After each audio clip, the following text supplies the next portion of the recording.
You are my sunshine, my only sunshine. You keep me happy when skies are gray. You'll never know, dear, how. Welcome to an evening of old-time radio.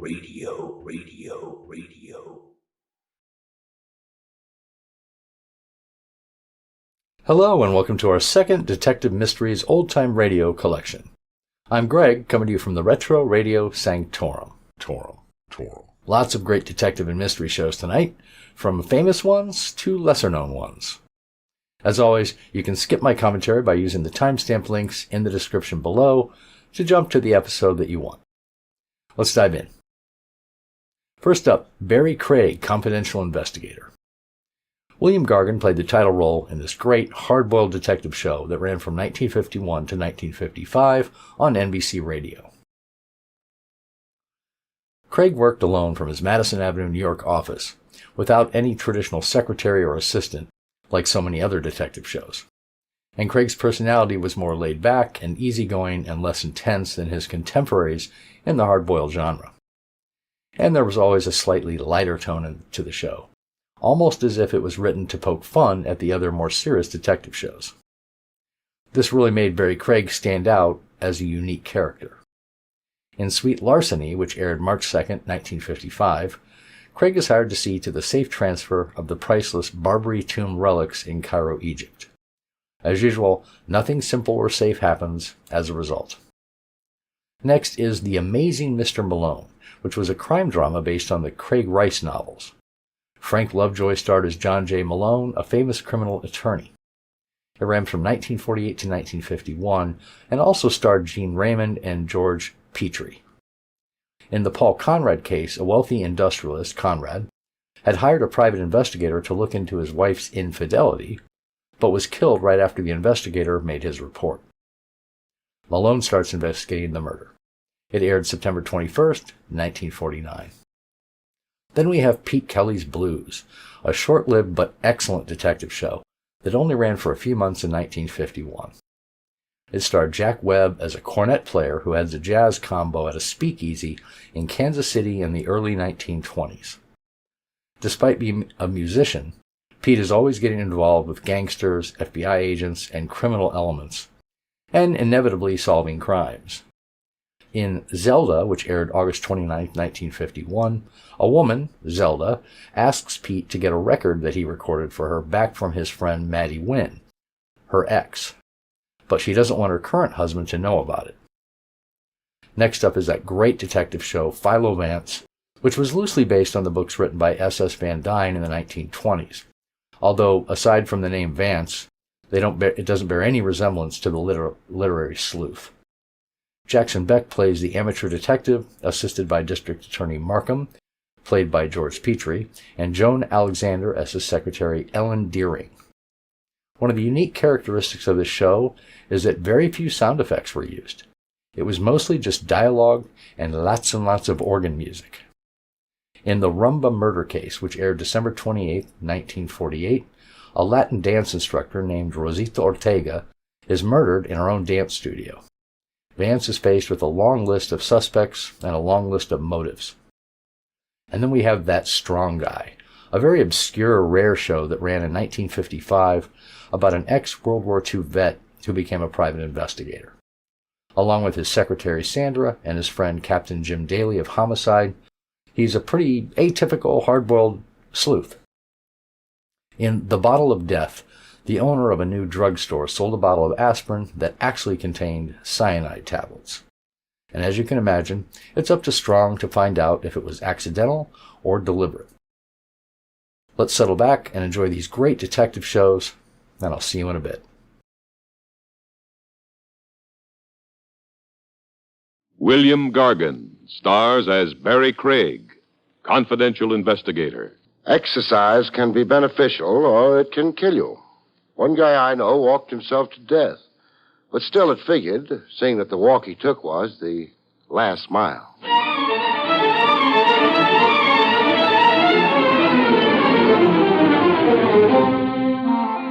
The National Broadcasting Company presents William Gargan in another transcribed drama of mystery and adventure with America's #1 detective, Barrie Craig, confidential investigator. Barrie Craig speaking. In these supersonic times, with the great wide world shrinking to the size of a pretzel, crime is global. Chase a hood across New Jersey, and you're likely to catch him in Botany Bay, or in Algeria, or Madagascar. In view of all this, the cablegram on my desk one merry morning didn't surprise me a bit. It had been dispatched from mid-ocean. The date line read, SS Shalimar. The text of it said, arriving Friday, 6 p.m. Please see to arrangements for armored truck at pier for safe transfer of the priceless Barrie tomb relics. You were highly recommended by an official of the Cairo police. Signed, Oscar Melamed.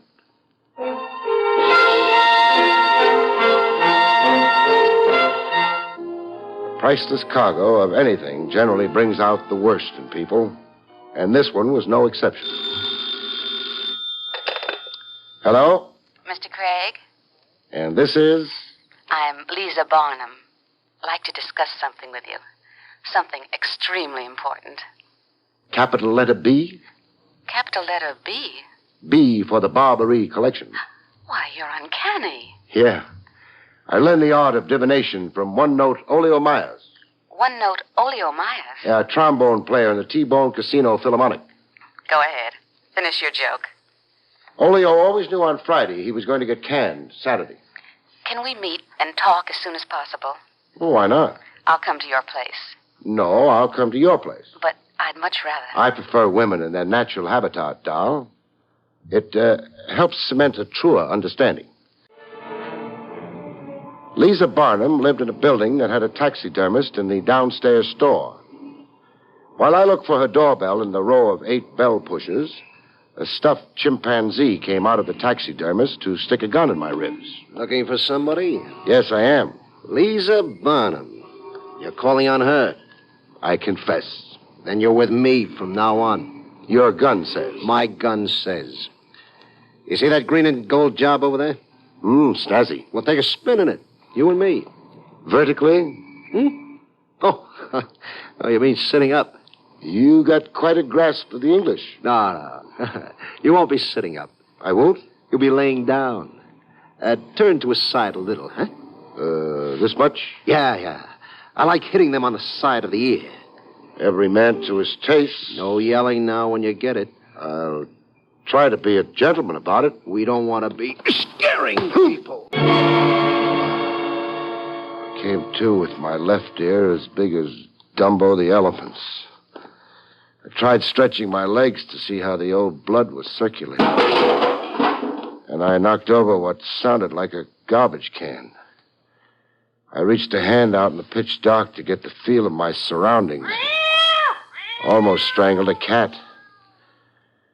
I tried getting my bearings by scent. My lungs began to choke up from what smelled like a poison gas barrage.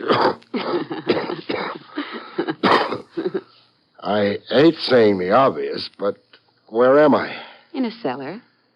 And where are you in this blackout? Over here, sitting on a box.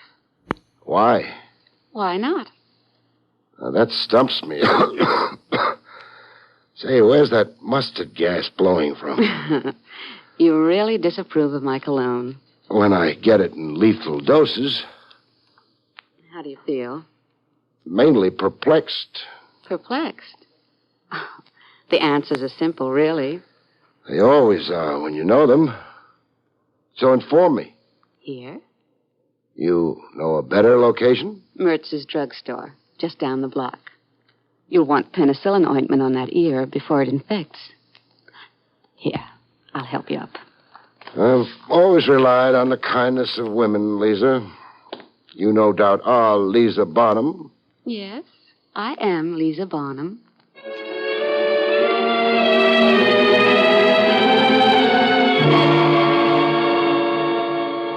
In Mertz's, I got one ear swabbed and taped while Lisa bent my other ear. I saw you assaulted on my stoop. I was upstairs at the front window. What's your floor? Second, I ran down to the street. to see you thrown into that man's automobile. That man being? Why, I don't know. I hailed a taxicab and followed you. Why? Why? What would you have me do? Well, yell police, good and loud.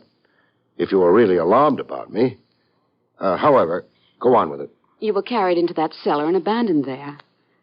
When it was safe, You joined me? Yes. Oh, my heroine. You are an irritating man. Time out while I check through my pockets. Well, is anything missing?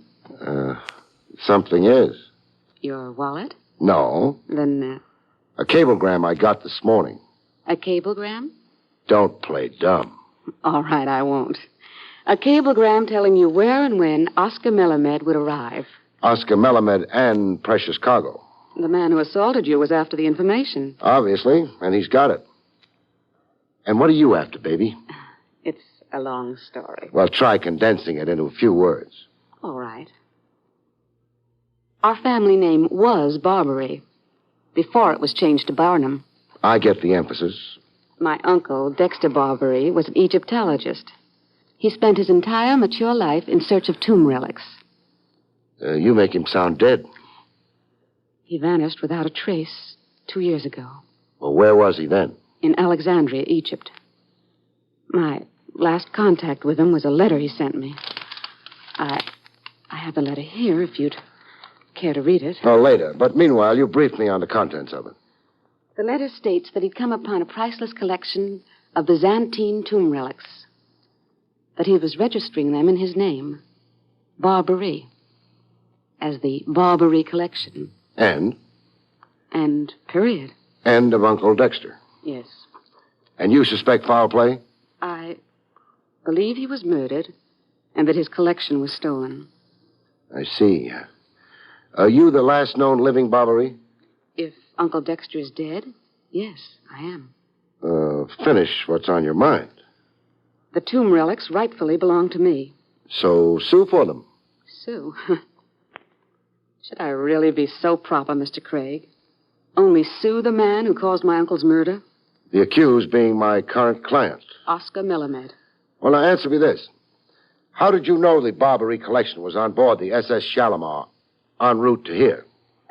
I don't care to disclose my sources of information. Then you can never be my client. Why can't I be? Secretive clients worry me. I always imagine they're taking my head size. Taking your head size? So the dunce cap will fit nice and snug. Friday, 6 p.m., found me on the pier where the SS Shalimar had docked, as ordered. And also, as ordered, I had an armored truck hired and standing by for the safe and orderly transfer of the Barrie collection. A guy in a red oriental fez who had introduced himself as Oscar Melamed stood with me, watching 2 giant-sized crates being loaded on the armored truck. I am grateful for your very conscientious services, Mr. Craig. Repeat that to yourself when you get my bill. Now, when the collection's all loaded, where does it go? I have given your driver written instructions.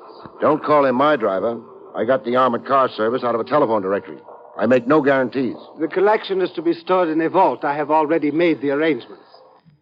What's it all worth, Melamed, in round figures? $300,000. Well, that explains the buzzards buzzing around. Every thief in the world has plans to steal the Barrie collection. Well, we've got at least one native hood around, eager to liven up the competition. One? Mm-hmm. There will be 20, Mr. Craig. You will see. Well, that junk's loaded and bolted in, Melamed. You want me to ride on the truck? No. Be a lot smarter if I did. The driver has his instructions. Let him go. We will remain here. Well, you're sure casual with 300 G's, Melamed. I do not want you injured, Mr. Craig. That is why you remain here with me. Just what's that supposed to mean? Oh, that sounds like there's something up your sleeve. Some nice hunk of oriental cunning. Where is your police headquarters, Mr. Craig? Raymond and 6th. Why? Let us go there together and await the report of the daring theft. Theft of the Barrie collection? Yes, the theft of the Barrie collection.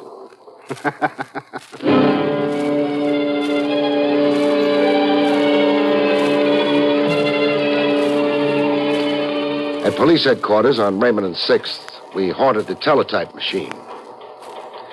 Completing our trio was a sallow-cheeked sergeant named Joe Tuesday, who looked as if crime gave him an acid stomach.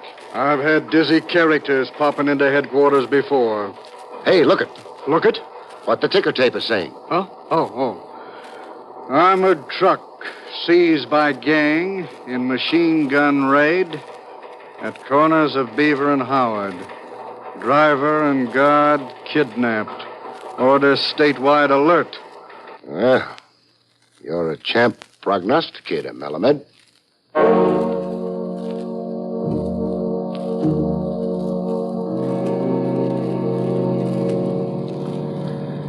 With the hijacked armored car problem in the laps of the Metropolitan Police, Malamed and yours truly went for a spin in my jalopy. The joyride was his idea. Pier 17, Hoboken. You choose the proper approach, Mr. Craig. But first, you have an important thing to attend to. Like? Like the automobile behind us. See, in your mirror? Yeah, we're being trailed, all right. An old New York custom. Familiar job, the one behind us. Green and gold convertible. You have seen it before? I'm getting a nostalgic twinge in my ear. The bum one. Well, shall we tangle with them or lose them? Lose them, of course. Fasten your safety belt.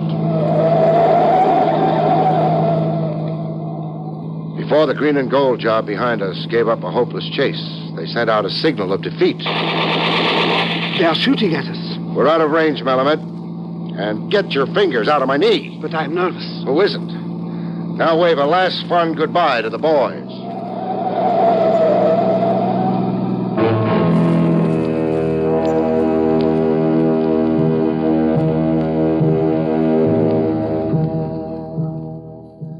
Alone at last on Pier 17, Hoboken, a banana boat was whistling hello to the USA.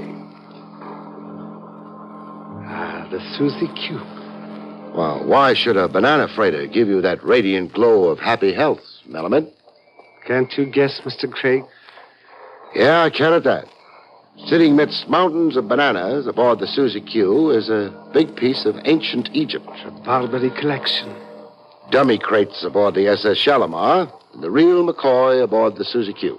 A necessary subterfuge. I'm sorry to have used you as a... Decoy's the word. It's okay with me, so long as justice triumphs. But is justice triumphing, Malamed? I do not understand your question. I've got a suspicious nature. But you trust your own judgment. Yeah, I do that. And no offense intended, mind you, but you personally don't come off too good in my judgment. You have doubts about my integrity? Swine that I am, yes. The ways of the East are perhaps strange to the West. $300,000 spells bonanza even in the Hindustani tongue. But I am the owner of the Barrie collection. I've heard other points of view on that. Other points of view? Yeah. A doll named Lisa Barnum. Lisa Barnum Barrie. Niece of Dexter Barrie. Oh, I see. Now I understand the reason for your suspicion. It's only one of my reasons. Dexter Barrie was a guest in my country, an eccentric expatriate. What do you mean eccentric? A better word would be fool. An amateur Egyptologist and an uninformed one. The man was a vagrant, a mere professional beggar. But he registered a collection as the Barrie collection. The one now aboard the Susie Q there. A fraudulent registration, Mr. Craig. Barrie was in my employ as a gardener and chauffeur. He registered possessions belonging to me, Oscar Melamed. I have affidavits. Oh, that's your story. Where is Barrie now? I can only repeat rumors. Like? His death was reported. He had contracted a disease in the Kilimanjaro ranges. Kilimanjaro? What was Barrie doing in Hemingway's private ballpark? Looking for fossil specimens. Now, if you will tell me, what is your fee? Paying me off here and now, huh? Yes, Mr. Craig. You have been useful, but now you are useless. How much? Peel off $1,000, Sahib, in New York coin. I took the $1,000 and copped off, but I didn't go too far from my ex-client. I was on his tail, automotively speaking, all the way from the Susie Q to a warehouse in Newark, where the Barrie collection was unloaded and stored.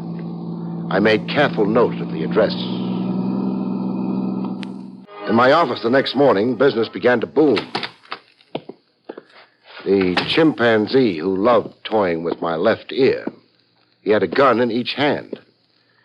Hey, there's only one of me, Buster. I carry 2 guns to balance the weight. I don't want one shoulder down lower than the other. Oh, I see. Remind yourself of something, Craig. Meaning? Where you went with Egypt when you shook my car yesterday. Oh, Pier 17, Hoboken. And then to where?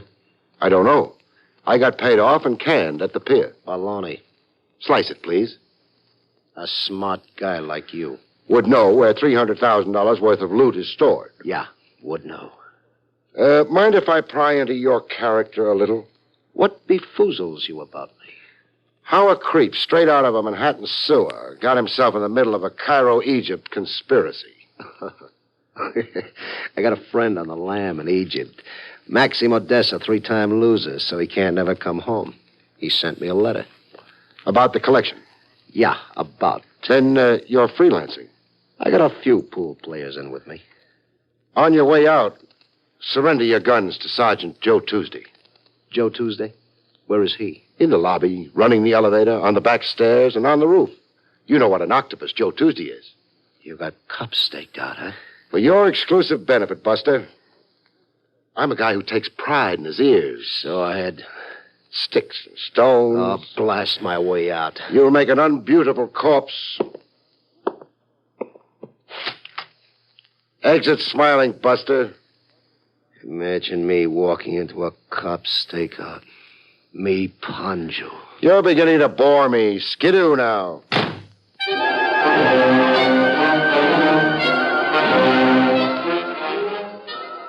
After Ponjo, the 10th Avenue Arab, came Lisa. In top form, throwing curves at me. I thought over what you said. And? I decided to take your advice. And? I engaged an attorney. The firm of Brendel, Curdle, and Damhauser. You're suing Oscar Melamed. For the Barrie collection. We've already served papers. A summons and complaint. And a restraining order. Melamed is not to take the collection out of the country without consent of the court. What adjudication are you after? Sale of the collection and the proceeds of it to me. $300,000, huh? Approximately. Lots of mink and banana royals. What about the alleged murder of your dear Uncle Dexter? There isn't much I can do about a murder done in Egypt or elsewhere. Yes, there would be the jurisdictional problem. Now, you want to inspire trust and confidence in me? Yes, so very much, Barrie. I wondered when you'd begin to coo Barrie at me. You wondered? Yeah. A doll finds her lie is showing. She brings sex appeal into the breach. It's not as old as sin, baby. It's older. What do I have to do to prove my utter good faith? Prove you really had an amateur Egyptologist uncle named Dexter Barrie. Prove You don't think I made him up? Didn't you? Why, if this isn't... Mr. Craig, do you often have whams on your head? Only when my feet ache. Let's talk about the morning's news, huh? The Barrie collection's on every front page. So it is. So what? Oh, $1 million news break, figuring the space and pictures. And here, a feature interview with Oscar Melamed.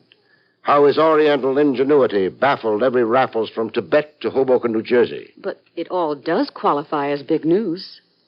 Or does it mean something else to your warped mind? It does, doll. But I won't tell you. Not until I tell it to Oscar Melamed first. Now, try sitting on my lap. I'll toss you out of the window. Why, you're nothing but a stick of wood. Oh, I'll just bet you tell that to all the boys. Melamed had company when I found him. Company just about to leave. Distinguished, middle-aged, black Homburg.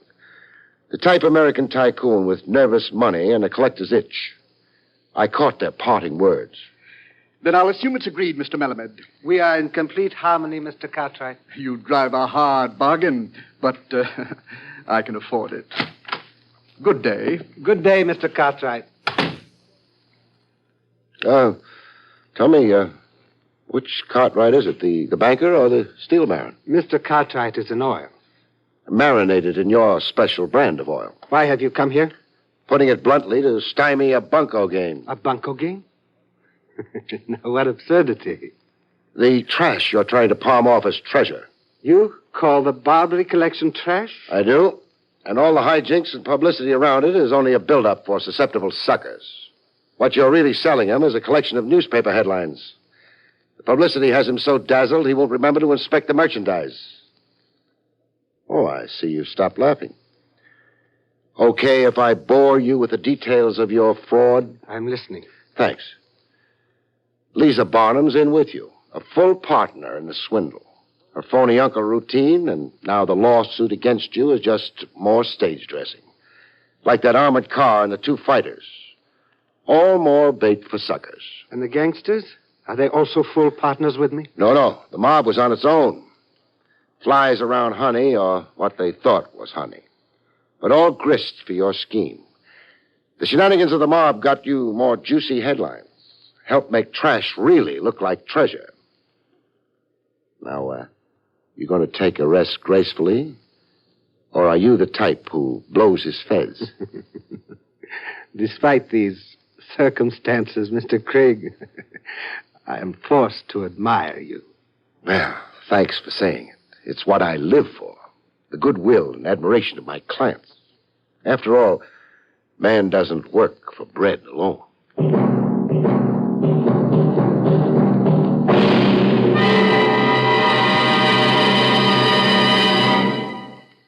You have been listening to William Gargan in another exciting transcribed mystery drama from the adventures of Barrie Craig, confidential investigator.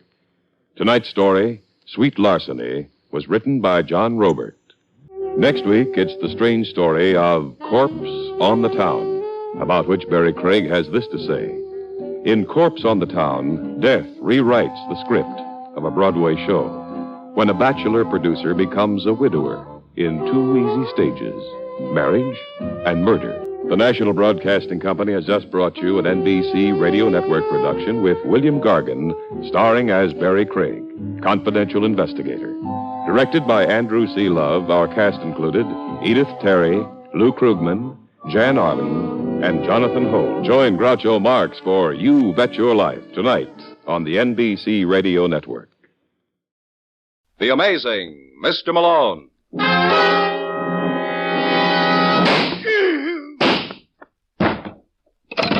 Operator, get me the office of John J. Malone. The American Broadcasting Company presents The Amazing Mr. Malone, an exciting half hour of mystery created by Craig Rice and starring Gene Raymond. Our locale is the city of Chicago, the time, the present, and the hero of these weekly adventures, The Amazing Mr. Malone. Malone is the name. John J. Malone, attorney and counselor at law. And before we get underway tonight, I'd like to thank all our old clients and welcome the new ones who came by. We'll be here every week at this time, so if you're in the neighborhood, drop in. You're always sure to meet some interesting people. Take Paul Conrad, for example. Mr. Conrad is the stocky gentleman marching down the fourth-floor corridor of the Benson building. You can tell from his walk that he's a man with confidence in himself. And when he comes to a door marked Larry Hogan, Private Investigations, he doesn't hesitate for a second, but barges right in. Yes. Mr. Conrad is a boy who knows his way around. Hello, Hogan. Huh? I said hello. Oh. You know, it's a funny thing, Mr. Conrad, but I was just thinking about you. All right. Let me in on the joke. Huh? You said it was a funny thing, and I could stand a laugh these days. Oh, you know what I mean. Hey, why don't you sit down? What's the matter, Hogan? Don't you think I can take it standing up? What have you got for me? Well, it's like I told you on the phone, Mr. Conrad. You know, you can't rush these things. Now, you take a a lady, like your wife. Now we're getting down to cases. Who's the boy Doris has been seeing? Oh, we haven't been able to run him down yet, but I expect I'll have something for you by next week. That's what you told me 1 month and $400 ago. Just what kind of a chump do you take me for, anyway? No, I resent that, Mr. Conrad. Oh, don't get me wrong, Hogan. I don't blame you. I certainly acted like one. What's the man's name? Let me go. Come on, Hogan. I'm losing my patience. Well? You think you're smart? Not where my wife is concerned. Otherwise, I'd never let a gunner like you bleed me. Now, who's the boy Doris has been seeing? Didn't you hear me, Hogan? Sherman. Jackie Sherman. Jackie Sherman, huh? Where'll I find him? At the Brighton Apartments. That's very kind of you, Mr. Hogan. Now, if you'll be good enough to make out a check for all the dough you've clipped me for, why, I won't trouble you again.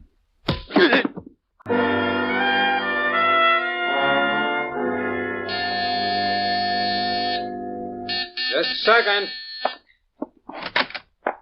Hello, Jackie. Doris, what are you doing there? Now, darling, you're not going to be angry with me. I couldn't stay away. Oh, look, Doris. Oh, don't be mean, Jackie. Honest, I couldn't help myself. I was sitting home all by my lonesome, and I started to think about you. Next thing I knew, I was in a cab. You aren't the craziest dame. Mm-hmm. What am I going to do with you? Well, if you're stumped for an idea, maybe I can give you one. Come here, darling. You know, maybe you've got something there. Let's try that again. Yeah, go on, Jackie. Don't let me stop you. Paul. Hello, Doris. Why don't you introduce me to your friend? Listen, Conrad. You won't have to bother, darling. Obviously, he knows me. Guess that gives you the advantage. Mm-hmm. You see, Jackie, I didn't find out about you until this afternoon. Really? Uh-huh. Doris, suppose you leave us alone for a while so we can get better acquainted. No. Go on, darling. I'll see you later. No, I'm not going. You think I'm afraid of you, Paul? Well, I'm not. I'm glad you found out about us. I'm crazy about Jackie. Crazier than you were about O'Neill or Burton or Wilson? And what was that fellow's name in Springfield? Shut up. I just want to make sure that this is different. Well, it is. I'm impressed. All right, clear out. No. I'm warning you, baby. I'll call you later, Jackie. Did you hear that, Jackie? She's going to call you later. Look, Conrad, don't try and push me around. It's never been done successfully. There's a first time for everything, isn't there? Why don't you stop playing the outraged husband? You know your wife. Careful, friend. You're speaking of the woman I love. And she loves you, too. You mustn't forget that. Why, you...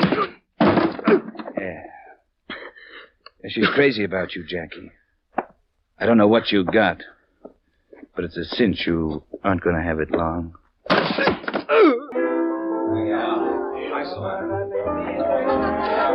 Yes, sir, what'll it... Hey, what happened to you, Mr. Sherman? None of your business. Yeah, but look at your face. Did you have an accident or I something? said none of your business. You know a boy named Daniel Seymour? Yeah? Is he here now? Well, look, Mr. Sherman, like you say, it's none of my business. Like I said. Now, where is he? In the corner booth. Send a bottle over to the table.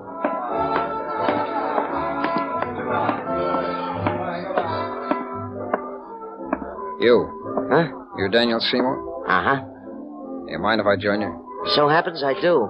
Oh, you don't understand, No, Seymour. you don't understand, mister. I'm in no mood for company. Know what I mean? My name is Jackie Sherman. That doesn't change my mood. I'm a friend of Sonny Wilson. So? So he thought you might be receptive to a business proposition. Ah. Well, if it's business, that's different. Sit down. Thanks. Yeah? Seymour, how'd you like to make yourself $500? It's a pretty ridiculous question, Jackie. Well, all you gotta do is take care of someone for me. And what might this someone's name be? Paul Conrad. Oh, is Conrad the boy who roughed... Pardon, I shouldn't even ask. This wouldn't be the same Conrad who owns the Club 59 with Jerome Barney. Does that make a difference? Certainly. Conrad and Barney are big operators, and a kid like myself don't bat in their league. Unless there's a big incentive. Know what I mean? All right, what do you want? Another 500. Fair enough. You know, Jackie, I like a guy who don't quibble over a couple of pennies. Let me tell you, fella, you'll be happy with the service. Know what I mean? Come in. Hello, Conrad. What brings you here, Barney? I just thought I'd drop by to see how you and Doris were getting along. Just peachy. You couldn't expect me to know. You haven't been down at the club in quite a while. And I've had other problems on my mind. You got room for another? We're short. What do you mean, we're short? I just finished going over the books with Harold Plant. He tells me there's close to $50,000 that he can't account for. Is what? Well, I didn't mean to upset you, Conrad. Still, I can't blame you. 50 grand ain't peanuts. What happened to it, Barney? I was hoping you could tell me. Well, let me get this straight. You think... just a second. Don't go away, Barney. I'll be right back. Take all the time you need, Conrad. I'll be here. Yeah, what the devil?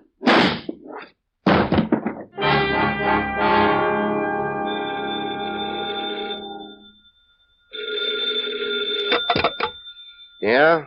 Have I the pleasure of addressing the amazing Mr. Malone? Don't tell me. It can't be Lieutenant Brooks. Can't it? I know I'm asking the impossible, Lieutenant, but if you had a mind, what would be on it? You know, that layoff did you good. Before your vacation, I didn't think your jokes could get any worse, but you fooled me. You're wasting your time in homicide, Brooks. Have you ever considered radio? You like my delivery? I think it's the greatest thing since the U.S. mail. What's up? Ever hear of Paul Conrad? What about him? Got himself knocked off at 5:30 tonight. What's that got to do with me? Well, silly fools that we are, we're holding his partner for the murder. Jerome Barney? Uh-huh. You're crazy. Oh, I bet you tell that to all the cops. Barney couldn't have killed him. You didn't even know Conrad was dead. You already got it figured out Barney isn't the killer. That's right. That's my boy who said that. Unfortunately. All right, Malone, we haven't been amazed in months. Come on down here and get to work. You are listening to the amazing Mr. Malone.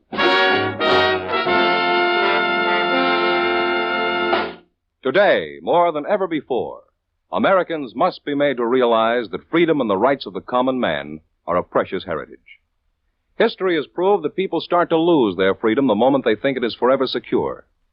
That is why we must all work at keeping our American heritage of freedom. For freedom is everybody's job. Many nations of the world today are standing at the crossroads between free government and dictatorship. But there are those who still aspire to political, economic, and religious freedom, and they look to America as an example. Well, it goes without saying that what Americans do during the troubled months ahead can greatly influence the decision that the war-exhausted peoples will make. To win against the totalitarian idea, Americans must become more aware of their citizenship. As a good citizen, remember your American heritage and work to defend your individual liberties. Do this by taking a more actual part in the affairs of your community and in fulfilling at all times the duties of American citizenship. And now, back to the amazing Mr. Malone. Well, that's life for you. 1 minute you got it, and the next you haven't, as Mr. Conrad learned to his sorrow. And 2 hours after the police picked up Jerome Barney for teaching him the lesson, I was down at headquarters where I was greeted by the team that panicked the policeman's ball in 1922, and they were still using the same material. Hey, Sussman, look who's here. Do I have to, Lieutenant? Oh, now come, Sussman. Let's have a little respect for the gentleman. This is, you should excuse the expression, John J. Malone. Attorney and counselor at law. Oh, that's a great routine you got there, fellas. Do you do a repeat performance for the coast? Where's Barney? Oh, well, Malone, seeing that he's one of your clients, we gave him the best seat in the house. Of course, it doesn't compare with the one he's going to get at Joliet. Whatever happened to all the straight men on the force? We traded him to the straight cleaning department. That's enough out of you, Sussman. Only he can make the jokes. Professional jealousy, Hank. Come on, open him up. Malone? How are you, Barney? Fine. How soon can you get me out of here? What's the matter, Mr. Barney? Haven't we made you feel at home? All right, Brooks, knock off already. What have you got on him anyway? Where do you want me to start? At the top of the page. Okay, number 1, he was spotted leaving Conrad's apartment right after the murder. Number 2, the gun was in his pocket. Why did you do that, Barney? Because my fingerprints are on it. They what? Well, I lost my head, and I picked it up when I saw Conrad was dead. Oh, that's a jolly one. Come on, Sidney. Fool us both and try to use your head. Where's his motive for killing Conrad? Where's his motive? Yeah. Conrad was tapping the till down at the club. The books were short to the tune of almost 50 grand. Is that right, Barney? Well, sure, but if I killed Conrad, how was I going to get my money back? Because you boys had a partnership insurance policy on the lives of each other. You know, I forgot about that. Well, it's a pleasure to remind you. But what do you say, Mr. Malone? I wish I could think of a smart exit line. Oh, you leaving already, Counselor? Yeah. Why, you haven't been at all amazing. Well, that makes us even because you haven't been at all amusing. I'll see you girls. Just a second. Hello, Mrs. Conrad. Yes? I wonder if you could spare me a few minutes of your valuable time. I'm afraid I'm busy. Oh, you can't be that busy. My name's Hogan. Hogan? Larry Hogan. I'm a detective. Oh. Well, won't you come in? Thanks. Hey, it's kind of establishment you got here, Mrs. Conrad. Can I offer you anything? I wouldn't be surprised. Of course, I told Lieutenant Brooks. Oh, I guess there's been a slight misunderstanding. I'm not with the police. But you just said... Yeah, I know. I meant I was a private detective. Hey, is that bar just for show? Or is Get out. Oh, no. Let's not be hasty, Mrs. Conrad. I know you're upset about your husband, but then he was plenty upset about you.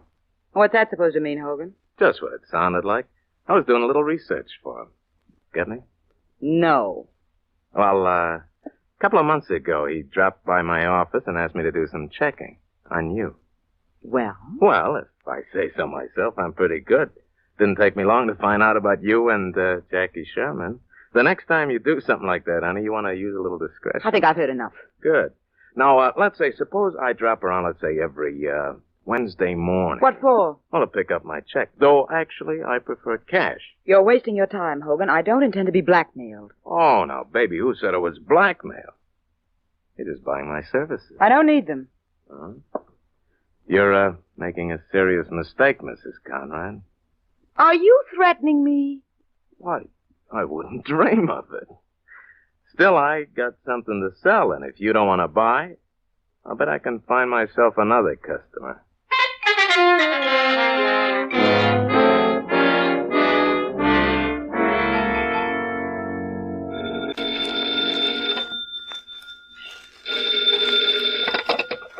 Yeah? I'd like to talk to John J. Malone, please. You are now. Well, you don't know me, Mr. Malone, but my name is Larry Hogan. Who? Larry Hogan. I'm a private eye. A private eye. You've been seeing too many Bogart pictures. I bet you even own a trench coat. Look, Mr. Malone, I called to do you a favor. Why? What do you mean, why?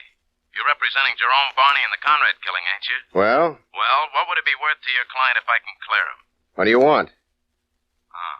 Well, I'm no pig, you understand. How does $500 suit you? It suits me fine. Well, the party for you to see is Mrs. Conrad. Her hubby hired me to keep tabs on her. Who was she holding hands with? A boy named Jackie Sherman. Jackie Sherman. Yeah, he lives at the Brighton. Well, thanks a lot, Hogan. I'm forever in your debt. Hey, wait a minute, Malone. What about my dough? What dough? You promised me 5 bills. No, I didn't. I said 500 would suit me fine, and it would. I haven't made a penny since I came back from my vacation, so if you'll excuse me, Hogan, I got to get down to cases.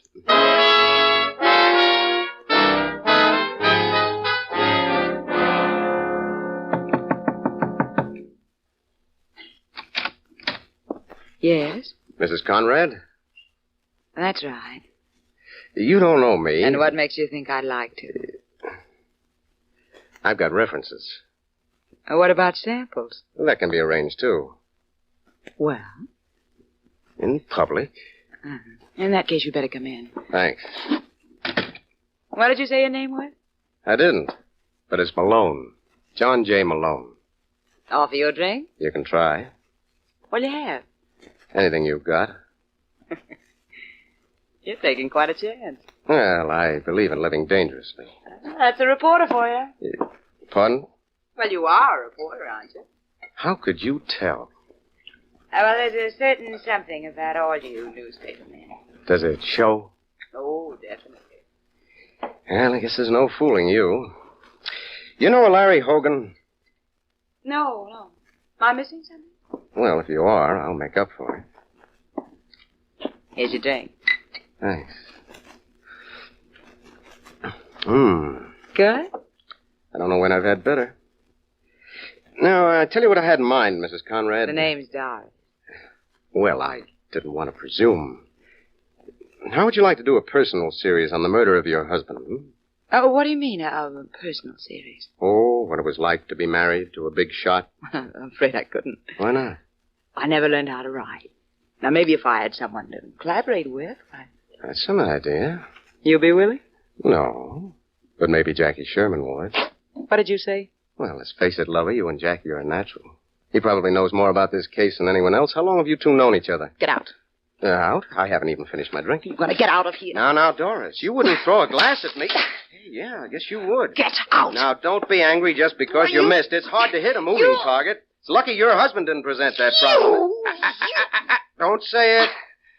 It's been grand, lover. Let's do it again real soon. 1, 2, 1.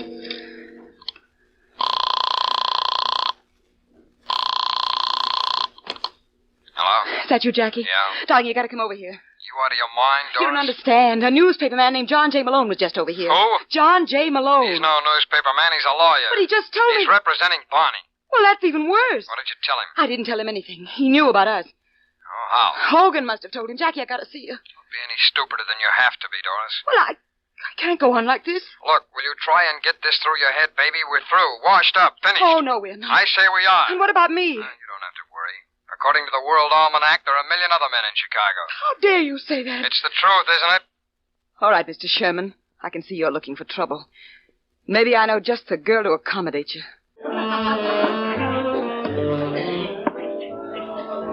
Hello, Seymour. Remember me? Well, the bandages look familiar.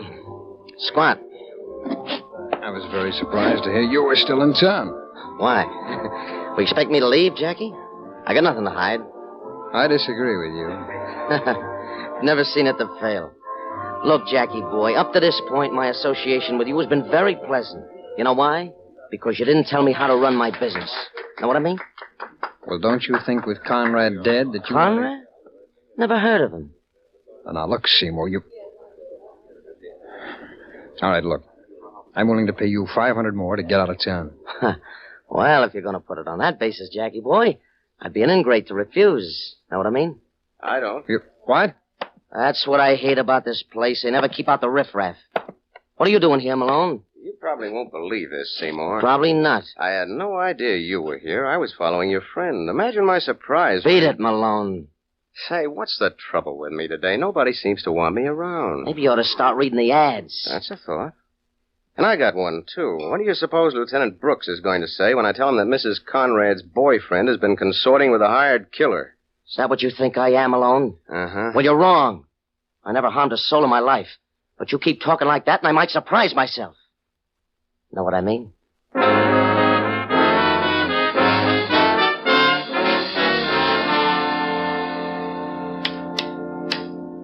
Well, what are you stalling for, Sussman? King me. King you? Wait a minute, Lieutenant.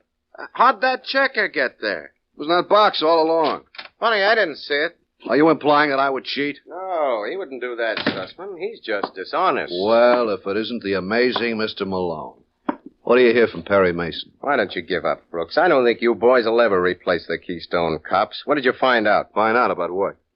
Conrad's murder. Oh, haven't you heard, Mr. Malone? We've got the killer under lock and key. It's a fellow named Jerome Barney, who by an odd coincidence happens to be your client. You mean you haven't done any more work on the case? Well, it seemed like such a waste of effort with you on the job. Shall we get back to our game, Sussman? Listen, you comics, you know darn well that Barney didn't kill Conrad. Well, enlighten us, Counselor. Where did we make our mistake? Mrs. Conrad was holding hands with a boy named Jackie Sherman. Do tell. 20 minutes ago, Mr. Sherman met with a fellow named Daniel Seymour, and you know what Dan Seymour does for a living. Yeah, I have my suspicions. Well, what deduction do you Hawkshaws draw from that? Now, you listen to me, Malone. As strange as it may seem, we occasionally get an idea once in a while. Yeah. Now, it's your theory that Seymour gunned Conrad on behalf of Jackie Sherman. Yes. Well, there's only one thing wrong with that. When Conrad was killed, Mr. Seymour was being questioned by the police 15 miles away. He what? So I guess you'll have to find yourself another suspect. It's your move, Mr. Malone. You are listening to the amazing Mr. Malone. The United States Forestry Service has declared a state of emergency. Drought conditions across the nation have increased the danger of forest fires. Recently, 17 forest fire fighters lost their lives. Due to these unprecedented drought conditions, destructive forest fires are causing widespread damage in the West, the Rocky Mountains, New York, and in New England. The danger of similar disastrous fires elsewhere is rapidly increasing. The only obvious reason that 90% of forest fires are started is carelessness on the part of the average American. All persons entering wooded or forest areas, or even driving through in automobiles, are urged to exercise extreme care when smoking or using fire. Learn by heart these simple rules. Crush out cigar, cigarette, and pipe ashes. Break matches in two after using. Drown all campfires, then stir and drown again. And find out the law before starting any fire outdoors. Remember, 9 out of 10 forest fires are caused by people. You can help prevent them. And now, back to the amazing Mr. Malone. I wonder if Professor Einstein had as much trouble with his theory as I had with mine. Here I had it worked out so beautifully that Dan Seymour had killed Conrad at the behest of Jackie Sherman, and according to Lieutenant Brooks, there was only one slight flaw. It never happened that way. Say, Malone. Huh? Your mouth's still open. Now, listen, Lieutenant, are you sure that Seymour couldn't have killed Conrad? Positive. How do you know? Because at the time of the murder, we were having a little tete-a-tete. I got a phone call yesterday afternoon that Mr. Seymour had secured himself an assignment and a little interview might be in order. Who was your tipster? My friend didn't care to leave his name. But the point is... The point is that at the very moment Conrad got himself gunned, I was looking into Seymour's beautiful brown eyes. Well, how about Mrs. Conrad? Yeah, hey, how about her? I mean, why couldn't she have killed her husband? No reason, except she didn't. At 5:30, she was having cocktails in Evanston. Any further nominations? Hogan. Who? Did you ever hear of a private detective named Larry Hogan? Yeah, several times. Well, he was the one who gave me Mrs. Conrad and Jackie Sherman. Well, that was sweet of him. Maybe Hogan killed Conrad. Oh, Malone, don't you think you're reaching a little? Well, why not? Where's his motive? He did some work for Conrad. By you, that's a motive? Suppose Conrad refused to pay him. Suppose they had a... Wait a minute, Lieutenant. I think I see it all now. You do? Yeah. Put your head on. We got work to do.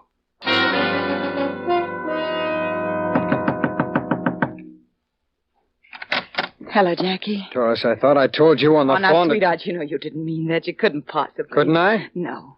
You're crazy about me, and I'm crazy about you. You're crazy, period. You're wasting your time, Jackie. You can't make me angry. I know how much you care. But look what you did for me. What did I do for you, Doris? You know. Yeah, but we don't. So suppose you enlighten us, Mrs. Conrad. How did you get in here? Oh, I suppose we should have knocked Brooks. Yeah, but they probably wouldn't have paid any attention. All right, Malone, what do you want? The party who killed Paul Conrad. I thought you were a lawyer. That's a common mistake. Actually, Jackie, I'm very bad in a courtroom, so I find it much easier if we never go to trial. All right, Lieutenant. Like they say in the police manual, do your duty. All right. And Mrs. Conrad, by the power invested in me, No, Lieutenant, not her. Him. What does that mean? You killed Conrad. Are you nuts? Now, there's no reason to be sore, Jackie. You went to a great deal of trouble to work out this plot. I'm just seeing to it that you get the proper billing.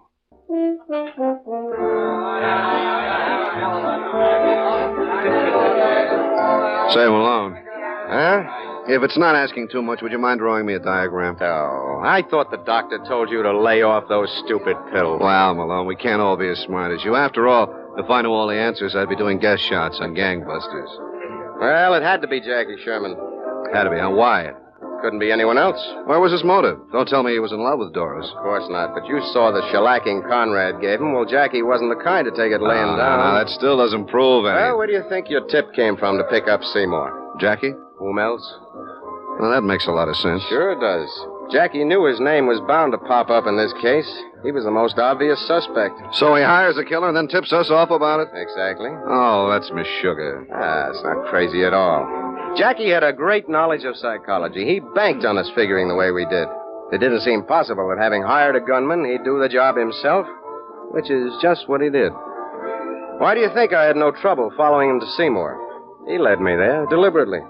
Then I can't get over it. Did you realize how unusual this case was? You mean I didn't wind up with a beautiful blonde? No, I've seen that happen before. Oh, what then? Well, I've been running around with you, man and boy, almost 3 years, and this is the first time I can remember where you didn't get your head parted in the middle with a lethal weapon. Say, that's right. Yeah, let's just hope it doesn't establish a dangerous precedent. Good night, Malone.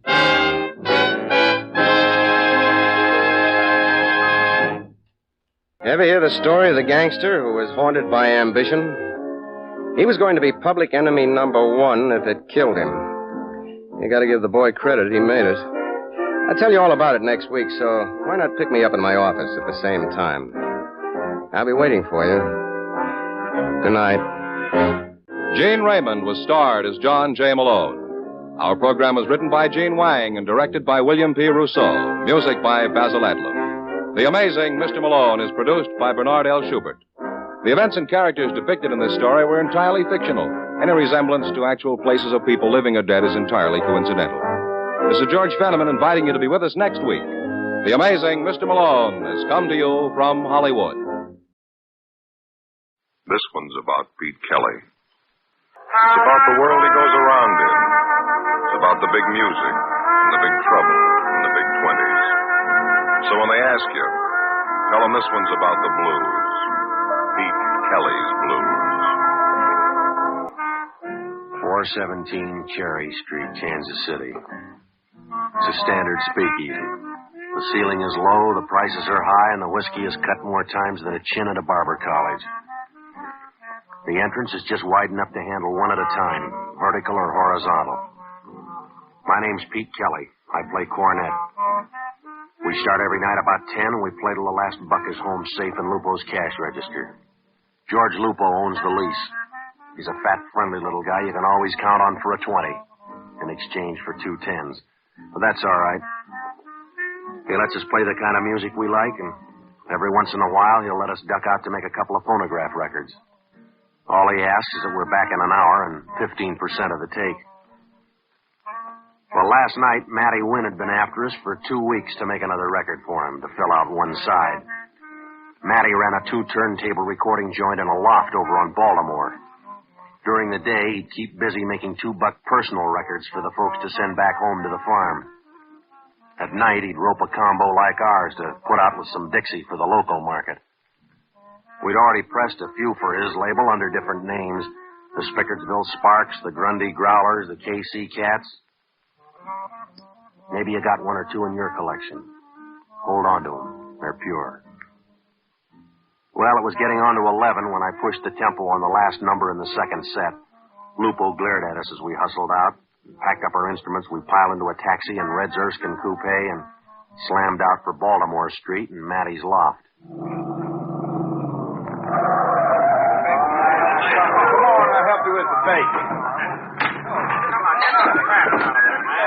All right. Let's keep it light, huh? This is a residential district now.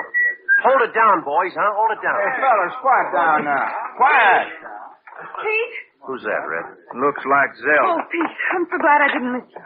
Yeah, Zelda. I have to... Could I talk to you for a minute, Pete? All right, what's on your mind? Alone? I got a recording date, Zelda. I know, Pete. That's why I came here. We have to get back to 417. A minute, Pete? A half a minute.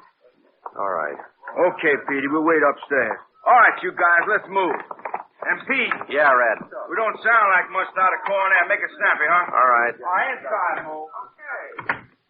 Thank you, Pete. All right, come on, Zelda. Don't be mean, Pete. I've had my share of meanness. The way the newspaper... What did you expect? Rave notices for the way you divorced Matty to marry a hood like Johnny April? I have a right to live my own life. Sure, no matter whose life you kick to shreds doing it. I love Johnny. He loves me. Oh, Pete, of all people, I thought you would understand, that you would... Now, look, Zelda. I like a guy named Matty Wynn. In my book, he didn't rate the kind of treatment you dealt him. You like a guy named Matty Wynn. How much do you really know All right, about... Zelda, just funnel this down. Now, what do you want? Matty refuses to see me, Pete. That figures. I want you to talk to him for me. Saying what? You and Matty, you always got on well together. He may listen to you. Now, look, Zelda, I got a job to do. Get to it. Matty's got a record that belongs to me. I want it. What kind of a record? It's a record you and the boys made once, June night. Well, you're beginning to make a lot of sense, Zelda. You'll understand, Pete. Just tell him I'll give him anything he wants for the record. You just tell him that, Pete. If you talk to him, maybe he'll... Now, look, Zelda, just for the book here. I never liked you much. I know. I think you were grief for Matty from the first day he met you until the day you dealt him the final foul. All right, now, why don't you just leave him alone? For Matty's sake, believe me, Pete, for his sake, I must have that record, and if you're a friend of his, Pete, you'll advise him to give it to me. All right. I don't know what you want with an old disc of mine, but if it's something you need, it's something Matty's better off without.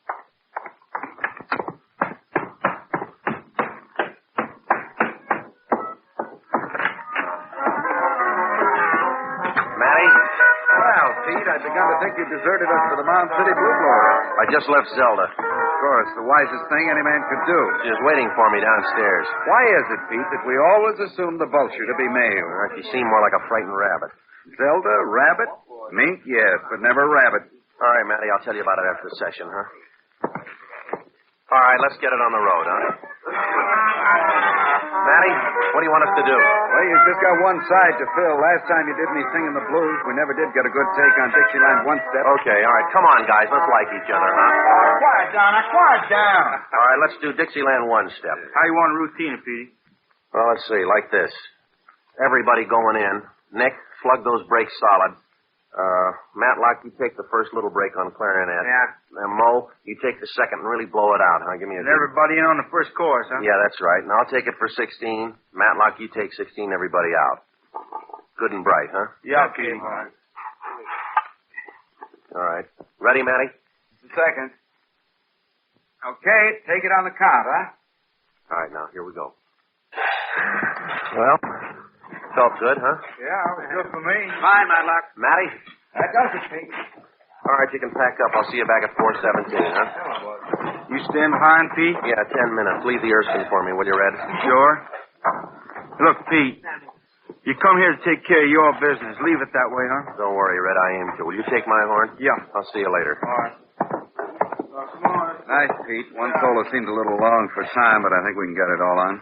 Look, Matty, I know this is probably none of my business. The papers and her marriage to Johnny April has made Zelda everybody's business. Well, she asked me to talk to you about a record. Indeed. An old one of ours, June night? Yeah, June night. I remember it well, Pete. I always considered it a splendid achievement in jazz that should one day become a collector's item. Zelda doesn't know jazz from German measles and cares less, but she said she'd give you anything you want for that record. You can tell Zelda that she can purchase a copy of June night at Lambert's for 35 cents. Yeah, that's why I don't get it. And if you're fortunate, Pete, you never will. Forgive me, Pete. I don't mean to be sharp with you, but you're young and carefree. Stay that way. And if Zelda should again approach you, take a trip around the world or someplace else, but go. All right, Matty. She asked me to ask you, and I asked. Good night. Good night, Pete.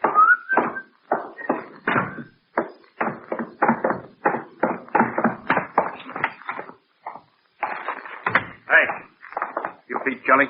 Who wants to know? Hear that, Perry? He wants to know who wants to know. All right, I'll tell you. I want to know. Feel better? Sure, I'm Pete Kelly, but I got a right... And I got a left. Let's ride. Thanks, but I got my own car here. Right now, ours is safer for you. It's bulletproof.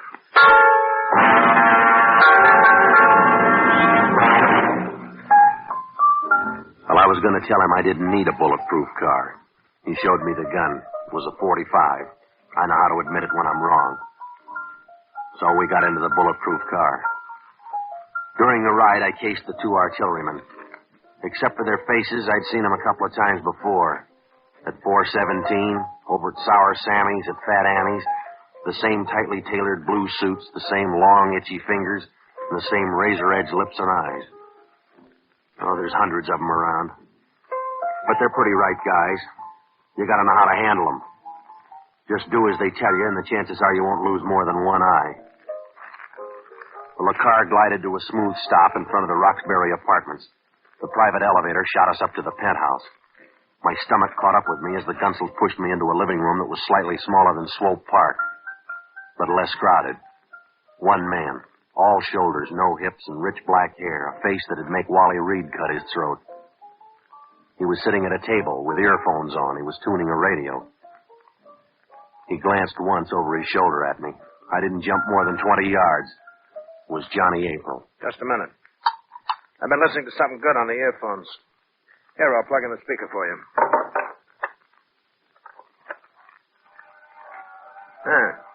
You hear that music? Yeah. Nice reception, huh? Yeah. Just got it. 12-tube superheterodyne, Magnavox horn. Pulls in Frisco without static. The best. Drink? No, thanks. You sure? I'm sure. Canadian import, the best. You sure you want number one? Yeah, sure. Well, luck? Luck? Yeah, it's good stuff. Got a jolt, the best. You know who I am? Yeah. You sure? Sure. What's my name? April. Johnny April. That's right. You know my wife? Your wife? My wife. Yeah? You sure? Yeah, Mrs. April. Don't you know her better than that? And what? Than Mrs. April? Well? Huh? Well, sure. I know her. I knew her when she... Well, before she... When she was married to Matty Wynn? Yeah. But you didn't call her Mrs. Wynn, did you? Well, no. What did you call her? By her name? Which is? Zelda. Zelda, that's right. That's all I wanted to fix. Now we both know what we're talking about, Zelda. You understand now? Yeah? That's why I invited you here to talk about Zelda.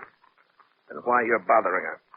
Oh, you lost me, Mr. April. Not a bad suggestion, but first I want you to tell me what you and Wynn are clubbing Zelda with.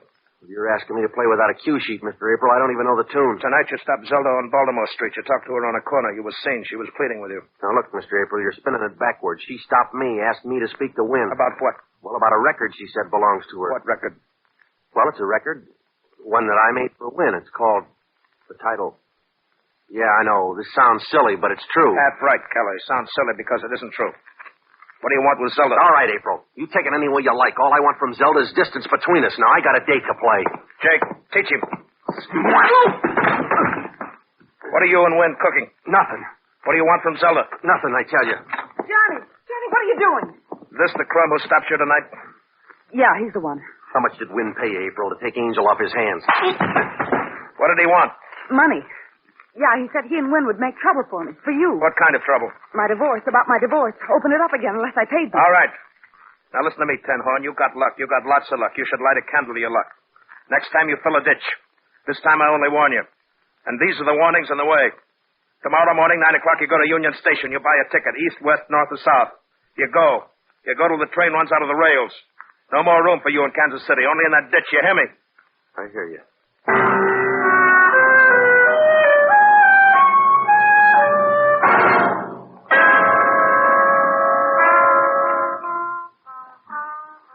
Well, Jake and Perry drove me back to the Erskine. They dropped me on Baltimore. I sat on the curb, my head between my knees. After a while, I felt a little better. I could breathe again. The lights were still on up in Matty's loft. He was probably working on the master. While I navigated the long flight of stairs, trying hard to hold back the sudden anger kicking up in me. It wasn't Matty's fault. He'd warned me about Zelda. No use to take it out on him. Well, I went into the loft and made an effort to hold it down. But it was a wasted effort. Matty wouldn't have minded anything I said or did. Matty wasn't even there. Only his body, half covered with the burlap used on the walls to soundproof the joint. He'd been shot once through the head, clawed down enough burlap over himself to make a shroud. I picked up the phone in the office, gave Central the number of Sour Sammy's joint, and waited for Sammy to see if Barney Ricketts was under his favorite table. Barney Ricketts is the only ex-bootlegger I know who went broke in 1922. He set out to prove that a man could drink his gin without ill effects. But he never set a time limit on the experiment. No, Barney hadn't come in yet to Sour Sammy's. Well, I left word for him, meet me at Fat Annie's place. I started to leave. I hesitated and went back to Matty Wynn, spread a clean handkerchief over his face. I made the street 3 stairs at a time. I crossed the river, jolted the Erskine down Boulder Road to Fat Annie's place.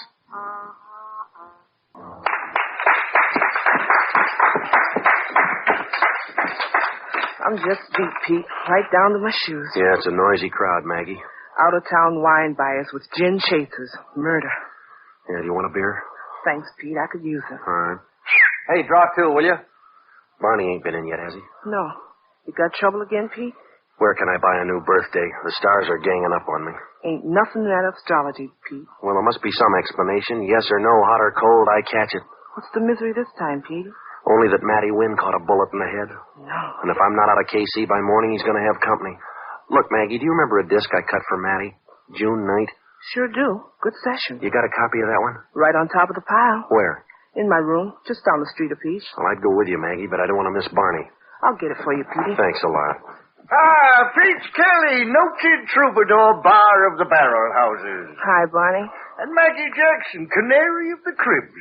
I'll be right back, Pete. Thanks a lot. Petey, I've just suffered a great hurt. No sooner did I set foot in Sour Sammy's joint than Sour Sammy himself came a-grinning and a-smirking to tell me with undisguised glee that you were waiting for me here. He was openly delighted to see me go. Yeah, look, Barney. I was sorely tempted to ignore the message, merely to aggravate Sour Sammy, you understand. But since it was you, Petey, and in distress, I'll warrant, I came on the wings of Mercury. Thanks, Barney. Mercury. That's a thought, Petey. We've tried ether in our beer, chloroform, and even the tincture of laudanum. Now, what would a soup spoon of mercury do?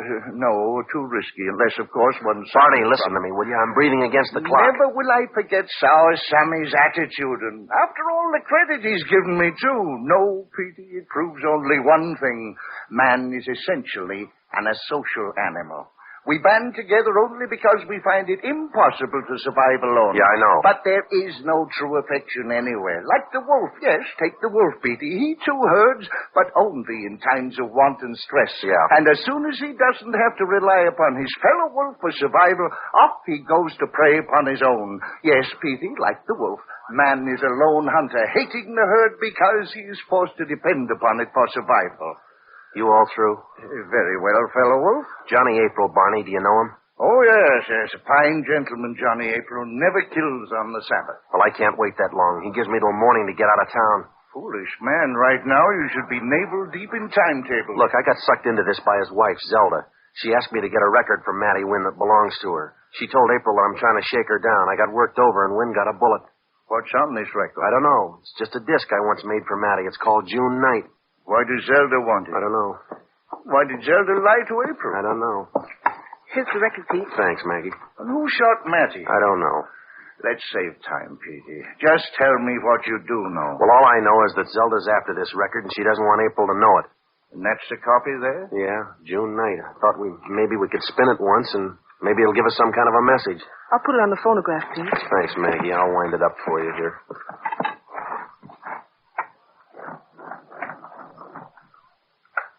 All right, listen to it, huh? Good quality. Mean anything? Nothing. No hidden meanings or codes or ciphers? Nothing there but the music. Tell me, Petey, how are these things made? What? A recording.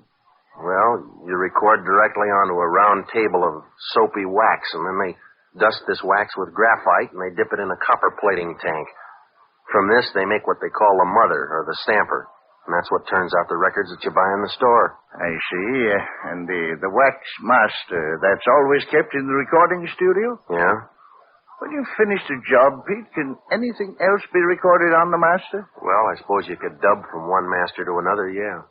Petey, when I was a mere lad, my old father told me, when you seek an answer, child, always go to the master.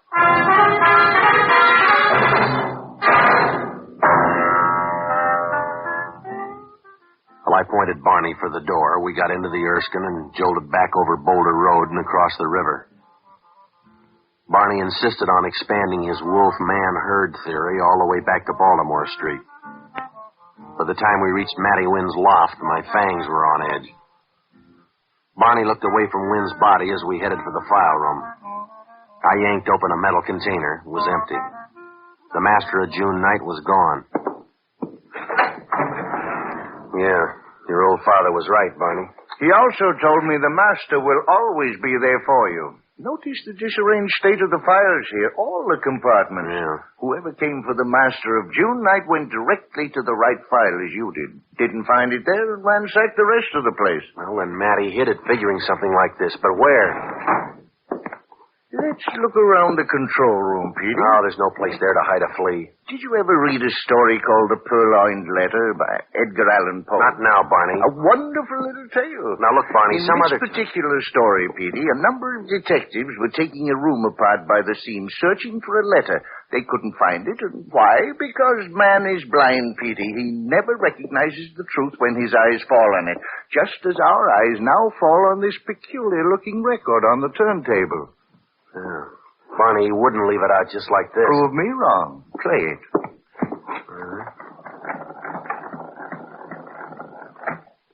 All right. Let's listen to it and see. You understand what you're to say, Zelda? You worked it good for me. Not that I don't trust you, of course. Let's get on with it, Mattie. A little closer to the microphone, Zelda. This close enough, Mattie? This close enough, Pete? Don't be foolish, Zelda. Put that gun away. Give me the record, Pete. Sure, in exchange for that gun. You'll get what's in the gun. Like you dealt it to Mattie? The record here on the turntable all the time, and you broke 3 nails ripping those files apart? Face the wall. Keep your hands up. Lean against it, both of you. Excuse me, madam, but I just dropped in to make a record for the folks Shut back up. home. Surely. One move, and I'll give it to you in the back. That's my department, Zelda. Johnny! Give me the gun. All right, Zelda. I told you here, I only bought a small piece of your yarn. Now I want the rest of it. I didn't want to involve you, Johnny. I came to pay them off. They killed Mattie. See? See there? And I got the gun away No from... good, Zelda. Can't you see his face? He's just run out of mileage and ideas. Listen to this, April. No, darling. It's a frame. This... Shut up. All right, Kelly, I'm listening, and it better be good. All right. Here it is. It's all on the record.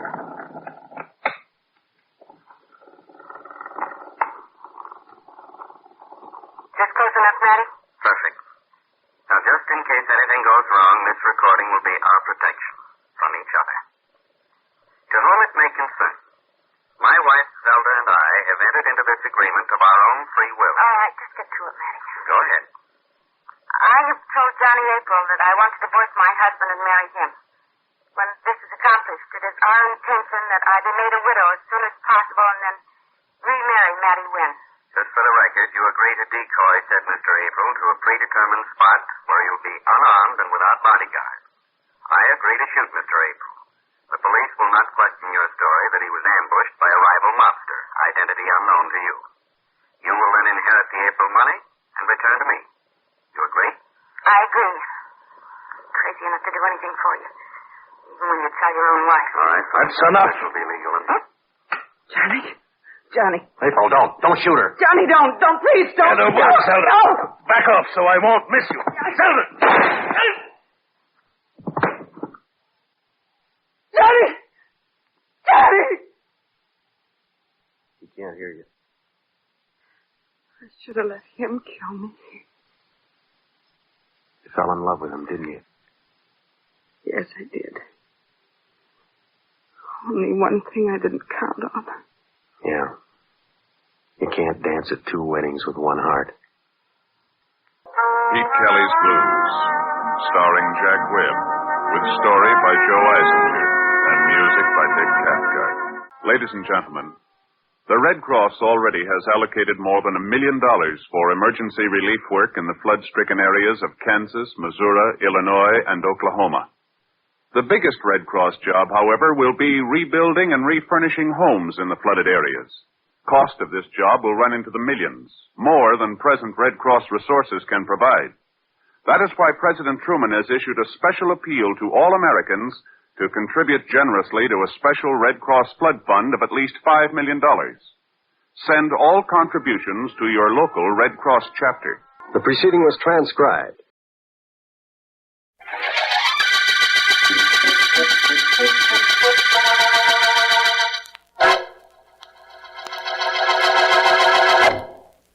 Yes, senorita, we guarantee to teach you the latest South American dances in 10 lessons, or we refund your money. I'll buy that, Miss Ortega. There's something about the samba that I just can't get. Samba and rumba are included, of course. Now, your name, please? Sally Henderson. Mm-hmm. Occupation or profession? Oh, I'm secretary to Mr. F.X. Markham. He's district attorney here. Oh? Why? What's wrong? Oh, nothing. Miss Henderson, we will not be able to start your lessons for several weeks. Will that be all right? Well, no, not especially all right. Well, you know how it is with these things. You make up your mind to do them, and then, well, once you do, you'd like to do them right away. If you are in a hurry, you might try somewhere else. I'm very busy. I have many people to give lessons to. Well, one more shouldn't make any difference. Excuse me. Hello? Rosita? Yes, this is Senorita Ortega. Look, don't hi-hat me, Rosita. It's Ronaldo. Yes, what is it? This connection must be bad or something. Rosita, this is Ronaldo, remember? What is it you want? To see you for one thing, to get my job back for another. I'm sorry, there is no position open here now. Goodbye. Now, wait a minute, Rosita. Take it easy. Maybe if there isn't a job open, you wouldn't mind making a small loan to a friend? Absolutely not. We have nothing further to discuss, Ronaldo. Oh, yes, we have. We have a lot to talk about. I gave you a week to cool off after you fired me. But nobody's hiring males dancing teachers much. I'm not doing too good. I'm sorry. That's all you can say, I'm sorry? Rosita, you've got no idea how sorry you're going to be. Now, where were we, Miss Henderson? You had just decided not to give me dancing lessons, Senorita. But after what I just overheard, I've decided perhaps I'd better get in touch with my boss, the district attorney, right away.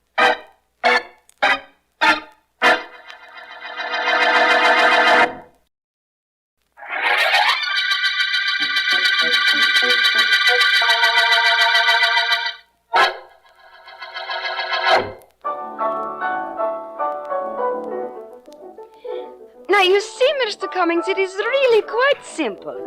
Now, listen. Watch. Just 1, 2, 3. 1, 2, 3. 1, 2, 3. You see, the entire Rhumba is built on the 1, 2, 3 rhythm, just like your American waltz. Is it, Rosita? Please, Mr. Cummings, pay attention to what I'm trying to teach you. Head up. No movement from the waist up. With the feet, 1, 2, 3. Come, we try it again. 1, 2, 3. You do it. I like watching you. You can do it if you try, Mr. Cummings. Come, try, eh? No, I'm a little too clumsy for that kind of thing. I realize that this is my 10th lesson and I haven't learned to dance. But I've learned something that's worth a whole lot more. I've learned about you. That's come to mean something to me. Stop playing, Manuel. I'll call you when I want you.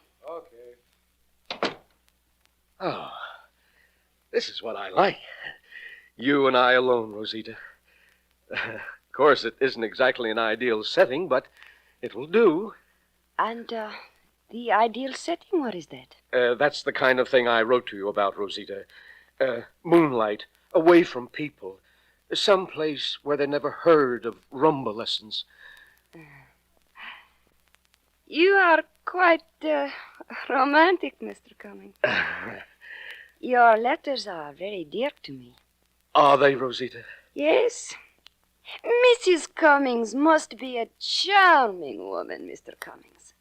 I wonder if she is equally an understanding woman. You think she would like reading your letters? You wouldn't show them to my wife. Oh, Mr. Cummings. How could you even think such a thing? No. In fact, I might even be willing to part with them, despite their great sentimental value to me. How much would you say they were worth? Oh, so that's it. Blackmail.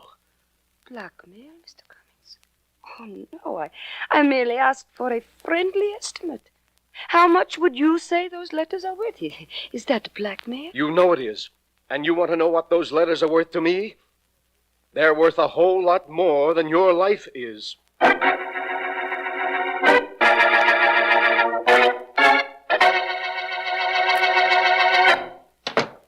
Good evening, Senorita Ortega. Rinaldo is not here? No, he is not, Senorita Raymond. He won't be here. I told you that a dozen times. Go on back next door where you belong, please. That is no way for one senorita to talk to another. Senorita? Oh, don't make me laugh.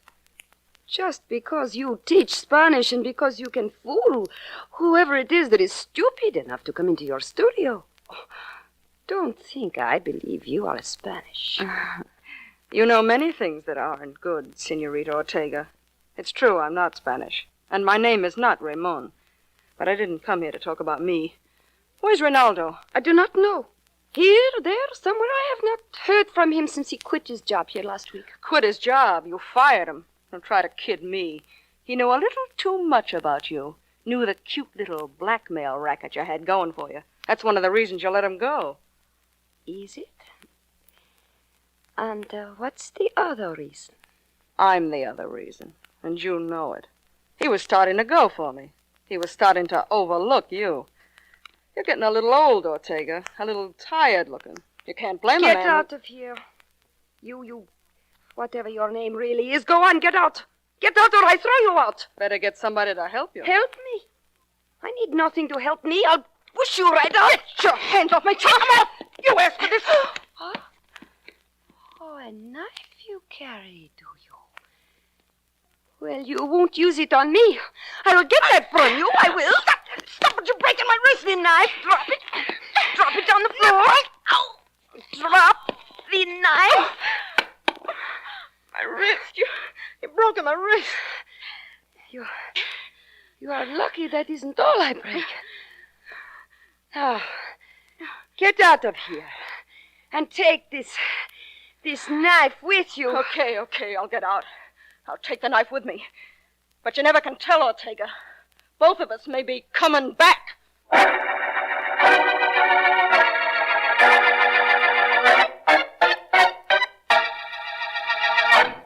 It may be something, and it may be nothing, Mr. Markham, but I thought I'd tell you about it. I'm glad you did, Sally. So you went up to one of those private dance studios last evening, and when this Senorita Ortega found you were working for me, the district attorney, She wasn't very anxious to have you take the course. Oh, it isn't that so much, Mr. Markham. It's the phone call she got from somebody named Ronaldo. That's why I tried to reach her last night on the phone. He sounded mighty serious when he threatened her. Yes, I didn't get in till quite late. And he was serious, all right, Sally. What do you mean? Look at this memorandum that came into me just before you arrived. It's from Sergeant Heath at the Homicide Department. Here, read it. Uh-huh. Rosita Ortega, private dance instructress, stabbed to death in her studio midnight last night. Mr. Markham, she's dead. Mm-hmm. Apparently. And I was about to go up to the dance studio to meet Philo Vance there. I'd called him. You mean that maybe I gave you a clue to the murderer? A clue to the suspect, undoubtedly. Somehow, clues to a murderer are never this easy to find.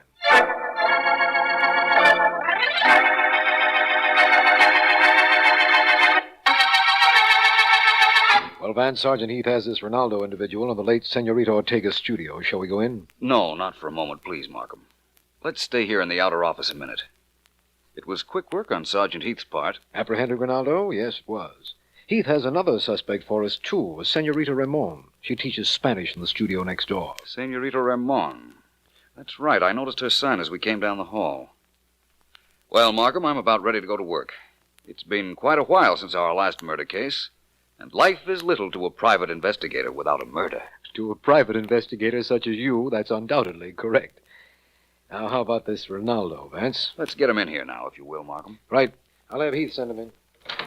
Sergeant Heath, would you ask Ronaldo to come here, please? Sure. He's on the way, Vance. Good.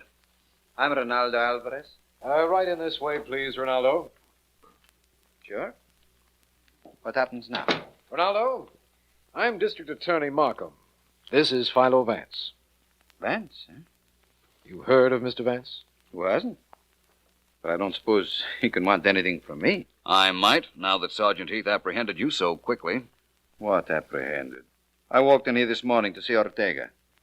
Didn't know a thing about her being dead until then. Perhaps that's true. Ronaldo, why did Senorita Ortega discharge you? Why? Because she thought she could get along without me. That's why. Was that the only reason? What is going on in here? Why am I being held like a prisoner in the studio? It's all right, Heath. Let her come in. All right. Why am I being held in there like a thief? Why? And who are you, may I ask? Me? I am Senorita Ramon. I have the studio next door. Oh, I see. Is that reason enough for me to be held until you get ready to speak to me? I think it might be, Senorita Ramon. That accent of yours is slightly spurious, too, I might add. What is your right name? Her name is Margaret Stone, Vance. Thank you, Ronaldo. You knew her? Very well. Ronaldo, Would you please wait in the studio just one moment, Senorita Ramon, or Stone, whichever you prefer. I promise you we won't be more than a few minutes. Okay. Only I don't like to be kept hanging around like a pet dog. Quite a young lady there, Ronaldo. Her? She's really something, Vance. And, can I go now? Not yet. Ronaldo, I'd like you to tell me all you know about the late Senorita Ortega and who might have killed her. Look, Vance, I'm a dancer, not a detective. But Rosita did have something off the record going on with a guy named Cummings. Jack Cummings. He was married, and he wrote us some letters. That sounds like something, Vance. Yes, it does. Where did the Senorita keep those letters, do you know? I should know. I saw her looking at them only last week. I got an idea that was one of the reasons I was fired. They're right in that desk Mr. Markham's sitting at. Middle drawer. Yeah? It's locked. Well, that shouldn't be entirely unexpected. That paper knife ought to be capable of prying the drawer open. Insert it right in the center, Markham. Right.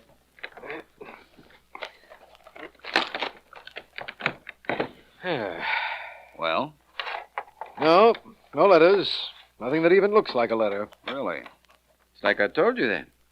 Cummings killed Rosita for those letters. That sounds logical. And very pat. Where were you at midnight last night, Ronaldo? Midnight? I can tell you. I won a Rhumba contest over at the Shadowland Dance Palace a little after midnight. I was there all night. Mary Morgan, she's my dancing partner. Maybe we're going to do an act together. I'd like to know a little more about this Cummings man you mentioned, Ronaldo. What's his first name? As far as I know, it was Jack. He took lessons from Rosita. You know the name, Vance? Jack Cummings. No, I don't think I do. There is a quite wealthy merchant in this city named John H. Cummings. Ronaldo, was Cummings rather big, about 45, gray hair parted on the side? That's about right. You do know him then, Vance? Yes, I know of him, that is. I attended an exhibition of his wood carvings about a year ago. Wood carving's his hobby. He's quite good at it, too, as I remember. Vance, listen. The Ortega girl was killed by a knife. Cummings carves wood as a pastime. Certainly. And they had a motive. Those letters. If I know Rosita, she was using those letters, too. It adds up, Vance. I'm going to have Heath pick up Cummings at once. What we found out this morning practically proves it was he that killed Rosita Ortega. Does it, Markham? Personally, I'm of the opinion that what we found practically proves that he didn't.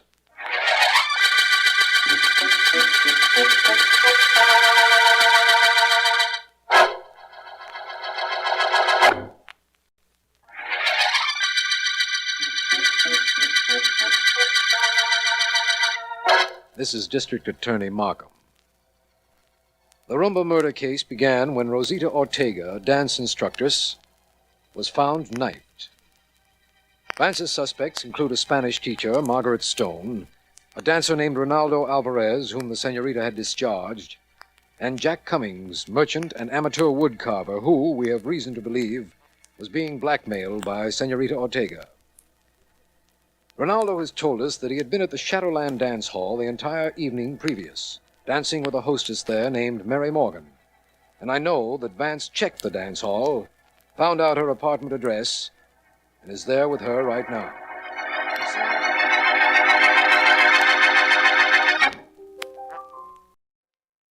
I'd like you to know something, Miss Morgan. This is the first time I've ever been in the apartment of a dance hostess. Oh, gee, high-sounding name, Mr. Vance. I'm a taxi dancer. You're sure you don't mind that record playing? I like music. It relaxes me. I don't mind at all. Mind if I ask you some questions? Go ahead, ask. First of all, these pictures of Ronaldo that are in your place here. How many of them are there? Oh, 3 in here and 3 in my bedroom. I go for that guy, Mr. Vance. He's a swell dancer. Excuse me. Surely. We won a Rhumba contest last night at Shadowland. Did I tell you that? Not that I recall. What time was the contest held? 12:15. Ronaldo and I have been practicing all night. At Shadowland? Sure, at Shadowland. Oh, it was perfectly legit. He bought tickets, the same as any customer. My knowledge of dance halls is a little limited, Miss Morgan. Tell me about Shadowland. Where till I turn off this record, huh? Well, Mr. Vance, there are about 25 of us girls. They call us hostesses. We sit around till some fella comes over and asks for a dance. Some fellow? Well, sure. Fellas come up there to dance, and they buy a bunch of tickets, and they dance with us. Every time they dance, they give us a ticket. I understand. Now, you were telling me about Ronaldo. I know he won a contest with you a little after midnight, but he says he was with you all evening from 9 o'clock on. That's just about right, too. He got there about 9, and we started dancing. We didn't miss a dance until the contest. Every dance we danced. You must have been pretty tired. Oh, I do that every night. I'm used to it. Only every night I don't get a break like dancing with Ronaldo every dance. I'm curious about one thing, Miss Morgan. How much money do you girls make, if I'm not being too personal? That ain't personal, Mr. Vance. We get 6 cents on every ticket. Tickets cost a dime, and the house makes 4 cents. I see. You really do have to do a lot of dancing to make money, don't you? That I do. Why don't you come up sometime, Mr. Vance? You look like you wouldn't get fresh or nothing. I might do that, Miss Morgan. This case I'm working on seems to be getting nowhere. The lack of clues is a little fantastic. Perhaps after I solve it, if I solve it, I might devote some time to the light fantastic.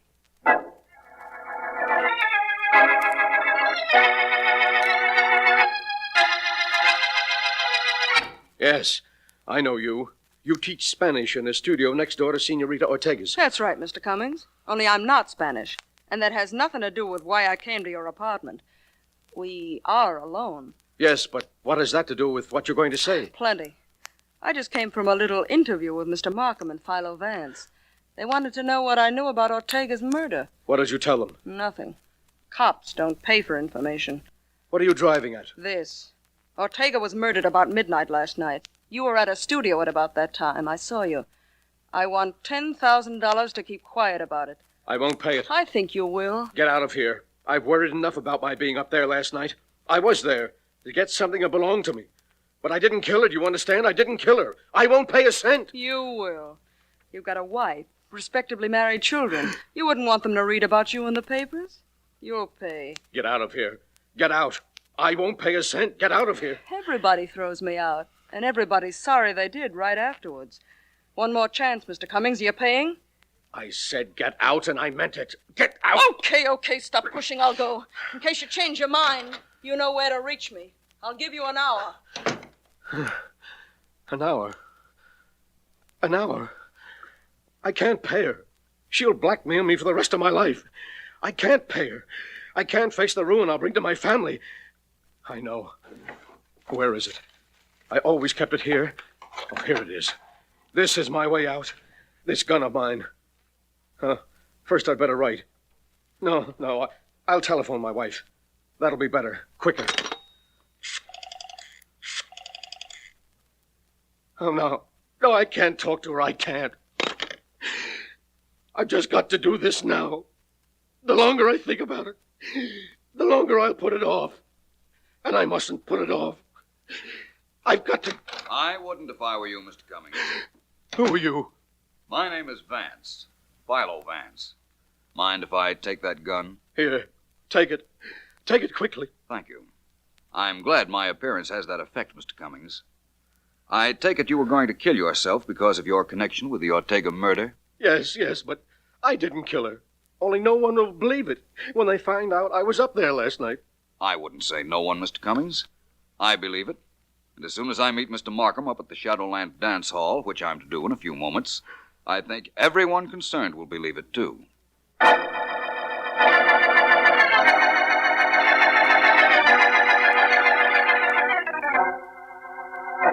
There's nothing quite so desolate looking as a dance hall during the day, is there, Markham? Oh, I don't know, Vance. An empty stadium at night, an office building on Sunday. They give this dance hall a little competition for desolation. Perhaps you're right. So this is Shadowland, Temple of Terpsichore. Hey, you two. What are you doing here? Watchman, Vance? I think not. Must be the manager. I phoned him a while ago. My name is Vance. Oh, yeah. You called me, didn't you? Who's your friend? This is District Attorney Markham. Hi, what can I do for you, Vance? Have you the records I asked for? Oh, sure, in my office. It's right here. Come on in. Not much doing around here this time of day. We figured that out for ourselves. Got the records right here on my desk. Here they are. Last night, Mary Morgan, the girl you asked about, Vance, turned in 40 tickets. 40, eh? Tell me something. How long does a dance last? All lasts the same time, and the music is continuous. We got two bands. Every dance lasts exactly 2 minutes. We do a minute break between dances to collect tickets and let people on and off the floor. What's that information for, Vance? Just general knowledge, Markham.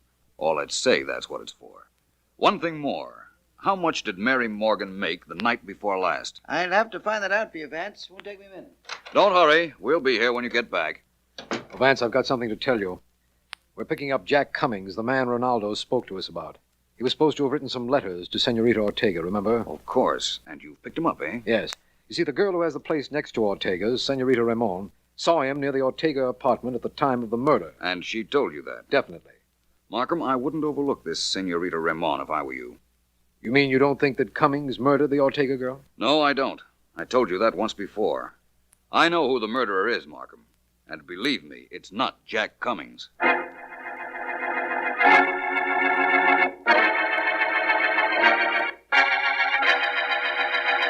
Just leave me here in your office for a few minutes with Ronaldo, Markham, and I'll be with you. Right, Vance. Well, Vance, what's eating you? Not a great deal. I've been over to see your girlfriend, Mary Morgan. Have you now? Great girl, huh? Terribly loyal. She's in love with you, apparently. Because my pictures are all over her apartment? She's a picture patsy. Before me, there was a shipping clerk. I'm doing a little better than him, though. One more picture. He only had 5. Well, congratulations. Ronaldo, what made you think you could get away with murdering Senorita Ortega? Me? You think I killed her? No. I know you did. And I'm supposed to say, oh, no, please, don't turn me in. I did it. I admit it. But don't turn me in. Nuts, Vance. You don't know a thing. Don't I, though? I wouldn't be quite so sure. I'm listening, but I'm not paying too much attention. Might be an idea if you did. Sure. If I couldn't prove where I was last night, maybe. But I can't. 500 people saw me win that Rhumba contest at 12:15 last night in Shadowland. I don't doubt that at all. Well? Senorita Ortega was killed at midnight. Shadowland is near enough to the Ortega studio for you to have killed her and then gone over to the dance hall. Oh, it is it? Look, Vance. I was at Shadowland all night, from 9 o'clock on. I didn't leave the joint. Mary Morgan can tell you that. Yes, I know. In fact, she did tell me that. So you claim you couldn't have killed Senorita Ortega because you were at Shadowland all evening. Of course. You stick to that story, my boy. It's a perfect alibi. Perfect for me. You see, instead of proving that you didn't murder the Ortega girl, it proves you did.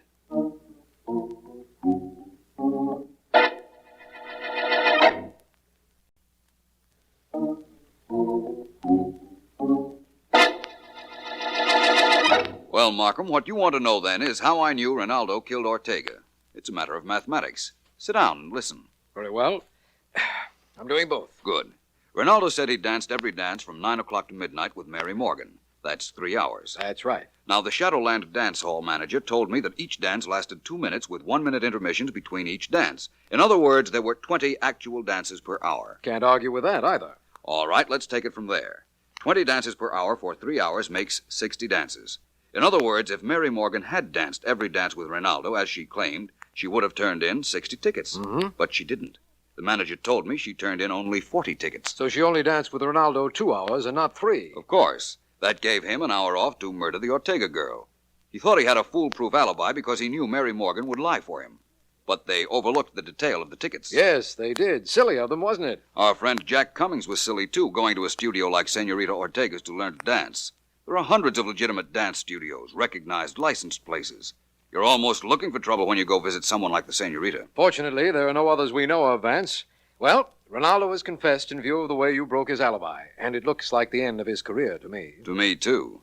But Markham, it also looks like the end of the Rhumba murder case.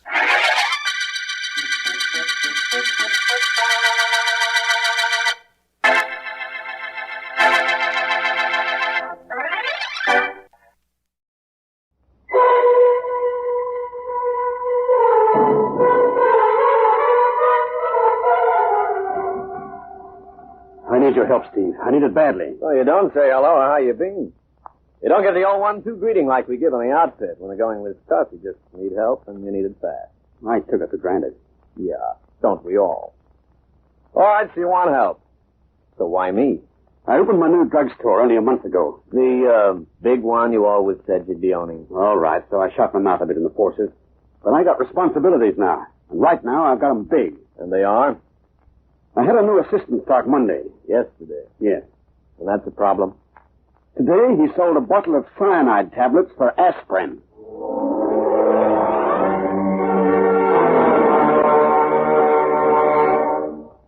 They call you that Strong guy. Steve Strong.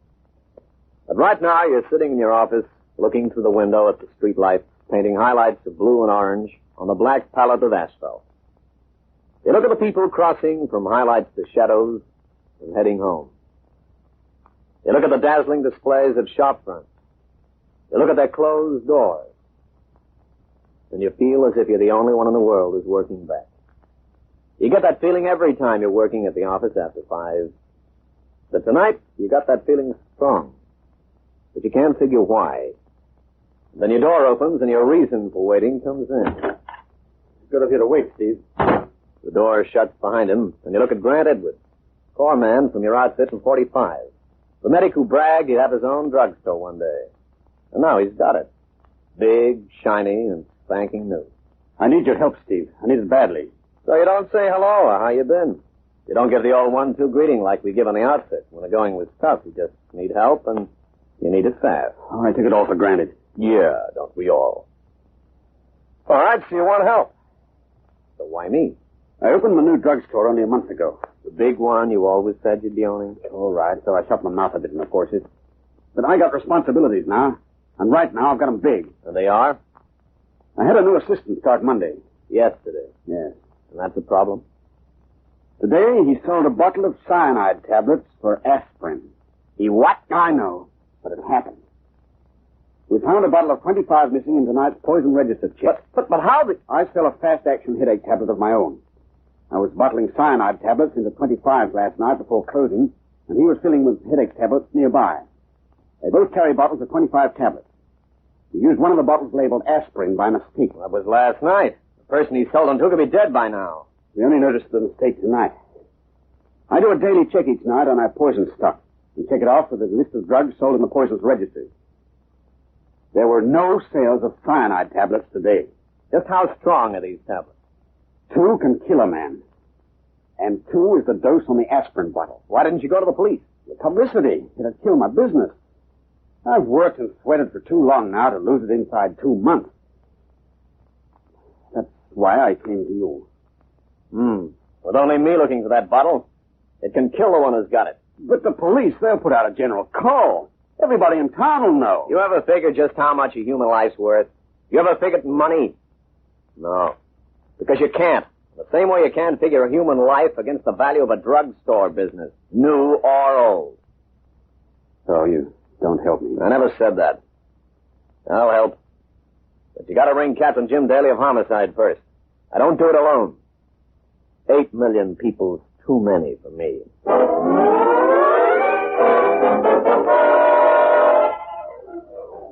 You watch Grant Edwards' face as he rings Daly. You hear Daly do a vocal explosion on the other end of the phone. You watch Edwards' face go pale beneath his summer tan. You watch, and you remember the young medic who always played the big doctor act. The young, high and mighty medic who doctored you up in 45 when you were busting out in fever. And then you remember the 72 hours he sat up in one stretch to pull you through. Yeah, you remember all that. But it still doesn't make the scales against another human life. A life that's hanging by a thread of chance. A thin chance that none of those tablets have been taken. Daly said you could stay with me. You figured Daly said a lot more, but you let it ride. Maybe Edwards was a bit high and mighty in the old outfit, but right now he's been whittled down to size. The size of a man in trouble. If you help me, Steve, I'd be grateful. You don't just know how grateful. Oh, why me? Why not the police? I'm only one, remember. You had a knack of pulling a trick out of a hat once. I'm gambling all I've got on you doing it again. Well, that's a big gamble. 8 million to 1. That's not so big. The assistant remembers serving one girl with aspirin. He bought the only bottle of my special headache tablet sold today. You tell the police that? Yeah. We're going around to see the assistant now. I see. And you figure we can find that girl first. Beat the police before they get to sending out the emergency radio and TV calls, and that way save your business, huh? Yeah. Simple. All I gotta do is find one girl and, how many million? Well, that's not as tough as all that. You see, she's a regular customer, and her first name's Lucy. Oh. You figure how many Lucys there are in the city? I don't know the house, but I think I know the street she lives in. Huh? I walked her home one night. You did? I seem to remember a wife someplace. Oh, lay off, Steve. She was just walking my way at closing time, that's all. So I believe you. All right. You give me all you know, and we try the street door by door. I can give you a closer bearing than that. She lives between Pitt and Elm off Daymore Road.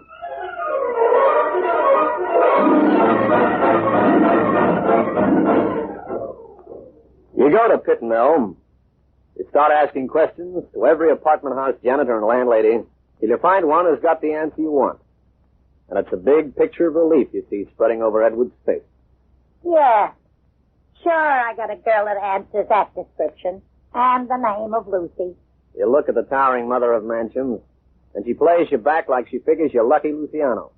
And all the public enemies rolled into one. But that don't mean you're getting in to see her room. We'll settle for her. What's she done? Nothing. Then what do you want her for? We're old friends. You haven't been here before. We're older friends than here. She's only 19. She's been here 2 years. Look here, we haven't got time to bandy words, woman. She's got a bottle of poison by mistake. We've got to stop her from using it. You mean she doesn't know about it? Of course she doesn't know about it. You think we'd be pushing stupid questions if we were? All right. You got your shirts running all up your back. You've got room 41. 41. All right, Steve. Let's get up there fast. You can't go up. What? All right, bright and beautiful. Why? She's not in. That's why. So a bottle of poison stays in the room till she comes back. If you're not the law, you don't get in. That, my ancient one, is where we differ. Come on, Grant. No. Let's go. Here, you come back. Don't stay as a private guest only. As from now, the notice has changed. But you can't get in. The door's locked. If the door's locked, how do we... 38. Must be the third one along. Yeah. 41. What's like she said, locked. Pity. It's a good door, too. What are you going to do? What do you think? The door's locked, a bottle of death waiting inside. We got no key and no cooperation, so Well, that's breaking in, damaging private property. Yeah. How'd you tell? You broke my door down. I'll get the police. After you, Mr. Edwards. I think we should. I mean, we could. Ah, you want your tablets, don't you? And the door's open? It is. Wide open. That's taking private property. I wanted your tablets my way, so you get them my way. All right, let's get them and go. Now, we'll try the bathroom. Here we are. Medicine cabinets. Yeah. And this is why you pay me. 1 full bottle of tablets labeled Edwards Fast Action Aspirin. 1 other bottle marked Edwards Fast Action Aspirin with 6 tablets left. This could mean you're locked in. She bought them before she ran out. You can now thank all your lucky stars. And me. Here. I've been looking at that door. You two can go to jail for this. She wants a damage paid for, Grant. Huh? Oh, yeah. This cover the cost? Let me see. Well, it was a good door. Not that good, Miss Midas. Now, goodbye. No, not until you get out. We've got what we want. So what do I tell Miss Tanner? Ask her to come to Edwards Drugstore tomorrow. That all? It's enough for your ears to flap on. Well, there's no need for Ready, you to Grant? get the darn route. That's all I want. Here. Let's go. You take Edwards back to his drugstore. Ring Captain Jim Daly at Homicide and tell him to stop the emergency calls going on the air. But he says you'll have to hold them till the police laboratories make a test on the tablets first. You try to argue that you're backing a lore machine. So you do like he says and take the tablets into headquarters. These are tablets? You look at Jim Daly and see the pinched lines of annoyance on his face. You watch as he counts them, careful and methodic, like he was back in trainee cop camp. And then the annoyance whips up to anger as he looks up. You take any tablets out? I prefer my cyanide in capsule form. This is no time for cracks, Steve. You come in here all bucked up because you beat us to finding the bottle. But you do the first dumb thing I'd get from an amateur. You didn't count them. I was going to, but when you said bring them over, I left it. You left it till nothing. All right, so if I didn't count them? Those emergency calls still go out. 2 of the tablets are missing.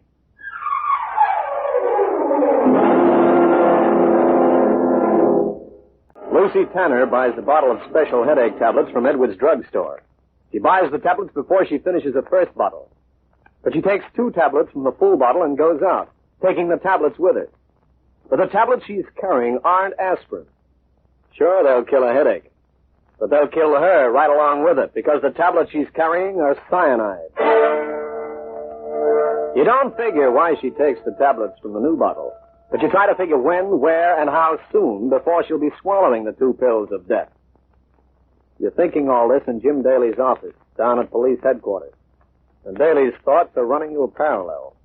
She could be lying dead in some gutter for all we know. You know, she must have put the tablets in her purse to use later, because if she'd taken them in a bathroom, she'd have been waiting when you broke in.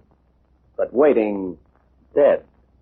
Somewhere out there in the big city is a girl with death walking beside her. Somewhere, sometime, she's going to put those tablets in her mouth. And if she does, Strong, if she does, you can thank the fact that you had me hold back the first of the emergency calls going out. The calls she'd most likely have heard. The ones before the evening newscast. Look, I didn't sell the tablets. No, but you should have counted them before you rang. Not left it for when you got here. Well, all right. Yes, all right. This time you better work in with us all the way. Or find her fast your way and keep in touch. I got 2 chances? Yeah, that's right. But only 1 nick and 1 private detective license. And if you miss out this time, you're going to lose both. Jim Daly's sore and he's mad. And he's got a right. But right now, it's not your neck you're worried about. It's Lucy Tanner's. And a guy who stands to lose everything if she takes the tablets before you find her. So your first call is to Edward's apartment. Oh, Steve, I was expecting you. Daly rang. He tells his wife he's going out. You notice he doesn't say where. And you notice something else. For a married couple, they're not very close. Sure, there's affection there, but it's all on one side. His wife. But you figure you've bigger problems to face. And you get Edwards into your car and go back to Lucy Tanner's apartment.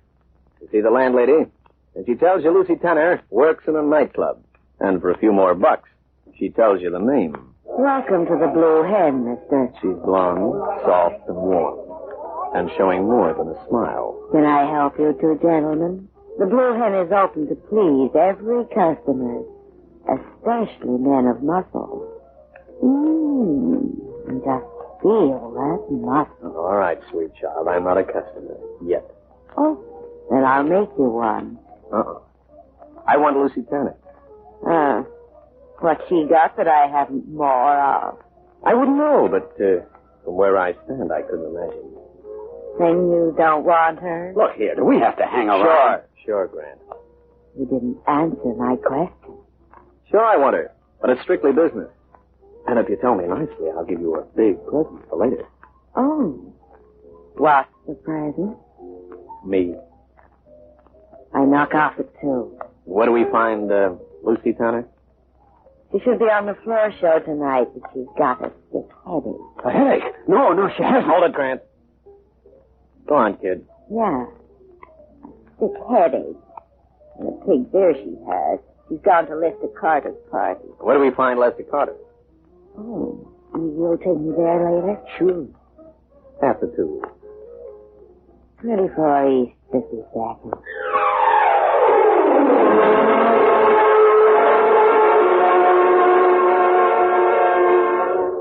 You and Edwards beat it fast down to 52nd. You find the address, and you find Lester Carter. You said you want Lucy Tanner? I say she isn't here. What then? He's big, he's fancy, but he's tough. So you figure it'll be quicker to play it gentle. I asked a question. Then catch the answer, Mr. Carter. I'm her brother, and I want her urgent. You think you can take her away, huh?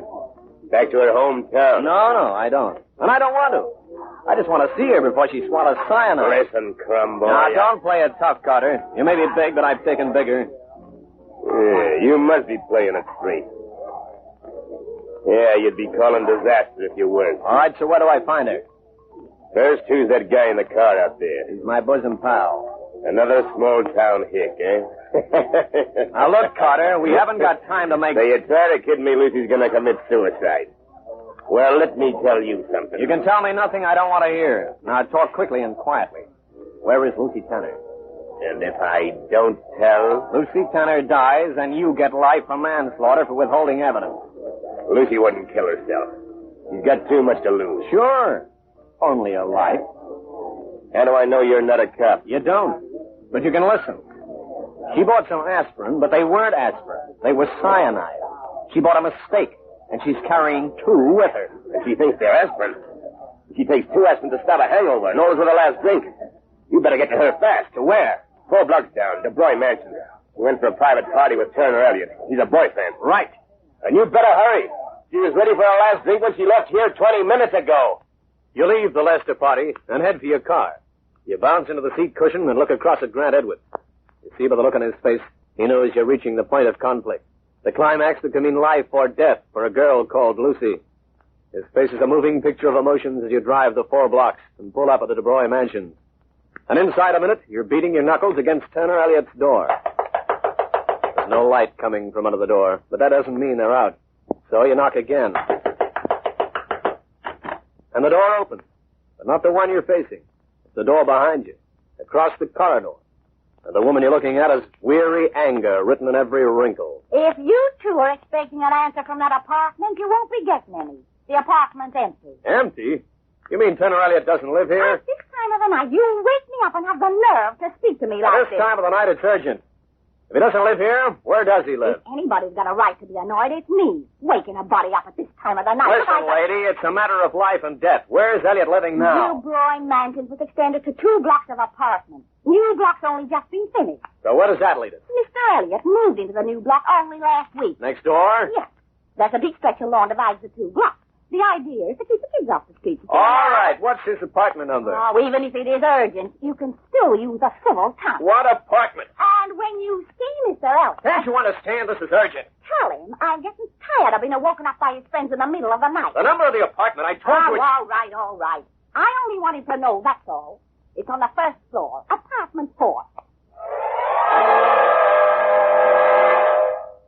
Beads of sweat are standing on your forehead as you leave the woman. Run down the stairs and across the stretch of lawn between the old and the new apartment.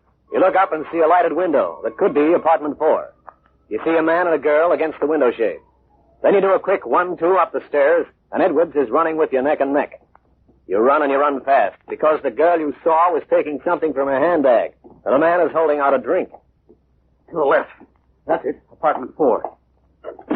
Hey, what the heck? You don't knock, but you go in fast. See the girl with a hand up to her mouth, and in the hand, 2 round tablets. Don't take them! Those tablets! No, don't! The shout came too late. The girl has already dropped them on her tongue. What the devil is the meaning of charging in and shouting like that? She's just taken cyanide. What? Well, don't just stand there, Edwards. Do something. You're the only medic around here.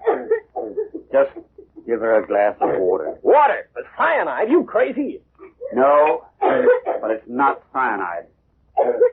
Not cyanide. Here, Lucy. Drink this. Oh, Vance.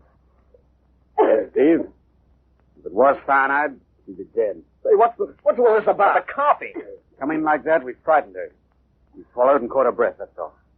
Then those 2 tablets she took were aspirin. What's all this about, Mr. Edwards? Those tablets you took, were they from the bottle you bought at Edwards' drugstore today? Yes, but why come in here? I'll have you thrown out. Don't bother, Elliot. We're leaving. But those tablets... Just forget we ever came in, honey. If you ever can. So, her tablets were only aspirin, huh? Yeah. And that means... Someone else has the bottle of cyanide. Who, Steve? Who?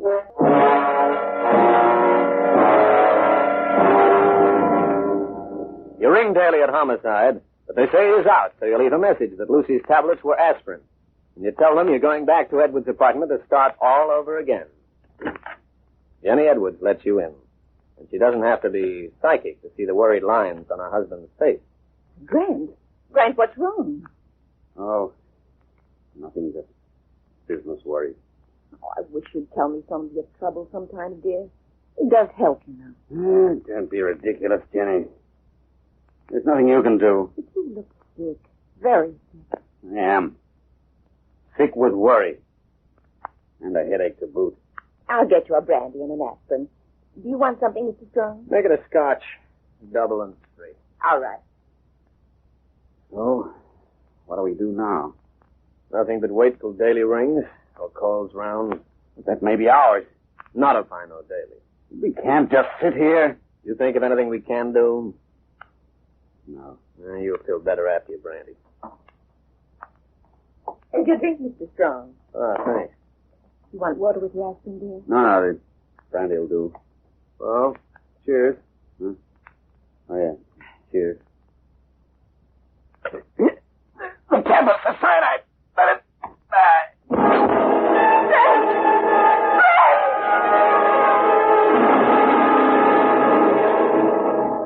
You look down at the crumpled figure on the floor. You look at the body that had been Grant Edwards. You call a doctor, ambulance, the police. But you know there's nothing you can do. Cyanide is deadly, and it's quick. You get Jenny Edwards to a chair. Dazed and broken, she tells you the answer to a question. Shortly after, the door bursts open, and Daly explodes into the room. Oh, what's all this I hear about? What happened?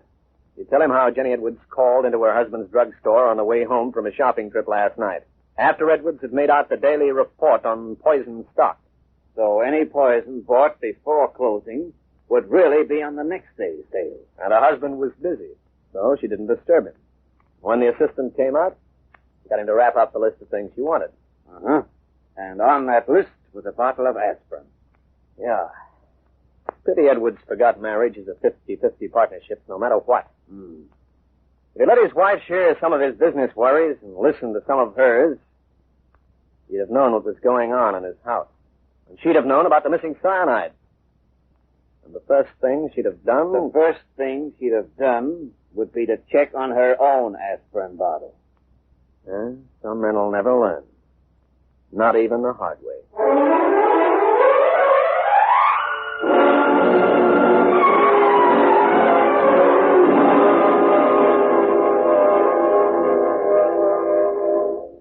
Well, like I said, I'm a sentimental, a romantic guy. But I've got a lot of good friends in and out of the force, and I like to keep them. I also like to help keep law and order in the community. I'll be with you again. But for now, this is Steve Strong, or as I'm more often referred to, that strong guy, signing off.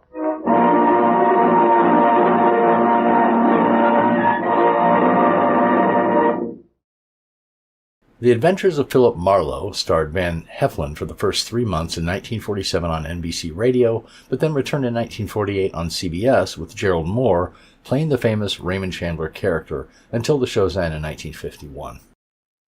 One of the best-known, hard-boiled, old-time detective shows, and still extremely popular to this day.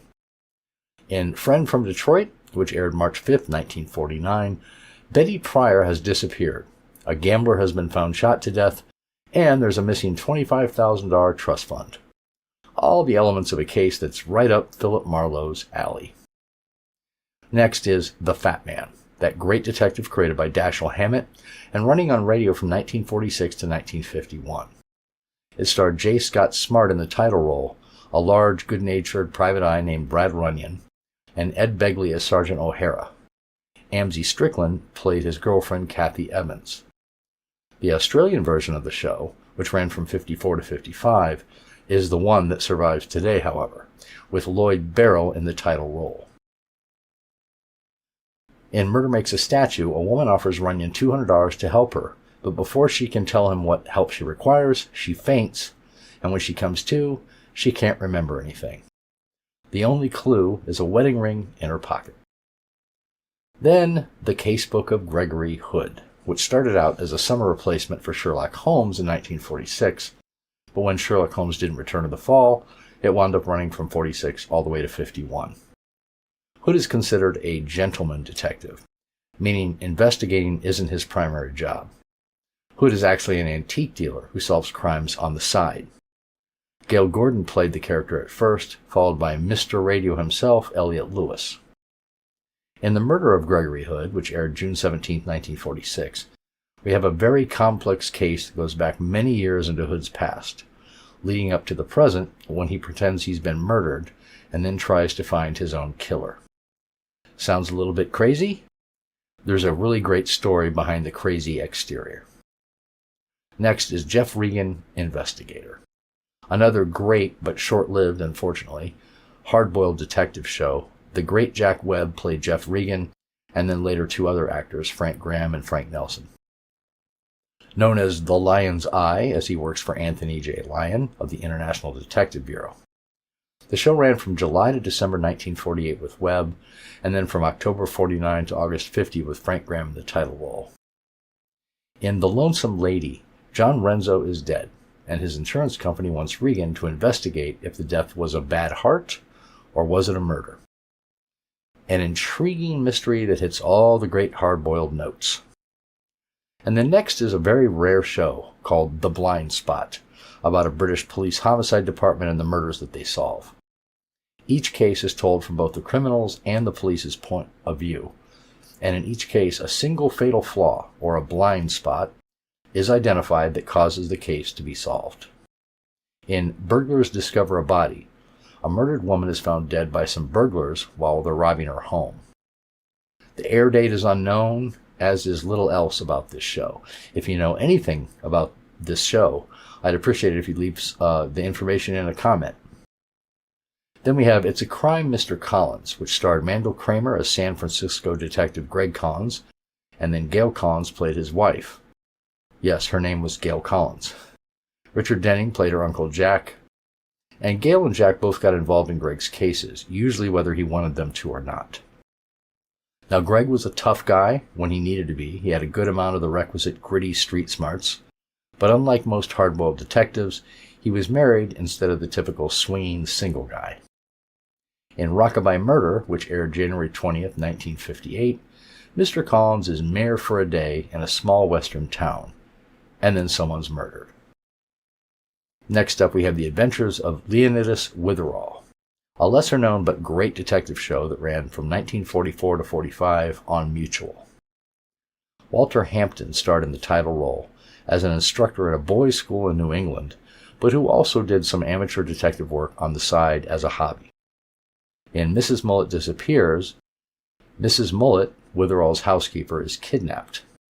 She manages to escape her captors, and then she and Witherall team up to capture the kidnappers. It aired on July 30th, 1944. Now let's enjoy these great shows, and I'll see you in a bit.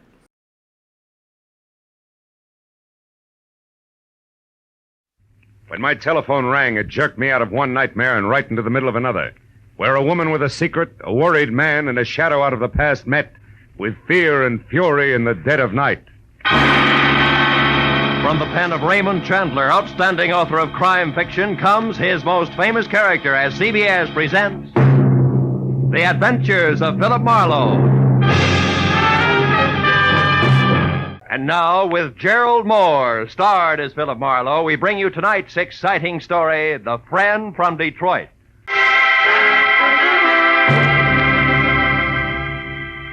There was a wood nymph dressed in nothing but a veil of dewdrops. She was pirouetting from one huge bluebell to another on gossamer wings. And with every turn, she smiled and came closer. But just as I reached out for a hand, something happened. The bluebells changed into old tomato cans and started to ring. A bandy-legged little man with a jackhammer went to work on my head. I fell over a cliff, and just before I landed on a red-hot pile of broken Scotch bottles... Oh, I woke up. But the jackhammer didn't stop. I switched on the light and looked at my watch. It was 1 in the a.m. and the phone on my bed table was screaming for an answer. Hello? Marlowe, this is Dave. Betty's gone. She's in trouble. You gotta help me, Marlowe. You gotta come over to my apartment right away. Wait a minute. Who is this? Dave Pryor. I run the coffee joint on the corner. You know me. Yeah, sure, Dave. I remember. What's the matter? My wife, Betty, she's gone. You gotta help me. Dave, it's 1 o'clock in the morning. I'm in bed. Besides, you know I don't monkey with family quarrels. It's not like that, Phil. Believe me, I'm scared for her. Phil, please, come over to the apartment. 2000 Beechwood right away. It's a matter of life. Okay, I'll be there in 10 minutes.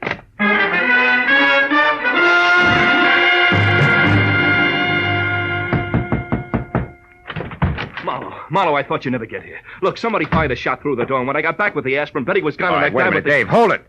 I'm not even awake yet. Look, sit down. Take it from the top. Slow. Yeah, okay. Maybe it started this morning at the coffee joint when a fancy guy came in and talked to Betty. She waits on the table. Yeah, I know. What do you mean fancy? Well, a slick dresser, cufflink, stick pin, all that. I didn't know him, and Betty tossed him off to me as a masher. Maybe he was, but she seemed upset. Slower, huh? Oh, yeah, sure. Well, tonight about 9, another guy came in, a chunky bird with a deep voice. Betty had just got back from shopping, and I was in the kitchen. See, when I heard a tray of dishes fall and Betty came back white as a sheet, she was scared, Phil, scared stiff. Hey! Oh, I'm sorry. All right. Go ahead. I looked out, and that chunky guy was leaving. Betty insisted he had nothing to do with it, that she was just nervous. Was somebody else in the place at the time? Let's see. Yeah, some Tribune reporter that comes in every night was up at the counter. He was the only one. And Betty stayed on the job till you closed, huh? Yeah, till midnight. But, Phil, she was in a bad shape. Mm-hmm. After we got home here, she sent me out with some aspirin. I was only out for 15 minutes, Phil. When I came back, she was gone. And look, this bullet hole in the glass door to the backyard. Somebody out there shot at her. And maybe hit her or something. All right, Dave, steady. Now take it easy. You and Betty have a gun? No. Why? Well, in the first place, the bullet went out through this glass. It didn't come in. And another thing, Dave, who did you call tonight after you phoned me? Why, nobody. Phone directory on the dresser here is open to the B's. Boone to wardrobe. Mean anything to you? No, I didn't even realize it was over there. I looked you up in the classified. Mm-hmm. Okay, come on. Let's take a look in the backyard. Any light out there? Yeah, I rigged one up for the barbecue.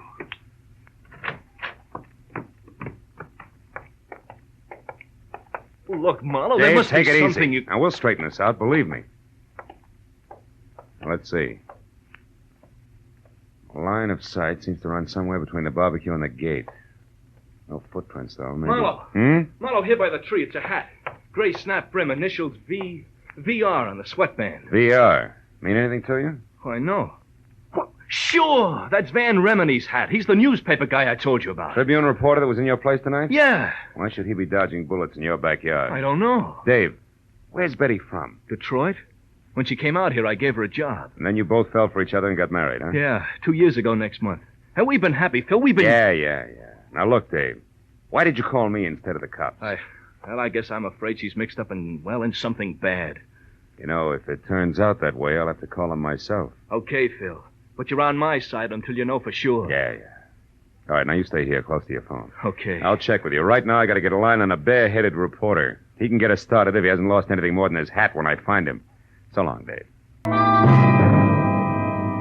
A reporter's hat, 2 strangers, and a bullet hole somehow added up to the fast fate of a hard-working kid named Betty, whose husband's only claim to fame was selling the best cup of coffee in town. It made no sense, but as I walked up the street toward my car, I figured that through Van Remeny, I could get to the first answer. I was wrong. The first answer got to me. A thick hedge suddenly sprouted arms. One jerked me around while the other held the cold throat of a .45 against my throat. Your car registration tag says your name is Philip Marlowe. No kidding. How do you suppose that happened? But it doesn't mention your racket. Shamus, maybe? Could be. And you? I'm a tourist. Oh, sure. Just out to see the sights. That's it. One in particular. $25,000 that belongs to me.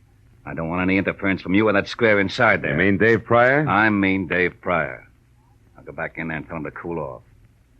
The little woman is all right. She's just helping an old friend, you might say.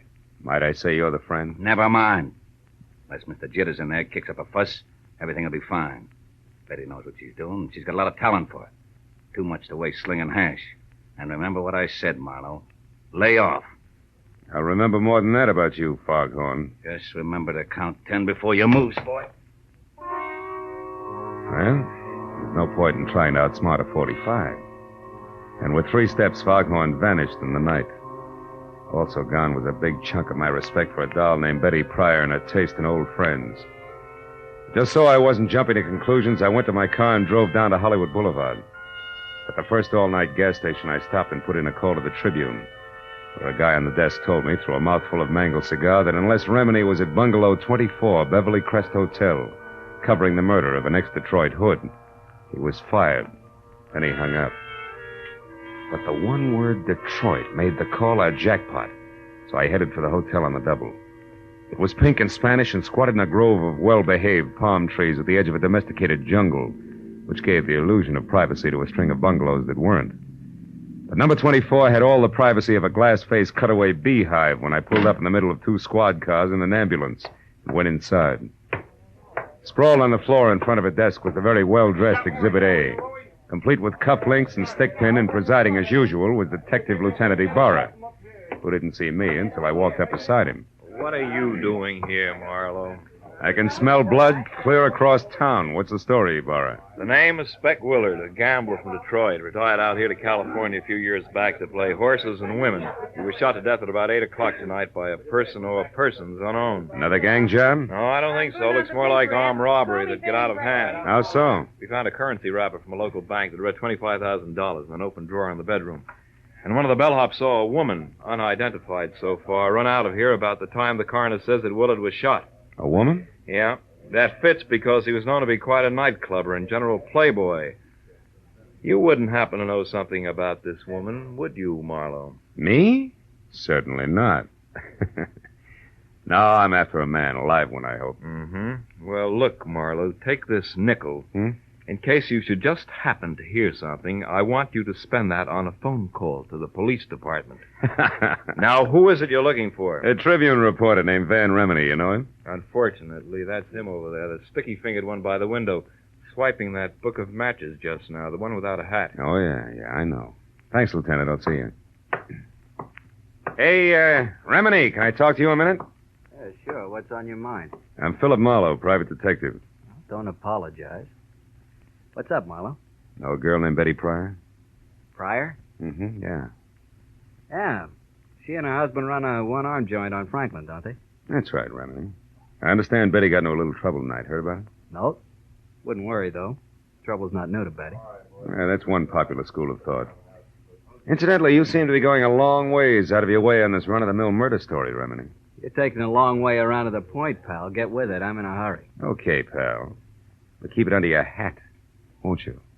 The gray one, I mean. Oh, so that's how Yeah, that's the way it is, yeah. Now, do you mind telling me what you saw in Pryor's backyard tonight?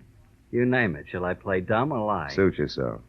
See, my press card's just as good as your license, sweetheart. It gets me in, gets me out again. In my dodge, that's called reporting. Remini, I'll squeeze the truth out of you eventually. I'm sorry I can't wait. I've got a deadline. Anything else? Yeah, one thing, a match. Yeah, sure, Marlowe. Anytime. Thanks. Mm-hmm. And, Remini. Yeah? Don't hang on too long, huh? Liable to singe your pinkies. The reporter blew out the match and looked at me steadily for a moment. And his lips shaped a word I ignored. Then he walked away. I had seen enough of the book of matches he'd stolen to know it was in the star-kissed room, a glossy, glass-roofed dine, dance, and drink emporium near Arthur Murray's studio on Wilshire Boulevard. So I made like I was in for the night and watched Remini leave. All the way to his car, he kept looking back over his shoulder as if he expected to be followed. I waited till he was out of sight, and then I headed for Wilshire in the star-kissed room. But when I got there, it was closed. Remini's car wasn't in the neighborhood, and the only thing that kept the trip from being a total loss was a spotlighted picture. 10 feet square of a sultry, svelte chanteuse labeled Carla Borden. Whose come-on-in smile in almost costume was a cinch to increase the accident rate of the block by 20%. But then I took another look at her name and got back to business. It started with a B, as in phone book, opened to Boone and Bordeaux. I found a directory, got it open to Boone and Bordeaux, and halfway down the page was Borden, Carla, 2840 North Lucerne. It took 10 minutes to get there and 2 more to find out she had an apartment, number 17, at the end of the first-floor hall. The door was open, and I started for it, but got back close to the elevator when a woman came out and ran down the corridor toward me. It was Betty Pryor. Hold it, Betty! Whoa! What? Marlowe, what are you... Never mind the stall, Betty. I've been in a long time. Why, I don't know what you're talking Now, look, about. you left a pretty worried guy at home. Dave, did he send you after me? That's right. Why can't you fools leave me alone? Why does he have to be so stupid? Hey, you've got a few ideas mixed up, kid. Oh, sure, I'm wrong. I'm the one who's all mixed up. Let go of Not me. You... until I've got a couple of things straight. Now, what happened? Did life in a hamburger stand get a little stale? Yes, you two-bit snoop. Okay. Dave thinks you're in trouble, I think you're in trouble, and I think somebody waved a few bills at you and you lost your grip. Why, and you're in so deep now you can't get out, and it's no more than you deserve. Now, come on. We're going right back down the hall to Carla's apartment. We're going to have a little chat, just the three of us. No, I won't let go. Come on. Take your hands off, Marlowe. Stand still. Well, my 2 chums, the foghorn and its .45 caliber equalizer. Easy does it. You were lucky the first time. Well, Betty, did you get it? No, something went wrong. Something terrible. Shut up. Marlowe isn't Steve. We'll talk after he's out of the way. All right, you. Get in that elevator, chum. And we'll wait right here to see you leave. Get on here. That .45 makes you awful brave, chum. This way we don't offend a lady by being uncouth. And you get a chance to go up in the world. Just put your finger on a button. Now, wait a minute. Come on. All right. Now, all you have to do is push.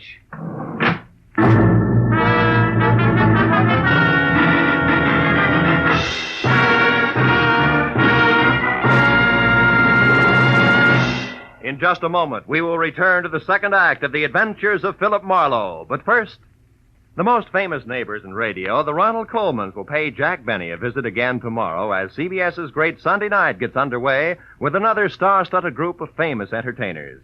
Amos and Andy, Lum and Abner, Eve Arden as the gay schoolmistress, our Miss Brooks, and Helen Hayes as a hillbilly. These are only 4 more of the 10 great entertainments which will come your way tomorrow night. Go visiting with the Colmans on all of these same stations on The Jack Benny Show, and hear the rest of CBS's Great Sunday Night 10 as they come one by one over most of these stations. And now, with our star, Gerald Moore, we return to the second act of Philip Marlowe and tonight's story, The Friend from Detroit. My cage on cables was 10 exasperating seconds getting to the next floor. And I was another 10 getting free of it, back down the stairs and out into the dark street where the red splash of a taillight disappeared around a corner. And that was all that was left of Foghorn and company. So I turned back toward Carla Borden's room. When I stepped across the threshold, I found that with the exception of a single bureau that was still intact, apartment number 17 looked like it had just played host to the vortex of a cyclone. The bed, a chest of drawers, another bureau, a desk, everything was inside out. And in the middle of all that was the body of Carla Borden. Blood from a deep, ugly cut on her head, staining the snow-white front of her Angora sweater. I saw something else, which reminded me that this was not the first corpse of the night. The plush leather frame was shaped like an oversized lifesaver, and in it was the picture of a handsome man, all smiles, inscribed, "With love to my very best girl, Speck Willett." It was 10 minutes before I got Kennedy Barrow, who was still up at the Beverly Crest Hotel. And after I told him about Collar and her connection with the late Mr. Willard and Betty Pryor and my connection with Dave, I stopped talking and listened. Marlowe, we just learned that Willard had some kind of a $25,000 caper going with one of his old mobster friends from Detroit, named Joe Lazar. Well, maybe he's something with a voice and active below bottom? The same, Phil. Anyhow, it looks like they worked out a gambling deal for old time's sake. At the last minute, Willard tried to welch on Lazar and got killed for his trouble. Then Lazar searched the place until he found the $25,000. No. That part doesn't fit, Ibarra. How so? Well, I've run into Lazar twice tonight. I know he and the money are still strangers. Oh? After what happened here with the team of Betty and Lazar getting to the singer Carla, I figured they're still looking for it. Also, I figured Carla was somewhere near when Lazar killed Speck Willard, and that she took the money and...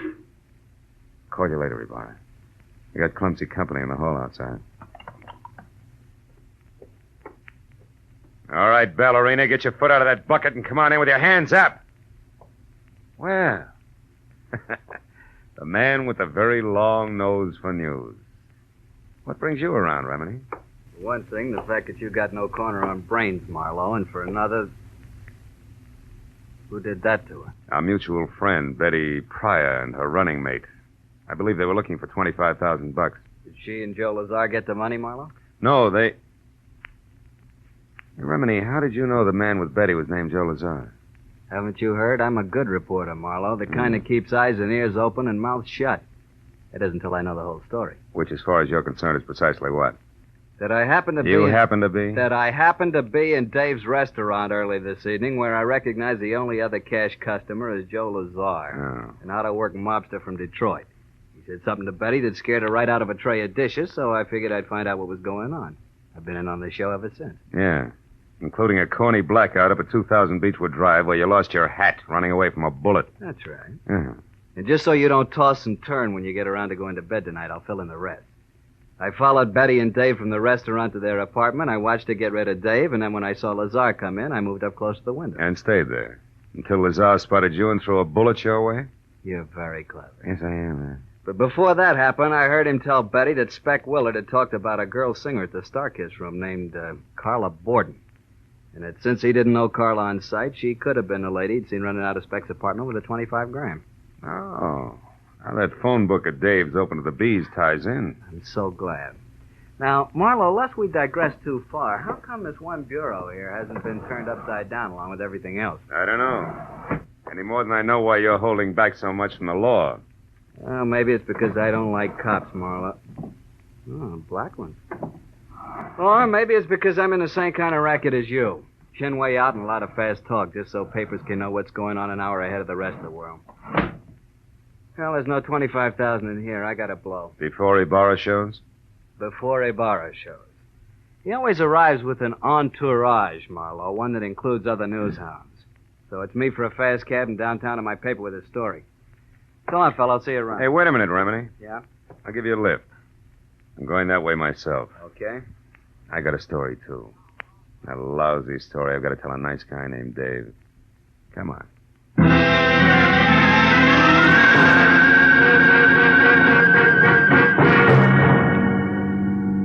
All the time we drove, Remini half-faced me and smoked one cigarette after another while he rattled on about Joe Lazar. The great story he had and a lot of other things I didn't hear because from here to there. I was busy trying to find the right words with which to tell Dave Pryor that his wife was no good. So when we were about halfway to Beechwood Drive and Remini, who was pushing close to his deadline, decided to get out and phone his story in from a drugstore, I was glad. So long, Marlowe. A second after that, I knew I was kidding myself. Because even with just silence for company, I was still no place with the right words. 10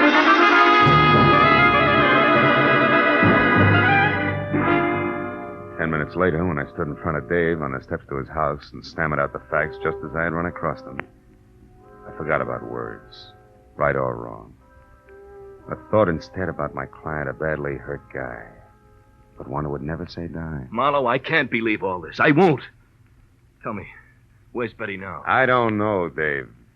Now, look, maybe we ought to head for police headquarters, because sooner or later we're each going to have a story to tell Lieutenant Ibarra. Come on, my car's over here. Okay, Phil. I guess that's the only thing to do, all right. Yeah, I guess so. Here.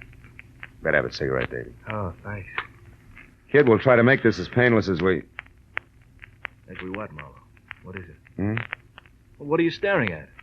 Front seat. But I don't see anything, Phil. What is it? What Shut are you up, staring Dave. Shut up. Give me a minute, will you? Yeah. Yeah, sure. Come on, Dave. Pile in. But why, Marlowe? Where are we going? Darkest room to play a long shot.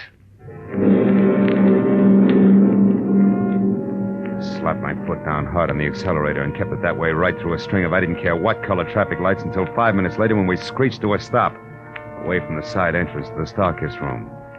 I left Dave in the front seat, piled out fast, and ran a dozen yards to an abrupt halt. At the sight of something that turned the long shot I was playing into an odds-on favorite. It was the stage entrance door, open a couple of inches, and in front of that, and unconscious on the hard sidewalk where he'd fallen, was the clad in blue form of a private patrolman, his pistol holster conspicuously empty.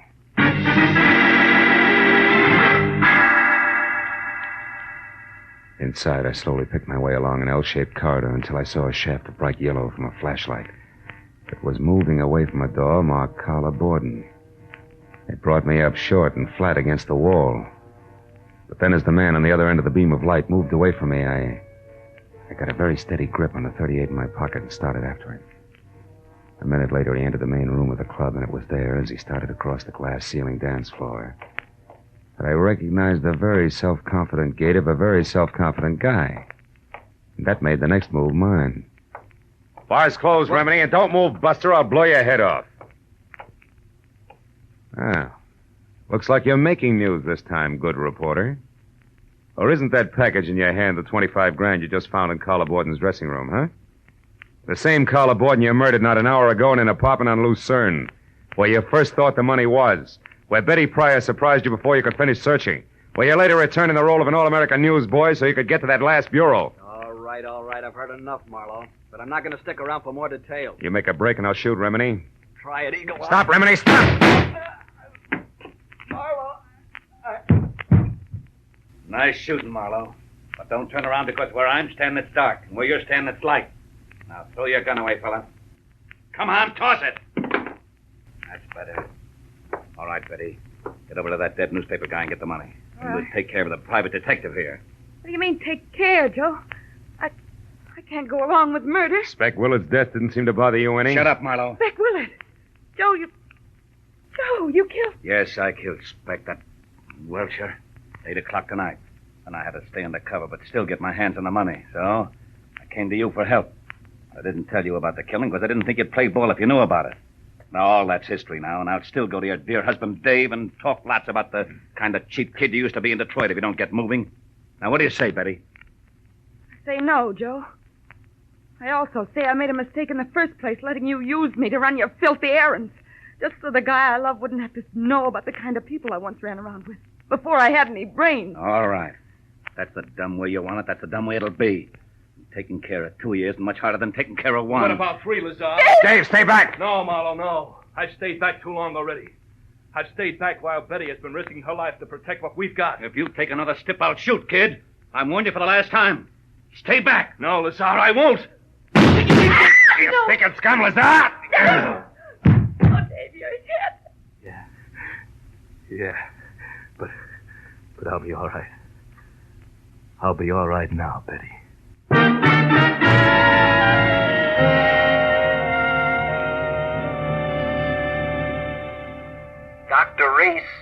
Dr. Reese, please report to surgery. Well, Mrs. Pryor, Dr. Reese, Marlowe, the please doctor says that report Dave's to going to be surgery. fine in a couple of days. Yeah. Caught one on the shoulder, the other on the hip. He certainly had courage, didn't he? Yeah, and you did all right, too, Betty. Mixing in this whole mess just to keep the home fires burning. Tell me, whatever made you think that a guy like Dave wouldn't understand that you turned over a new leaf? Well, I don't know, Phil. I guess I wasn't very smart. No, you weren't, Mrs. Pryor, but you're lucky because Marlowe here was. And that brings me around to a loose end, Phil. How did you know that Remini was your man? All right. Because of something I saw in the upholstery of the front seat of my car he borrowed. Tufts of snow-white angora, which was the kind of sweater that Carla Borden had on when she was murdered, after they struggled. And since you didn't touch the body yourself, they couldn't have come from your suit. No. And Remini was the only other one who had been in my car. So I figured that the angora fuzz had gone from Carla's sweater to Remini's suit to my upholstery. Yeah. All of which means that Remini must have been in Carla's room before I got there as well as after. See? And then once I thought back about his getting out of my car to phone his story in, I realized that when I dropped him near a drugstore, he had also been near the Star-Kissed room. Yes. It's exactly where he'd headed. Mm-hmm. You see, Phil, Joe and I followed both of you from Carla Borden's place because, well, after Joe put you in that elevator and we ran, Joe said we had to return and wait for Remini, who was sure to come back and finish his search. And the whole business because Lazar, after he had murdered Speck Willard, was afraid to publicly go after Carla Borden, and the money he felt was his. Yes. He knew about me and Dave because Speck Willard accidentally dropped into our place this morning. Correction, baby. What? Yesterday morning. Oh. It's now 9 a.m. Oh. And a good time to call quits, huh? Good night, kids.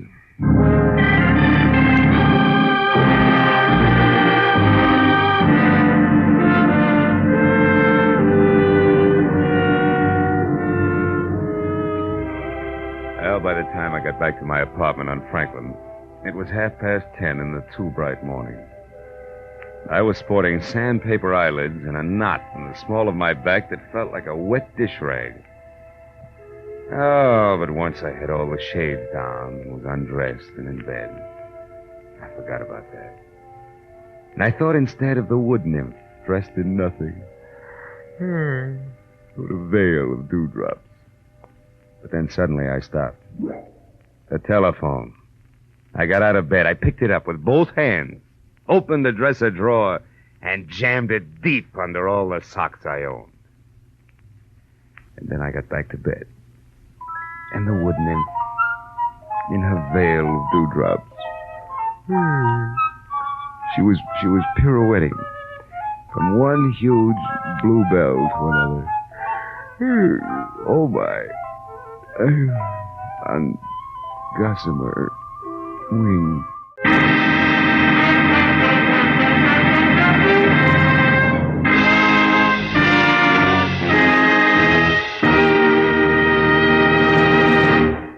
The Adventures of Philip Marlowe, created by Raymond Chandler, stars Gerald Moore, and is produced and directed by Norman MacDonald.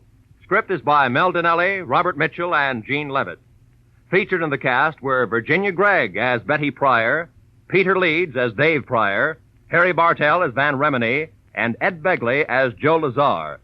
Lieutenant Detective Ibarra was played by Jeff Corey. The special music was by Richard O'Runt. Be sure and be with us again next week when Philip Marlowe says... It was a hunt through a jungle of city streets, with danger waiting at every intersection, until halfway through, when the hunters became the hunted, and death brought an end to the game.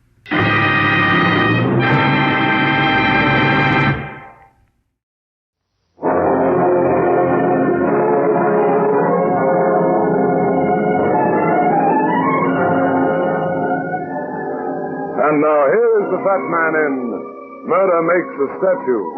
A picnic isn't exactly my idea of the way to eat a good dinner, especially after being in the infantry and remembering a few picnics I'd had in the snow in Belgium. But you know women, once they make up their mind to do something, it's going to happen or else. And Kathy had made up her mind that we were going on a picnic. When she came into the office that morning, she was all excited about the spring and the trees and the cute little lunch she'd packed. Oh, isn't the spring wonderful, Brad? Doesn't it just do something to you? Makes me sleepy. Oh, you're about as romantic as a laundry list. I lose my appetite in the spring, too. Hey, these sandwiches look good. But they're sort of small, aren't they? Oh, Brad, it's only 9:15. Don't eat them now. Okay, honey, okay. Look, I've got an idea. What? Why don't we just have our picnic here? It's nice and quiet, and there are chairs and a desk. Oh, no, you don't. We're going, and we're going right now. Huh? Oh, Mr. Runyon. You are Mr. Runyon, aren't you? That's right, beautiful, but I'm taking the day off. It's spring, and I'm getting back to nature. I'm going on a picnic. Oh, no. Oh, yes. But this is important, Mr. Runyon. I'm sorry, honey, but it's no use. I'm taking the day off. I'm going on a picnic. But you've got to help me. I'm in trouble. Look, I got money, a lot of money. I'll make it worth your while. Just listen to me. Here, take this first. $200? But I can't. Please take it. I'll give you more later, but first just listen to me. For $200, I'd listen to anything. I know it. Now, don't get excited, Kathy. I'm just going to hear what she has to say. Oh, Brad. Okay, stop talking. What's bothering you? It's confidential. Do you mind? She means you, Kathy. I know what she means. Do you mind waiting out in the hall just a couple of minutes? Certainly I mind. It better not be more than a couple of minutes either. All right. Make it fast. What's your name? My name is... What's the matter? I'm getting dizzy. Hey, wait. I feel so faint. Kathy! Kathy, come in here quick. Wow, that was fast. Yeah, too fast. Can we go... What's happened? She fainted. Hey, give me a hand with her. Maybe I ought to get some water. Her pulse seems normal. Give her on in a minute. Hand me your pocketbook. Huh? Oh, here. What are you going to do with it? Look inside and see if I can find out who she is.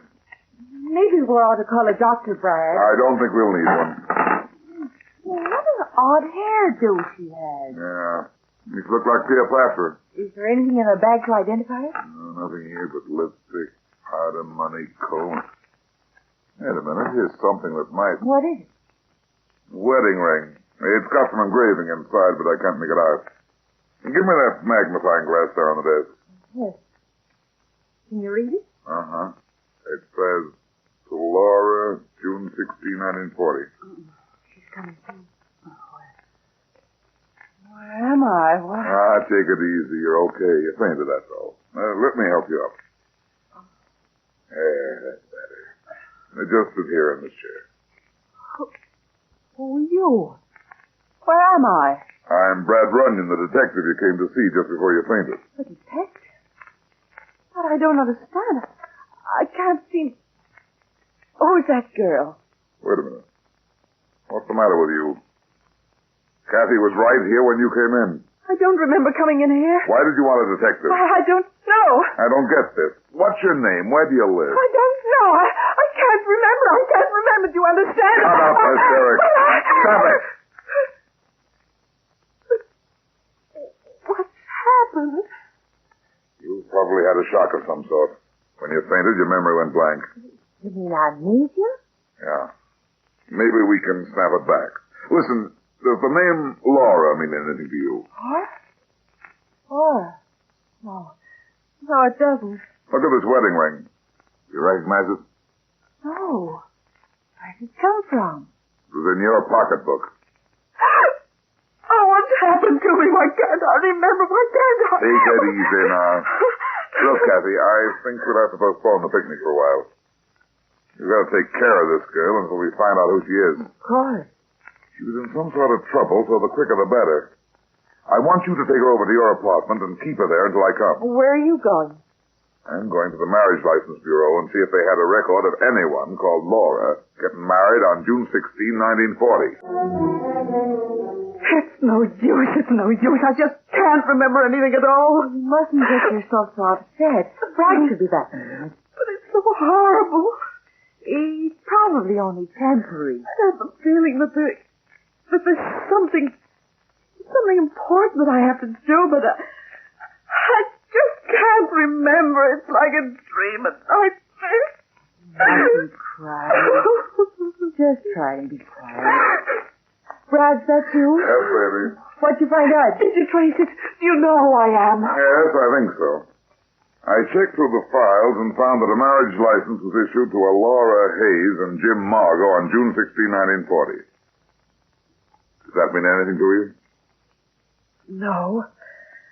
No, it doesn't mean a thing. Why don't you look up those names in the phone book? I did. Jim Margot is a commercial photographer with a studio down in Greenwich Village. If I could only remember what my name is. It must be Laura. I'm not so sure. We'll call her Maggie until we find out whether or not she's Mrs. Jim Margot. Maggie? Why Maggie? That's the first name that popped into my head. I wonder. Jealous, Kathy? Come on, Maggie. You and I are going visiting. Where are you taking me?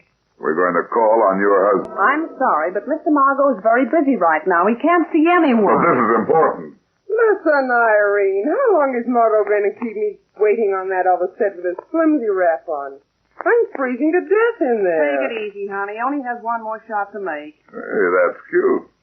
They're making wraps out of feathers these days. Yeah, cute, isn't it?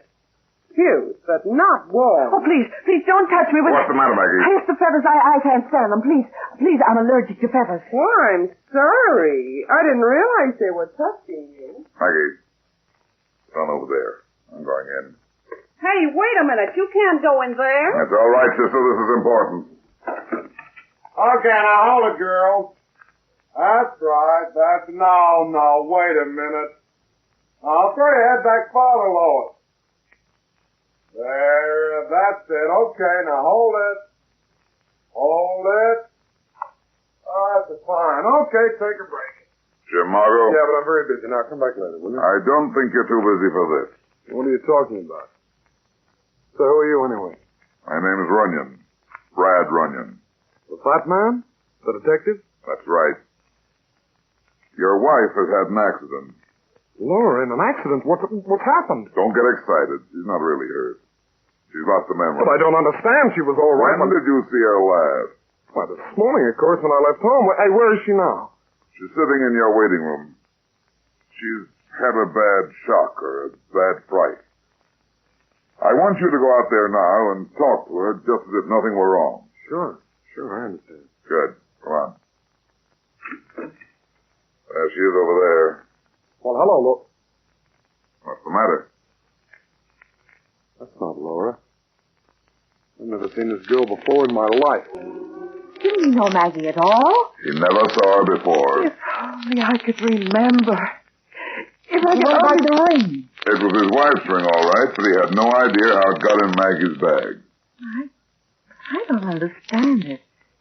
Maggie, are you sure you didn't recognize him? I've never seen him as far as I can remember. Oh, Mr. Runyon, please help me. You are going to help me, aren't you? Uh-huh. Why don't we take her to the police, Brad? They could probably trace her. I've got a better idea. What?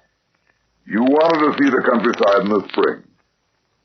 Let's go for a ride. Are you out of your mind? We can't do that now. Sure we can. Jim Margot's got a place in the country. But what do you want to see him again for?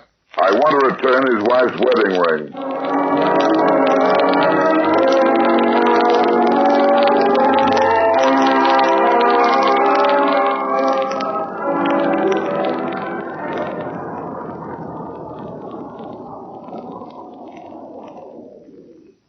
Oh, this is it. Anything look familiar, Maggie? No, nothing. Lonely looking place, isn't it? Yeah. Don't open the door, Brad. What's the dog? He's as big as a horse. He's a great Dane. Hello there, big boy. Yeah, what's the matter? What are you sore at? Don't, Brad, don't. Look, he'll bite. No, he won't. We big fellas know how to get along together. Besides, I'm bigger than he is. Please be careful. You reach in that compartment there and give me that box of cookies. Here they are. Thanks, Maggie. Watch out, Brad. Now, wait a minute. I'm not afraid of you. Here, have one of these cookies. Okay, take the whole box. He didn't want to bite anybody. Come on. He looked awful mean. They won't bite unless you're afraid of them. The door's not closed tight. Yeah. Must be somebody around. Anybody home? Come on, let's You just can't go into somebody's house. I'm already in. Come on, Maggie. Oh, what are you going to do? Just to look around and wait a while. Maybe somebody will show up. I don't like this, Brad. Maybe Maggie will see something here in the house that will jolt her memory. But take a look in that studio over there, Kathy. Mac and I look in here. All right. This looks like the living room. Take a good look around, Maggie. Isn't there anything that clicks? No. No, it's all strange to me. Brad! What is it? Come here, quick. What's the matter? What's wrong? Well, there in the chair. Stop it. Don't look. She said all right.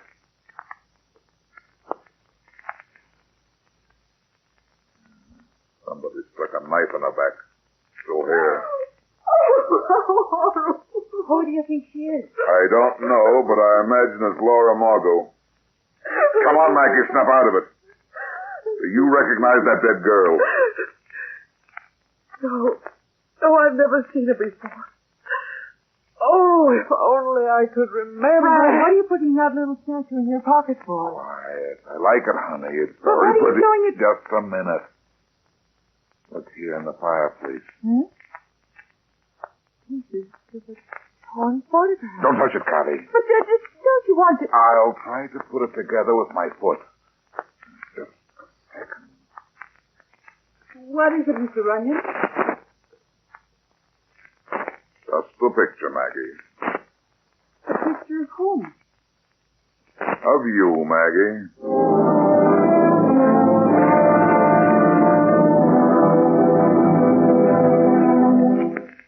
You were right, Brad. She was Laura Margot. The medical examiner says she was killed between 9:30 and 10:30 this morning. You sure of that? He's positive. What about her husband, Jim Margot? I had him picked up as soon as I got back to town. I brought him in here to headquarters for questioning. He was pretty broken up about his wife's death. You still got him? No, we had to let him go. Didn't really have a thing on him, and he came up with a pretty good alibi. What was the alibi? His receptionist swore he came into the studio this morning before 9:30.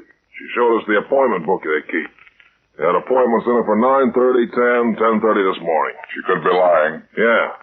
So could you, Brad. What's that supposed to mean, Mac? I think you're holding something back. For instance, what about this client of yours, that Maggie, the girl who's lost her memory? You saw her, you questioned her. Did you find out who she is? No, there wasn't any record of her fingerprints. Then you know as much about her as I do. Well, what about that picture of her that was torn up and thrown in the fireplace? Why don't you ask Jim Margot? I did. He says he doesn't know anything about it at all. Never saw the picture of the girl before. What do you think I'm holding out on you? Why did the girl come to see you? I don't know. She fainted before she could tell me. Where is she now, Brad? You boys couldn't identify her and let her go. I sent her up to Kathy's apartment. She's there now. Well, I'm sorry, Brad, but I gotta talk to that client of yours right away. It's important. Why? Because there was only one set of fingerprints on the murder knife, and they belonged to Maggie. Funny. No answer. You better not be kidding me, Runyon. Mac, I was never more serious in my life. I can't figure this out. It's unlocked. It looks like nobody... Kathy! Kathy! Hey, what's happened to her? Kathy! Kathy, it's me, Brad. Is she hurt? I don't know. See if Maggie's in the other room. Kathy! Kathy! Wake up, honey. Wake up. Maggie's gone, Runyon. I want the truth. Where is she? I don't know. What's wrong with Kathy? Looks like somebody slipped her some knockout drops. Runyon, if you've been kidding me, you're going to be sorry. I've played along with you lots of times, and you run pretty close to the law, but you've never tried to protect a murderer. Stop being a cop, Mac, and go in the kitchen and see if there's some coffee there. We've got to wake Kathy up. I told you. Don't be a jerk, Mac. Go get the coffee. Oh, someday you're going to go too far. Come on, baby. We're going to go take a walk. Let me go. I'm sleeping. I'm sorry, honey, but it's going to be walking. Oh, no, don't let me sleep. Sleep. Walk, baby, walk. What happened? I'm sleepy. Where's Maggie? I don't know. I'm sleepy please don't. You've got to wake up, Kathy. Now try, honey, try. It's Brad. What happened? Brad.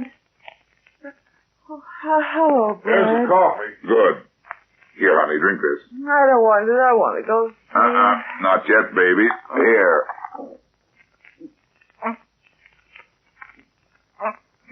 That's better. Now what happened? What happened? Why, I don't know. I guess I must have fallen asleep. Maggie's gone. Gone? Oh, she can't be. She was here. Was anybody else up here tonight? No, just Maggie and me. We sat and talked a while, and she said she wanted a drink, so I fixed each of us a drink. Then I must have fallen asleep. She drugged you then? Maggie? Yeah, it looks like it, sweetheart. But why? I don't understand. Because she's a murderer and she knew the game was nearly up. This doesn't look so good for you, Runyon. I'm going to send out a general alarm to bring her in. Don't be a sap, Mac. She couldn't have murdered Laura Margot. Why not? Because Maggie was with me in my office when the murder was committed. But, Kathy, it's nearly midnight. You ought to stay home and go to bed. No, it's no use, Brad. I'm going with you in that bag. But, honey, I've got work to do, and you need I'm rest. not a bit sleepy now, honestly. Look, I'm fine. What's the matter with you, anyway? Well, I don't know. I guess I'm nervous or something. Maybe it was the drugger. Oh, I just don't want to be alone. That's silly. Now, you run along It's back. not silly. I'm afraid. Afraid? Yes, the murderer is still loose. Now, I'm not going back there to my apartment alone. Okay, sweetheart. But get ready for a long ride. Where are you going? Back to Jim Margot's house in the country. I've got some unfinished business up there.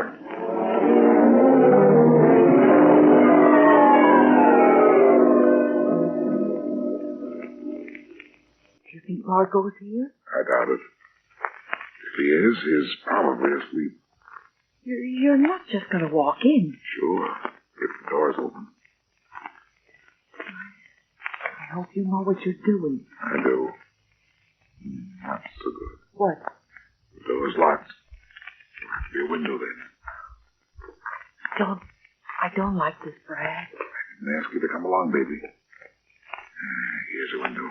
I see it. What's wrong? I'm not sure. This window is wide open. Maybe that means there's somebody else. That's what I was thinking. I'll keep as quiet as possible. You're not going in if somebody else is in there. Certainly. If you'd rather wait out here. Oh, no. Okay, come on then. Quiet.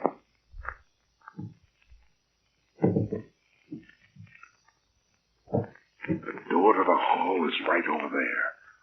Hold on to me and be as quiet as possible.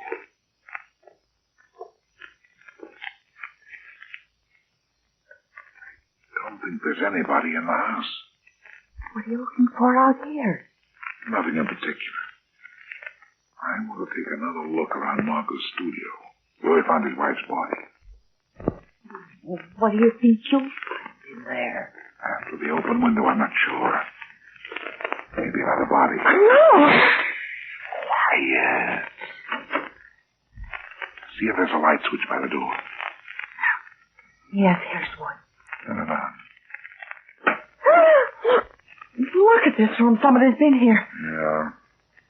Looks like a tornado hit it. Wasn't it? Yeah. It's that big town. Something must... Come on, honey, quick! Somebody's driving away, Brad. Oh! What's the matter, Kathy? I tripped over something. Brad, I think it's a body. Give me that flashlight. Who is it? It's the dog. Somebody shot him. What does it all mean, Brad? It means that we've got to get back to Jim Margot's studio in town as fast as we can. The murderer was just in this house looking for something, but it wasn't there. Well, how do you know it wasn't there? Because I've got it in my pocket.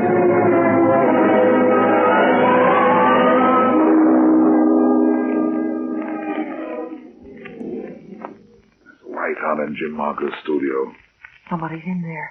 I want you to do just as I tell you. Stay outside here in the hall. If you hear anybody coming, let me know quick. I'm going inside. Do you think Margot is in danger? A lot more than he thinks. Oh, good. Come in, Arlene. I'm anybody. Who's Arlene, Margot? Fat man. Startled me. Who's Arlene? Why, it's just a friend of mine. Working sort of late, aren't you? I had some things to finish up tonight. Why the suitcase? Going someplace? No, I'm going to stay in town a while.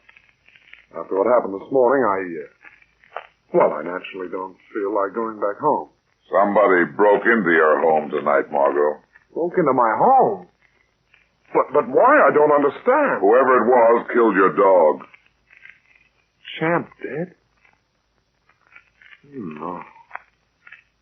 They must have attacked them when they tried to get in. Uh-huh. Or maybe they did it so we'd think that was what happened. What are you talking about? Maybe the dog really knew who it was and wouldn't have bothered him. So he killed the dog to throw me off. Yeah, I see what you mean. You're pretty smart, fat man. Thanks. But why would anybody break into my house? They were looking for something. What? A little statue. But they didn't find it because I've got it in my pocket. Here it is. Does it look familiar to you, Margot? No, I've never seen it. Do you know who it's a statue of? No, of course not. It's funny because I recognize it. It's the girl I brought to see you this morning, the girl I called Maggie, who was suffering from amnesia. What are you driving at, Runyon? Your memory isn't so good either. What do you mean? It's no good, Margot. I found this statue in your sculpting studio, and it's got your name on the base. Don't make a move, Runyon. Pretty fast on the draw for a photographer. Yeah, and a good shot, too. This gun is loaded, and I'll kill you if you try to stop me. You still haven't told me who Arlene is, Margot. Arlene and Maggie are the same girl, aren't they? I don't know what you're talking about. Sure you do. You killed your wife so you could run away with Arlene, didn't you? She slipped up, though. She remembered she was allergic to feathers. You've got it all figured out, haven't you? Yeah. Well, that's too bad, because now I'll have to kill you. But first I want that statue. Now give it to me. It's a nice piece of work, Margot. I recognize Maggie by the Cleopatra hairdo. Toss it over here. Hey, what's going on out there? Here's the statue, Margot. Oh, my arm, you...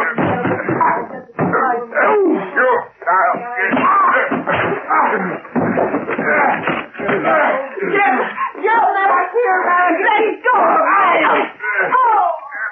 You want to play that way, huh? Okay, sister.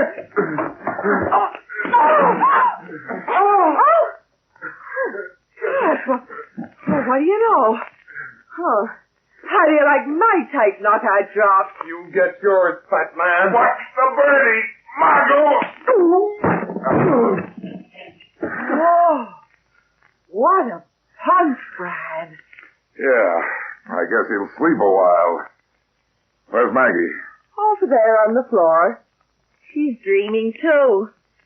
What did you do to her? Why, I gave her what you call that old judo one, too. Oh, it's wonderful, Brad. It really works.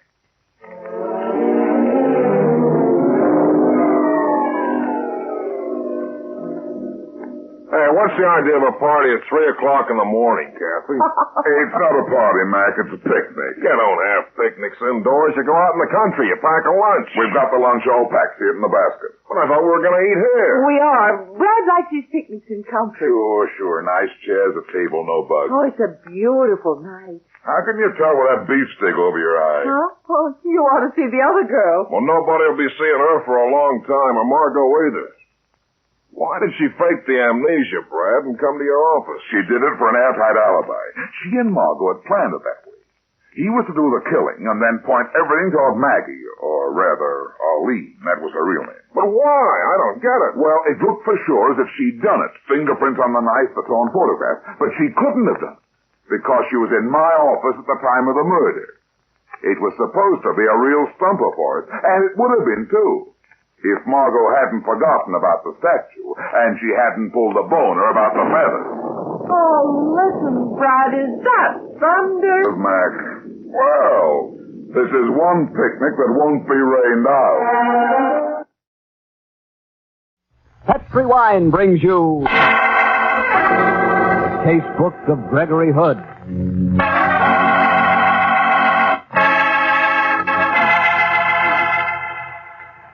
Tonight, the Petri family, the family that took time to bring you good wine, invite you to listen to the story of The Murder of Gregory Hood.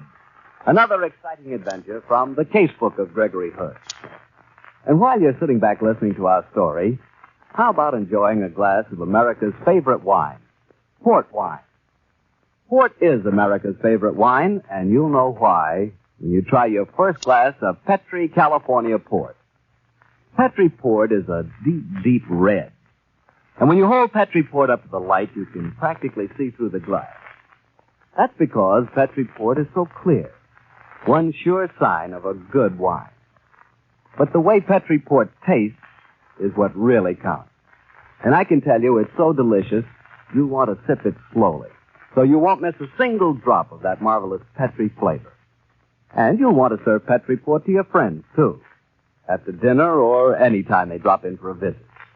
And naturally, you can serve Petri Port proudly. Because those letters P-E-T-R-I spell the proudest name in the long history of fine wine.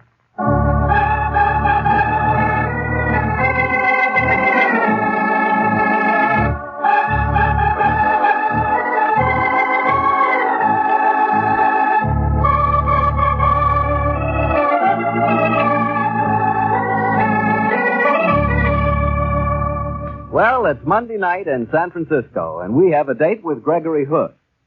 A little earlier, Gregory phoned me to say that he was working late at his office, so let's join him there, shall we?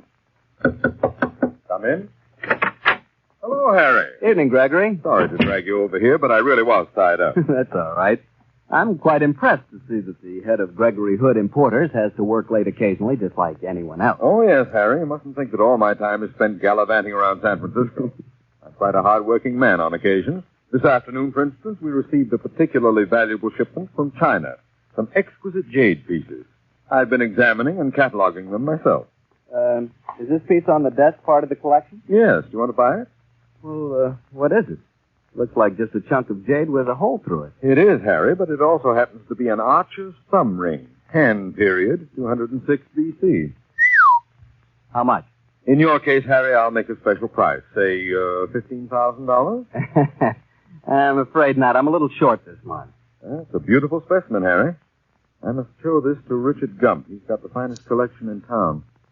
You know, it's funny this shipment arrived today. Why? Because the story I'm going to tell you tonight concerned a shipment of jade that I received just over a year ago. Only on that occasion, it was phony jade, and it gave me one of the worst headaches I've ever had. In fact, I darn nearly got myself murdered. Murdered? How? Well, it's a salutary tale that proves that being an amateur detective is a foolish and dangerous occupation. I suppose the story really began about 6 years ago in Lieutenant Silver's office in homicide. My old friend was patiently trying to sweat the truth out of a certain gent by the name of Lem Carter, a murderer with what appears to be a perfect alibi. Come on, Carter. You know we've got you cold. You ain't got nothing on me, copper. Why don't you be smart? Plead guilty and take a self-defense rap. Otherwise, it's the gas chamber. Not to that. I was in Carmel at the time of the murder scene. I'm sticking to it. Hello, Stan. Oh, hi, Greg. Still at it, eh? Yeah, this is one rat that won't squeal, Greg. I've got a friend outside, Stan. I'd like you to meet her. Look, Greg, I've no time for wenches now. I don't know that I'd call her a wench, Stan. Inflation has set in somewhat. But I think she'll interest you, and you, Carter. I don't know no babes. Funny, she knows you. Her name's Dodo Waring, and she's prepared to testify that she spent an hour with you in San Francisco on the night of the murder. Okay, Gregory Hood. I know who you are, and I'll get you for this. I'll get you if it's the last thing I do. As a matter of fact, it was the last thing you did, too. But that comes later. How did you round up the girl, Gregory? I have my contacts, Harry. I'll bet. What happened to Carter? Well, he had a good lawyer and got off with manslaughter. He went off to San Quentin, still swearing I'd pay with my life for putting the finger on him. I never gave him another thought until one night just over a year ago when my friend and attorney, Sanderson Taylor, and I were having drinks at the top of the Mark. I, by an odd coincidence, was waiting there to keep an appointment with an exceedingly beautiful young woman. Gregory? Yes, Sandy? What's her name? Whose name? The girl you're waiting for. I didn't say I was waiting for a girl. You didn't have to. I know you well enough to recognize the symptoms. The red carnation in your buttonhole and the way you've been eyeing your watch tell their own story. What's her name? Sherry Drake. New conquest? This is to be something of a business meeting, Sandy. And I'm sure you use the word business loosely. Don't be cynical, Sandy. By the way, much as I love your company, will you beat a snappy retreat when the young lady arrives? Afraid of competition, eh? You're aging, Gregory. Don't worry. As soon as I finish this last report, I'll be on my way. In any case, I have a wife and 2 children waiting for me in Berkeley. Hello, isn't that Lieutenant Silver standing in the entrance there? Oh, sure it is. Stanley? Here he comes. Hello, Gregory. Oh. Evening, Mr. Taylor. Hi, Lieutenant. Gregory, my boy, you're stuck with a guest tonight. I know. She's due any moment. I don't know about a she. You're stuck with me for the evening. Look, Stan, you are a man of irresistible charm. Some of your anecdotes are fascinating, and you play a whiz of a game of chess. Another evening, we'll have a long session together, but I'm afraid I'm going to have to insist, Greg. What's up, Lieutenant? Lem Carter got parole today. Lem Carter? That's the man that you put the finger on 5 years ago, Greg. Remember, he threatened you at the time. I talked to guys who were in store with him, Greg. He's still swearing vengeance. No need to take that very seriously, is there? I think there is.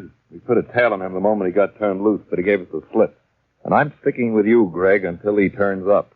If he's toting a rod, there's a parole violation, and we've got him.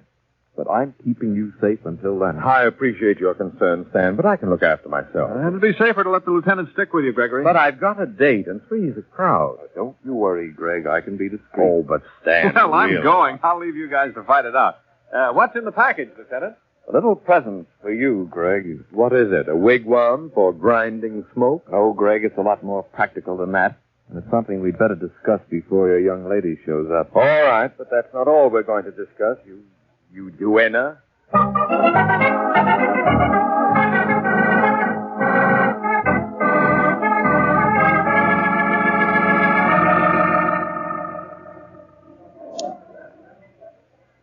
Are you sure we're not boring you, Lieutenant Silver? Don't worry about me, young lady. But we do worry about you, Stan. We've been sitting here at the top of the mark for nearly an hour, and all you've done is to drink 4 gigantic orangeades and look gloomy.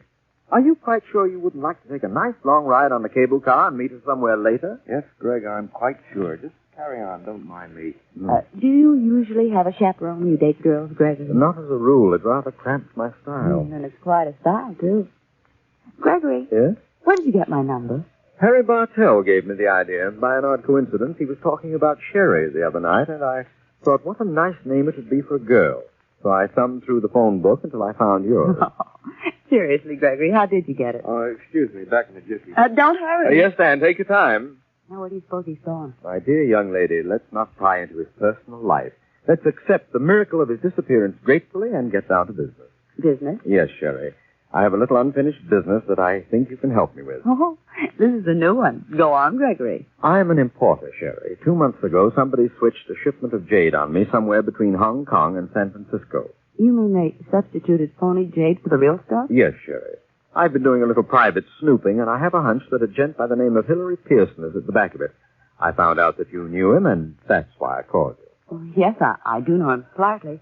But I'm sure you're making a mistake, Gregory. Hillary's a straight shooter. I'd bet on that. I wouldn't. I found out quite a bit about the gentleman in the past few days. He's just about as straight as a wriggly worm. Good evening, Sherry. Oh, hello, Hillary. Introduce me to your friend, won't you? Why, yes. Hillary Pearson, this is Gregory Hood. How do you do? How do you do? Hilary Pearson. I was just talking about you. I thought you might be. That's why I came to your table. I think I know what you're doing, Mr. Hood. You're interested in that shipment of phony jade that slipped by your agent, aren't you? I'd be a mighty poor businessman if I weren't interested, my friend. And you somewhere acquired the curious notion that Sherry knows something about it. Have you ever thought of taking up mind reading? Funny. Very, very funny, Mr. Hood. But I warn you, you're making a great mistake. I might even say you'd live to regret it. If I thought there was the least likelihood that you'd live at all. Hillary, what are you talking about? Keep out of this, Sherry. You know what I'm talking about, don't you, Mr. Hood? Oh, sure. I can recognize a threat just like the next man. Listen, Mr. Pearson, we're being chaperoned by Lieutenant Silvers of Homicide. He'll be back in a moment. Why not sit down and wait for him? He'd love to meet you. I have no interest in meeting policemen. Don't forget what I said, Mr. Hood. He certainly had me fooled, Gregory. Why did you grab him? He threatened you. Oh, he's not dangerous by himself. I'll have Silvers put a tail on him. Maybe he'll lead us to the whole gang. Well, Sherry, do you still think he's a straight shooter? He's a rat. I'll never see him again. Well, perhaps you can help me nab him, Sherry. Oh, I'll tell you anything I can, Gregory, but there isn't much. I had a few dates with the guy. Oh, jeepers, here comes the lieutenant again. Welcome home, Stan. All is forgiven. Anything interesting happen in my absence, Greg? No, just another death threat. You're kidding. I'm not. People are queuing up to kill me. Oh, well, they start a line for anything these days. Come on, Greg, give. Well, a rather oleaginous gentleman by the name of Hilary Pearson just came up to our table. In a voice simply dripping with vitriol, he suggested, Great Scott, Sandy's come back. Oh, but I'm popular tonight. What's wrong, Sandy? Gregory, I was worried about what the lieutenant told us about Lem Carter, so I drove by your apartment. I didn't get too good a look at the man across the street, but I'm certain it was Carter. Good, we've got him now. Come on. How about me? I'm not letting go of you now, Sherry. Come along and watch the fun. But, Gregory, you can't bring a girl. Look, Sandy, whose murder is this, yours or mine? Come on. Come on, everybody.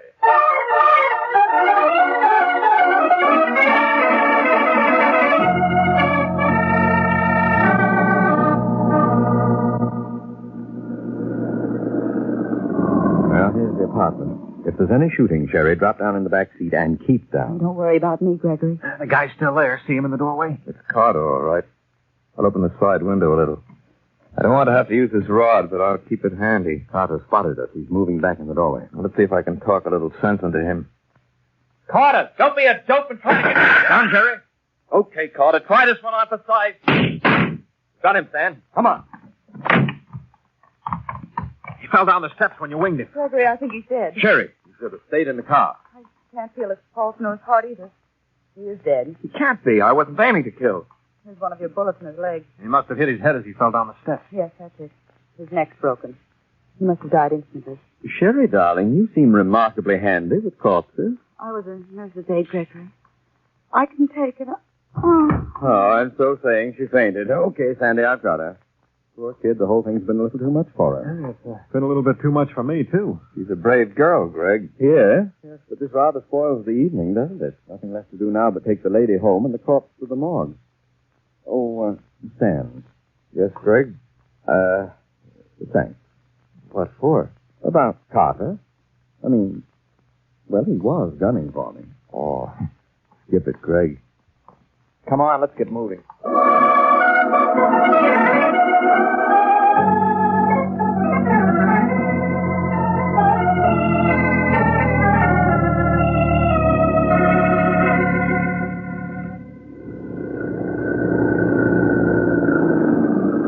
Well, this evening didn't turn out the way I planned it. Oh, for me. I should have been back in Berkeley hours ago. Well, speaking for myself, I had a swell dinner.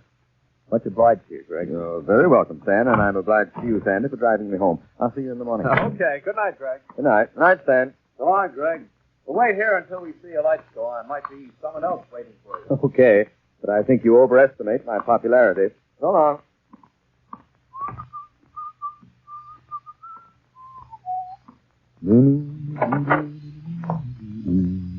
I get myself into the doggy stand. Lem Carter gets the casket and my girlfriend's friends.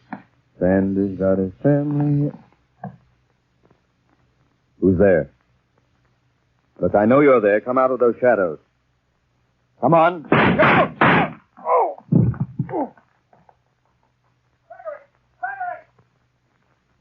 Gregory! Greg, did I get you? Help me up, will you? Yeah, thank you. No, I'm okay, though. You see who it was? No. Oh, they must have escaped by the back stairs. Ooh, thank the Lord you brought me that bulletproof vest, Sam. Oh, so that was the present you gave Gregory at the mark tonight. Yes. Lucky thing I didn't take it off after Carter was dead. But even with a steel vest, 3 bullets in the belly kind of knocked you out. Hello. Here's a note under your doormat. What does it say, Mr. Taylor? Let's see. I told you I'd get you if it was the last thing I did. Well, and it's signed Lem Carter. But Lem's dead. Oh, I get the pattern now. Somebody who wanted to kill me took advantage of Carter's release to frame it on him, not knowing he was dead already. So it didn't work. Oh, yes, it did, Stan. I was murdered. Huh? What bright new trick is this, Gregory? I was killed, or at least we'll let the would-be murderer think so. It'll lull him. Good idea, Greg. I'll go ahead with an official investigation. Fine, Stan. You do that, and I'll comb the underground in my own way. But speaking as a very recent corpse, I think I may say I'm going to enjoy solving my own murder.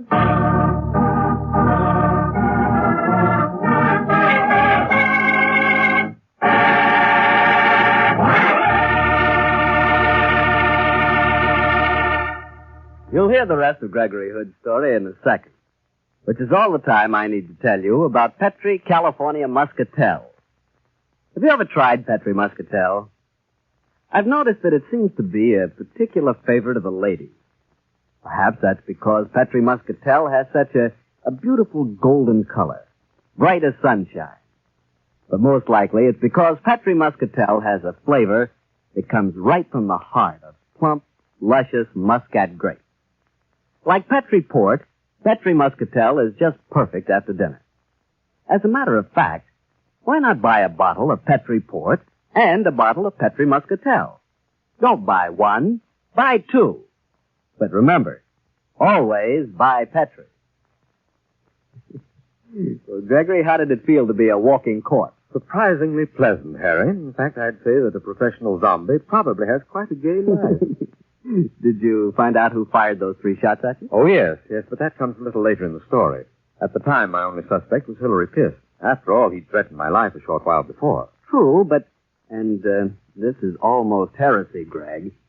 You know who I suspect? Who? The girl, Sherry. And may I say how much I like that name? You may. In fact, I'd like to go a little further and say that... Harry? Okay, but it seemed to me that if this girl was mixed up with the Jade But, gang... Harry, don't you see? Because she was with us when Lem Carter was killed, she was the only person who knew positively that she couldn't hope to frame a later killing on him. I guess so. Well, Greg, what did you do next? As I say, Harry, Pearson was my only suspect, and I had a hunch it wasn't he. First, it wasn't his style, and second, the time element seemed to rule him out. But fortunately, I have some interesting contacts with the underworld, and I knew where to look for further suspects. While Sandy Taylor waited in my apartment, I spent a profitable half hour with some crepe hair and a bottle of spirit gum, giving myself what I thought to be quite a convincing beard. Yeah, as an official corpse, I guess you had to disguise yourself. And then? Sandy and I drove over to a little hideaway on Market Street, a bar known as the Scarlet Dolphin. It has the most persistent jukebox. Oh, poor old Sandy. He was so patient with me that night.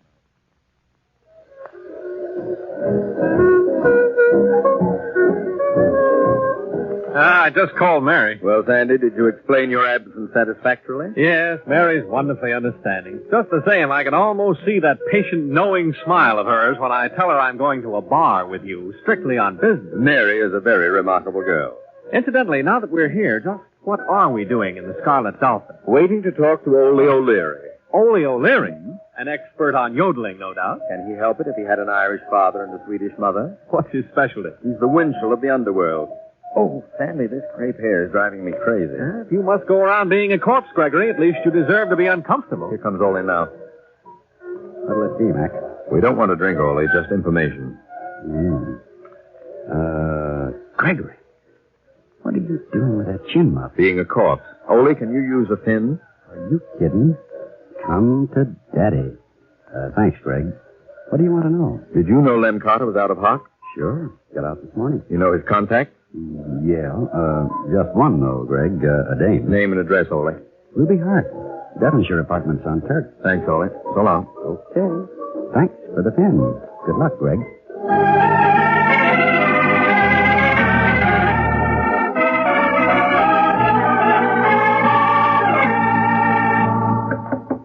Now, when Ruby comes through the door, Sandy, remember that you're playing this scene. Oh, don't worry, Gregory. I'm not simple-minded. A child of 3. Yeah? Miss Ruby Hart? Yeah. May we come in? Who are you? I'm Mr. Gregory Hood's lawyer, and this is my secretary, Mr. Bunker. Gregory Hood's lawyer, huh? Yes. Okay. Come in. Well, what's on your mind? You may have heard that Lem Carter was killed this evening. No, I didn't. My mascara's all run because I was reading a sad book. Now listen, brother. If you come here to gloat, I'm liable to crown you. Oh, but I haven't. Mr. Hood feels that he is in part liable for Lem Carter's death. And he ain't kidding, brother. He wishes to make some financial contribution. He feels that if Mr. Carter had any close associates or dependents... Lem had me. That's all. And that's enough. Or it could have been. You've known him for some time? I've known him no time. Never heard of him before he went to San Quentin, but I had a brother. He was a buddy of Lem's there. Lem got my letters to Joe, and so he started writing to me, and I wrote back to him, see? That made me come alive all over. That letter writing. So he came out and saw me. Just once. Just today. It was just like his letters. Only with flesh and blood in him. And now he's dead. And I got lawyers crawling around me, asking about financial dependence and stuff. It was just us, see? Lem didn't see nobody else before they got him. All our lives there was going to be nobody but us. And now when you get the sand hill out of here, I want to go on reading that sad book. Please believe me, Miss Hart, when I say that Mr. Hood... Cram, both of you. Go on, brother, get moving. I'm sorry if you think... Yeah, break your heart, don't it? Good night. Lem's sorry that he missed it. Sorry that was your job, Sandy. Yeah, me too. Poor girl, I'm sorry for her. So am I, Sandy.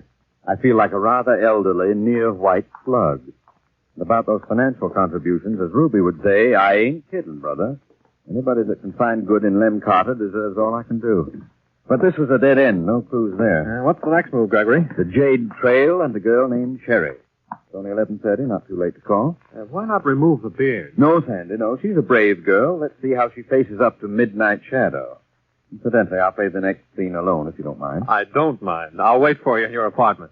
Too late to drive back to Berkeley tonight anyway. If your wife only knew a smart attorney, she could cite me as good grounds for divorce.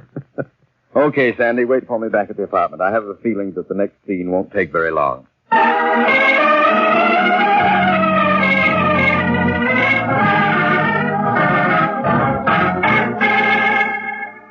Gregory, I'm so glad you came back to see me tonight. Just the same when you walked in wearing that ridiculous beard. You down near fainted again, Sherry? I should have. Might have been smart, too.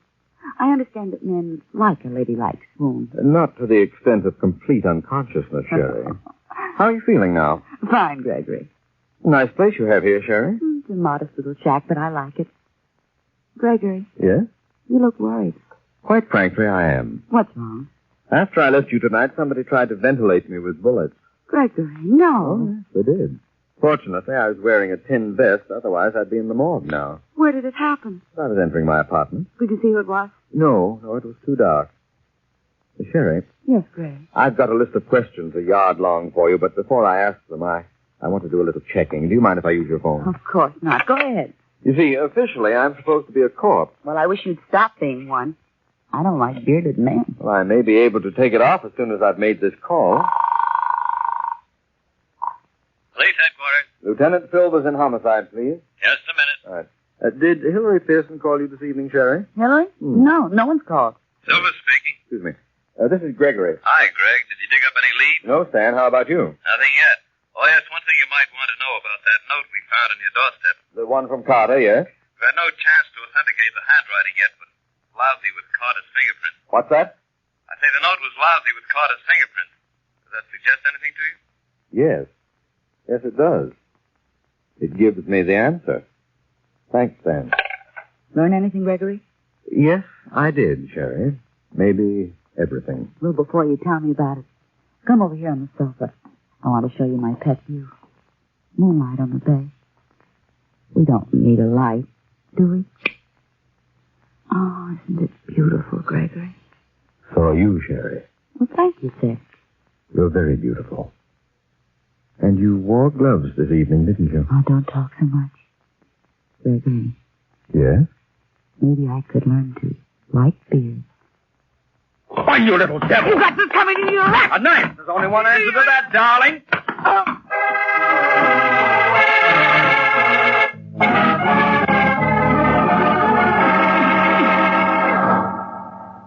That wasn't a very gentlemanly action, Gregory. I know, Sandy, but my old father used to say, never strike a woman until she pulls a knife on you. Shouldn't that be unless? My old father always said until. Maybe that's why I'm still a bachelor. Did you have much of a job getting her over to the station? No, she was out cold until Silvers got there. Then she screamed bloody murder and fought like a wildcat. Quite a female. Did she spill anything? Plenty. Hillary Pearson was at the back of it. Silvers is picking him up tonight, and in the morning I'll prepare charges. And with Sherry on the spot, I don't think it's going to be hard to track down our Jay. She was a smart girl to realize you'd guessed her secret the moment you'd talked to Silver. Well, she must have heard him talking about the fingerprints, but it was smart figuring on her part. And on yours, too, Gregory. You see, the fingerprints proved the note was genuinely from Carter. He planned to leave it by your body after he'd shot you, I suppose. Instead of which he was shot first. Therefore, the note was stolen from his body. Only Sherry could have done that while she was performing her nurse's aid act with the corpse. The fact that she was wearing gloves kept her fingerprints off the note. She was a smart one. Darn smart, because she appeared to be the one person who couldn't have framed the dead Carter. She thought the frame-up attempt would clear her completely, the double switcheroo. Very neat, and I nearly fell for it. It was quick thinking on your part to piece it all together as soon as you had the phone message.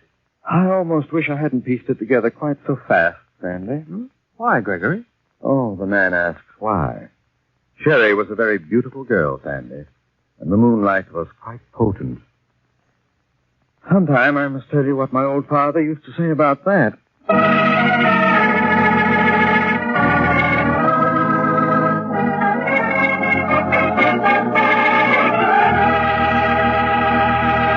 Well, Greg, as usual, that story was a knockout. You're the most popular corpse I've met in ages. Yes, Harry, it seems that everybody's just dying to kill me. Oh, and that girl, Sherry. You know, Harry, there's one woman who almost got me for life. You're not kidding. Tell me, Harry, if she'd succeeded, would you miss me? Greg, how can you talk like that? Would you really miss our little Monday evening get-together? Why, sure. I feel a little silly talking about Petri wine and myself. Oh, I should have known it. One-track mind Bartell. I guess you're right. Good detectives are a dime a dozen, but good wine. Ah. And when you say good wine, naturally you mean Petri wine. Why, the Petri family has been making wine for generations.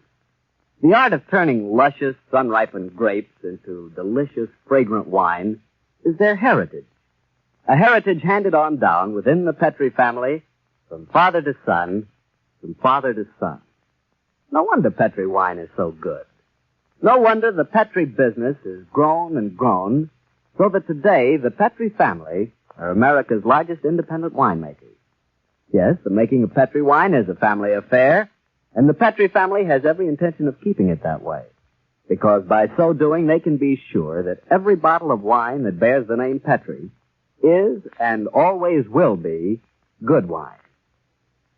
Well, Gregory, what page of your notebook are you turning to next week? Next week, Harry, I'm going to tell you an odd story that took place in an extremely dense fog in the Berkeley Hills. It concerns a disappearing wife, a haunted house, and a hot clarinet player. I'll see you next Monday, Harry.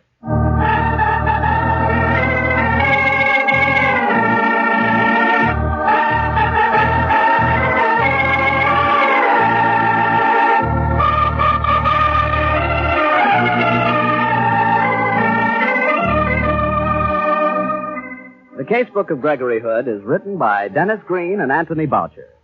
Original music is composed and played by Dean Fossler. Gail Gordon plays the part of Gregory Hood, and Sanderson Taylor is played by Art Gilmore.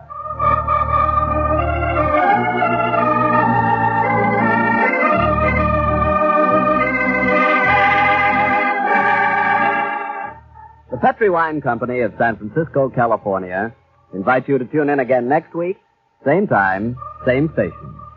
The Casebook of Gregory Hood comes to you from our Hollywood studios.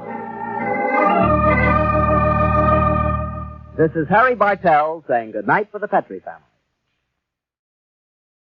My name's Jeff Regan. I'm the Lion's Eye, his private eye. Gumshoe, peeper, Seamus, whatever you want to call it. I work for Anthony J. Lyon, International Detective Bureau. He's a guy who likes to make money. But when he makes money, I get into trouble.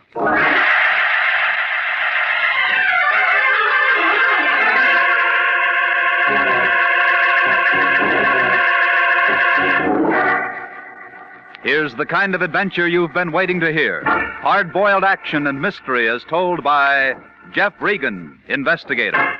So stand by for trouble. Stand by for suspense. Stand by for adventure. In tonight's story, The Lonesome Lady.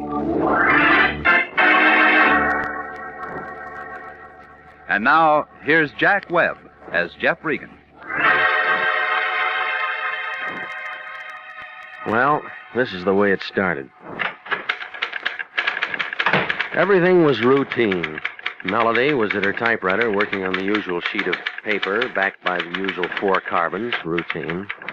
The smell of the Lion's 50-cent cigar hung in the room, routine. And the air conditioning was out of order, all routine. I looked over Melody's shoulder and read the memo. Attention, International Detective Bureau, Anthony J. Lyon, from the American Insurance Company Claims Division. Here you are. Keep the original for yourself and give the others to Mr. Lyon. I guess you're going to be on this. On what? You beautiful thing, you. Huh? Jeff, don't do that. Somebody might walk in. Mr. Lyon will tell you all about it. What's the matter? New boyfriend, huh? Not Jeff. Mr. Lyon's waiting for you. Okay. I'll talk to you later. Regan, ever hear of a guy named John R. Renzo? Nope. A doctor named Maurice Wade? Nope. A French dame named Marie Rochelle Portier? Nope. Should I? Maybe. I don't know yet. It's all routine stuff on that American Insurance Company contract. They want us to do a little work for them. Their claim man came in about an hour ago, all excited about Renzo. He kicked off early this morning. I can't very well meet him. There's a time and a place for wisecracks, and this isn't it. It figures. Renzo kicks off, and the American Insurance Company's going to have to kick in with $35,000 to his beneficiary. And that's Marie Rochelle Portier. No relation. Girlfriend, I guess. It's almost a bank buster for AIC. So you want me to see her? No! It'd be ticklish if it turns out to be legitimate. Now, you better look at the other angles before you see her. If AIC has to pay off to that dame, we might just as well say goodbye to their business. They can't stand much treatment like that. Well, you mean you want me to find a way for him to get out of it? I didn't say that! If it's legitimate, they'll pay. That's nice. What I want you to find out is how a guy carrying $35,000 worth of life insurance winds up croaked in a hotel on Main Street with 2 dimes and 3 pennies sitting on the dresser. It could happen. Sure, it could happen. But you find out why it could happen. Renzo's worth 23 cents alive and $35,000 dead. And the county's going to have to plant him. The insurance company doesn't like it, and I don't like it. How'd he die? Well, the coroner says it was a hard job. Insurance company? Insurance office says Renzo applied for the policy 3 weeks ago. It was approved 10 days ago, and he kicks out today. Everything's fine. On paper. So what am I supposed to do? Find out what isn't fine about what that physical Renzo passed.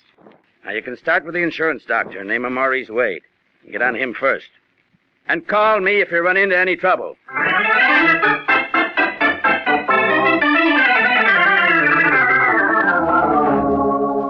The place I was looking for turned out to be a brand new 3-story building on Wilshire Boulevard.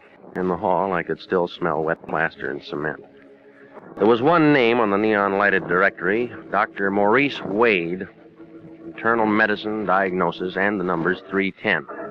The sign on the self-service elevator said, do not use, so I climbed the 3 flights of marble stairs. The first door at the top was 310.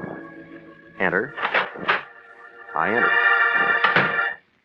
A blonde girl in a white uniform sitting at a small desk smiled up at me through sharp white teeth, showed me 1 well-shaped leg and 2 well-manicured hands, all routine stuff. How do you do? Have you an appointment? No, I don't. I was hoping I could see Dr. Wade without an appointment. Oh, that's almost impossible. He's so busy these days. I'm Miss Porter, his nurse. Perhaps I can help you. Well, my name's Regan, but I'm afraid I'll have to see him. Oh? Oh, if you don't mind, I'll just stick around and wait for him. Oh, he isn't in just now, and I was just about to go to lunch, Mr. Regan. Well, that's fine. We'll go together. Dr. Wade will be in at 2 o'clock. You can come back then. I get it. 2 o'clock. It was right then that my day began to change. I stepped outside the office door and walked over to the brand new stairway of that brand new building. Now get this. I stopped a minute because I thought I heard somebody opening the doctor's door. I turned around to take a look when I felt something brush my arm. The stairway suddenly turned upside down and began to walk up me. There was a lot of noise all around it. I was trying to yell for somebody to shut it off. It got louder and louder and louder. It was then I decided this wasn't routine. Thank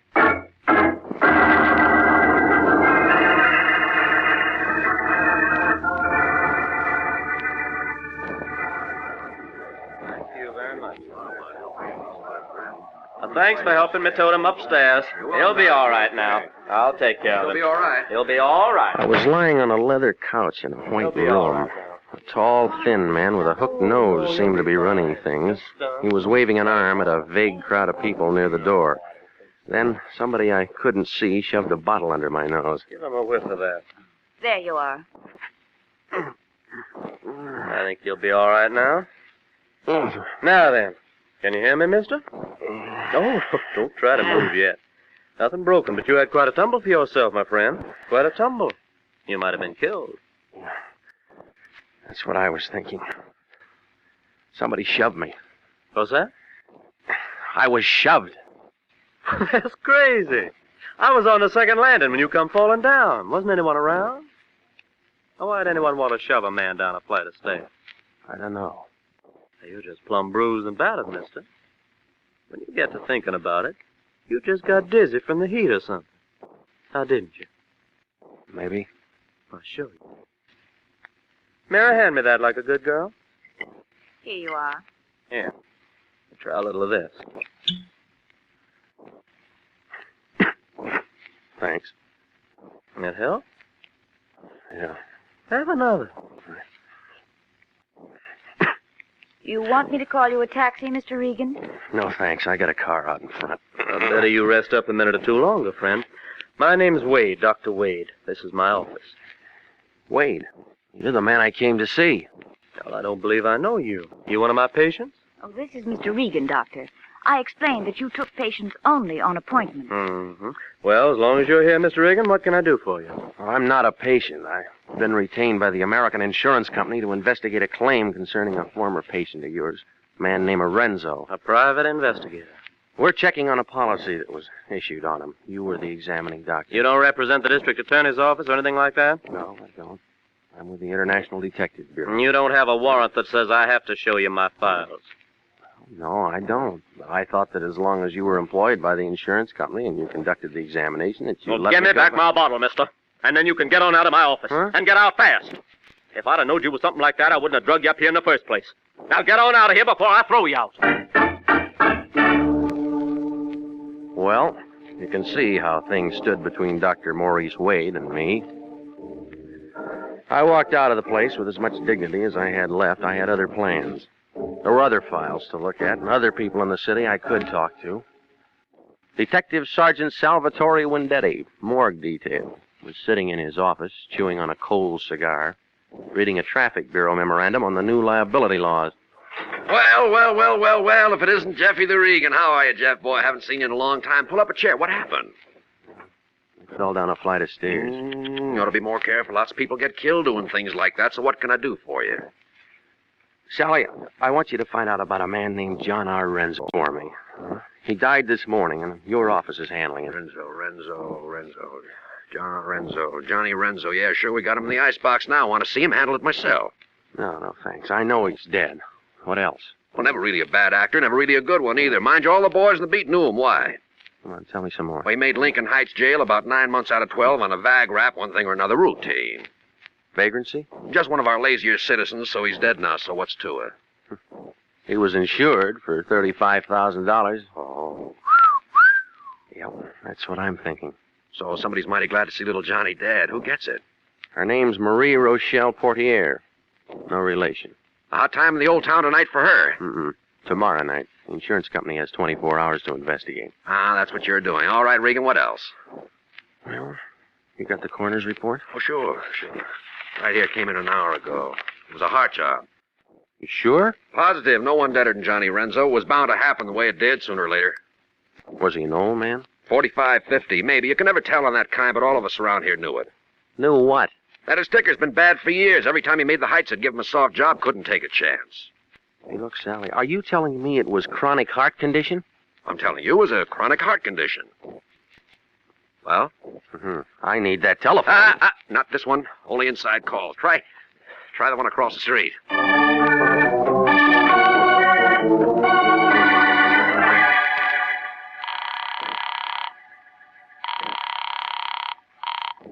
Hello. This is me. I ran into some trouble. What kind of trouble? Well, you'll have to get me a warrant or something so I can get in that doctor's office. What? He wouldn't play ball. He threw me out. Now, the coroner's report shows that Renzo has a chronic heart condition. Then he never should have passed a physical. I thought that'd get through to you. But we'll have to find out what's in that doctor's office before we can do anything about it. Now, look, get a hold of one of those double-breasted lawyers and rig up a thing, will you? Hey, Melody, get my lawyer on the phone. It may take the rest of the day to get you in there legally, and we haven't got the time. So get busy. I just told you I can't get in. If I can't get in, I can't get in.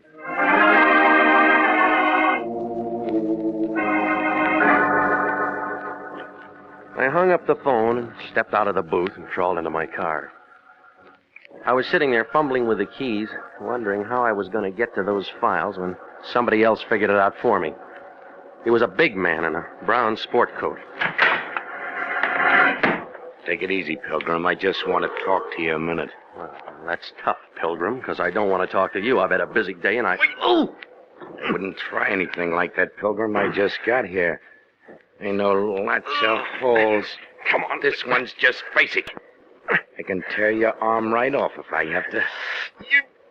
Wise up, Seamus. I'm here on business. Yeah? What kind of business? You just been in to see Wendetti? Sure, I've been in to see him. He's a friend of mine.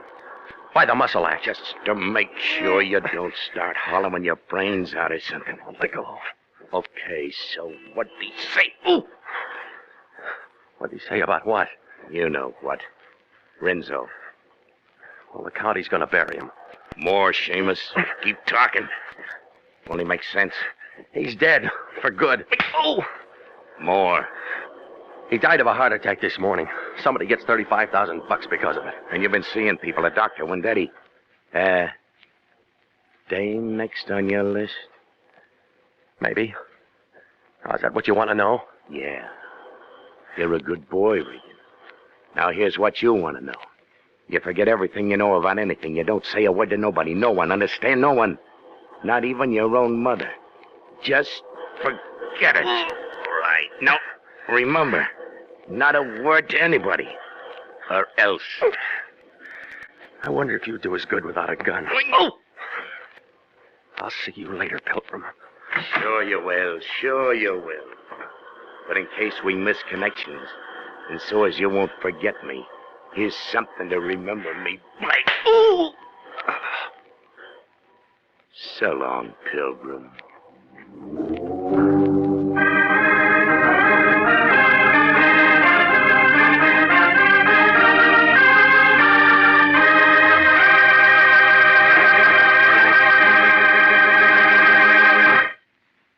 We'll return to Jeff Regan, Investigator, in just a moment. The Army Nurse Corps Reserve still has commissions available. If you're a graduate registered nurse between the ages of 21 and 45, you may be eligible for a commission in the Army Nurse Corps section of the Regular Officers Reserve. Those who meet the high standards and qualify to serve with this fine organization may elect active or inactive status. Nurses requesting inactive status will continue with civilian nursing, but stand ready to serve in time of emergency. In addition, they have the opportunity to take advantage of special training courses. Nurses who request active status enjoy the same pay and privileges as all other officers. Graduate work is provided at the Army's most modern teaching centers, and the nurses obtain educational experiences that benefit them in both civilian and military nursing. Now, if you believe you qualify for a commission in the Army Nurse Corps Reserve, apply to the Adjutant General, Washington 25, D.C. That's the Adjutant General, Washington 25, D.C.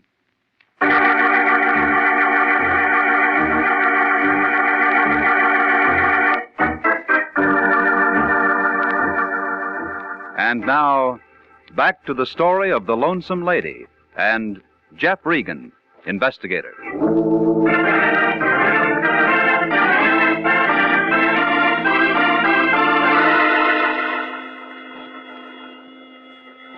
This wasn't routine either. It was brass knuckles, a big man in a brown sport coat in the front seat of my car. I guess I fell onto the horn into my steering wheel. I couldn't seem to sit up straight and get away from the noise.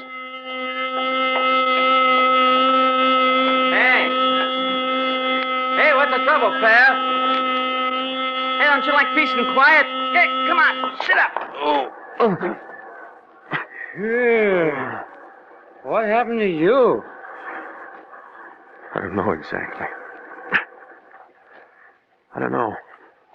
Gee, your face is cut up a little bit. You have an accident or a smash-up? Yeah, something like that. You want me to call a cop? No. I'll handle this myself. Yeah, but don't you think you ought to go home and get some rest? Maybe you ought to find yourself a sawbone or something. Huh? What's that? Maybe you ought to find yourself a doctor to kind of fix you up. You're right. You're absolutely right. Yeah, that's a good boy. You take care of yourself, chum.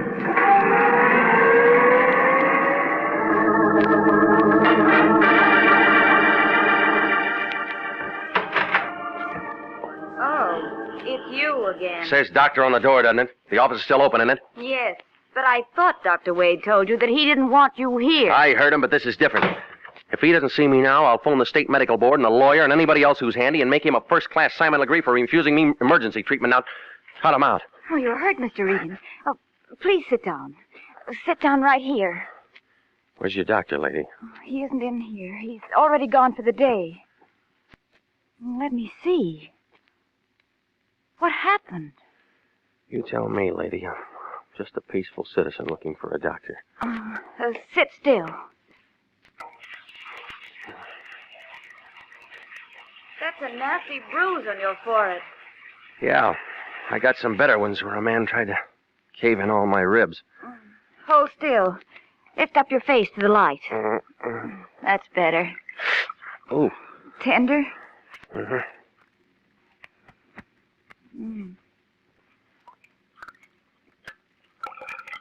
First the stairs, now this. You've had quite a day, Mr. Regan. Maybe you ought to quit. Hold that right there. While I touch up this cut on your chin. There. Who'd you say you worked for? International Detective Bureau. I'd resign if I were you. They're working you too hard. What's happened lately isn't exactly routine. What happened lately? Well, I found out that the man who died this morning had a chronic heart condition, and he should have never been insured. Your doctor's in this up to his ears for passing him. Go on. A big man in a brown sport coat doesn't want anybody to look into anything. He's the one who did this. That's right. That should hold you. Thanks. Oh, wait a minute. Where do you live? Huh? Your address. I'm coming over to your place tonight. You are? If what you say is true, my doctor's going to get 5 to 15 in San Quentin for doing a fix on an insurance examination, and I might be dragged into it. And I wouldn't want that to happen. So? So I'm digging up that file and bringing it over to your place, and we'll see what's what. Why not look at it right now? Isn't here. We just moved to this place 3 days ago, and half the stuff is still in the old office. All right. I'll buy that. Try 1720 North Taft, 308. In about 2 hours. Why so long? You need some rest. Besides, your shirt's bloody. Well, what was that name? John R. Renzo, R-E-N-Z-O. All right. You can expect me. Feel better now? Yeah, much better. Oh. You know, you freeze me, lady. Your boss throws me out, you fix me up, you help me. Maybe I wouldn't have fallen down those stairs if you hadn't sent me out to eat alone. Call me Mary if you like. I thought it'd be something like that. Mine's Jeff. I've had a hard day, Mary. I know. But maybe it'll be a better day from now on, Jeff. You know, I had a feeling I was gonna like you.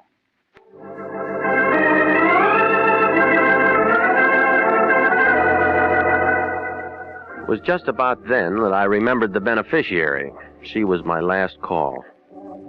I bucked beach traffic out Wilshire and pulled up in front of the Beverly Hills address Lyon had given me. A row of brass mailboxes on the outside of a 4-unit court told me that Marie Rochelle Portier lived there. The man in overalls watering the lawn blinked at me, frowned at the cut on my chin, pointed to his own, and shook his head. I nodded back, wondering what Marie Rochelle Portier, or whoever she might be, whatever her racket might be, looked like. I found out. Yeah? It was the big man without his brown sport coat. This time it was swimming trunks, and he looked as big as the super chief. I threw my whole arm into his face. He staggered backwards into the room trying to get his balance. I let him have another one in the stomach. He was out of condition. One more, and his chin was cut. He went down, taking a lamp, a card table, and a glass of warm lemonade with him. Oh, yeah. It's real good to see you again, Pilgrim. All right, Seamus, all right. You're the champ. Come on, get up, get up. I might have known I was going to find you here. Where's your girlfriend? No, just a minute. I said, where is she? She ain't around. Ain't no one around but me. Honest. Okay, you give it to me. What are you talking about? Oh, I've met citizens like you before. Oh, now come on, make it straight. Oh, all right. Oh, you busted my head. I'll make it straight.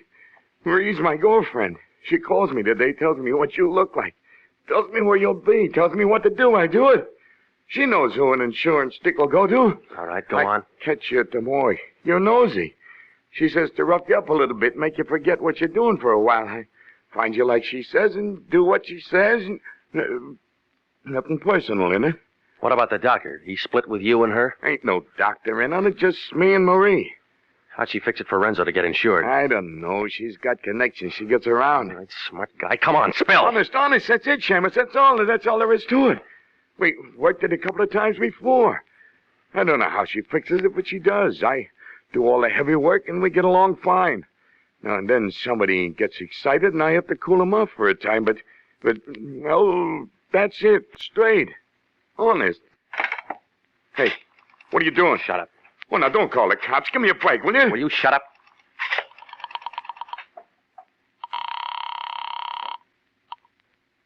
Lion. It's me. Regan, where have you been? I'm calling from the address of Marie Rochelle Portier. I told you not. Look, there's a big ape here who roughed me up today trying to put me out of commission. I don't care about that. We have only 12 hours. Come on out and pick him up and get a statement for a warrant. Warrant for who? For Marie Rochelle Portier. This monkey can give you enough to have her picked up. She's the one we want. You sure about that? I found out that the doctor who wouldn't let you into his office is in a lot of trouble.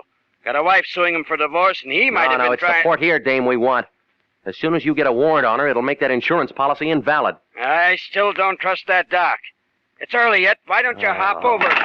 You bringing the cops out here? Look, Seamus, I got a little dough, and it'd come to more than the 10 a day in expenses you're getting if you... Now you... Stay here, Pilgrim. I'm tired. I'm going home.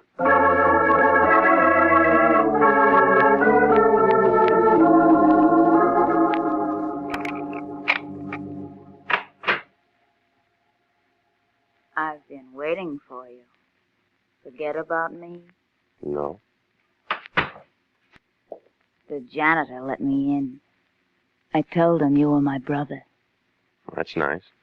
You didn't come straight home and get some rest. No, I had a couple of things to do first. Well, sit down. I've fixed your drink. Oh, good. Hot day and all. Thanks. Now, tell me about your doctor. Huh? Some things I know already. His wife's suing him for divorce, trying to get every penny he's got. He doesn't like me. That's it. Or maybe he just doesn't like any private detective or anybody else who might be working for his wife, huh? Maybe. If I can spot a man who's being taken to the cleaners, he's one. He's pretty touchy these days about all the trouble she's probably caused him. What's this got to do with us? The stars are coming out. Just straightening out. Well, if that's the way things are with him, then my job's finished. Good. Now we can relax. You've been working much too hard. Jeff, put your arms around me. Feels good. Good to have arms around you in a big city like this. Such a big city. So many people. Mm-hmm. You're nice, Jeff. Sometimes it's so lonely. And sometimes it's like this.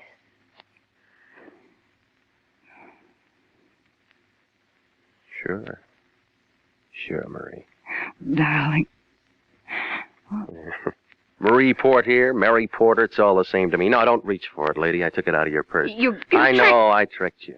I've been wanting to trick somebody ever since you shoved me down that flight of stairs this morning, ever since you shagged your big boyfriend on me. I'll kill you. I'll kill you. No, not today, you won't. I'm not insured. All right, take it easy. Oh, let me go, Jeff. Let me go, please. You were so lonely in the big city that you just sat down and passed time making out phony medical reports and counting the insurance checks that you collected on bad bets. Oh, please, Jeff. Oh, just let me go, please. So you have me thinking that a doctor's phony when the only thing that's bothering him is a wife and a divorce suit. Oh, Jeff, listen to me. And when I start getting close, you try to scare me off. And when I get really close, you figure to drop over and put on a good act. Oh, Jeff, listen to me. They'll send me to prison. They'll make me grow old and ugly there. Oh, Jeff, please let me go. I'll do anything. Jeff, you can let me go. You can. You will. Oh, please, Lion. Jeff. It's me again. Let me You go. got that warrant? Yeah, he spilled. please. But where are we going to find that dame? She's probably skipped. Oh, no, she's at my place. What? I'll do anything, Look, anything. get somebody over quick, will you? Oh, please. Get him over while she's still here. Please.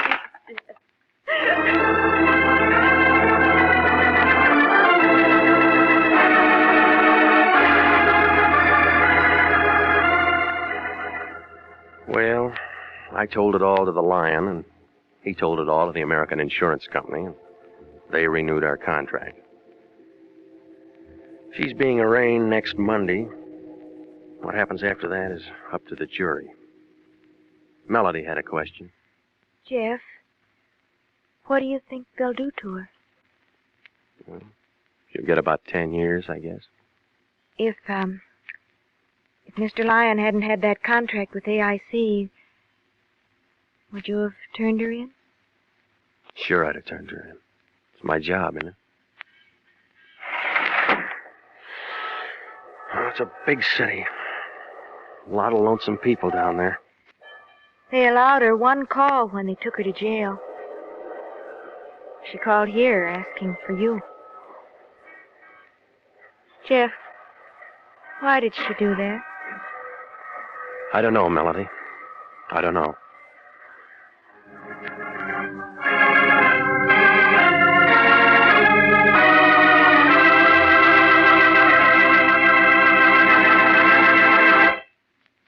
The easiest way to save for the future is to buy United States savings bonds. Your nearest post office, bank, or savings and loan association can accommodate you.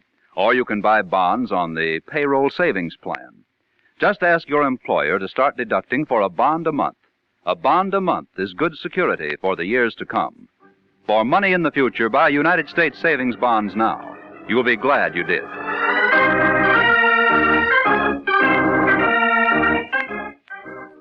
Jack Webb is starred as Jeff Regan, with Wilms Herbert as Anthony J. Lyon. Eve McVeigh was heard as Mary Porter, and Ken Christie as the big man.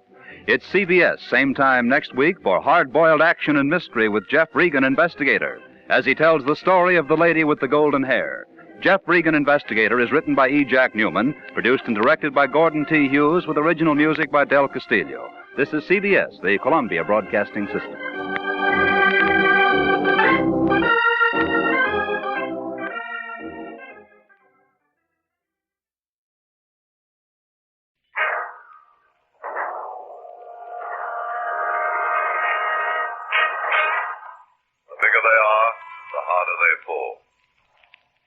Successful businessman, the supremely confident woman, the boastful bluffer, the sly schemer, each is vulnerable. Each has some weakness, some chink in his armor, some little flaw that we call the blind spot.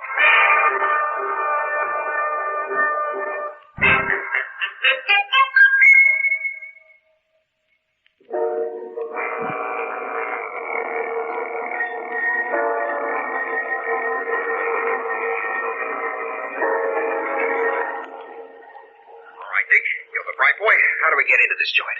Smash the plate glass window. Very funny. Come on, bright boy, do something. Okay. Give us hammer and chisel. Hammer and chisel coming up. It's all yours, boy. Right. Here we go, Ducky.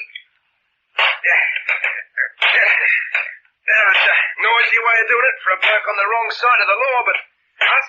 We're strictly legit. Oh, sure. There we are, Duck. Entrance effective. We'll look the place over before we get the equipment out of the truck. sort of place. Oh, it'll look better when the new tenants come in and clean it up.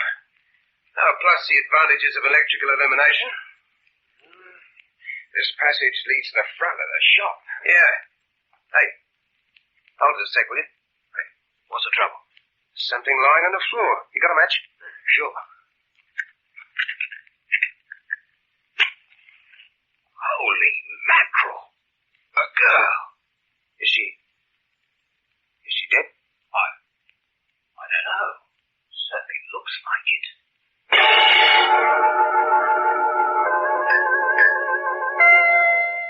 Yes, Superintendent, it's all in now. Pardon? Oh, the girl's name was Doreen Hoskins, age about 20. The divisional surgeon, after his first examination of the body, says that death took place about 12 hours before the body was found.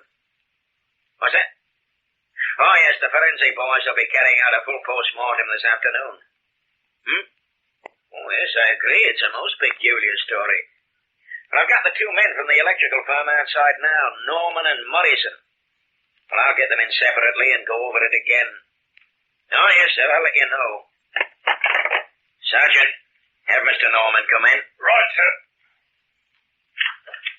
All right, Mr. Norman. In here, please. Right, sir. Sit down, Norman. Dick Norman, isn't it? That's right, Inspector. Oh, what comes after the official title? Huh? Oh, yes, I'm Inspector Lamb. Yeah, I like to know the names of people I'm dealing with. Creates the right impression, sense of intimacy right off. I got that out of a course on business psychology. Is that so? Well, we'll get back to that later.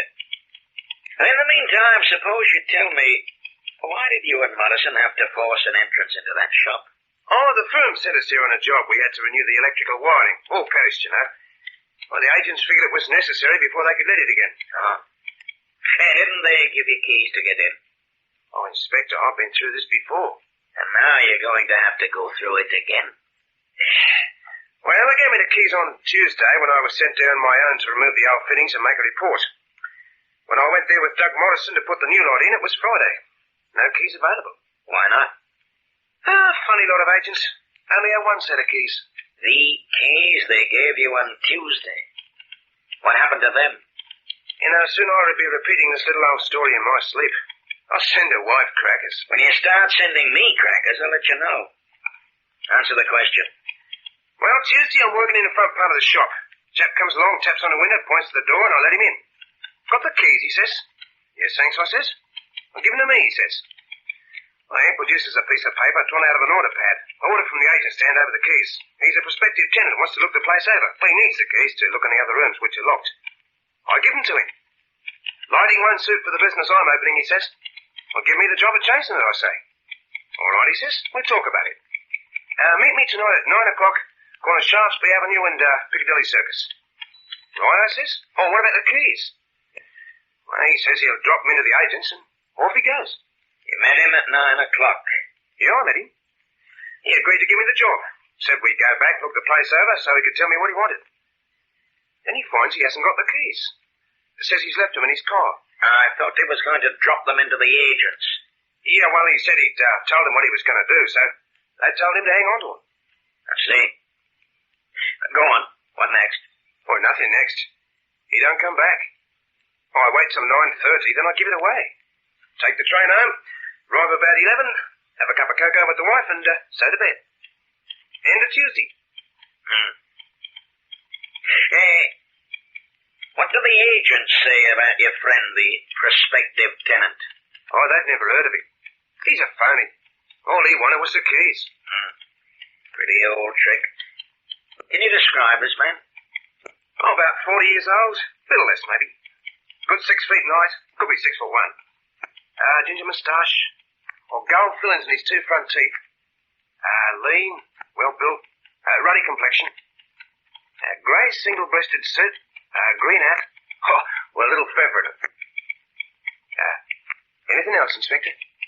No, not now, Mr. Norman. I think you've done enough for the moment. Well, if you want me, you got my address and telephone number. Yes, we'll get in touch, Mr. Norman, if we want you.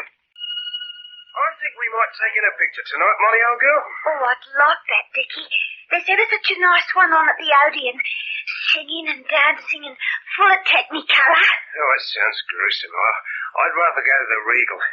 They got a crime show. Good juicy murder. Murder? Oh, I should have thought you'd had enough of that. After what's happened. Oh, not me. Yeah, what I like to see. You know, maybe I can pick up a point or two and help the coppers out trying to find that chap that polished off that girl. You be careful, Dickie. Hello? Oh, hello, Inspector. What can I do for you? You have? Well, that's a bit of good news. Oh, no trouble at all. Be glad to oblige. It'll take me an hour or so to get up there. Yes, I'll leave right away. See you, Inspector. Who was that? The police again? Yes, I'll go Inspector Lamb in person. Oh, sorry, the pictures are off for tonight. Why? What's happened? They need me for a little job of identification. They, got the bloke that disappeared with the keys. Ooh. Well, you be careful what you say, Dickie. You never can tell what you're getting mixed up in. Oh, I'll watch it, Dux. Another visit with Joe and Daphne Forsythe. Joe? Uh-huh. Do you think we can afford a vacation this year? Well, I don't know. Let's see. The car could stand some work. Then there's that chair we've been meaning to buy, and I guess we could always cash in a savings bond or two. What? I said we could cash in one of our bonds. Joseph, don't you dare. Oh, I was just suggesting. Don't even think about it. Those bonds are our future. When they mature, we'll get back $4 for every 3. Yeah, I know that. They're guaranteed, too. 3 times over. Principal, interest, and replacement if lost or stolen. Well, the whole United States stands behind them. Sure, Daphne. Well, if we cash them in before they mature, we'll be giving up all that lovely interest.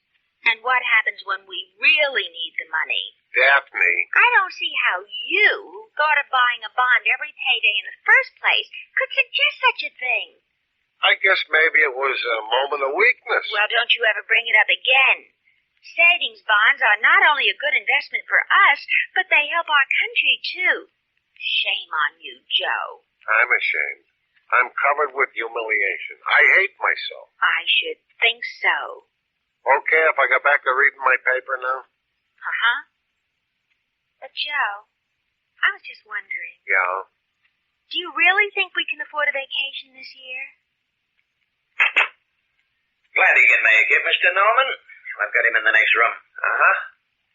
Oh, how'd you pick him up? Circulated the description you gave us. Today we got a report of a man picked up on a fraud charge answering that description. They always make a mistake, don't they? Now we'll have something more serious than a fraud charge to answer. Eh, Inspector? Perhaps. First you have to identify him, though. Lead me to him. This way.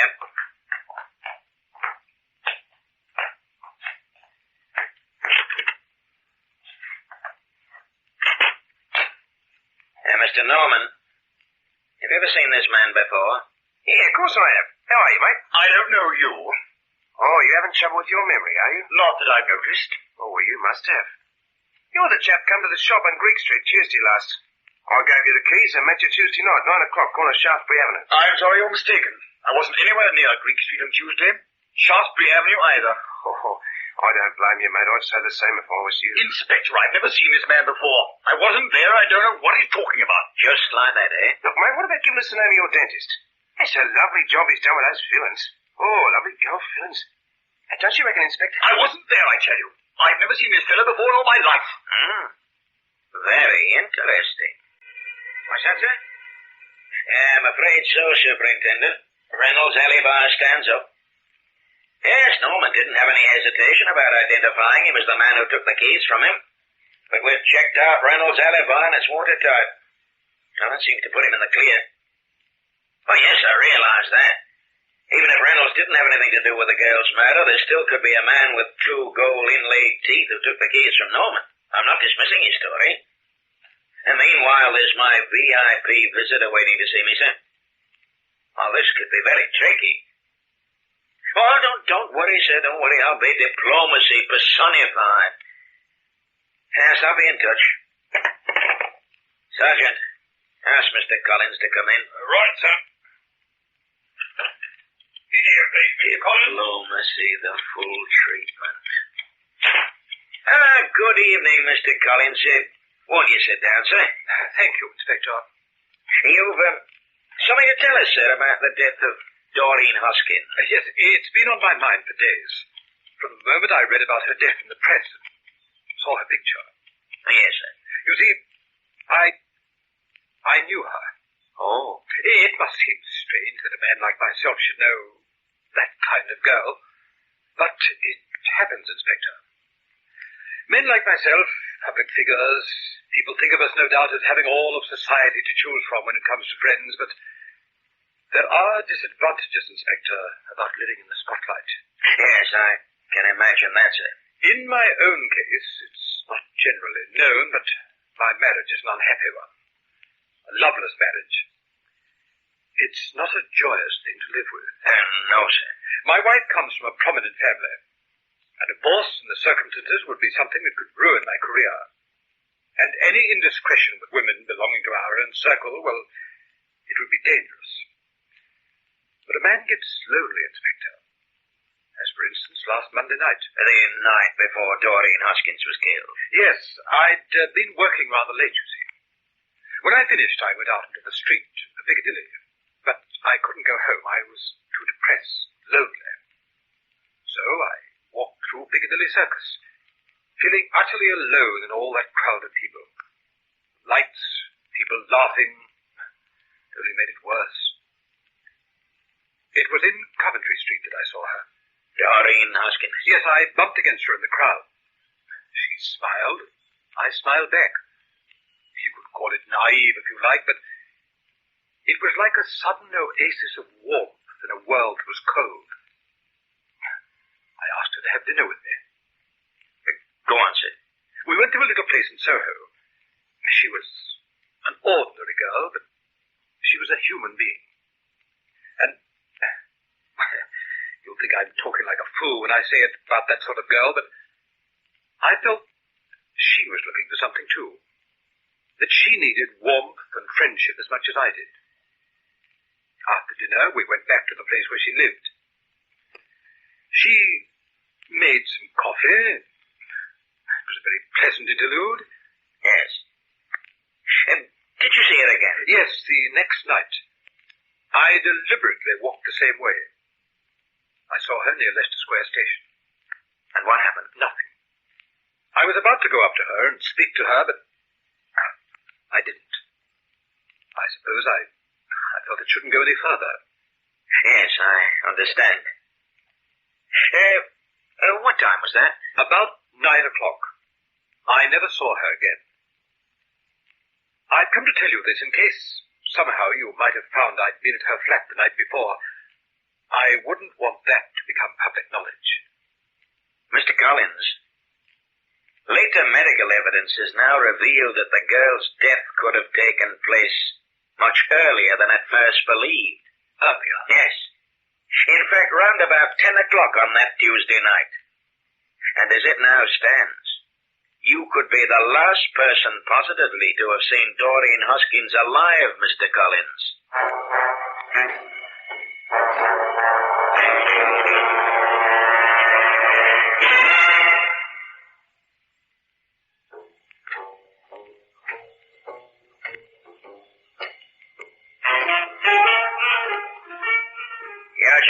Is that right? Yes, sir. Live at Woolwich? I work in the dockyard. That's where you met Doreen Hoskins, at Woolwich? Yes, she was staying there. I met her at a dance. When? 3 weeks. Yes, sir. 3 weeks ago last Saturday. Didn't take you long to get engaged to her, did it? Oh, no, sir. That happened the second day I knew her. Really? You're a fast worker, aren't you? Well, it wasn't that, sir. It was Doreen. She what? Well, she was the kind of girl who... Well, she needed someone. Well, straight she did. Needed someone bad to look after her. Anyway, that's what I thought at the time. But you certainly didn't know her very well when you became engaged to her, did you, Stokes? No, that was the trouble. And how did you find out she wasn't the little innocent you took her for? I didn't say she wasn't. No, I'm saying it. Well, how did you find out? Why, she started talking about men. Then when I come up to London with her, up west that is. That was Saturday, right? Saturday, yes. Well, she didn't want me around. She wanted to get rid of me. I knew why. Didn't have to be detective at that. And you quarreled? Not right out, but... And you broke off the engagement? Well, sort of. Sort of? What does that mean? Look, I was in love with her, but... Well, if she was that kind of girl, what was I supposed to do about it? Well, that's a good question. What did you do? Kill her? No, I didn't, so help me. When did you see her last? Saturday night. I left her Saturday night, went back to Woolwich. I've been up west again. Not till they brought me here to talk to you. If you're lying about that, Stokes, we'll find out. You know that, don't you? Well? All right. I did come up again. Twice more. When? Wednesday and Thursday, late afternoon. I went to where she lived. Well? I didn't see her neither time. That's the truth. I hung round because I wanted to see if she had other men. But I didn't see her. Honest, I didn't. Coroner's inquest. I can hardly wait. Oh, it's going to be fun, Molly, old girl. Real fun. Fun? Oh, Dickie, how can you talk about a thing like that? It's fun. Well, won't it be? Standing up there in front of all that lot, telling my story, papers writing it up. Smashing, I call it. Dickie, a girl has been killed. That's right. Foully murdered. And who did it, eh? You think they'll ever find out? They might think it's you. I reckon they're thinking it now. Dickie. Well, why not? Maybe I am the one. You think I'm the one, Ma? I don't like you to talk like this. Makes me nervous. You might think it's funny, but I don't. Calm down, Dux. I was only fooling. I'm not the only one they suspect. There's Gold Teeth, what took the keys. There's a little boyfriend. Maybe there's others too. But here's the thing to think about. One of us did it. And he's got to be clever enough to get clean away with it. He got to outwit the police, the coroner's jury. The lot of them. Ah, yes, he'll be a clever man, the murderer. If he gets away with it, eh, Mo? A perfect murder. Hey! Wouldn't it be something to know a man as clever as that? Eh, Mo? Willful murder against some person unknown. How do you feel about the verdict, Inspector? Well, you've been a crime reporter long enough. You ought to know how I feel about it. It was the only possible verdict on the evidence presented. Yes, the only possible verdict. And if you don't dig up any fresh evidence, that'll be the end of it. Another one to the files marked unsolved crime. So that pleases you? What shall I tell my readers? That police inquiries are still continuing? Tell them what you like. Pity they couldn't have handed someone over to you. But that wouldn't have helped much, would it? Not without evidence to make the charge stick. Tell me, how do you feel about the coroner's summing up? You know, telling the jury that they might disbelieve Norman's story about the gold-toothed character, but that didn't make him a murderer. Suggesting that the chain of circumstantial evidence wasn't strong enough. Fletcher, why don't you go and don't get lost? Ah, here comes the man himself, Mr. Dick Norman. Doesn't look very happy. I wonder what he's worried about.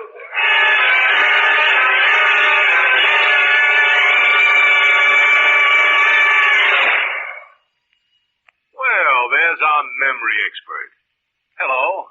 How are you? Well, let's see. Do I know you? Do you know me? Well, sure. Why? Well, I'm not going to discuss my health with a perfect stranger. Your health, huh? Well, I suppose that reminds you of Medicare. No. Well, you mean you're not going to tell me how important Medicare is to my family? Or how vital it is for me to know just what it does? No. And you're not going to tell me to get that pamphlet called Dependent Medical Care Program? No. Huh? That's a switch. What were you going to say? How's your wife? Compared to what?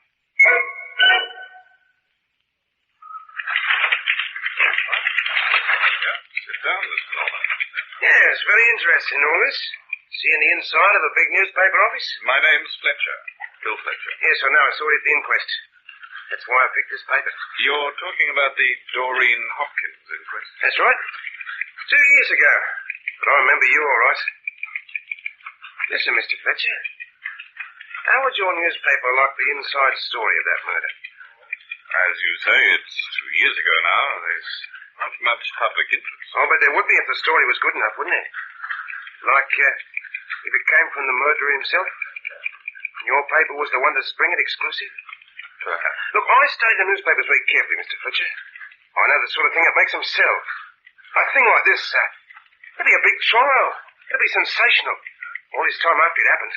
Now people will talk about nothing else. Right, Mr. Fletcher? Yes, you're right, Mr. Norman. Of course I'm right. Everyone will be talking about it. Whole of London, whole country. All right, Mr. Fletcher. If a man came to you with a confession like that, exclusive, would your paper finance his defense? That's a matter for the managing editor. But I think I could say, yes, it would. All right. And cop this, Mr. Fletcher. I did it. I killed that girl.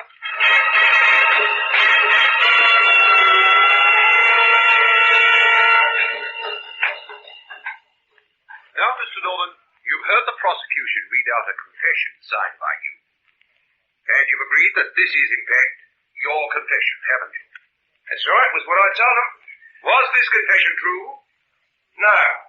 It was a pack of lies. Then you didn't kill that girl? No. And the evidence you gave at the inquest was the truth? That's right. Mr. Norman, I want you to think carefully before you answer this question. Why did you confess to the murder if you did not, in fact, commit it? Because I wanted to clear my name. Clear your name? That's right. You see, a while ago I was offered a job. A good job, but I didn't get it.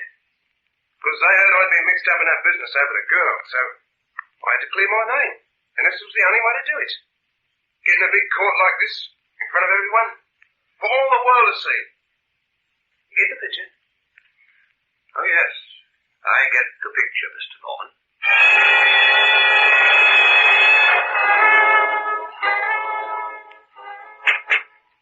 Well, congratulations, Mr. Norman. You can walk out of here a free man. Oh, Tar. You did a good job for me. Real good.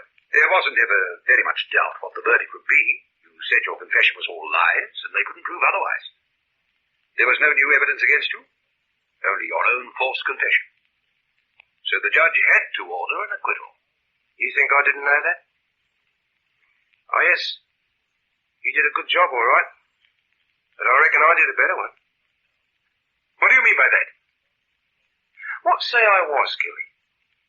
What say I really did knock her off, like I said in the confession? I don't have a thing to worry about, do I? Did you kill her? What's it to you, Mr. Lawyer? I've been tried and acquitted. Man can't be tried a second time for the same crime. I know that I saw it in the movies. So I can talk about it all I like now. And no one can touch me for it. Right, Mr. Lawyer?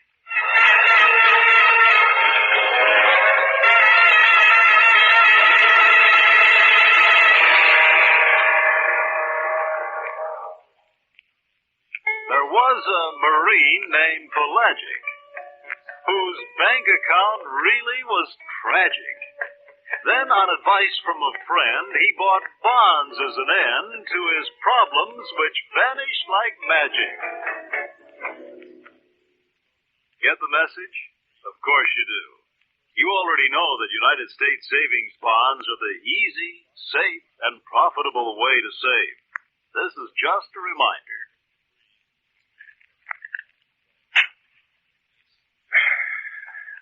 Hey, what are you looking at, Molly? There's someone coming up the path. So what? I think... I didn't see him properly, but I think it's Inspector Lamb. Oh. Oh, well, I'll handle it. Good evening, Inspector. Good evening, Mr. Norman. May we come in? I brought your sergeant with you, eh? Oh, yes, come in. Well, I didn't think I'd be seeing you again. You come to talk about old times. Oh, sit down, sit down. Molly, get the gentleman a drink. This isn't a social call. I have a warrant for your arrest, Mr. Norman. Dickie! Oh, no, you know better than that, Inspector. That was 4 years ago. And 2 years since I was acquitted. Do I have to explain the law to you? Richard Norman, I have here a warrant for your arrest for the willful murder of Emily Bowker. And I warn you that anything you say may be taken down and used in evidence. Emily Bowker? Who's Emily Bowker? A woman of the same type as Doreen Hoskins. A few years older, but then you're a few years older too, aren't you, Mr. Norman? Emily Bowker. Hey, you interest me. Hey, go on, tell me more. Emily Bowker was murdered last night in her flat at Pimlico. And I did it, eh? You want me to confess? If you wish. Why not? Yeah, sure, I did it, Inspector. Now I'll have it all over again, eh? The big court, the lot. And then I'll deny the confession like last time. Make fools of you all. Vicky, stop it. Start it. I can hardly wait. Yes, Norman, we'll get started. Only it won't be quite like last time. Oh, the murder was the same, exactly the same. Emily Bowker was killed in precisely the same manner as was Doreen Hoskins. Your trademark, as you might say. Trademark, eh? You think you can prove it? Yeah, I think we can. You see, this time you left something behind. Left something? What do you mean? Your wallet, Norman. Its contents contain complete identification. No. No, I couldn't have. Not me. Only a fool to making that sort of mistake like that. No, not me. But you are a fool, Norman. You got away with it once. I should have thought that there'd be enough for any man. Now listen, But you had to try it again, didn't you? You just couldn't see past your ego, could you?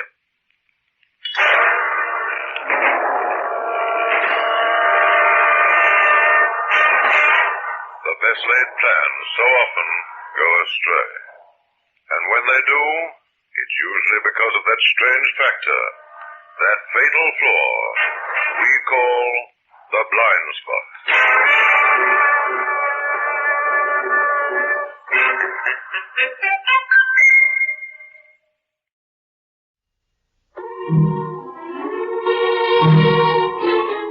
It's a crime, Mr. Collins. It surely is. Rockabye, Daddy, in your old rocking chair. But keep your eyes open, there's a murderer there. That's an old traditional nursery rhyme I made up just this minute. And if it sounds plumb loco, it's at least consistent. For this is a story of murder that took place in a western town notable for its plumb loco-ness. Yes, it's Gail Collins here, and in a moment I'll be back to set the stage for our puzzling crime. It's a crime, Mr. Collins. A town notable for, what was it you called it, Gail? Plumb loco-ness, Jack.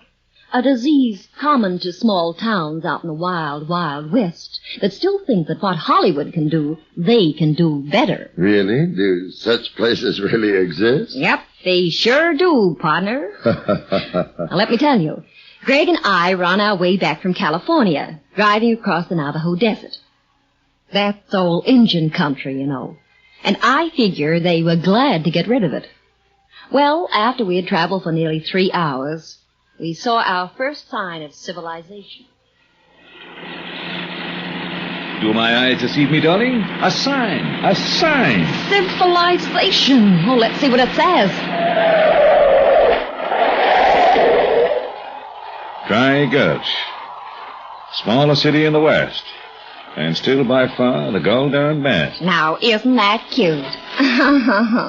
Pop, 100 living, 2,000 dead. I wonder when that census was taken.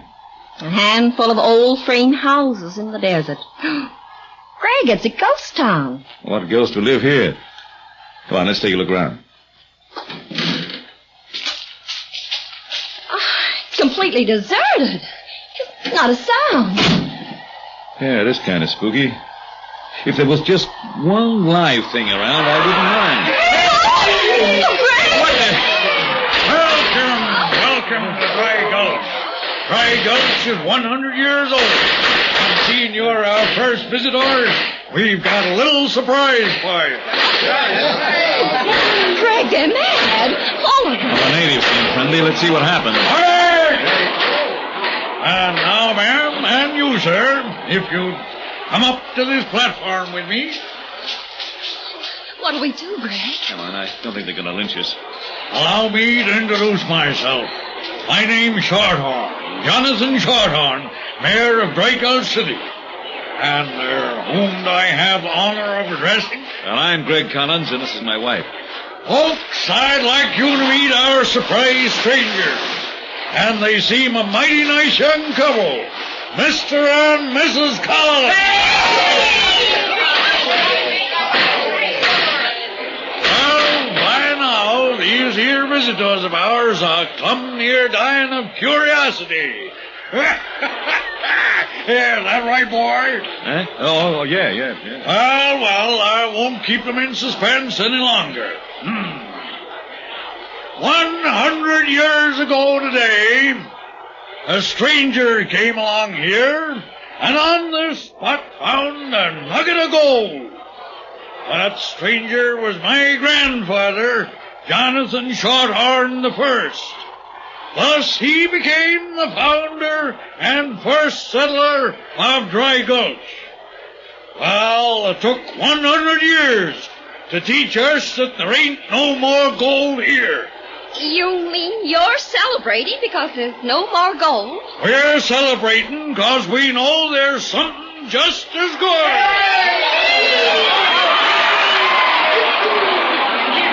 Yep, the geologists say this territory is loaded with rich minerals. There's claxite, and it's our guess there's uranium, too. But now, Mr. and Mrs. Collins, we planned the ceremony as being sort of appropriate. As the first strangers into town, you are repeating an event which took place exactly 100 years ago. We ain't got no gold for you, but we do offer you the warmest welcome in the world.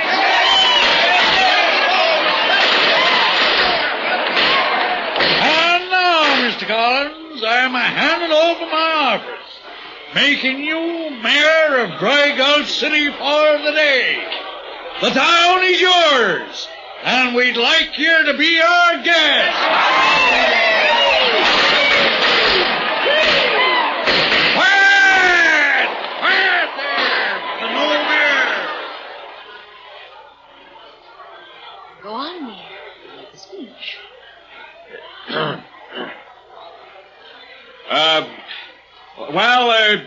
Mayor Shorthorn, ladies and gentlemen. Hey, Jonathan! It's Jonathan! Jay, not now. Go on, Mr. Collins. Yeah, as I was saying... Jonathan, I'm sorry, but we had no idea... What is it? When we came into your town this morning... That, Keep going, kid. Don't let them throw you.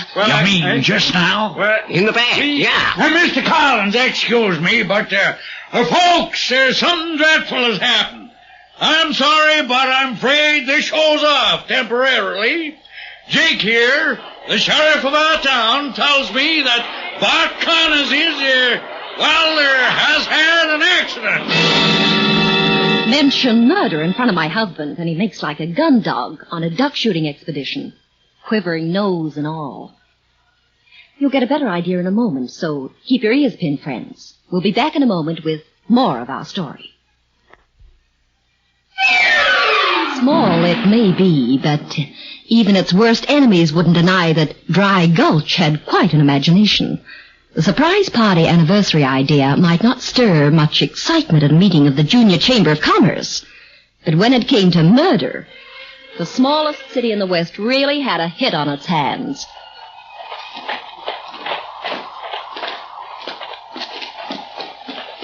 I might have known Bart Connors would spoil the party. Would any other self-respecting citizen get himself killed today? Who was Bart Connors, Mr. Shorthorn? Bart Connors was the owner of this here saloon, the Wagon Wheel Saloon. Hey, he's still there. Well, that guy's sitting in the rocking chair. The murder doesn't seem to worry him much. That's him. Huh? Oh. You mean that... Yep, that's Bart there. On the rocking chair. He looks real peaceful, don't he, sitting in the sun? Looks dead to the world, don't he, eh? I'll be... He's been stabbed in the back, right through the back of the chair. Don't touch the body, anybody. Jake, I'm calling the state police. Do whatever you have to, then get the body off of the sidewalk. Yeah, okay, Jonathan, okay. And when you're through, come over to my place. You coming, Mr. Collins? I'll catch up with you later. I'll see you at my place. Jonathan will tell you where it is. If you care to stay the night, we'll be real delighted to have you both. That body's been there for quite a few hours. Jake, how come it hasn't been seen? It has been. As a matter of fact, I was talking to it myself about an hour ago.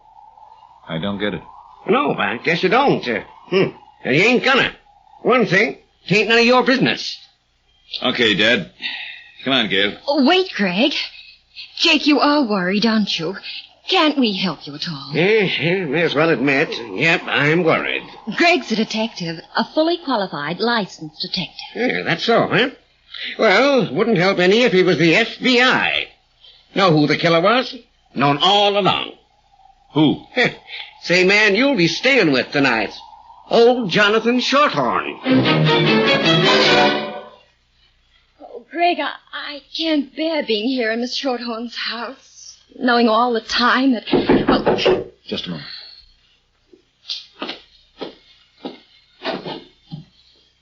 Oh. Hello. I'm Kitty Shorthorn. My father told me you were up here in the guest room. Well, how do you do? I'm Greg Collins, and over there making the repairs is my wife, Gail. Oh, hello, Kitty. As you can see, we're making ourselves at home. Oh, please do. Oh, Mr. Collins, what's it all about? Here, sit down on the bed. What's it all about? Jake said Dad killed Connors, but he didn't. He didn't. Of course he didn't, Kitty. We know that, too. But you must be brave. Oh. Gail. Now, Kitty, we're with you. We want to help you. Now, you'll have to tell us everything you know about this. I only know what Jake told me.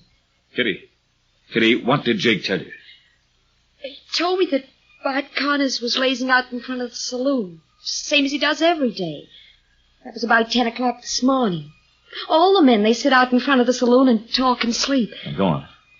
Well, this morning they were walking over to sit down, and they saw Dad there, standing up abusing Bart Connors. Then when they got close, he hurried off past them. Jake said he looked real mad. But, Greg, Jake told you all this. I'd like the story over again. Kitty, do you mind? Honey, believe me, I'm trying to help. Did any of these men actually see your father do anything to Connors? No. Jake said he just saw Dad standing there, and then he hurried off. And then the others, the three of them, Jake and Mr... Yeah. Well, they just sat down alongside Mr. Connors. He had his hat over his face like he always does. They thought he was asleep or not talking or something. But he must have been dead then. So they just sat down and they dozed in the sun, too. How long were they there? Did Jake say? About 2 hours, I suppose. Kitty, did Jake tell you that it was your father's knife? Yes, but he didn't do it. He didn't. Oh, excuse me, folks, but, Kitty girl, have to ask you to pack your old man's grip. What do you mean, Jake? I'm sorry, girlie, but it's that interfering varmint that no good scoundrel makes. Reckons I'm taking advantage of my position as sheriff, and he insists that I arrest your father. Jake, you wouldn't. I ain't got no choice now, girlie. Now get his grip ready. I'm taking him down to the jailhouse now. And the charge is murder. And that's how our first few hours in Dry Gulch ended, with Jake almost tearfully arresting Mayor Shorthorn for the murder of Bart Connors.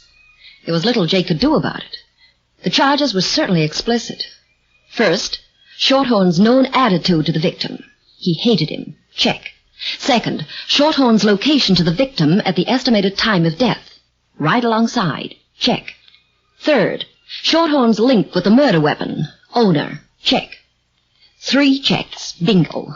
The home side loses. And yours truly has a disconsolate orphan to be on her hands. Little Kitty Shorthorn. Kitty, how about this Mapes character? The one who insisted on Jake arresting your father. Where does he fit into the picture? If Dad had any enemies, they were Bart Connors and the man you just mentioned, Grover Mapes. Mapes was the guy who busted a boy to getting your father into jail. How about that, Hawkshaw? It bears considering. Dad hated Connors. Connors was a crook. There were any number of things that Dad and Jake knew Connors was mixed up in, but nothing they could prove. He ran a card game at the back of the saloon. That was definitely crooked. Well, that's interesting background, but it's also excellent material for a motive. And Mapes? Mapes is a very rich man, and he's always envied Dad's standing in the community. He owns a lot of cattle land east of here. He's an investor, too. but no one knows much about his business activities at all. The mystery man. Another thing, he and Bart Connors were very thick. In fact, Grover Mapes was about the only man in the community that Connors was friendly with. Well, at least it's a link. Dad and Jake were frightened that if Mapes won the next election, he'd make Connors sheriff. You mean Mapes wants to run for mayor? Yes, didn't you know? The election's tomorrow. Today's celebration was sort of a climax to his year in office. Would have been a great success, too. Dad was a certainty to have won the election tomorrow. Well, there could be a reason why Mapes wanted to be mayor. Where does he live, Kitty? He has an office in town. He sleeps in the back room.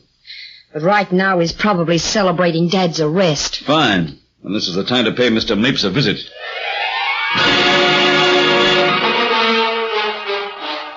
Let's case the back of this joint. I've been known to play long shots before, but this is ridiculous. Here's a window. Closed. Instruments readiness? Yes, sir. Nail file? Nail file? Nail file. I felt sure it was in my bag. Ah, here it is. Nail file. Shoe. Oh, all right. Shoe.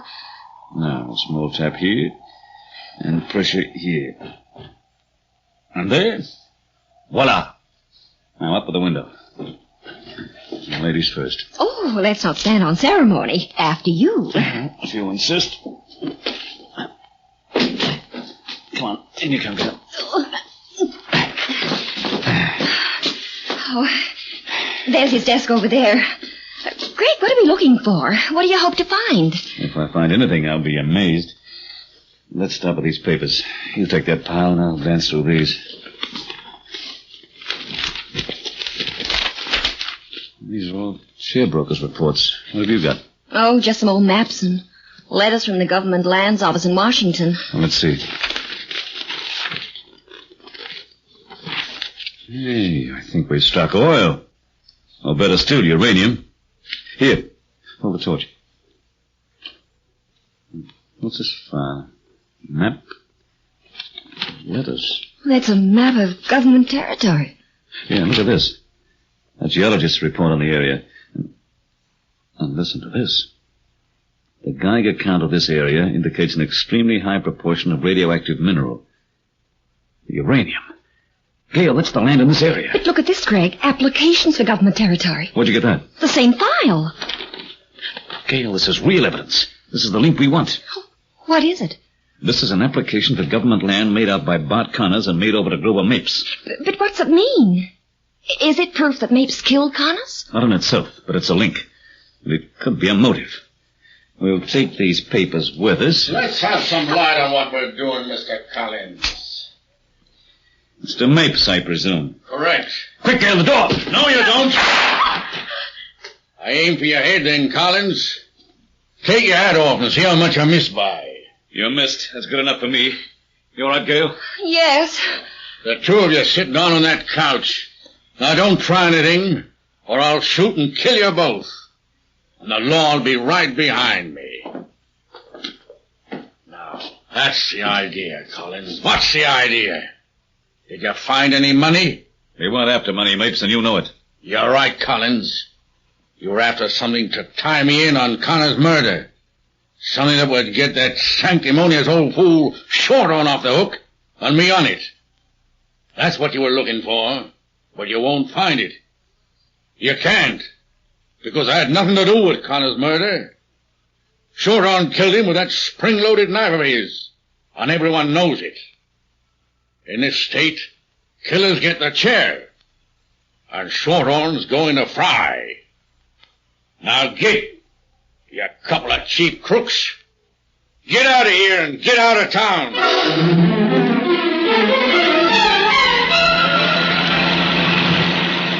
You know, this is definitely not our town. Not one clue, nothing.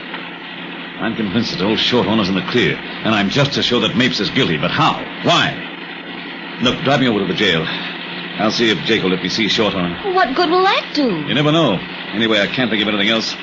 You can drive back to Kitty's and get some sleep.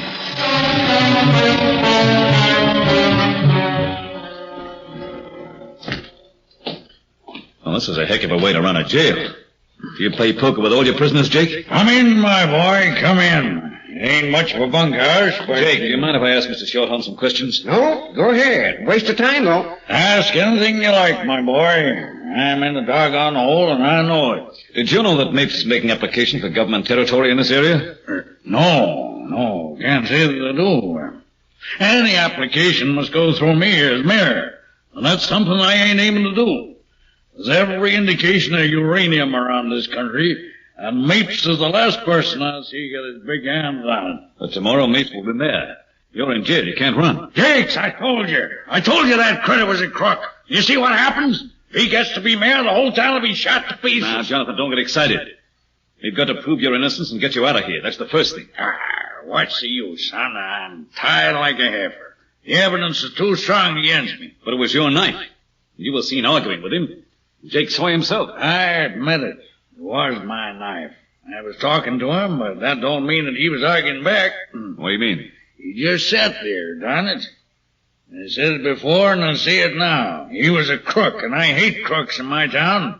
As soon as I saw him sitting there, I went over and told him to get out of town. Get out, you crook, I said. Get out of a decent town. And he just sat there? Yeah, that kind of sure used to make Jonathan mad. He didn't say anything. And he could have been dead while you were talking to him.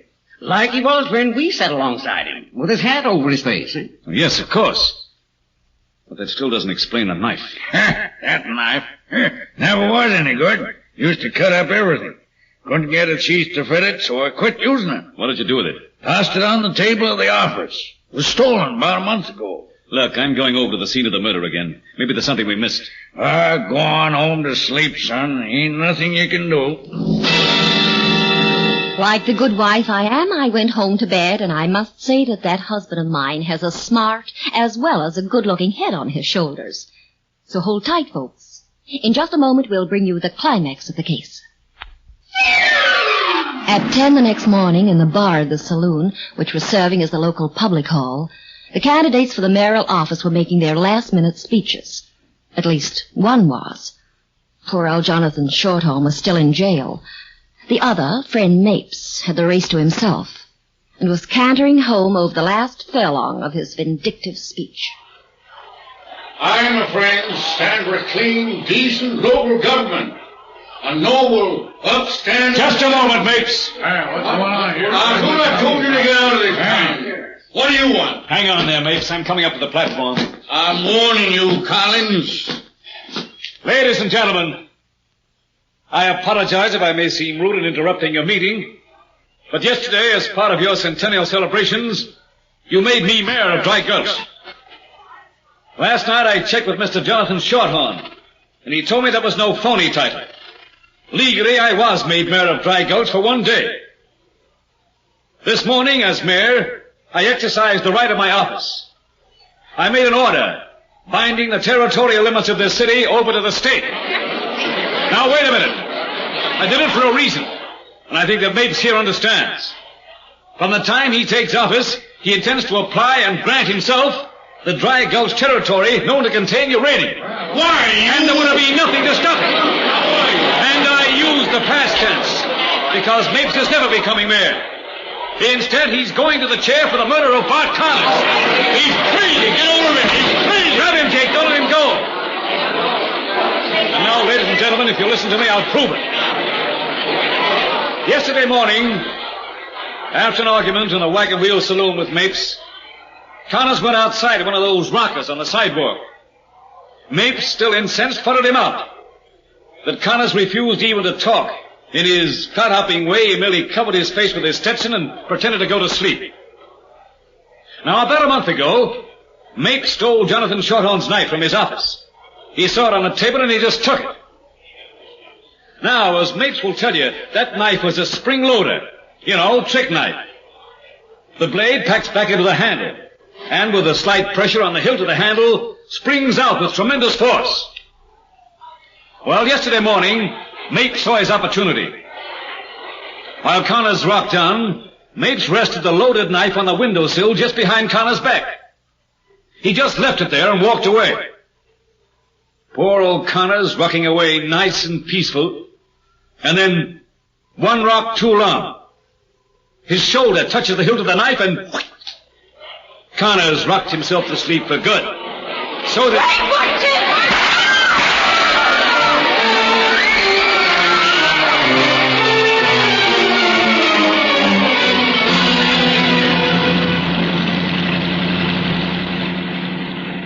Husband? Hmm? How did you know it was Mapes who stole the knife? Well, that night I spoke to Jonathan in jail. He mentioned the knife in conversation. It wasn't until later, when I was inspecting Connor's rocking chair, that I realized that earlier Mapes had called it a spring-loaded knife, remember? Yes, I remember. All the years he had it, Shorthorn thought it was an ordinary knife. Everyone did.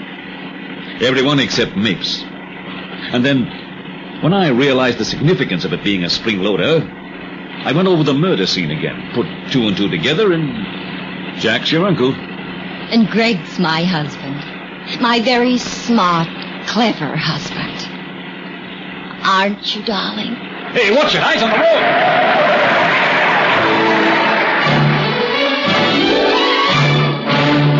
Don't go away.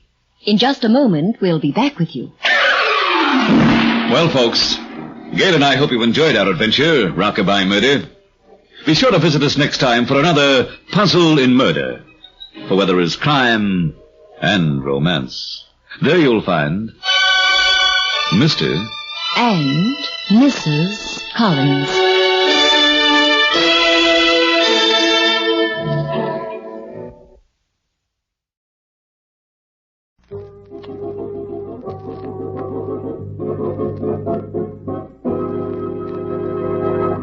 WOR Mutual is proud to present the distinguished American actor Walter Hamden in The Adventures of Leonidas Witherall.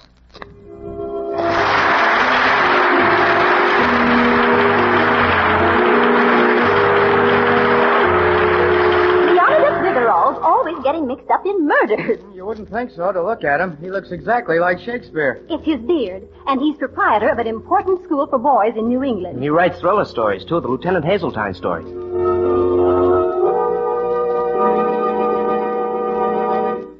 And the incidents by which Leonidas manages to get mixed up in crime are strange and unexpected, aren't they, Mr. Hamden? They certainly are.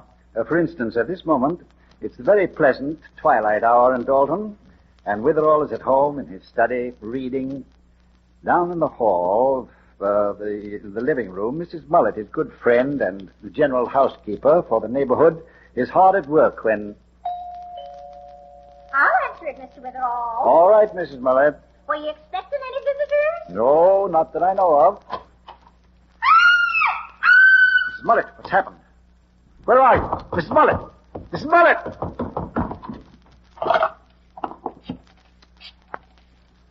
Operator, I want police headquarters. Hurry.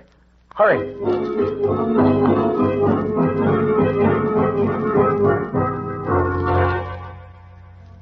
Mrs. Mullett went to answer the door, Sergeant, and I was sitting in the study. I couldn't see into the foyer. Suddenly, I heard her scream, and when I ran out to look for her, she'd vanished. Not a sign of her, eh, Bill? No, and from the way she screamed, I'd say something horrible had happened to her. She didn't have any enemies, did she? She was the friendliest, most harmless woman. Well, she worked for some of the best families in Dalton. That's why I can't understand this. Well, I've put her on the missing persons list. I've done all the routine things. I can't do anything else. But don't you see, she didn't just get up and walk off somewhere. She's been kidnapped. But you say you didn't see anyone. No cars, no strangers, no evidence of any kind. I'd send out every squad car I've got, but where'll I go? Oh, you're quite right. I guess I'm not making much sense. All we can do is wait. Yep, that's it. All we can do is wait.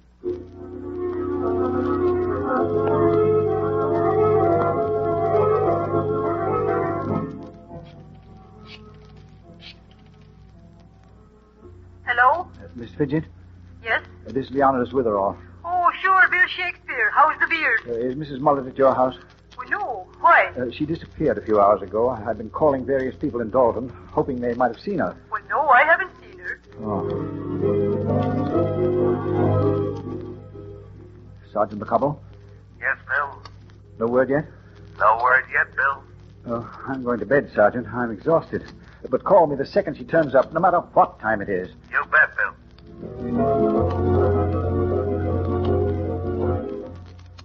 Yes? Good morning. This is Leonidas. Oh, hello, Mr. Witherall. No, she's He's not home yet. I see. All right. Thank you.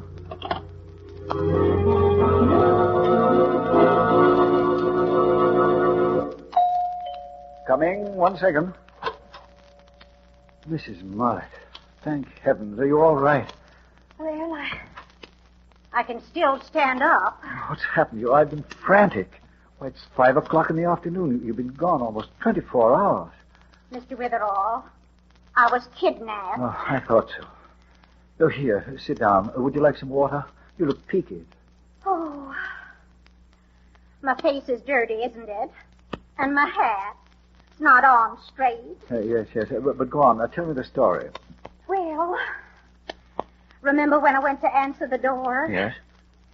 Well, I opened the door and I didn't see anyone. So I stuck my head out and presto, someone took hold of my arms and put a blindfold over my eyes. Did you recognize anyone? No, it was dark, and it all happened so fast. I'd know their voices, though. Where did they take you? Well, I don't know exactly. They made me walk down the street, and we got into a car.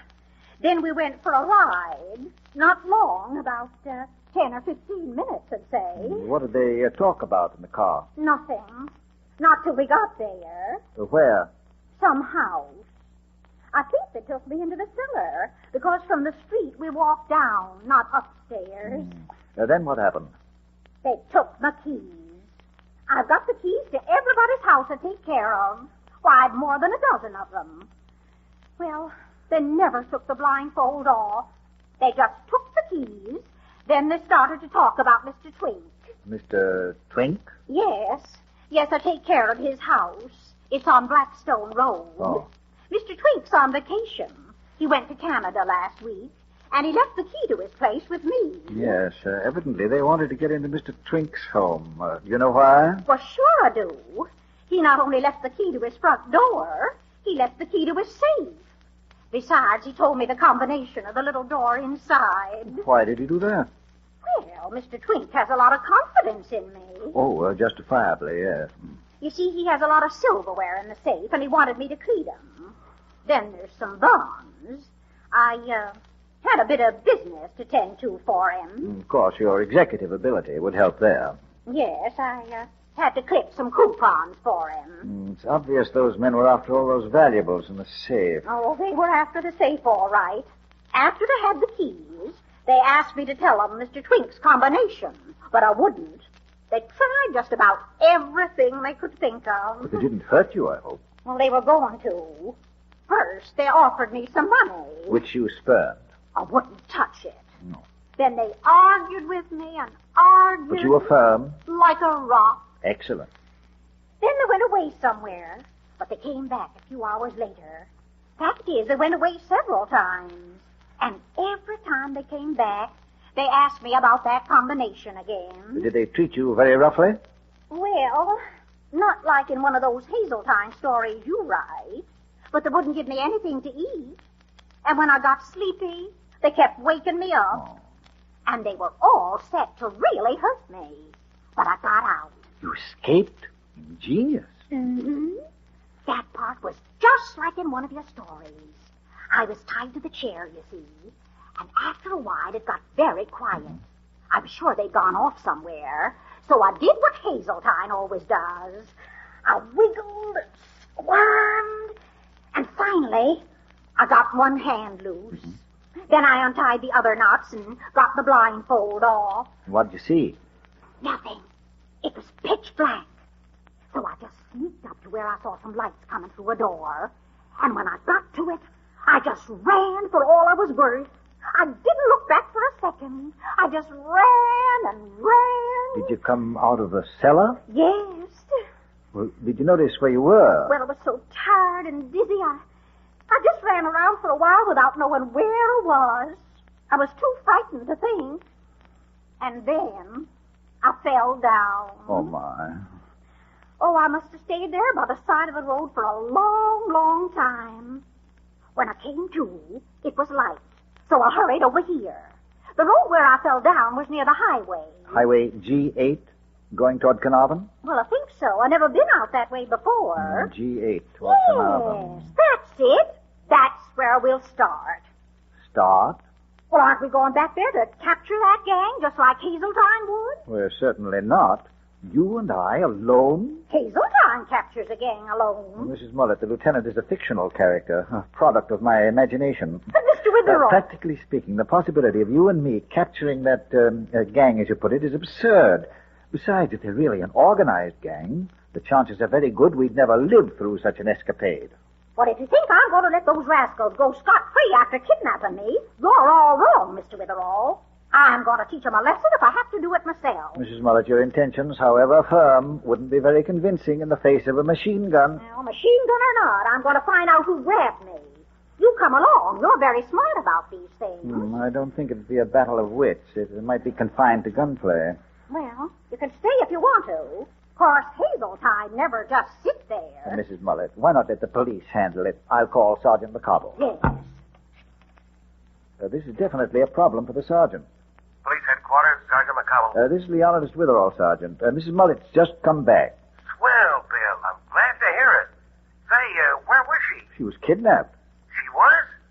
Well, who did it? We don't know. Of course, she has some clues. Yeah? Well, anything definite? Well, not too definite, no. Oh. Well, look, Bill, I was just leaving. There's been a big robbery. You keep Mrs. Mullett at your place, and I'll drop by as soon as I finish this job. How's that? But, Sergeant... Sorry, Bill, can't spare time to talk about it now. See you later. But I Bye. thought... hello. Hello. Oh, he hung up. Well, the police coming? Not just yet. Soon. Soon? You think I'm going to sit here and give those crooks a chance to get away? I'm going right now. No, wait. You can't go after those men alone. Well, you can come or not, but here I go. All right. My car's outside. I'll go along. At least I may be able to keep you from getting yourself killed. Come along. I imagine the only way to locate this house is for you to recall every sound you heard, every small detail you can remember about that automobile ride. Well, now, let's see. First thing was the bakery. Bakery? Yes, we've been riding along about a minute when I smelled the bakery. Can't mistake it, you know. Get right in. That's it.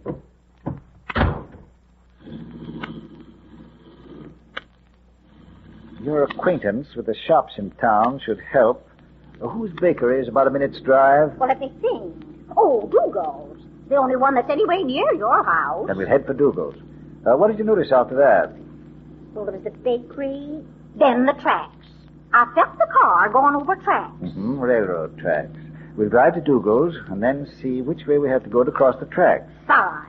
Now we're accomplishing something. We'll catch those crooks, Mr. Witherall. Step on it.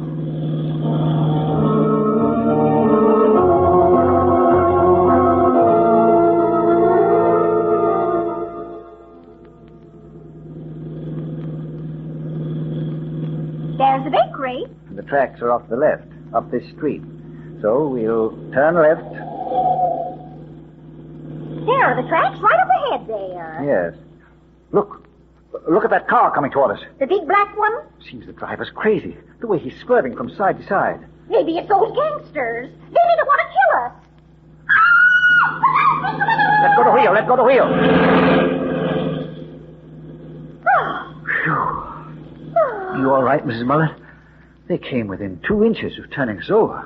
Yes, I was so scared there for a minute. Do you think it was the gangsters? It's very possible. They may have followed you. They may know we're heading for their hangout.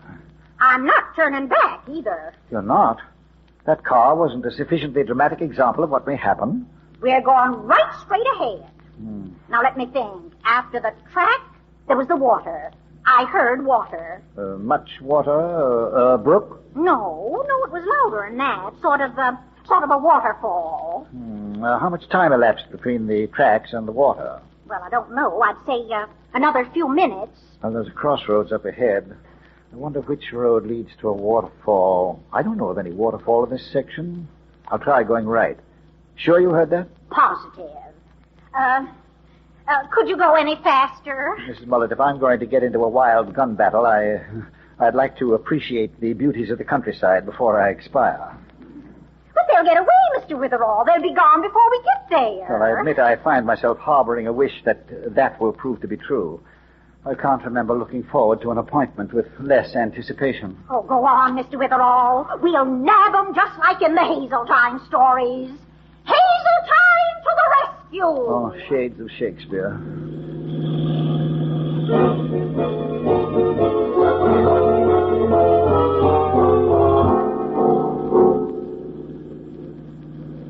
Say, Mr. Witherall, you were lucky turning to the right. Lucky? Well, sure. There's the little waterfall. Yes. After the water, we went to the house. Oh, while I was in the cellar, I heard waxing machines. Uh-huh. Oh, I'd know that sound anywhere. They were doing the floors above us. Lots of hustle-bustle going on. Well, at least after I get shot, I have a beautifully waxed floor to collapse on. I wonder where that house is. Well, it must be the one up ahead. There aren't any others around. Well, it couldn't be that house, though. I'm sure it belongs to Mr. Beagle. I heard he'd taken a house out here, a big estate. Mr. Beagle? Why, I know him. He couldn't have done it. No, he's one of the most active citizens in Dalton. Charitable, public-spirited. I know, but I'd still say that's the house that took me to. It's not possible. Well, drive a bit closer anyway. All right. In fact, we can stop here if you wish. Exquisite home, isn't there? Exquisite or not, that's the place. The gang's in there. Now we'll rush over and grab them. The architect... We'll what? Grab them! Oh, don't be so enthusiastic. It's unhealthy. Let's walk over. Well, say, look at the lights. There's a party going on in there. There certainly is. A party. Strange. If this is the house. Well, there's not another one around. We followed the sounds in order. But why would a party be going on? You know, Mrs. Mullett, this is beginning to intrigue me. You heard them waxing floors. Now there's a party. That makes sense. Of course. I'm going in. Suppose you walk down the road to the nearest gasoline station and call Sergeant Rockabye. Tell him to come over, just in case you're right. But it's Mr. Beagle's house. You just gone storming into the party? Not storming, gently breezing in. But didn't you say if the gangsters are there, you'd be shot? I want to know who kidnapped you, Mrs. Mullett. I also want to know why a party should be going on in this house. If this is where you were, yes, I'm going to take the chance. And if I get shot, well, the gentleman I'm supposed to resemble has written, there's a destiny that shapes our ends, rough hew them how we will. Now you're talking like Hazeltine. Ah, thank you, Mrs. Mullett. Now, let's see. Mr. Beagle came to Dalton about a year ago. Wealthy, intelligent, well-liked. It's very puzzling. Be careful. Oh, I shall. And you be quick. I may need the sergeant badly. All right. Bye, Mr. Witherall. Good luck. Bye. Yes? Mr. Beagle? That's me. I'm Leonidas Witherall. Oh, yes. The man who looks like Shakespeare. Well, I hope I'm on time for all the festivities. What? What'd you say? I said I hope I'm not late. Oh, no, you're not late, no, but, there's Cornelia Winterbloom. Hello. And, Susan Dorr. Yes. I didn't know we had so many mutual friends, Mr. Beagle. Oh, didn't you? Makes it very cozy, doesn't it? Yes, very. Did you want something? You seem to be looking around. Thank you. I was just admiring the decor. Splendid. I'd like to see the upstairs section, too, sometime. You're the curious type, aren't you? Oh, no, I'm really interested in decoration, furniture. Witherall, I didn't invite you. You didn't? Well, someone did telephone me. Nobody telephoned you. Oh, well, perhaps it was a card. Yes, Mrs. Mullett, my housekeeper, brought the card to me with the morning mail.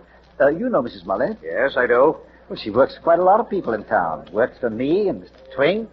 Oh, do you know Mr. Twink?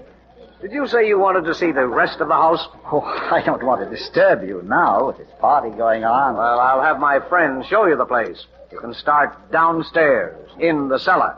In the cellar? Yes. You'll be very interested in what I have in the cellar. Louis, Ducky. What's the matter, boss? What do you want? I want you to show the house to Mr. Witherall. Take him down in the cellar first. I got you. Come on, pal. We're going on a sightseeing tour. Thank you, but perhaps later, eh? Why don't you play something hot? Let's dance. You fellas show Witherall the cellar now. Come on, Maestro. Play something hot, will you? And make it good and loud, huh, boys? Sure, that's a great idea. Okay, let's go, Witherall. Witherall, I said let's go downstairs. Oh, yes, but later. Oh, Cornelia. Yes, Leonidas. Cornelia, may I have this dance? Why, certainly. But it's hot swing. I've never seen you jitterbug, Leonidas. I never have, but I'm going to do it now. Excuse me, gentlemen. Come on, Cornelia. The boys at Meredith say. What is that phrase? Manufacture a rug? Oh, yes. Let's cut a rug. Leonidas. Oh, Leonidas, where in the world are you dancing to? We're going off the floor. It's rather crowded here. I thought there'd be more room by that window. Leads to the terrace, I think. Well, all right. Say, you're doing very well. I never thought Shakespeare could dance this way. Oh, yes. If we can, just dance toward that French window, I can get out by the terrace. Get out? What are you talking May about? I cut in, Mrs. Winterblom? Oh, why, yes, of course. Do you mind, Leonidas? Oh, I was enjoying this, so I hate to leave you. Come with me, Witherall. Let's go, Mrs. Winterblom. Oh, bye, Leonidas. I'm waiting. Yes, Louis. Sorry to keep you. You know, I've suddenly lost all interest in going into the cellar. Get going there anyway. And don't try anything, Toots. Toots, you embarrass me. Don't go tossing off a couple of hints about what's cooking here. Because what's in my pocket ain't no water pistol. Cooking? A pistol? Leonidas Witherall, my goodness, you rascal. Why didn't you come over and speak to me? Well, I've been busy, Toots. Oh, what? Susan. Well, just you come over here to this sofa and sit down and chat with me. Will you pardon us? Huh? Pardon us. Come on, Leonidas. Oh, I'm delighted, Mrs. Trap. Well, how have you been? I haven't seen you in weeks. Mixed up in any murders lately? I'm mixed up in one right now. Hopelessly mixed up. Oh, really? Young man, Louis. Yeah? Would you do me a favor and get me some more punch, please? Me?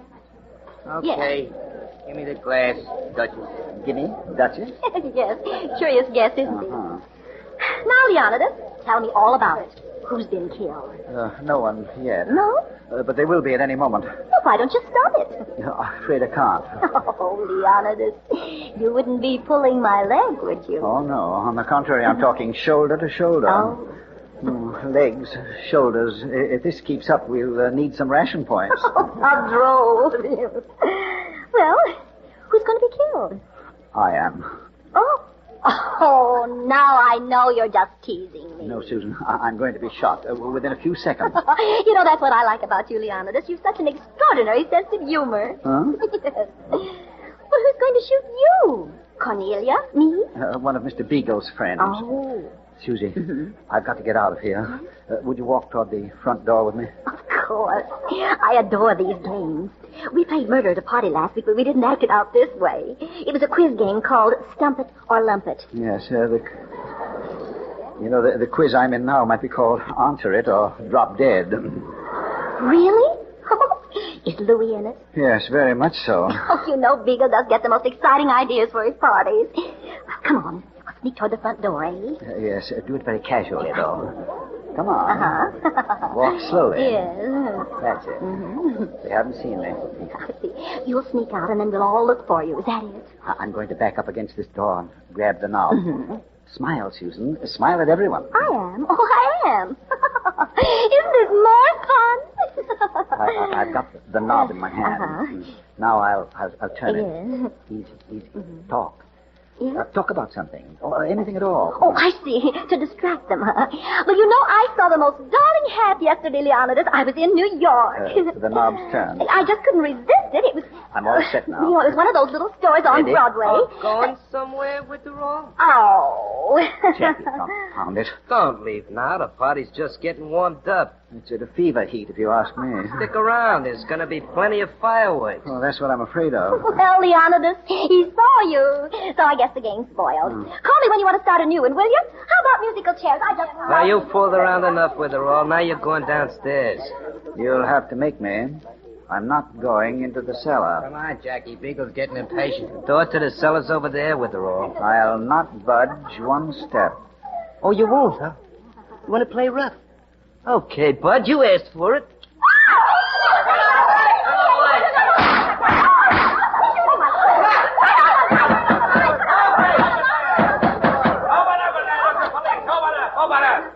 All right, turn the lights on, boys. Stay where you are. Oh, yeah, don't try anything either. What's this all about? Well, where's Bill Shakespeare? Anybody see Leonidas Witherall? Don't you see him, Sergeant? There were shots. I heard the shots, Mrs. Mullett. But I don't see him anywhere, do you? Why, Leonidas was here just a minute ago. Oh, well, he might be upstairs. See this stairway? All right, come on. Goodness. He wasn't playing a game after all. We'll go upstairs and... Say, wait. Well, if it isn't Louie and Jackie. How are you, boys? You fellas haven't been in town bothering me for a long time. They're probably in this Friscom. Okay. We didn't do nothing. Leave me alone. All right, shut up, you two, before I hands you your heads. What'd you do with Bill Shakespeare? He beat it when the lights went out. Who turned him out? I did. We were playing a little game. So what? Oh, a little game, eh? Carrying those guns? Hold on, boys. Let's go, Mrs. Mullett. We're going upstairs. Sergeant, they're in this all right. I recognize their voices. Why, they're the two fellas that took me into the car. Well, the boys will watch them till we get back. Then we'll have a nice, long talk. Come on up. Yes. Bill? Hey, Bill. Where are you? Oh, I just... You all right? I hope nothing's happened to him. Wait, I'll try this door. Nope, nothing doing. I'll be down the hallway here. He might be down there. Oh, hurry, Sergeant. They may have shot him. I don't see Beagle anywhere either. I'll bet he's with Bill. Wait, I'll try this room. Ah, Sergeant McConnell and Mrs. Mullett. Won't you come in? You all right, Mr. Witherall? Oh, a bit winded, that's about all. Say, Bill, didn't you hear us calling? Why, only just now, you see, the door was closed, and Mr. Beagle and I were having a very spirited and noisy conversation. Have your friends seen Louie and Jackie? We got 'em, Bill. But now tell me, what happened? Why, there's Mr. Twink's silverware. Yes, the entire contents of Mr. Twink's safe is there on Mr. Beagle's bed, I believe. Well... do you care to explain, Mr. Beagle? I'm not saying a word. I'm explaining nothing. I don't have to talk here. I put out the lights, Sergeant, when Louie and Jackie were about to exterminate me. Mm-hmm. In the dark, I ducked and ran upstairs. I was sure Mr. Beagle would be planning to leave with his loot. Why, that's the stuff I've been looking for all day. This is the robbery I was working on before. Really? Yeah. Mr. Beagle wasn't quite the outstanding citizen we thought. After he took the keys from Mrs. Mullett, he gave them to Louie and Jackie. They robbed the safe, while Mr. Beagle was purposely giving a party for some of the best-known people in Dalton, as a perfect excuse for his whereabouts during the robbery. Then Louie and Jackie came back to divide the loot, but unfortunately I suddenly appeared as an uninvited guest. Oh, so they tried to get rid of you first, eh? I get it. Come on, Beagle, Oh, come on. relax, will you? Who do you think you're pushing around? Now, Mr. Beagle, if you will be so good as to return Mrs. Mullett her keys. Well, Mr. Witherall, guess we did as well as Hazeltine anyway, didn't we? Oh, we did just as well, Mrs. Mullett. Say, what were you doing all the time I was fetching the sergeant? Dancing to hot swing. To hot swing? Yes, that's mood music for a nervous breakdown. Oh. Well, as Mr. Mullett used to say when he was alive, give me a nice old-fashioned waltz every time. Yes, I agree. Let's go, Mrs. Mullett. Wait a minute, Bill. Where are you going? She's a witness. Oh, couldn't you spare the witness for just a few minutes, Sergeant? Spare her? What for? For a nice old-fashioned waltz. Shall we, Mrs. Mullett? Why, Mr. Witherall.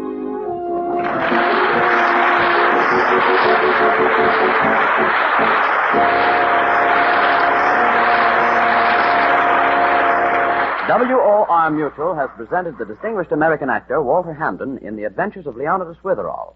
Mrs. Mullett is played by Ethel Ramey. The character of Leonidas Witherall is from the mystery novels by Alice Tilton. The radio script is by Howard Merrill, and this program was produced by Joe Ripley. Next week's story involves an attempt by Leonidas to enjoy a vacation, doesn't it, Mr. Hamden? It does, and a very peculiar vacation it is, too. Leonidas goes to the mountains for a few peaceful days of rest and relaxation. But he hasn't been resting more than about 60 seconds when he runs into a fire, a mysterious diamond, and, of course, a murder. I hope you'll be with us next Sunday for a very exciting and fascinating story. Good night.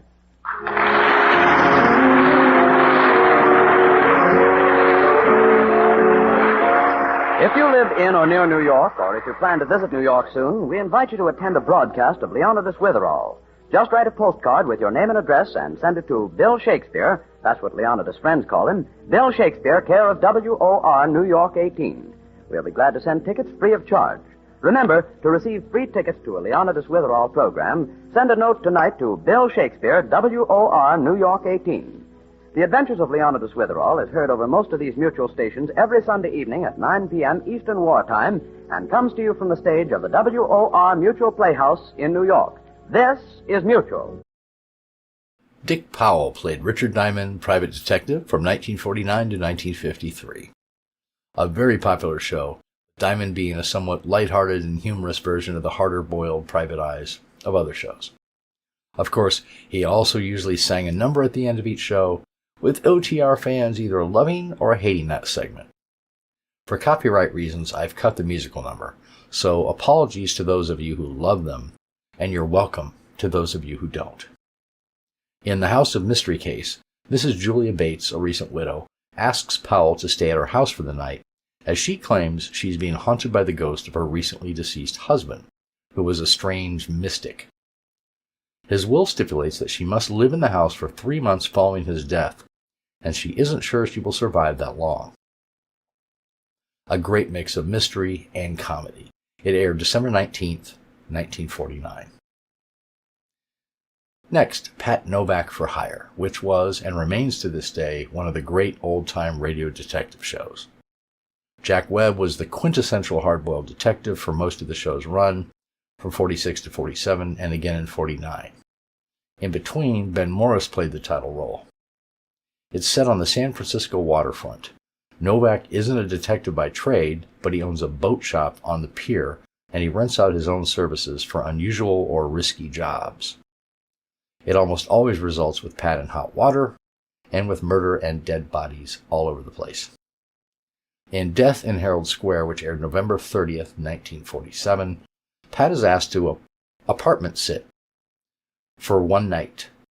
Pat doesn't believe in easy jobs, and this one proves to be far more than it appears when 2 men with guns break into the apartment while he's watching it. Then we have Sounds of Darkness, that super popular South African Springbok radio show about a blind detective, Agent Lee Masters, played by Tony Jay, who works for the FBI and is assisted by Agent Johnny Bridges to be his eyes, similar to Archie Goodwin and Nero Wolfe. It ran from 1967 to 1974. The stories were all extremely fast-paced, cleverly written, and doused in noir, hard-boiled style like their earlier American predecessors. In The Neiman Principle, Professor Neiman, a teacher from the University of Pennsylvania, has been guarded 24/7 by the FBI due to his work in biodynamics. A murder and student unrest at the university brings Masters into the picture, who investigates a possible communist cell at the university. Next is that great classic detective show, The New Adventures of Sherlock Holmes. Basil Rathbone as Holmes and Nigel Bruce as Dr. Watson. From 1939 to 1947, the show aired on Mondays at 8:30 p.m. for 220 episodes, with Rathbone as Holmes for most of those. Tom Conway took over the role after Rathbone's departure for the last 39 episodes. The Indiscretion of Mr. Edwards aired February 24th, 1946. Next is The Adventures of Ellery Queen, which aired from 1939 all the way to 1948 on various networks and starred Hugh Marlowe as Queen, Santos Ortega as his father, and Marion Shockley as Nicky Porter. The format of the show was a little different. It was a mystery dramatization, but it was interrupted by a panel of celebrities who would try to solve the mystery, usually incorrectly. Ellery would then reveal the correct solution. It won an Edgar Award for Best Radio Drama in 1941. Now, in The Woman from Nowhere, which aired October 1st, 1939, Ellery, his father, and Marion are out driving in the country. They find a scarecrow in a field that's actually a bloody body tied to a pole. Thus begins their investigation into the man's murder. And then last, on tonight's Detective Mystery Collection, is Crime in Peter Chambers, which only ran for 5 months in 1954. Dane Clark played the title role, created by Henry Kane, who also wrote and produced the show. Chambers was the main character in Kane's series of novels from 1947 all the way to 1972. In Bruce Burke Murder Frame-Up, a man, Burke, sends the beautiful Elsa Corey to kill Peter Chambers. Then Bruce turns up dead, and so does Elsa, and Peter finds himself a suspect, with his only alibi murdered too. A great story that finds the detective on the defensive for once. It aired April 6, 1954. Enjoy the rest of these shows, and if you do, please hit the like button and leave a comment. And if you haven't already, be sure to subscribe so you're notified when new videos come out, which is usually 2 to 3 times a week. I'm Greg. I'll see you on the next one.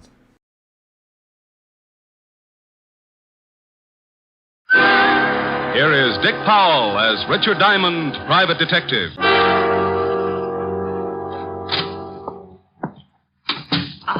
Are you Mr. Diamond? Creditor or client? I'm a client. I'm a Diamond. I'm glad. It's a little informal, but hello, glad. Call me Rick. Oh, no. My name is Julia Bates. Mrs.? Yes, but you don't have to call me Mrs. Bates. I'm a widow, you see. Oh. In fact, it may help our relationship if you call me Julia. Oh, well, here we go again. All right, Julia, you can call me Rick. The fee's $100 a day in expenses. I want you to stay at my house tonight. I said $100 a day in expenses. Oh, the fee is all right, Mr. Rick. Money means nothing. Yeah, well, you think your way and I'll think mine. I'll make out a check right now. No hurry. Anytime in the next 10 seconds. Oh, there. Thanks.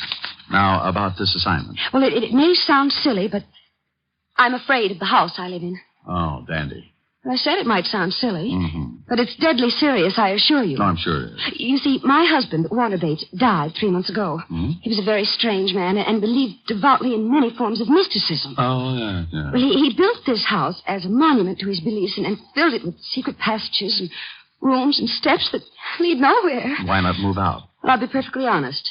It's because of the money. Oh. In his will, Warner stipulated I was to live in the house for a period of 3 months following his death.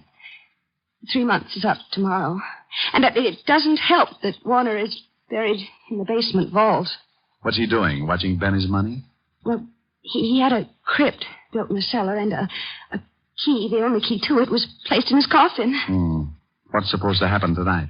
Well, let me tell you the whole story. A month ago, I began to hear the strangest things in the house at night, and I found food half-eaten on the kitchen table. Ever try setting traps?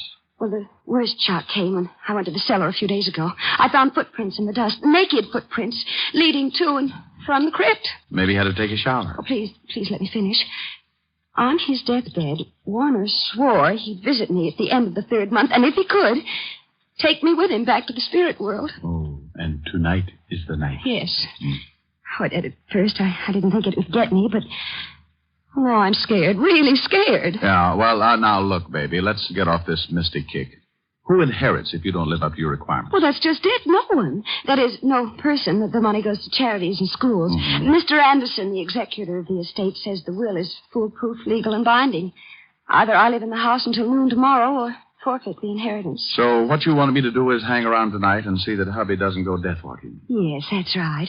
You don't have to be there till dark, but, don't be any later than that. Say 6 o'clock? Excuse me. Diamond Detective Agency, freewheeling corpses. Ask the man who kills one. Rick, when are you going to stop those awful slogans? Oh, hello, Helen, baby. Gonna call you back, got a client. Oh, all right. Is she pretty? I don't know. I'm parked behind a curve. What? Forget it. I'll call you back. Bye. Now, Julia, you better go on home. Where's your broom? Broom? Do you think I look like a witch? You don't look like one. More like the good fairy after she'd heard about men. Now, you fly on home, sweetheart, and I'll see you at 6. Don't be late. I'll be there with bones on.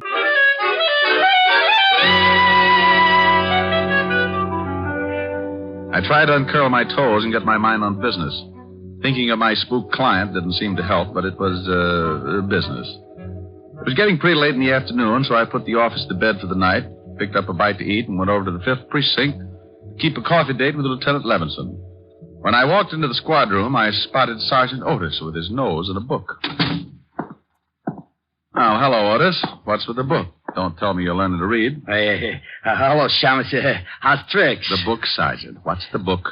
What book? Lieutenant's inside. He said for you to go right in when you came. Otis, tell Uncle Richard about the book. Oh, it's just a book. Yeah, I was trying to improve myself. Well, don't feel ashamed, Otis. You've got reason to do that. Yeah, very funny. Let's see. The art of graceful dancing. Otis, Well, what's wrong with me dancing, Shamus? I don't want to be no social outcast. Dancing? Well, maybe. But graceful? Otis, you couldn't be graceful even if your feet did match. Tell you what, though, I'll give you a hand. Now, just open your arms and pretend you have a dame. Go on, I'll start you on a waltz. Well, okay. Da-da-dee-dee-dum, tweet-tweet, tweet-tweet. Da-da. Oh, no, Otis. You look like an elephant with sprained ankles. Now try again and close your eyes. Ya-da-dum-dee-dee-dee-dee. Otis, where's Ripper? Otis! Put me down! What? Oh, yeah, I'm sorry, Lieutenant. I thought you was a dame. You what? Oh. I mean, I had my eyes closed. I was dancing. Oh, Lieutenant, the shamus talked me into it. Rick, would you mind telling me what you're doing? Saving Arthur Murray ulcers. Yeah, well, come on in and get some coffee. And Otis. Yeah? Shut up. Shall I pour? Please do. You know how I like mine, Walt. No cream, 12 lumps. Better change that. I would think so. Okay, how many? Make it 14. Your coffee's stronger than mine. It's not so strong, Rick. Here. Thanks. You better wipe that spot off the desk. The varnish is beginning to smoke. Your jokes aren't any better. You want to stick around for the Hart game tonight? I can't, Walt. I've got a client with a house full of spirits. What? The dead kind. With you on the job, there'll be corpses jumping out of every window. Yeah. Well, if they start, I'll give you a call. I know. Why don't you give up being a detective, Rick? Play postman or something. Walt, you just don't seem to appreciate my favors. I'm getting late. It's nearly 6. It's a peaceful night, Rick. See if you can't keep it that way. Oh, sure, Walt, sure. This is one night you can take it easy. Give me 2 more lumps, please.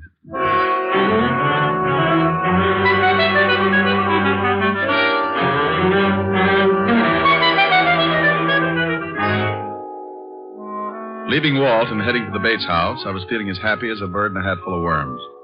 I had $100 to stall off the landlord, a lovely red-headed girlfriend with curves, and a spook client with trouble. Everything great. Then the storm began to blow up.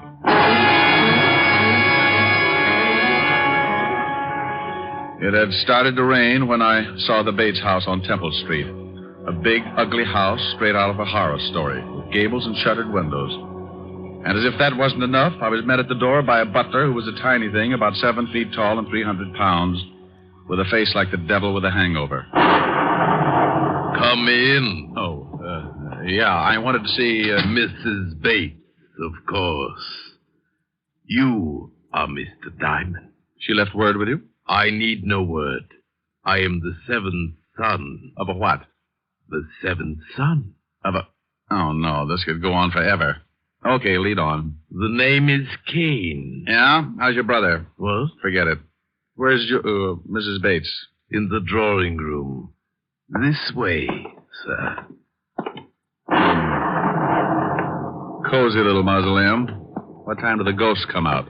Usually right after the vampires, sir. Oh, dandy. I hope they have an early show. Oh, it will be soon enough, sir. The dead are restless tonight. Maybe if I rocked them to sleep. Got a rock? Mrs. Bates. Mr. Diamond. Oh, thank you, Kane. Hello, Rick. How do you like my house? Oh, it's lovely. What do you use for doorknobs? Heads? And what's with the big zombie? You didn't mention him. Kane? Oh, he's a fixture around here, but I get frightened more when he's around than when he's gone. Oh, well, now you take it easy, baby. Come on over and sit down and let me chase those fears away. Oh, that is an idea. Name me a better. Can I fix you a drink? Oh, I think I'll take a glass of milk, sir. Here you are. Oh, now, hey, look, Crusher, put a bell around your neck or something. One more surprise like that, and you'll be best man at a funeral. My apologies. Your milk, sir. Yeah, thanks, sir. Come on, Julia, let's get back to where we were. And you, Kane, Hey, where'd he go? Rick, there it is. Huh? Yeah. That's the way it starts. Listen. It's the stairs to the cellar. Someone's climbing them. What? Oh, it's probably Kane. You wanted me, sir. Kane? Then who... You wait in here, Julia. I'll go out and get our nosy friend. The cellar door is at the end of the hall.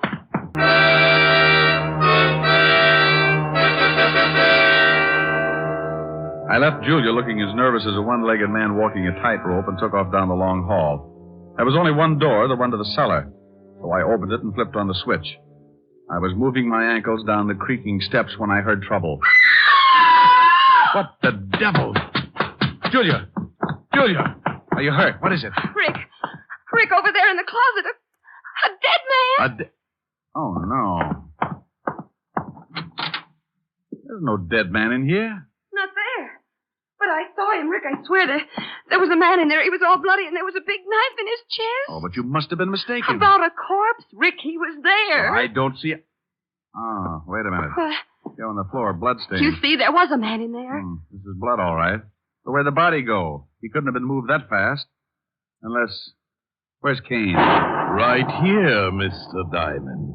But I did not move the dead one. No? Where were you just now when Julia screamed? Having tea with a vampire? No, I was in the kitchen, sir. Do not be mystified, Mr. Diamond.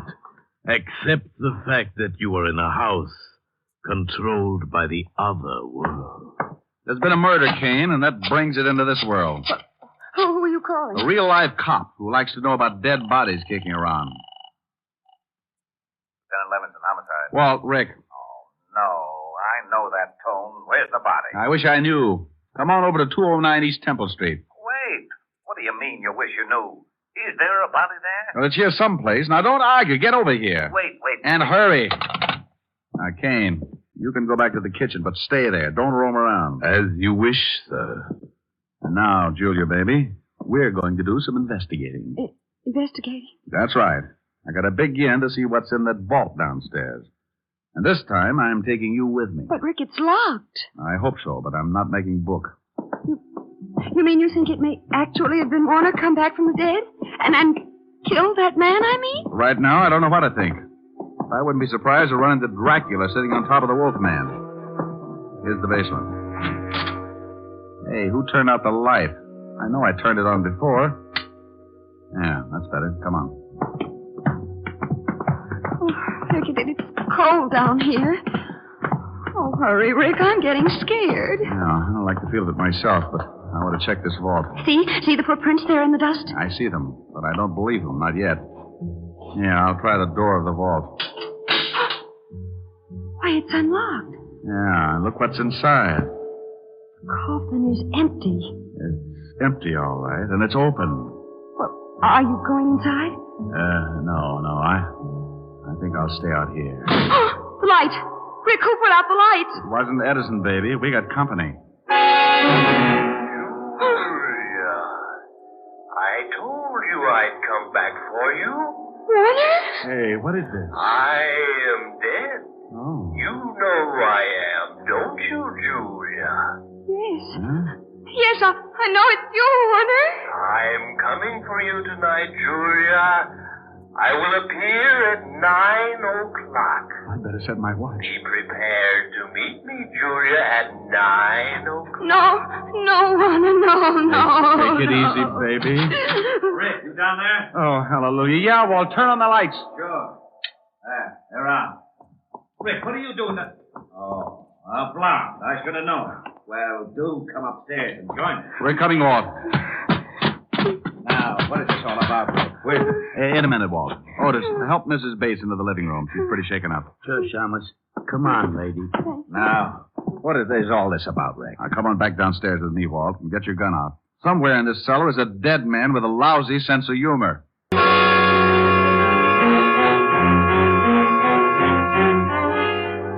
Well, we searched the long cellar but good while I briefed Walt on the events of the evening. Neither was much of a success. Walt didn't believe me, and our ghost remained a ghost. As we went back up into the living room, I was at a point where I didn't believe the things myself. They couldn't have happened, but they had. Hey, Otis, where did Mrs. Bates go? She went upstairs to pack, Shamus. Said she was going to leave. Leave? And give up her dough? Oh, for Pete's sake, she can't... Not just because of this ghost house. Ghost house? Oh, this is the wackiest yet. Rick, if I didn't know you were so... Walt, do I look like I'm happy about these things? I'm at a point where I'm believing in spooks and spirit worlds and dead men who talk from out of nowhere. Yeah, so the Shamus is afraid of spooks. This I'm loving. Otis. I know, Lieutenant. Shut up. Did I say that, Otis? Well, no, Lieutenant. What do you want me to do? Shut up. Oh. Gee, I wish I had a glass of... A glass of water, Sergeant.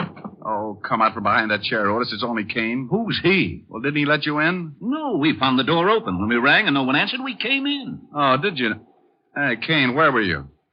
Did you hear the doorbell? I knew the door was open, Mr. Diamond, and I was busy. Like maybe playing Ghost? No, sir. Baking a cake. Cake? Oh, swell. I'm all packed. Will you take me to a hotel? Now, but Julia, look, you can't leave. Think of the money. Money or no money, I'm getting out of here, Rick. That was Warner's voice, and I just don't have the nerve to stay. Oh, but look, baby, you know there aren't any such things as ghosts. Do I? You were in the cellar with me. You heard him. And did you find anybody down there afterwards? Well, no, But just a minute, Mrs. Bates. You saw a murdered man earlier this evening, didn't you? You know I did, in that closet. Yeah, well, until I find out who he is and who killed him, you don't leave this house. But Warner... I'm sorry, Julia. We'll protect you, but you can't leave. Otis, take Mrs. Bates into the library and make her comfortable. Hey, Yellowton, come on, Mrs. Bates. Well...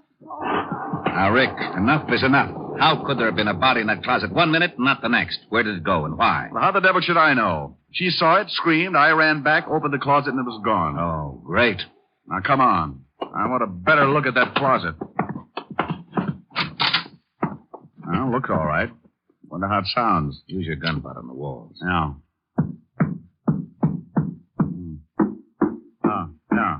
Yeah, this is it. Yeah, but where's the latch? Must be some way to open this section. Try those hooks. Yeah. No, not them. Maybe this rack. Hey, look. Secret room, just like in the movies. Oh, there he is. Yeah. We found the corpse, Walt. And how he disappeared so fast. Oh, some mess. Blood all over him. Walt, hey, this is no corpse. What? Oh, now, don't start that. No? Well, look at it closer, Walt. It's a dummy. Well, it is. A wax dummy with blood smeared on it. No wonder I wasn't meant to see it. Oh, this is it.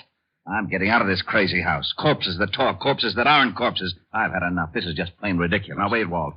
Someone planted this dummy, and someone is trying to scare Mrs. Bates out of this house. That same someone is in this house right now, and if he isn't stopped, it may mean her murder.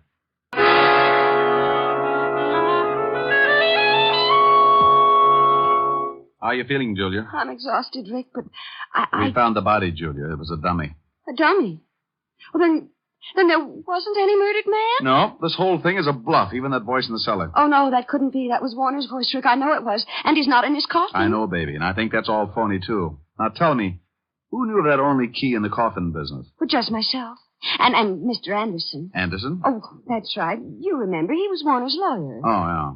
How about Kane? Did he know of the key? Well, I don't know, Rick. He may have. Warner confided in him a great deal. Rick, this isn't getting us any place. Come with me. Otis, you stay with Mrs. Bates. Yellowton. All right, Walt. What are we going to do? Grill the dummy? Go ahead. Be funny. But I want to search this whole house. Oh, Walt, this place is a nut house full of secret rooms and hocus pocus. It'll take 2 maps and a Ouija board to get around in it. Well, I'm going to get around in it, and up these stairs is as good a place as any to start. Oh!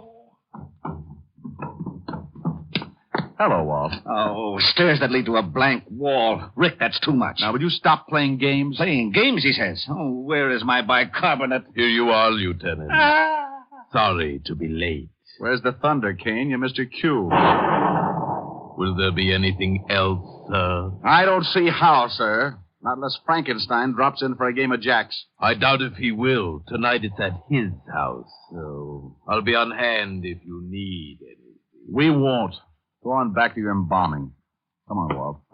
You feeling okay? Oh, I'll never feel okay again. Rick, I've stood for your getting me mixed up in some crazy cases, but this night I'll never forgive. Oh, don't quit on me now, Walt. We still have to find that spook and keep Julia from being killed. How? Please, tell me how. Look, he said he was going to appear at 9 o'clock tonight to take her to the spirit world with him. Yeah, well, I'll get a squad down here to see that he doesn't. No, Walt, wait. He'll never show up if we're all hanging around, right? Well, yeah. And the only way we can catch the ghost is for him to show up, right? Yeah, go on. So what do we do? So we pretend to leave, make a big fuss about giving the whole thing up.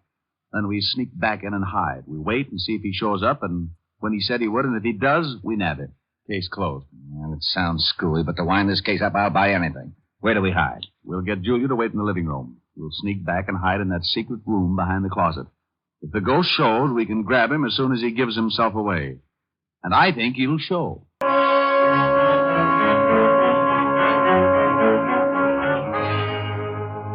After getting Julia to agree to the idea, Walt, Otis, and I made a big thing about leaving the house.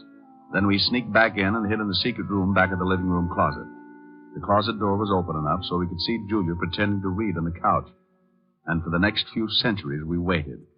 Waited for a dead man to keep a date. What time is it, Rick? It's 2 minutes to 9. If he's going to show it won't be long. Hey, you think a dead man really can come back to life? If you don't shut up, Otis, I'll give you a personal chance to try. I wish he'd hurry. Yeah. Well, it's just time now. I hope Julia plays her part okay. She looks pretty nervous. No, why would she be nervous? She's only waiting for a dead man. A phony dead man, Walt, I hope. Now, don't you start believing in ghosts. You know there aren't any such things. Rick, the lights went out. Shh, listen. I told you I would come for you, Julia. It is 9 o'clock. Oh, Walter, please don't take me out. I don't want to die. Rick, that's him. Shh, wait a minute, Walt. I am the dead, Julia. I am your husband. Yes, I know you, Walter. You must leave this house, Julia. No. Come on, Walt. Right. And Otis, be quiet. Oh, I will. I know enough not to make any noise. What was that? Rick, hurry! Come on, let's grab him.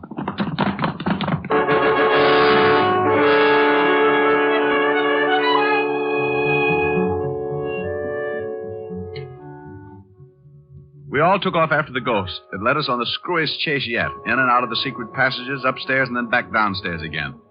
Trying to lay hands on him was like trying to swat a fly with a piece of string. He finally made a break for the outside door. Then, not to be outdone, I made like a big athlete. Hey, that was a pretty nifty tackle, Neiman. Rick, you okay? Yeah. As soon as I get this hood off, I'm going to have a few words with this spook. There. He's out cold. Otis, bring Mrs. Bates in here. Oh, okay. Come on, you. Wake up. Who is he? I don't know. Come on, wake up. Before I make a real ghost out of you. Okay, don't hit me anymore, please.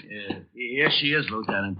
Mrs. Bates, do you know who this man is? Why, it's Warner's lawyer, Mr. Anderson, the executor of the estate. Sure, baby, had to be. All right, Buster, what's the story? Oh, all right.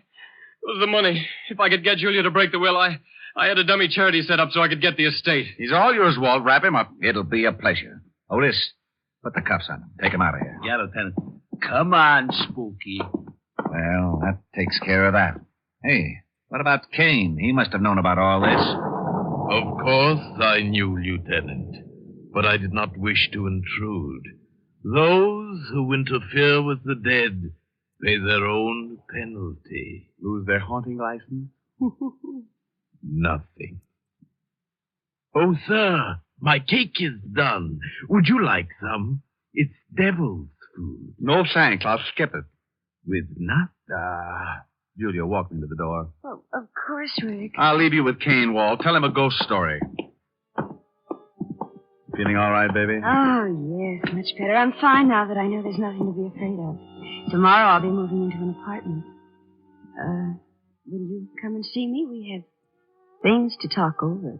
Like what, honey? Like sharing a mood. You know. Just the two of us.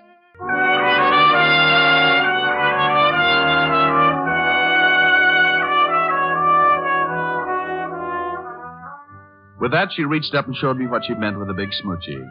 Oh, I'd have probably stuck around, but I was afraid the house would be too disturbing. I wouldn't have minded having to get up to chase the bats out of the room, but with Kane showing up every time I wanted something, well, that could have led to complications. So I left Walt and Otis to clean things up, bid a not-too-fond farewell to Kane, and went from the house of horror to the one that was full of redhead and a piano. The redhead was wearing a red dress with a new, you know what I mean. Well, didn't think you were going to make it. I had a tough case tonight, honey. Thought I might not get away at all. Mm-hmm.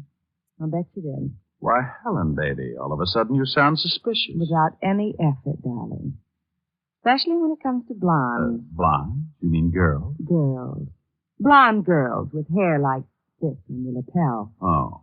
And the lipstick on your cheek and the look in your eye. Oh, you know how it is, honey? Brilliant detective saves client's life and fortune. She had to be grateful. Brilliant detective. Keep on making me so jealous of you, and one of these days the world is going to lose a brilliant detective. No. Someone going to rub out Sam's face? Oh, what's the use? Oh, now, baby, don't be mad. Come on, let's neck. No. I'm upset and I'm unhappy. Do we neck? No. No, it's still early enough to catch a late show. Well, if I take you to the show. Okay.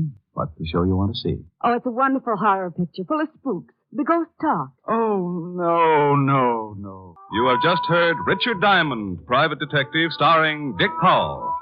Helen was played by Virginia Gregg. Lieutenant Levinson by Ed Begley. Also in our cast were Wilms Herbert, Joan Banks, Paul Frees, and Robert Clark. Music was under the direction of Frank Worth. Portions were transcribed. Tonight's story was written by Herb Purdom and edited and directed by Blake Edwards. Dick Powell soon will be seen in the screen version of the best-selling novel, Mrs. Mike.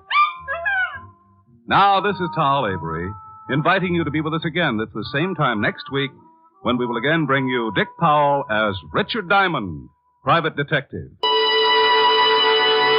What's on NBC tomorrow? There's great comedy in store for you on the Phil Harris Alice Faye Show when Phil and Frankie go shopping for Alice's Christmas present. And there's excellent drama on Theater Guild on the Air. Tomorrow, Richard Conte, Diana Lynn, and Shirley Booth will be starred in the Pulitzer Prize-winning play Street Scene on Theater Guild on the Air. The American Broadcasting Company presents Pat Novak for Hire.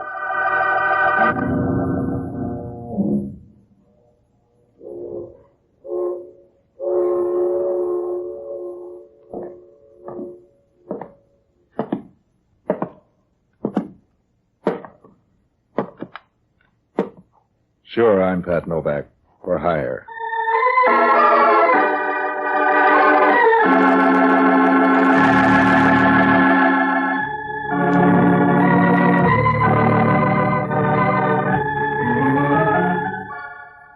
Down on the San Francisco waterfront, the only use they have for sentiment is to pick your pocket while you're saluting the flag. If you hang out around there as long as I have, you'll even learn to sleep with one hand on the cash box.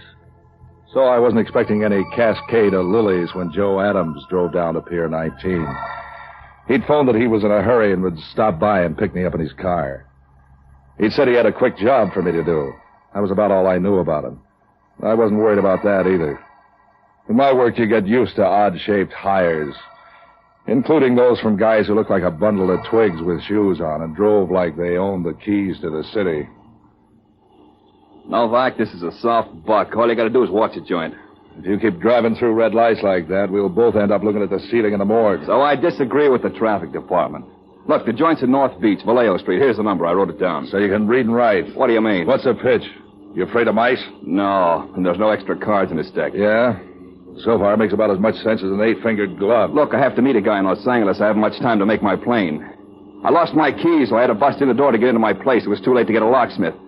So I want you to watch till I get back tomorrow. Is that hard? The way you're driving, breathing's hard. You scare easy. I scare plenty. I like to live. Give me a good reason. You wouldn't understand. You expect visitors tonight? Look, I've got some stuff that I'd like to see around when I get back. And stop trying to read between the lines in this deal. It's all in the black type. You can say that about a funeral speech. You still worried about the way I drive? No. Only why take a plane when this is faster? Okay, if you can stop shaking long enough to walk, you can start here. On the way back, I'll look for your brains. Grab a cab. I'll pick up the check for it. And don't knock. Go right in. I'll be seeing you. Probably in 4 pieces. And keep awake, will you? Some of my neighbors would steal the handle off a blind man's cup. Don't worry. I'll keep both eyes open. You sound like you're saying one thing and thinking something else. About keeping awake? Yeah, what's worrying you, ghost? I'm not buying this show the way you're staging it. Something sour in the deal. Yeah, that's all right, too. Just as long as you don't get any fancy ideas of making me the patsy. Boy, you do scare easy. Yeah, and I pay off bum debts, too. Now I'm getting scared. So long, sucker.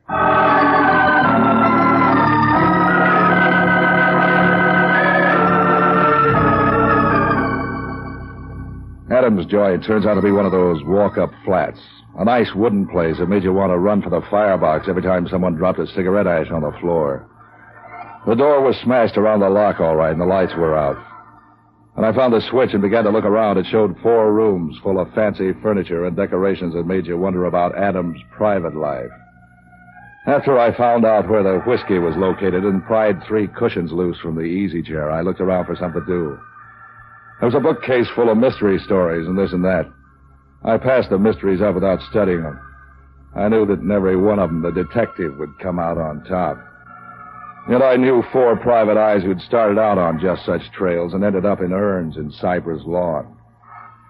There was one book with a purple cover called Reckless Moonlight, with pictures. I was on page 30 with pictures when I was interrupted. They were too manly to make me glad. I jumped across the room and switched off the lights, and I stood just inside the door and waited. He didn't even knock.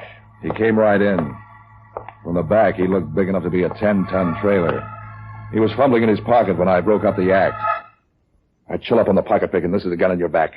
If you shoot, you'll hit a policeman's badge. Think that over. There's housebreaking a sideline with you, Hellman. I'd know that voice in a nightmare. And they blame gangsters for the crime wave. They don't know where to look. Just stand still, sweetheart, till I get my flash working. You want to borrow some burglar tools? I'll settle for some better manners, and right now. Where I come from, better manners started with knocking before you come cramming through a door. Where you came from, they didn't have doors. Just a damp rock.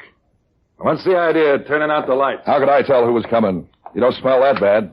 Do you tell me why you're here, or do I bounce it out of you? Don't worry. You can't parlay it into anything to tell a judge. A guy named Adams lives here. He had to get in a hurry, broke the lock, grabbed some things, and headed for the airport. He hired me to watch the place till he gets back tomorrow. He hired a bulldog to watch his steak? You don't like this story, huh? What do you want, mad musician? You're mad enough without music. Tell me more. That's all there is till you started whipping into fancy trimmings. I could see that and raise it without even stringing. You couldn't raise a rumpus on New Year's Eve. No? And how about the murder of Thomas Van Dyke?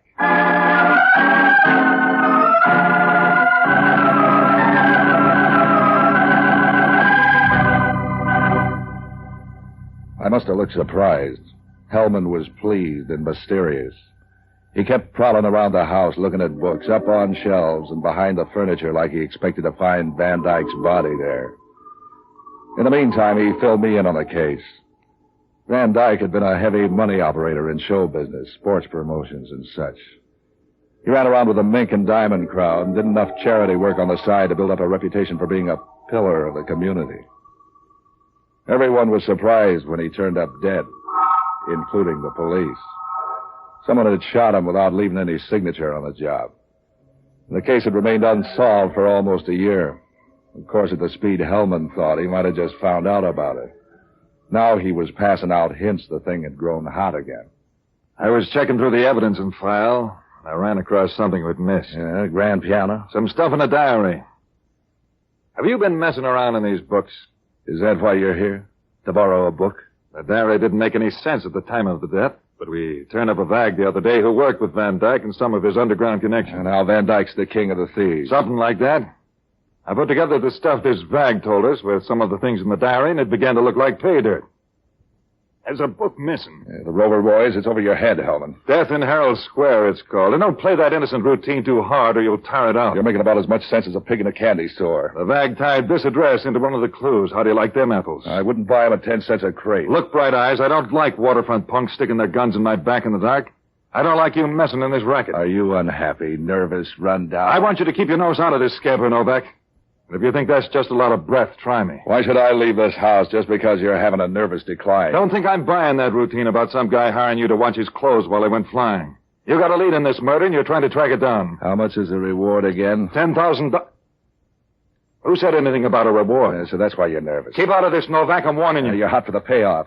I should have known you wouldn't get up off your fat... I'm giving you one more chance to get out, Novak. I was hired to do a job, Hellman, remember? All right, wise guy. Come on. Open the closet. Your nose is itching. Open it yourself. Okay, Novak. See any men's clothes in there? Not in this year's styles. Snap it up, Novak. Haven't you remembered by now that Joe Adams was the girl? All right, so the guy dealt me a joker.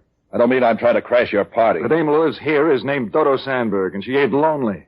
But you're going to be Novak, and soon. Dodo Sandberg. Maybe she'll come to see you in jail. You're not booking me, Hellman. I told you to stay out of this, Novak. You got nothing on me but a nervous twitch because you think I might beat you to that reward. I got nothing on you, except housebreaking. Come on down to the station. Deal me out. You want to argue? Hey, who turned out the lights? I'm getting to like that Adams or somebody. Stand where you are, Novak. Sorry, Hellman, I just remembered a date with $10,000.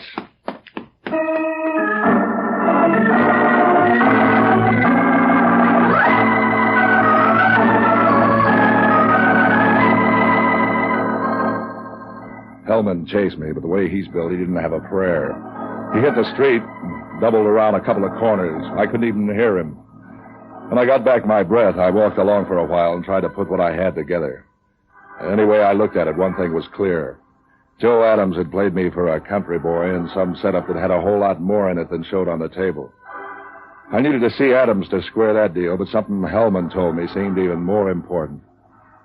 I liked the idea of trying my chances of cutting into that $10,000 reward for Van Dyke's death. All I had to work on was a dame called Dodo Sandberg and a book called Death in Herald Square. I looked at the clock and found I still had time to make it to the main library before it closed for the night, so I headed that way. When I got in the place at the Civic Center, it took the librarians quite a bit of scrambling around to get the book, but they finally turned it up just before closing time. I tucked it under my arm and started out of the place when the dame fell in step beside me. A nice set of curves tucked away in one of those new-style dresses with so many extra built-in bumps it looked like a sack of potatoes. Didn't I meet you in Scarsdale? The shy type. I used to be. I outgrew it. Keep right on growing somewhere else. You have to be that way? My hobby's books. I noticed. That's why I wanted to meet you.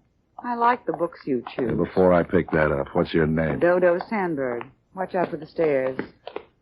So you're after the book, too? I didn't say that. I know it's my fascinating personality. A very good friend of mine wrote that book. Does my reading it strain your eyes or something? It's very interesting. Now let's talk about you. You get around, don't you? What do you mean by that? What became of Joe Adams? That's a question for his mother to worry about, Patsy. I don't mind helping her. Do they have to be mothers? You need help like Midas needs dough. There's help and help. What if a girl's lonely? You aren't built for the job. Let's get back to Adams and the book. Adams is no problem. He lives at the Standard Hotel on Polk Street. Careless, isn't he, to forget that? And how did you suddenly get a yen to read Death in Herald Square? A cop told me about it. Why? Because there's a better book on the same subject. It's called Death Waits Ahead. Am I supposed to turn that into some kind of warning? It could be. And here's a sample of what I mean.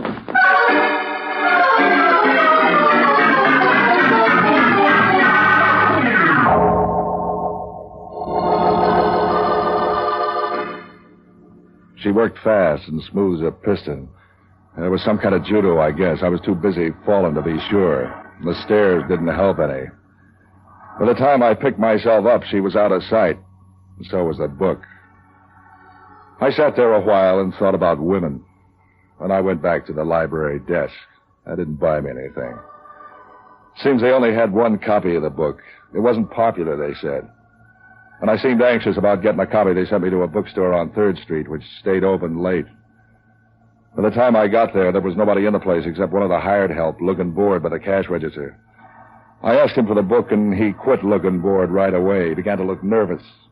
He said he didn't have the book. He'd never heard of it, and they were closing anyway. Whatever the guy was, he didn't have a card in the Actors Union. I guess Crowley realized that as soon as I did. When I said I'd look around anyway, a curtain twitched in the back of the place, and he came out. A big guy with a nasty disposition. You could do better than that. Did someone send you to tell me how to live? You're looking for Death in Herald Square? The word's all over town. You ought to be out eating something instead of nosing around where you're not wanted. You ever heard of the prisoner eating a hearty breakfast? That's a warning. You're third in line. Yeah, who else is interested? A cop and a dame. You ought to team up and work it into 3-part harmony. When they warned you, they were just trying to act like bad news. When I warn you, it's certified. You don't look 8 feet tall. Put some meat on your skeleton. My name's Pete Crowley. Did you ever hear of me? I must read the wrong funny papers. You got connections around the city. You can say that about a sewer pipe. Something's making you twitch. Trot it out where I can see it. Dodo Sandberg tells me you got your nose up in the air over the Van Dyke killing. Does that worry you? I'm hiding right now in Mexico. What's the death's head routine for? Before you run to the cops with a finger, listen carefully. I picked up Van Dyke's rackets when he dropped them. They pay off very nicely. I like the way they're moving along.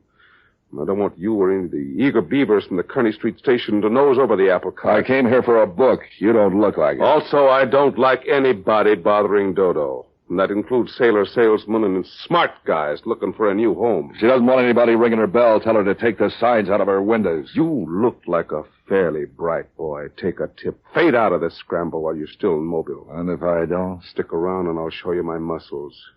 I'd rather look at dodos. 2 of my muscles used to be rustlers. Think it over.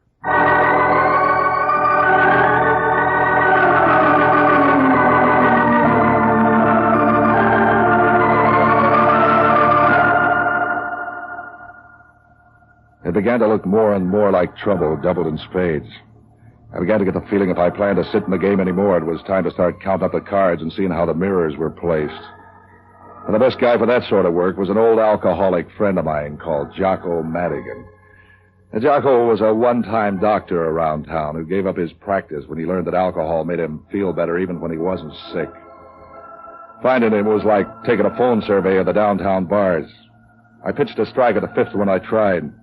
At first, he didn't like the idea of moving, but when I told him I was phoning from a 3rd Street bar, he said he'd hop a cab.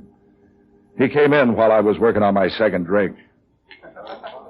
Patsy, my boy, I'm glad to see you, both of you. Or is that only 2 heads? I could use 2. That's an involved way of saying you're in trouble. Goodbye. Listen, Jocko, I got my foot in the door of a deal that might pay off big. All you've got your foot in is a dirty shoe, Patsy, and with your usual luck, you'll probably end up with Hellman stepping on it. He stepped on it already. Oh, he did? Good. How is the old walrus anyway? That's what I've been trying to tell you.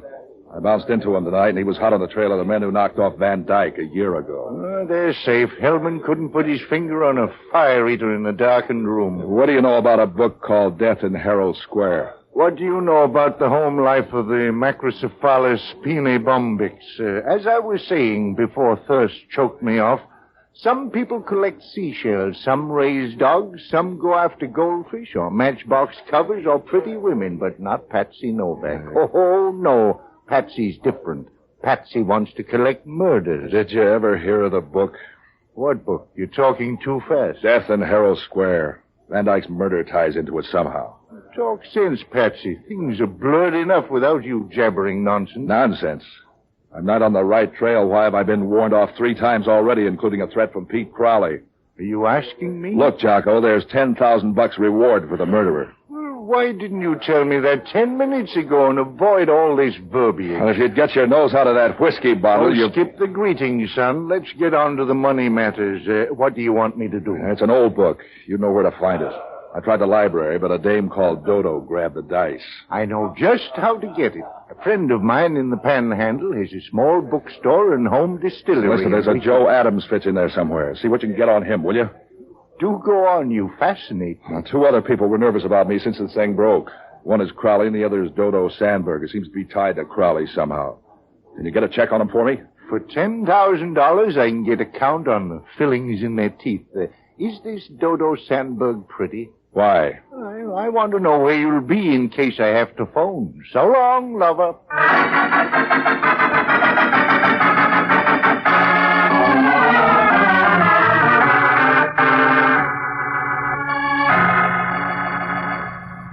I paid for Jocko's drinks and went out to the Standard Hotel. The room clerk gave me Joe Adams' number. He looked a little worried when he told me, but that could have been about a new boss or an old girlfriend. It could have, but it wasn't. Adams' room was on the 4th floor, and when I reached there in the elevator, Hellman almost ran over me trying to get in the cage. He was a nice salmon pink and panting like a bloodhound on a deer trail. He had a gun in one fat hand, a mouthful of verbs and adjectives. Every time I turn a corner... Who are you expecting, Princess Elizabeth? Where did he go? You better shift to the overdrive. You're racing your motor. Where's Adams, Novak?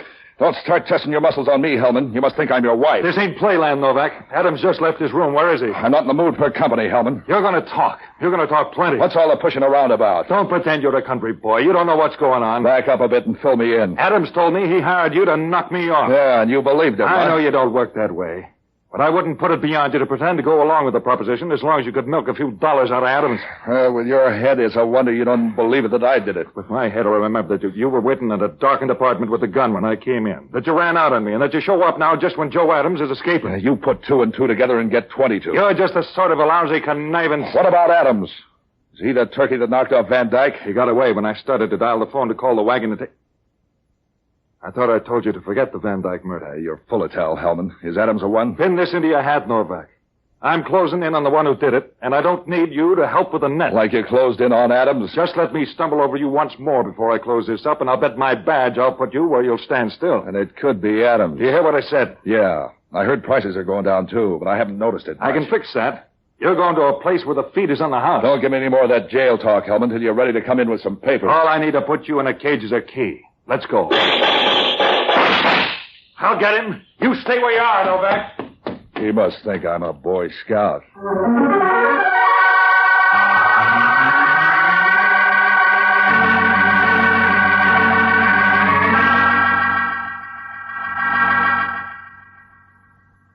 That was screwy. That was twice Hellman had tried to jail me, and twice someone had fixed a breakaway. Any way you looked at that, it still meant somebody wanted me in circulation for some reason. Unless you believed in good fairies, the reason wouldn't be nice. If I guessed hard, I could make it relate somehow to the Van Dyke killing. But all I had for a trail on that was 3 people being nervous in a hard-to-get mystery book. And from the way Adams saved me from Hellman, he looked like a good man to know more about, and fast. I knew that after the gun work in the hotel, I'd have to find him somewhere else. The only other lead I had on him was through Dodo. I headed back to her place on Vallejo Street. When she opened the door, she looked like something to fit in a fireplace ad. She was wearing a negligee thin enough to roll up and stuff in a pipe. You bounced back fast. You grow on me. What do you want? Van Dyke's murderer. Who's Van Dyke? You're a stranger in town. You never heard of him. Come on in. I'm having coffee. Think you can risk drinking some with arsenic and all? I got a strong stomach. You're a nice-looking guy. You seem healthy. Why do you want to change? Your boy Adams likes to play tricks. If I didn't try to pay him off for the hot foot he gave me, he might feel neglected. Adams is just a flock of nerves looking for some place to break down. Forget him. He tried to put me on a spot where I'd end up killing a cop. The gag laid an egg. Nobody's laughing. Cream in your coffee? Yeah. I'm still guessing why he did it unless he killed Van Dyke. Sugar? Look, he didn't just pick this house out of the phone book. That puts you in line to do some explaining. I wouldn't explain how to turn over in bed until I've had a cup of coffee. You aren't shaken where it shows. Are you telling me how to live? I'd have to start with the way you say goodbye on stairways. You didn't learn that trick in a finishing school. It didn't finish you, but that's just because you're durable. So's my longing for Adams. Where can I find him? I told you Adams don't mean anything. He just acts busy. He's like a fly, batting his wings off and ending up in the same place. What place? Do I twist it out of you? That book, Death in Herald Square. Did you find another copy? That's for tomorrow. Tonight it's Adams. You're wasting your time chasing Adams. Concentrate on the book. I'm spreading my fire. How do I know that book isn't just a come-on to get me off the trail? In the book, there was a millionaire businessman just like Van Dyke. He had connections in the rackets, just like Van Dyke. He had a partner, just like Van Dyke. When do I start panting? If you do, it'll be from running from the cops. That's all I'm giving you about the book. I'll get the rest when I pick one up tomorrow. You'll have a tough time doing that, Novak. The bookstores are all out of copies. You collected them all? Wasn't hard. A car, a telephone, little bustling about. You're real sharp, Crowley, till you start looking at a map. I have friends across the bay. You might try Sacramento or Los Angeles, but that would take some time, wouldn't it? I guess time don't count after tomorrow. Not with what you'll know, sonny boy. Am I being confusing? You make a good try. Well, this won't confuse you. I thought I told you I didn't like Dodo to be bothered. She needs protection like J. Edgar Hoover. And didn't I warn you off this caper? Leave him alone, Crowley. He's harmless. Are you all done in the other room? Yeah. Come on, Novak. I want to make you a little present.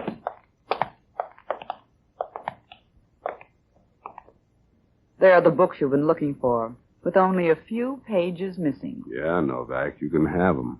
All 50 of them. They're a little scarred, baby, but they'd still make a nice gift. Send them to your friends for Christmas. If any of them can read. You sound like you're ringing down a curtain. That's right. After tonight, you just keep right on guessing. About who killed Van Dyke? No, baby. About how you're going to prove anything. Mind if we sort of run along now? As soon as the lady gets dressed?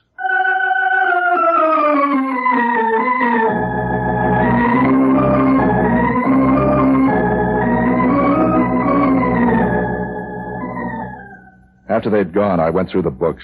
Page 187 was torn out of each one of them. I felt like a man in an earthquake. Something told me to run, but I didn't know where to go. Trying to make sense out of what I knew was like trying to put together a drop cake. I wandered around the place till I found a drink. I was just lifting the glass when the telephone rang. Yeah? Who's ahead, you or the moral squad? Everybody's out in front of me, including Dodo and Crowley. Adams is out of sight.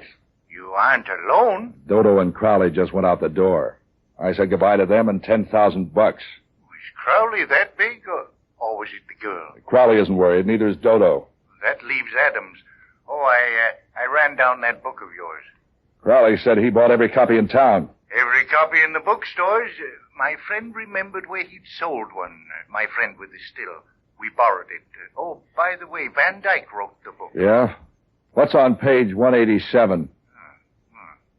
Let's see now. Yes, a description of Van Dyke's double life on page 187 is a description of the front man, the gangster. Bad writing job. No wonder it didn't sell. Who does it fit? It doesn't fit anyone, Patsy. He only said that the person had a star tattooed on his chest. It's a horse. Now all you've got to do is to get them in a game of strip poker. Get them. They're all gone. It's still a good idea, especially if Dodo sat in. So long, lover.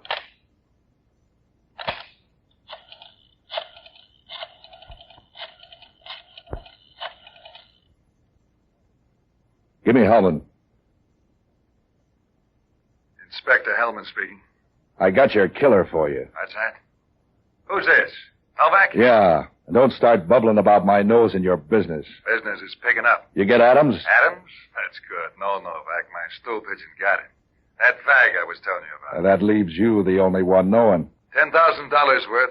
Don't think I'm coming after you, baby. You can stay there and rot. So far, I feel healthy. You think you can drag me off the trail after you by this phony phone call? I know who did it. Oh, no, you don't, Novak, but I do. Yeah, fill it in. I just got a phone tip where they're hanging out. So they're sending out invitations. I'll even tell you where they are. It's at the beach near a shooting gallery. I've got a siren on my car. Let's see you beat me out there. It's the first gallery below the ballroom. Look, Hellman, you're the only guy alive who knows the whole story. What if this is a gag? Oh, no, Novak. I'm not biting on any of your phony tricks. But listen. Save your breath to sob with when you see me pick up that nice fat check.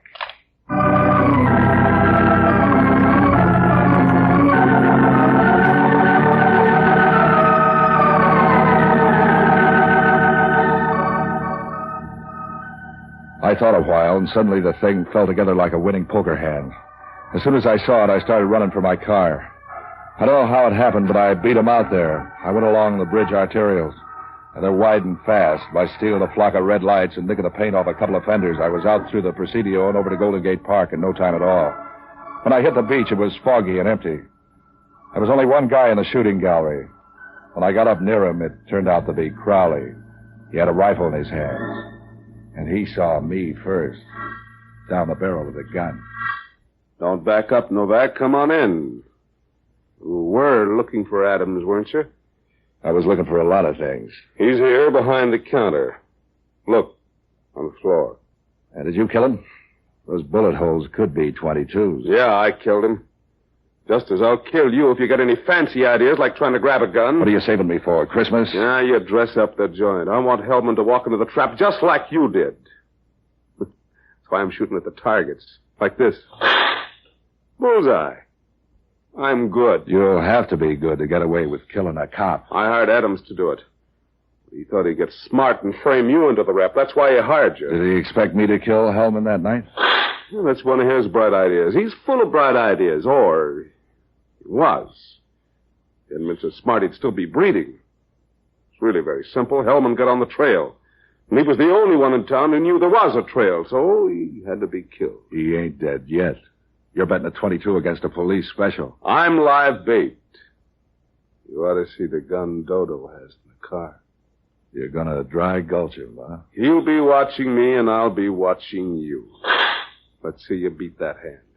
You're forgetting the books. We're forgetting nothing.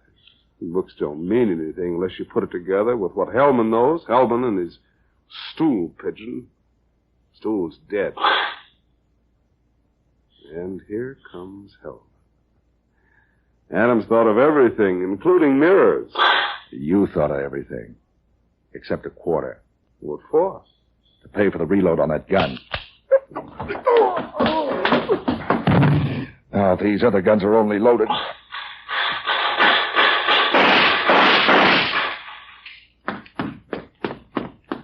Hi, you win a cigar, Hellman. You got her. She'd have had me if you didn't spray the windshield. What was the deal? While you were creeping up on Crowley, Dodo was going to pat you on the back. Crowley? Where's Adams? He quit the game. Crowley helped him. Come on. Crowley's coming through. Don't worry. He won't like these odds. What odds? 38 to 22.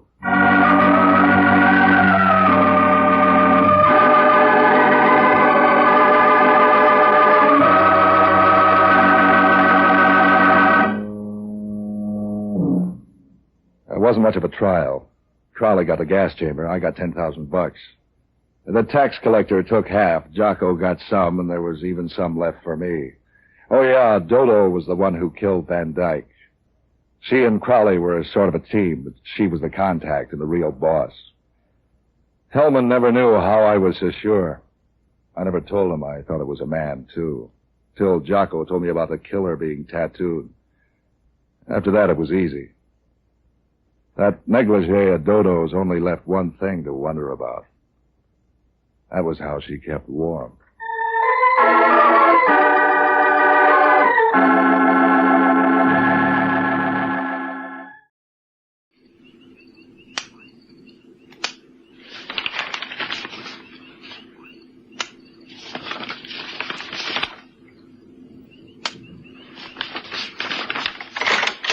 What's going on?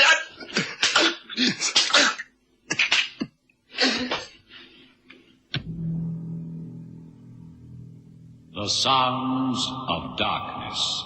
Lee Masters, FBI, who wages relentless war against crime. Lee Masters, the blind detective who challenges. The Sounds of Darkness. Sounds of Darkness. Tonight, the Neiman Principle.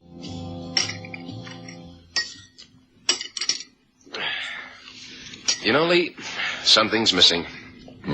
From the coffee, I mean. I know. Sam. Yep. It doesn't taste the same somehow.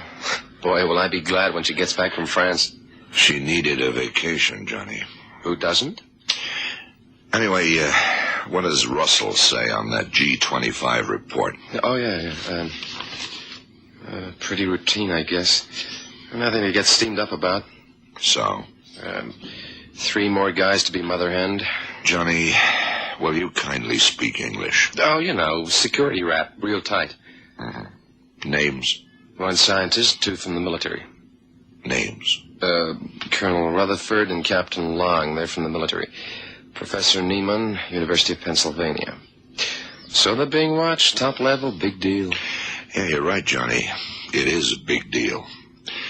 Have you ever asked yourself just why these people are tagged 24 hours a day? Well, they're important men doing a vital job for the West. Yeah.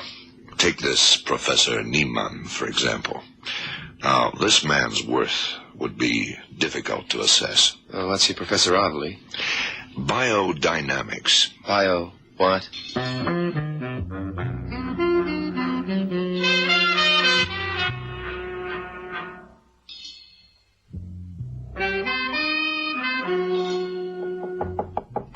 Come in. Mr. Bradley? Yes. Professor Neiman. Come in, won't you? Thank you. Please, sit down. Yeah. Cigarette? No, thank you. You seem a little nervous. Well, there's this terrible death of a student, Harold Peterson. And then, of course, I just can't seem to get used to all the security around me from you people here at the Central Intelligence. Well, you know how we feel about inconveniencing you, Professor, but I'm afraid that's how it's got to be under the circumstances. Oh, yeah, I understand. You know why I called you here, of course? Yeah? To help with the murder investigation? No, Professor. The FBI will take care of that matter. Oh. They're on their way to Pittsburgh now. What I'd really like is for you to fill me in on the developments of your experiments. Just how far have you... Well, Mr. Bradley, I don't know if you've been following my work closely, but there's many things that you would not understand, not being a qualified man. All right. Briefly, the situation is this. For the past 2 years, I have been experimenting with a new synthetic food substance, which I've called glucose. This superfood is in solid form, but it can be ground into a powder. It would look rather like the cereals that everyone eats for breakfast all over the world. The only difference is that glucose has the power to double a man's energy and stamina. You can see for yourself the amazing potential of such a foodstuff, especially where our armed forces are concerned. Most of this, Professor, I know already. I'm one of the very few who do, but at what stage now are your experiments? It has been decided, as you probably know, that after my successful experiments with animals, it is now time to go on to human beings, or rather a human being. The Pittsburgh Athletics meeting. Exactly. That is our testing ground, when our Pennsylvania University meets the University of California on the athletics field. It is proposed that a measured quantity of glucose is administered to one of the athletes from Pennsylvania to observe exactly what the reaction will be. Well, it's been decided then to go ahead with the human experiment. Yeah, I'm sure it cannot be dangerous, even if it fails. I sure hope not. We don't take chances. Have you decided which athlete will be the first to take the glucose? Yes, a young student named Bobby Nichols. He's in excellent shape. As a matter of fact, he is one of the best runners that the university has at the moment, and I think he would be an ideal subject. I see. Well, that seems to be in order. Well, I suppose I must be getting back to my kitchen, if you can call it that, huh? Don't worry about anything, Professor. You got the CIA and the FBI in on this.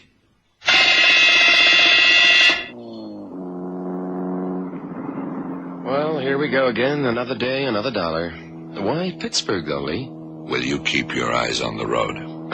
How'd you know I wasn't? When you can't see, you just hear good, that's all. When you turn your head, the sound increases. Now you just keep your eyes on the road, Johnny. I'm watching. So? Well, apart from the killing of the student, Hal Peterson, there's been quite a storm of student unrest at Pennsylvania University over the last few weeks. At first, the authorities didn't pay much attention to it, but it seems to have gotten out of hand lately. And all over the world's the same, Lee. Just seems to be a wave of this kind of thing at the moment. Well, what's this got to do with us? Johnny, the point is that the authorities have now pinned it down to an extremely fractious element of the student community. They feel there's a nucleus of students who are making it bad for the rest. And these students are communist-inspired. Communist-inspired? Or trained? Is that what we're going to find out? There's something you don't know, Johnny. Even I only found out about it this morning. Strictly top secret. You see, there's this Professor Neiman. The guy whose name was on the report I read to you this morning? Yeah, this guy is Professor of Biodynamics. Here we go with that word again. Well, actually, it's not that complicated. The definition, anyway. Biodynamics is a branch of biochemistry dealing with the study of vital force or energy on living organs. Now he tells me. This Professor Neiman, who's head of the Faculty of Biochemistry at Pennsylvania University, has apparently developed a synthetic foodstuff which is called glucose. Now, this glucose had the effect on animals of producing double the amount of stamina and energy that a normal man already possesses. So, there it is, Johnny. That's the story of Professor Neiman and his principle of dynamic energy. Central Intelligence have got enough on their plates keeping Professor Neiman under surveillance without the threat of a communist-inspired revolt. Now I understand. So we got to get down there to keep the scene happy, huh? Something like that, Johnny. Step on it, will you?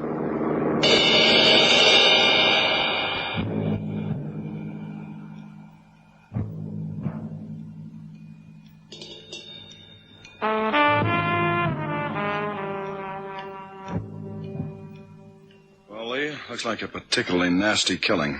Although instantaneous. A double chop to the right carotid artery. Yeah, not the way we train our boys. Well, what do you think actually happened, Lee? Well, there's not much to go on. Professor Neiman's papers on the glucose formula left untidily on the desk. Student Hal Peterson found dead on the floor beside them. Laboratory, obviously the scene of some kind of struggle, didn't you say, Johnny? Yeah, but not much of one. Must have been over in a few seconds. Yeah, and then there's the flash bulb. Cube shape. Apparently from a mini camera of sorts. Used. Identified as Russian manufacturer. Yeah, the lab report on it definitely said, as near as can be ascertained, this flash could be of Russian origin. Okay. Now, let's assume that whoever it was somehow entered the professor's laboratory, took out the Plucrose papers, knowing exactly where they were kept, and then with his mini camera started to photograph each page. But someone, probably Hal Peterson, interrupted him. Now, he didn't like that at all, so he pitched in and killed Peterson. Then he panicked and blew. End of assumption. Inside Tobley? It has to be. Why? There's one thing worries me. Just how did the intruder enter the lab? He just unlocked the door and walked in. Well, let's examine that lock once more, shall we, Johnny? Yeah, just to your right, Lee. Yeah, just take a look here, Johnny. I can feel scratches on the metal. Yeah, and the lock's busted. Kind of twisted. Yeah, but the door frame isn't touched. Not splintered in any way. That figures. It was the lock he was concerned with. Just picking the lock. Then why the scratches and the metal all twisted? Well, I'm with you. If you're just picking a lock, then why the necessity to twist the metal? To make it look like forced entry. Exactly. This lock was tampered with after entry. In other words, the guy had a key, opened the door, and walked in, as you say, Johnny, in order to make it look good. He tampered with the lock afterwards. Skeleton key? Johnny, the make? It's the Schwanzheiser 5-lever action. 5-lever? You still think it's a skeleton key, Bradley? I guess not. Then it was a duplicate, huh? Or the original key itself. What?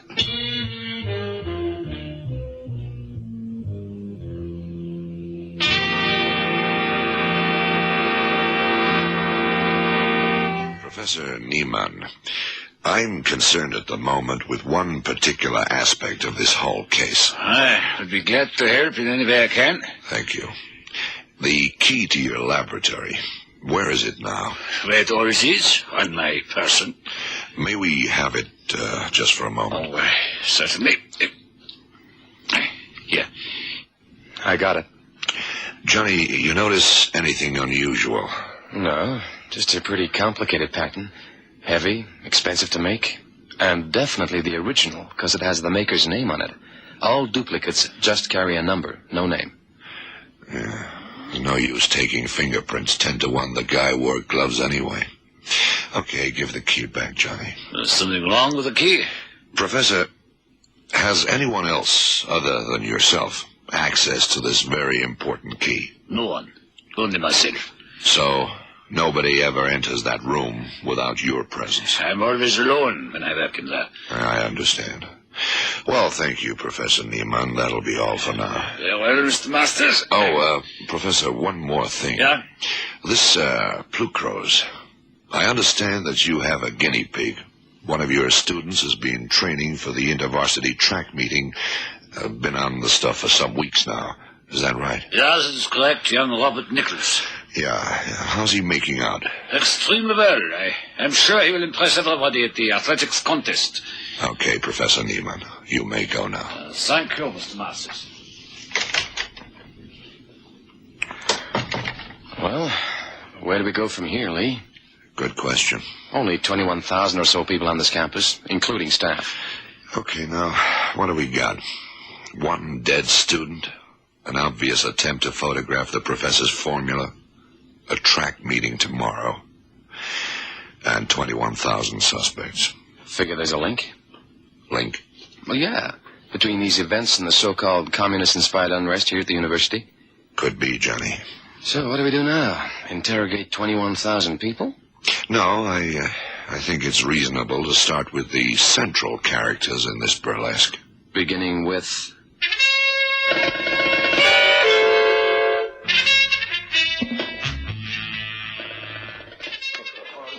Bobby Nichols? Yeah, who wants it? I'm Johnny Bridges. This is Lee Masters. FBI? Right. You finished your workout? Can you take 5? Sure, I'm just about through. I guess it's about Hal Peterson, huh? Tell me, Bobby, were you one of his buddies? We used to work out together quite often. And, where exactly were you last night? Me? Well, I was pretty bushed after training. Been pretty tough these last few weeks.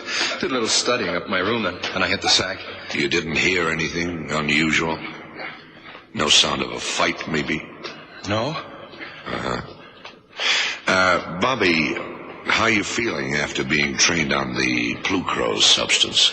Oh, great. Just great. I'm going to show those babies at UCLA just what speed is. Yeah, I'm sure you will.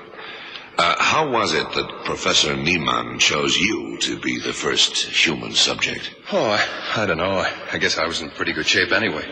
I don't mind. Kind of fun, really. No side effects. Where you from, Bobby? Seattle, Washington. Long way from Pennsylvania. How come? Oh, well, you see, I'm studying cosmonautics, and... How's that again? Huh? Oh, that's the science of aerial navigation in space. You were saying, Bobby? Yeah, well, that's why I'm here at Pennsylvania University. Seattle's not so good for that sort of thing. Besides, it was all full up. At Washington University, I mean.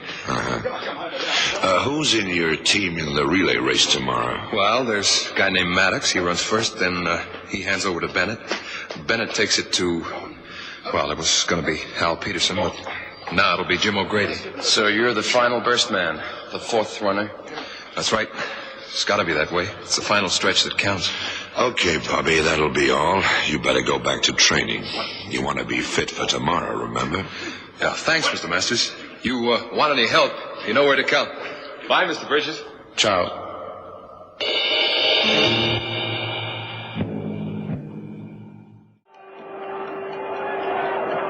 Competitors for the long jump, please assemble on the far side of the field. Thank you. Everyone know what to do? Yeah, I got 6 in all. 2 are playing timekeepers, the rest sort of background boys. Good. Johnny, I want you to pay particular attention to the relay race. I want a running report on that event. But why the relay? Well, you see, I'm working on a hunch, Johnny. At the moment, it's just a hunch. But I'm hoping for the best. I hope you know what you're doing, Lee. I can't see the light at all at the moment. I may be wrong, but I'm pretty certain something is going to happen. And it's got to happen soon. But why, Lee? Well, for one thing, the guy who photographed that formula, he's now in possession of a very valuable microfilm. He's got to get rid of it, but fast. How? That's the question. Now, he has to pass it on. That's the way they work.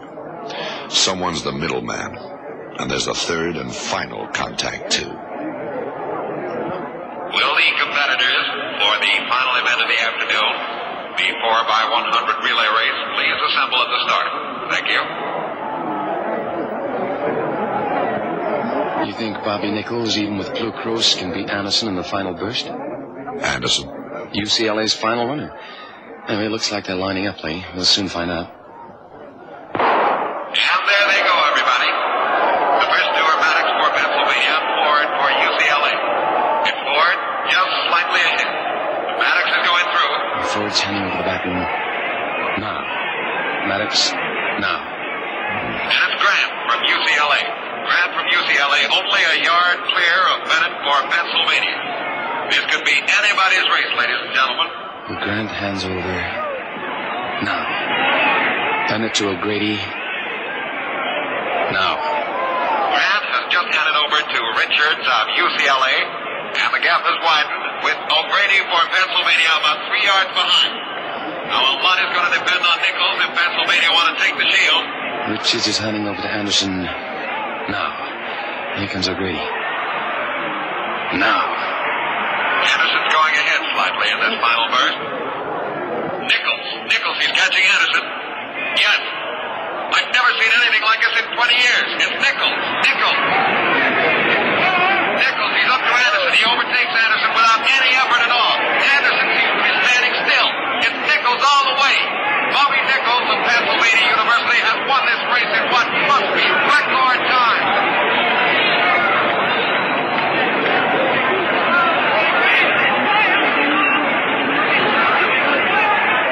Phew. Boy, some race. Watch him, Johnny. What's he doing? Well, he's just talking to Anderson of UCLA. How close are they? Oh, they're just talking to each other. What's he doing? Nothing, Lee. He's just handed over his baton to Anderson. At least I think so, but... Okay, Bradley. Get it going. Right.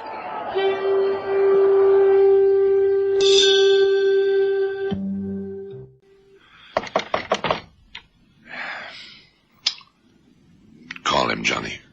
Professor Neiman? Professor Neiman?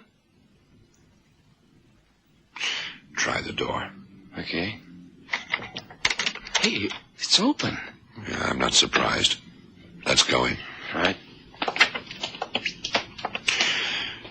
Well, Johnny, what do you see? Wow, what a mess. Bottles, jars all over the place. Hey, what's that? There's been a fire here. Yeah. Papers. Burnt. The Blue Crow's formula. I don't know, Lee, but someone's... Gee. What is it, Johnny? The professor, under the bench. Dead? I'll say. Head nearly blown off. There's a revolver in his hand. Suicide? That's what I was afraid of.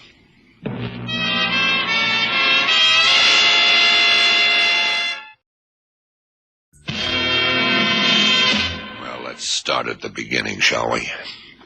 Professor Neiman discovers Blue Crows here at Pennsylvania University. Now, this is dynamite. He knows it. We know it. And so do the Russians. Or at least they don't, right off. The Russians, like the Chinese, are very thorough when they go in for subversive activity. This Bobby Nichols, to all intents and purposes, is a clean, good-living, all-American boy from Seattle. But in reality, he's as Russian as vodka. Trained in Russia? Not only trained, he is Russian. Brainwashed and fitted out with a new psyche, a new personality, a new background. They get him into the States with a whole history built in, even with parents for good measure. His job? To create unrest among the students of the university. Yeah, there may be 100 other such Bobby Nichols scattered around campuses all over America. But how did he find out about Blue Crows? I mean, it was supposed to be top secret. He found out the same way he got into Professor Neiman's laboratory. And that was the one thing worrying me. Now, as you know, Nichols won't talk. He just clammed up. But we can be pretty certain that Neiman not only told him about Blue Crows, but actually gave him the key of his room. Gee, but why? Scientists are a strange breed, Johnny. To them, science crosses the boundaries of mere politics. So Neiman was a double agent? Not strictly, Bradley. He wasn't working for the Russians and the Americans. He let it be known among foreign embassy circles that he was interested in sharing his scientific discoveries with any country. China, too, if necessary. Yeah, the Russians soon put Nichols onto him. And they formed an alliance. Right. Now we come to the athletics meeting between Pennsylvania and California universities. If you recollect, Johnny, during my interrogation of Nichols, he made a perfectly innocuous slip. He said he was majoring in cosmonautics. Do you know the difference between astronauts and cosmonauts? Oh, yeah, Lee. We Americans call spacemen astronauts, but cosmonauts is what they're called in Russia. Yeah, precisely. I assumed Nichols was the guy we were looking for and who'd killed Peterson, but I couldn't prove it. Then at the sports meeting, I knew something had to happen, and it did. When you told me that Nichols was talking to Anderson at the end of the relay race and then handed over his baton to Anderson, that's when your boys jumped in, Bradley. Gee, what a place to hide microfilm and a hollow baton yet. Anderson was the third man. Oh, he was an ideal contact, living in at the University of California. Barclay, near San Francisco, right on the coast. And from the coast over the seas to the Soviet Union or anywhere, huh? Yeah. So Professor Neiman panicked when he saw what went on with the baton and shot himself. So I guess that takes care of that. Well, we've still got the microfilm, Johnny. At least Neiman left that behind.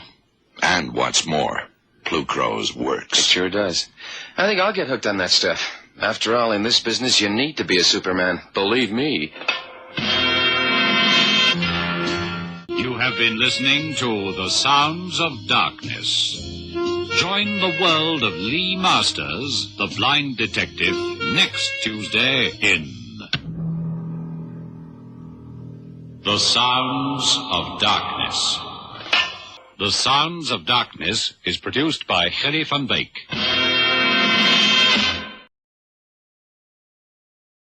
Petri Wine brings you Basil Rathbone and Nigel Bruce in the new adventures of Sherlock Holmes.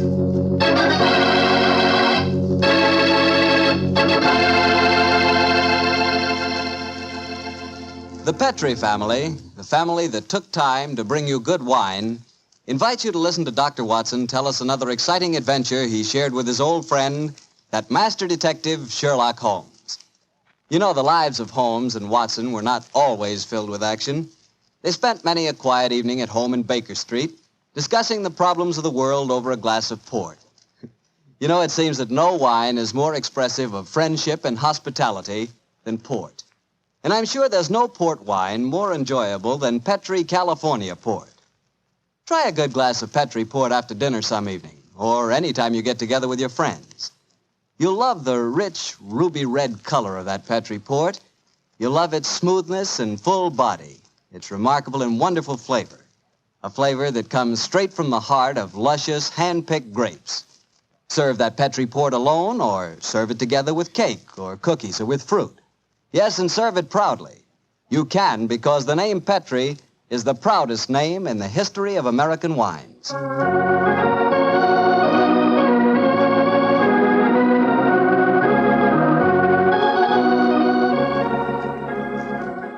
And now I'm sure our old friend Dr. Watson's expecting us. Let's tap on his study door.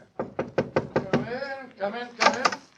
Good evening, Doctor. Good evening, Mr. Bartell. Come over here by the fire. I was just having a cup of coffee. Would you care to join me? Thanks, that'd be nice. It'll prevent you falling asleep during my story tonight. There's no chance of that, Doctor. From the hints you gave us last week, it sounded like quite a story. It began in a circus in Paris, you told us? Yes, my boy, the circus. A colorful world of sawdust and spangles. A world, Mr. Bartell, that I may tell you confidentially, always held an irresistible fascination for me when I was a youngster. Me too, Doctor. In fact, when I was 8 years old, I fell desperately in love with a lady bareback rider, a stunning creature who wore pink silk tights with gold sequins on them. Unfortunately, my mother caught me writing her proposal of marriage, and I'm afraid that, that's another story, and one that you probably wouldn't find very interesting. I'm sure I would, Doctor, but I think it would be safer to stick to your Sherlock Holmes story. Yes, you're probably right, my boy. Well, it was a winter in the 1890s, and Holmes and I were in Paris.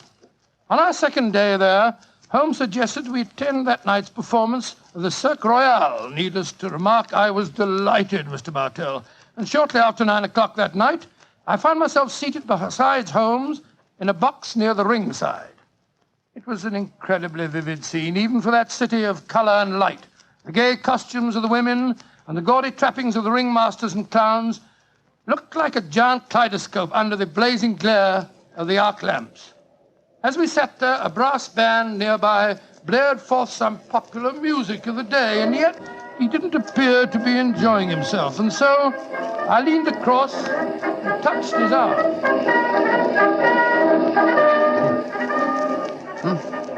What is it, Watson? Well, you're very quiet, Holmes.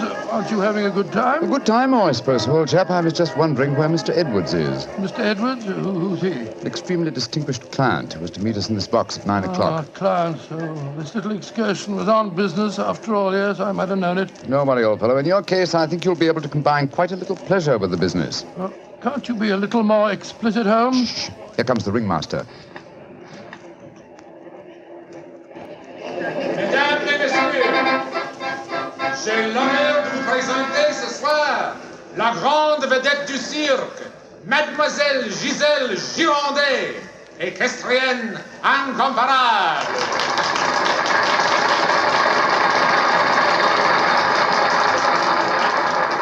Giselle Gironde, yes, I've heard of her. She's a bareback rider, isn't she, Honest in France, old fellow. She also has quite a reputation as a femme fatale. 3 duels have been fought over her. A young English officer in the Grenadier Guards committed suicide last year because of her. And a famous French banker is at present languishing in prison because her extravagances drove him to appropriate funds that did not belong to him. Yes, Watson, she's an extremely colorful personality. You know, Holmes, it's a funny thing. When I was 8 years old, I fell violently in love with a lady bareback rider. She wore thick silk tights with golden sequins on them, but unfortunately... Here she is, old fellow. Here she is.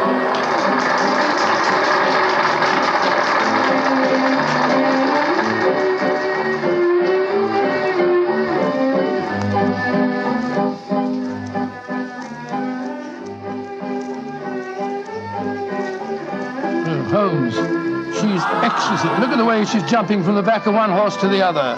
Sheer poetry of motion. The lady appeals to you, Watson. By George, yes, indeed she does. In fact, Holmes, I don't mind telling you that if I weren't a married man and a poor man... you'd like to court the lady, eh?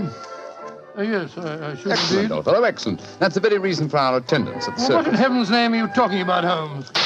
Ah, there you are. Good evening, Mr. Edwards. Holmes, my dear fellow, how are you? I haven't seen you since that little affair at Windsor Castle when Mother... Excuse me, sir. I am Mr. Mycroft, and this is my friend, Sir William Nigel. Sir William Nigel? Of course. And I am Mr. Edwards. We must respect each other's incognitos, eh? How'd you do, Sir William?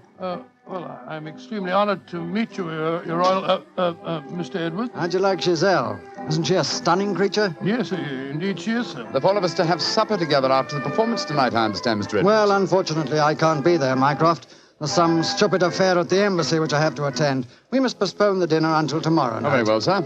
Come over to my hotel a little early and we can discuss the whole business. Personally, I think a lot of fuss is being made about nothing.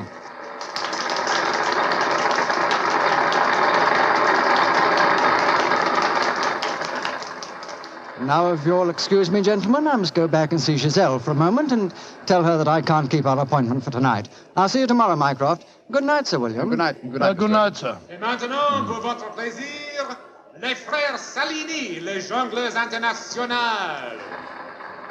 Holmes, what's all this mystery? That wasn't Mr. Edwards, it was the Prince of... Shh, Watson, please. Discretion, old fellow.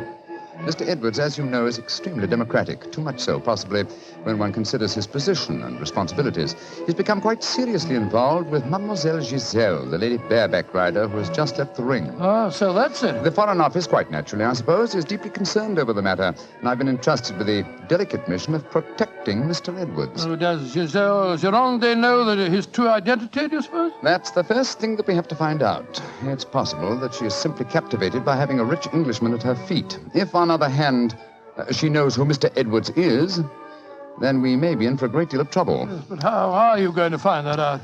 By tempting her with a richer Englishman.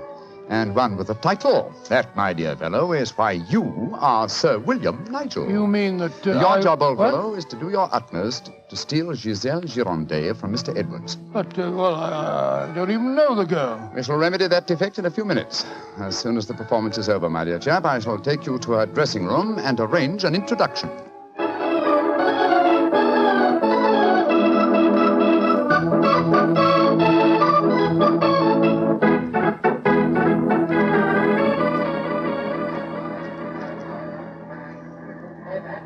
I must say, Holmes, the backstage life at a circus is even more colorful than in the ring. What makes you say that, old fellow? Well, I just saw a pinhead having tea with a bearded lady while a sword swallower was standing behind him practicing his act. Oh, hello. See that man standing talking to the girl in tights? Yeah, attractive, isn't she? The gentleman is Inspector Vernet of the French police, an old friend and a distant relative of mine. Vernet, how are you? Ah, Holmes, mon cher ami, comment ça va? No, Vernet, please. On this occasion, my name is Mycroft, if you don't mind, and this is my friend, Sir William Nigel. How do you do, Inspector? Enchanté, Sir William. Permit me to introduce Mademoiselle Yvette Marat. How you do? How do you do, How do you do? What brings you behind the scenes at the circus, may I ask, Monsieur Mycroft? My friend Sir William is most anxious to make the acquaintance of Mademoiselle Girondet. But of course, every man wishes to meet Giselle Girondet. Why not ask Vernet? He will present you to her. Ha! He knows her well. Oh, now, Yvette, chérie, do not begin that all over again. You're in love with her. You've always been in love with her. I wish you were dead. Sometimes I think I could kill her myself. Upon my soul, Inspector, she's a fiery little thing, isn't she? Ah, ça c'est vrai, ça, Sir William. Many times I've told her that Giselle Girondet would never waste her time with a simple police inspector. She prefers a wealthy foreigner. But Yvette, elle ne comprend pas. She does not understand and she does not believe. Mademoiselle Marat was dressed in tights, Vernet. And what does she do in the circus? She walks the tightrope. She's queen of the high wire. Mm-hmm. A charming and a talented girl, but a most jealous one. Vernet, my distinguished friend Sir William Nigel is most anxious to meet Giselle Girondet. Will you introduce him? I should prefer not to appear on the matter at this stage. Oh, mais certainement. I will take you to her dressing room. Please come with me, Sir William. Right. I'll see you later, Holmes. I'll be waiting for you, old chap. Good luck. Hey, you're a lucky man, Sir William. Giselle has quite a penchant for the Englishmen. And when they are rich and have a title, I am sure she finds them irresistible. You really think so? Oh, but of course. Ah, quel dommage that I'm only a poor policeman. Here we are.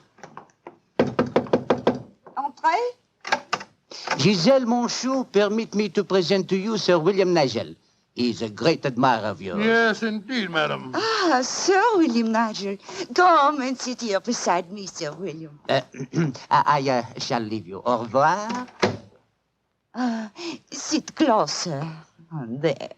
That is much more cozy, no? Oh, it's very nice of you to see me, Mademoiselle Girondet. Oh, don't be so formal, my Englishman. You may call me Giselle, and I shall call you... Let me see, I shall call you Sir William... Willie! I shall call you Willie. You do not mind? Mine? It's very delightful. Quite delightful, my dear. I was hoping perhaps that you'd care to have a little supper with me tonight, Giselle. So what about some oysters, a cold pheasant, and a bottle or two of Pomeranian Green 072? And you get to taste rather well, don't you think? Oh, Willie, I can see you are a perfect toast. I don't know about One that. moment, I get my cloak. Well, you know, Giselle, it's a funny thing. What is a funny thing, Willie? When I was 8 years old, I fell violently in love with a lady bareback rider at a circus. History seems to be repeating itself. Here. Alfieri, do you no longer knock when you come to my door? Who is this man? My name is Nigel, Sir William Nigel, my good man, and who may you be? I am Alfio Alfieri. I am Alfio Alfieri. And what is he? A trainer of wild animals. An imbecile. Va-t'en! You must not speak to Alfio in that way. You belong to me. Send this stupid Englishman away. Founded impudence. Grossier. Belong to you. Giselle belong to no one. Do I have to take my whip to Put you? down that way. Put it down, you scoundrel. Next time it will be your face, cara You mia. infernal blackguard. Raising your hand against a woman. Shocking. Bravo! Monsieur Willie has knocked him down. He certainly deserved it. Oui. And you in turn deserve something, Willie. Oh, what was that? Come close, Willie, and I give it to you. A little kiss. Oh, kiss? Thanks awfully. Oh,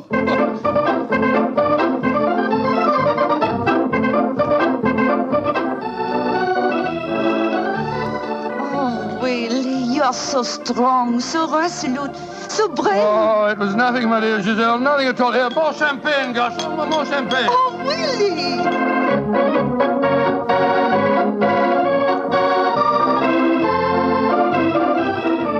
Giselle?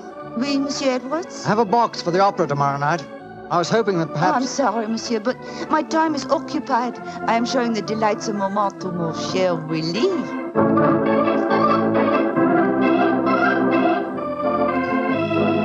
Mademoiselle est mieux le collier de perles à 5 rangs ou celui à 3 rangs? He says, which do I prefer, the 5-string color pearls or the 3-string color pearls?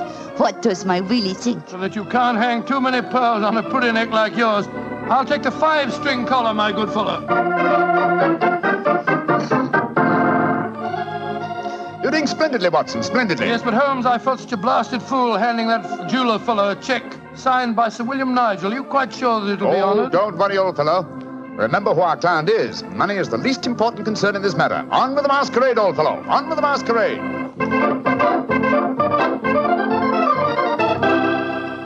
More champagne, garçon.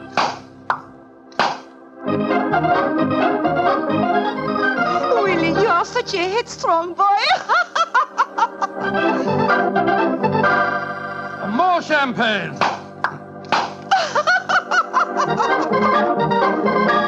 Citadel, you dear little thing.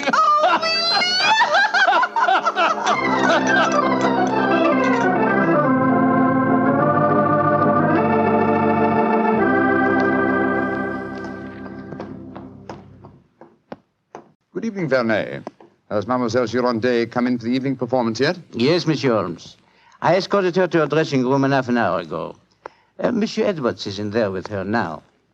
At last, it seems, she has use for a poor policeman. Last night, she found a threatening letter on her makeup table. Since then, she has been most grateful for my company. A threatening letter, eh? Any idea who might have sent it? Oh, yes, of course. I'm afraid I have, Monsieur Holmes. I told her to pay no attention. By the perfume of the notepaper, I recognized the sender. A jealous tightrope walker called Yvette Marat. Oh. Poor Yvette. She would make a very inferior criminal, I'm afraid. Still, Giselle asked me to stay outside her dressing room till the performance starts. You wish to see her? Yes. Oh, good evening, Mr. Edwards. Evening, Mycroft. Evening, Inspector Vernet. Comment ça va, Monsieur Edwards? Look here, Mycroft. I think this little game's gone far enough. Giselle has just refused another invitation of mine. Now, I know who Sir William Nigel is, and I swear I'll tell her. Don't you think, sir, that the lady is hardly worth bothering about? Surely this whole incident with Sir William proves that she's a scheming little adventuress. A fictitious title and an apparently bottomless purse have shown her up in her true colors.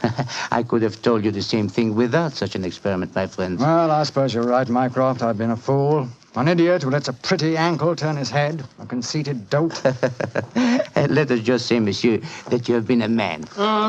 Good evening, sir. Good evening. Good evening. Just going back to see Giselle for a moment, I brought us these flowers for her. I'll be back in a jiffy. Just a minute, Watson.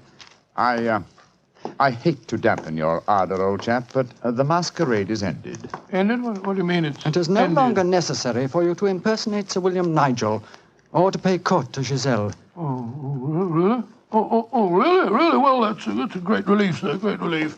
I've hated the whole business. Oh, yes, I'm sure you have. We appreciate the sacrifices that you've made, don't we, Sir Edward? Yes, indeed. Well, I must go back and see her once more, though. We had a rendezvous for tonight, and I must cancel it. A gentlemanly thing to do, you know. I won't be a minute. Never have I seen a man more downcast. Obviously, with him, my dear Holmes, business was a pleasure.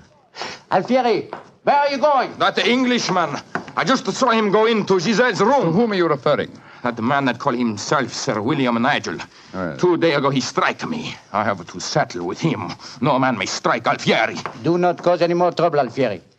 From what I've been told, you thoroughly deserved what happened to you. Here he come now. You, English, you. Alfieri challenge you to a duel. Holmes! Watson, old chap, what is it? You're as white as a ghost. It's Giselle. What's wrong with her? She's dead. She's lying there in her dressing room. Strangled. Strangled? And only half an hour ago I spoke with her myself. Since then I've been standing in this corridor, guarding her door at her own request. Only 2 men have entered Giselle's dressing room since then. You, Monsieur Edwards, and you, Sir William Nigel. What are you suggesting, Vernet? I am suggesting nothing. I am stating that these 2 gentlemen are under arrest for suspicion of murder.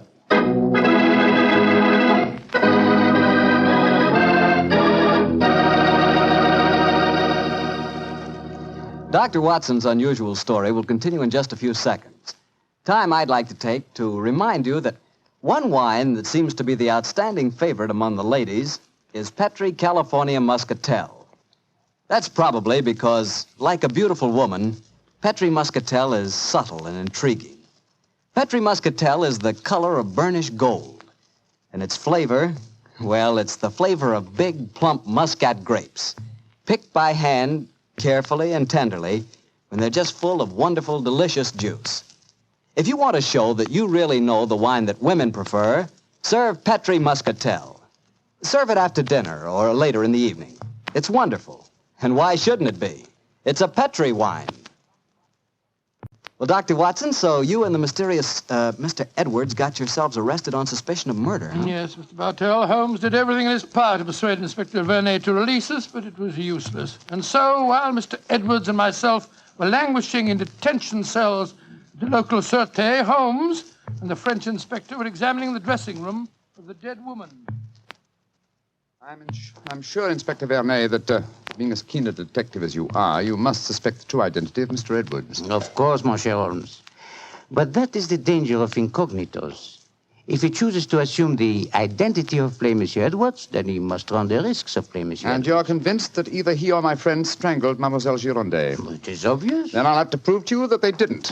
Let me examine the body again, will you? If she had been strangled by either of my friends, why would her body be lying here under the window? It's as far away from the door by which they left this room as possible. That proves nothing. No, but it's odd. Giselle was a strong girl. There might easily have been a struggle. Perhaps she tried to get away through the window. And yet there are no marks of violence on her throat. Just this piece of very fine cord that did its deadly work so cleanly. Cut with a knife. Please do not remove the cord, Monsieur Holmes. The body has not yet been photographed. Dear me, Vernet, you're making it very hard for me, aren't you? You notice, of course, that the window is open. Yes, but we have examined the snow outside. There were no footprints within 3 yards of the window. The murderer must have entered by the door that I was watching. Yes, it would be hard, even for a professional acrobat to jump in. An acrobat? Vernet, your young friend, Mademoiselle Yvette Marat, is a tightrope walker. Yvette, but... Yes, she certainly had a motive. She'd even sent a threatening letter. I heard her express hatred and jealousy for this dead woman. It's conceivable that she could enter a room by a window without leaving footprints in the snow. Where was she at the time of the murder? I do not know. I was waiting for her in the corridor. Then I suggest that we investigate her alibi at once. And after that, Inspector, I must pay a visit to the Sûreté. I don't want my friends to think that I've deserted them.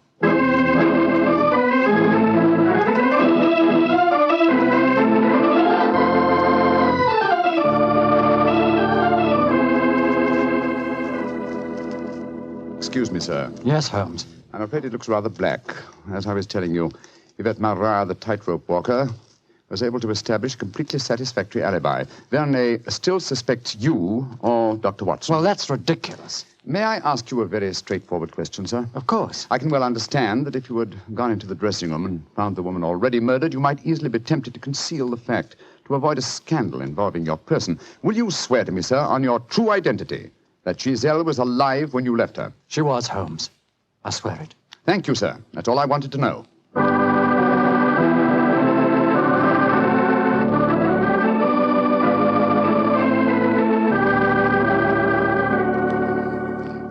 Holmes, I'm glad to see you. You know, I've been thinking. All this depends on Vernet's evidence.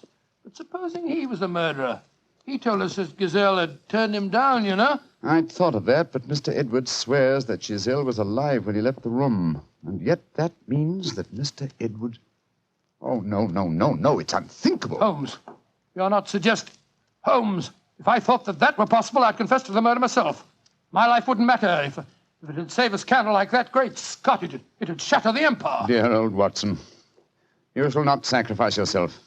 You're as valuable a British institution as the Lion himself. No, my dear fellow. We shall never sacrifice you, not while my mind is still capable of... My mind?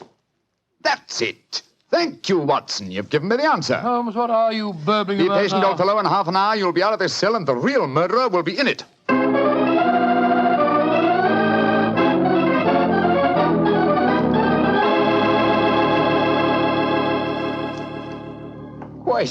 Questions.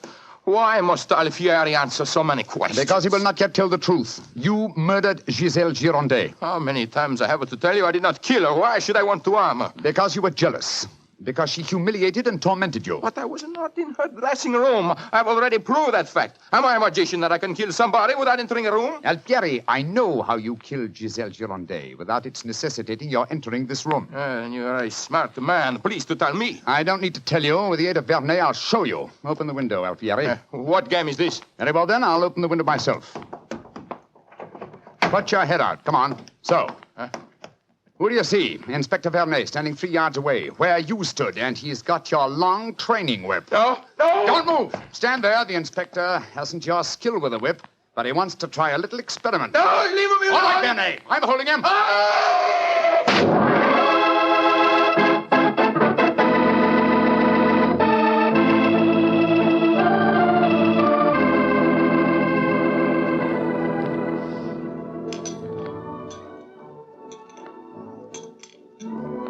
Well, Mr. Edwards, I mean, well, sir, this is a pleasant change from a prison cell, isn't it? It certainly is. Holmes, I can't tell you how grateful I am.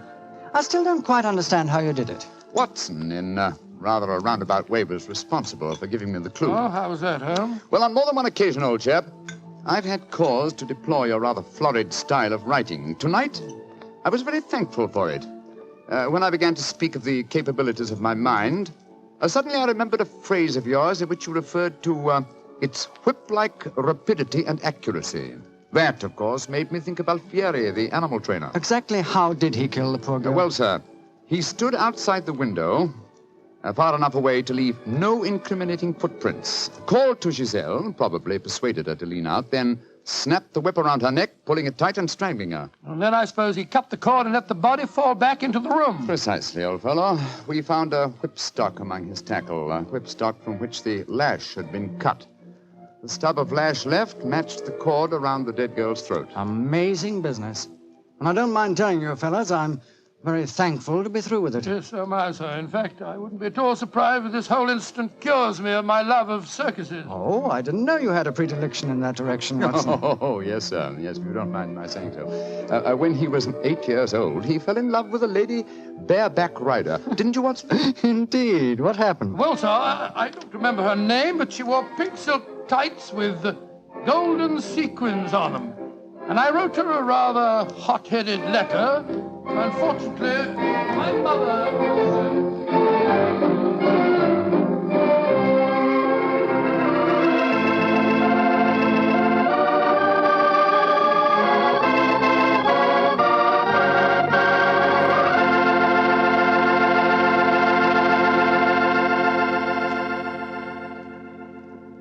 Well, Doctor, that was one of the most unusual stories you've ever told.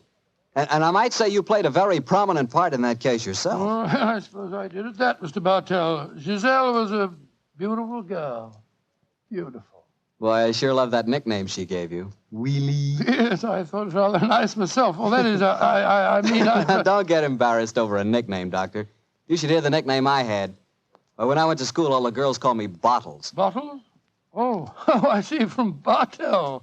Bartell? Oh, some nickname, like a prophecy. What do you mean? Well, they called me Bottles, and now that's what I like to talk about most. Bottles. Bottles of Petri wine. Oh, I should have known. And I'd like to talk about Petri wine because, as far as I'm concerned, it's the swellest wine that ever poured from a bottle. That's because the Petri family really knows how to make good wine. Well, they ought to.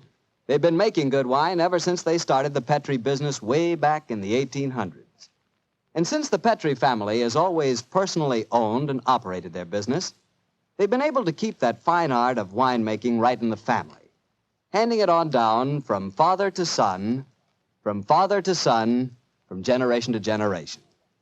So it's no wonder, whenever you want a good wine, you want a Petri wine, because Petri took time to bring you good wine.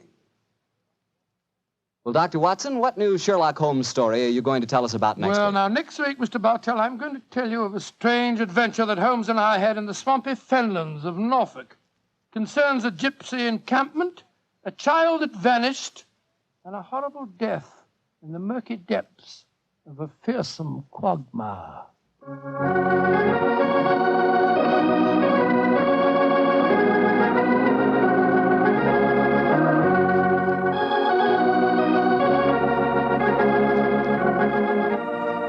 Tonight's Sherlock Holmes adventure was written by Dennis Green and Anthony Boucher and was suggested by an incident in the Sir Arthur Conan Doyle story, The Adventure of the Three Students.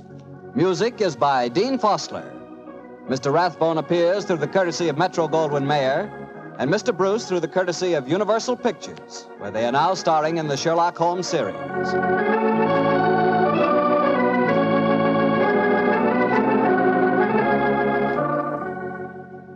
The Petri Wine Company of San Francisco, California, invites you to tune in again next week, same time, same station.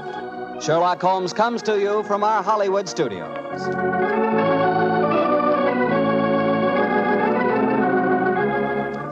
This is Harry Bartell saying goodnight for the Petri family.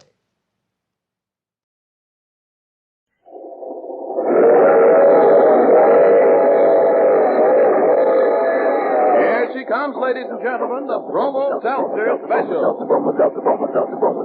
Bringing you radio's most thrilling mystery drama, The Adventures of Ellery Queen.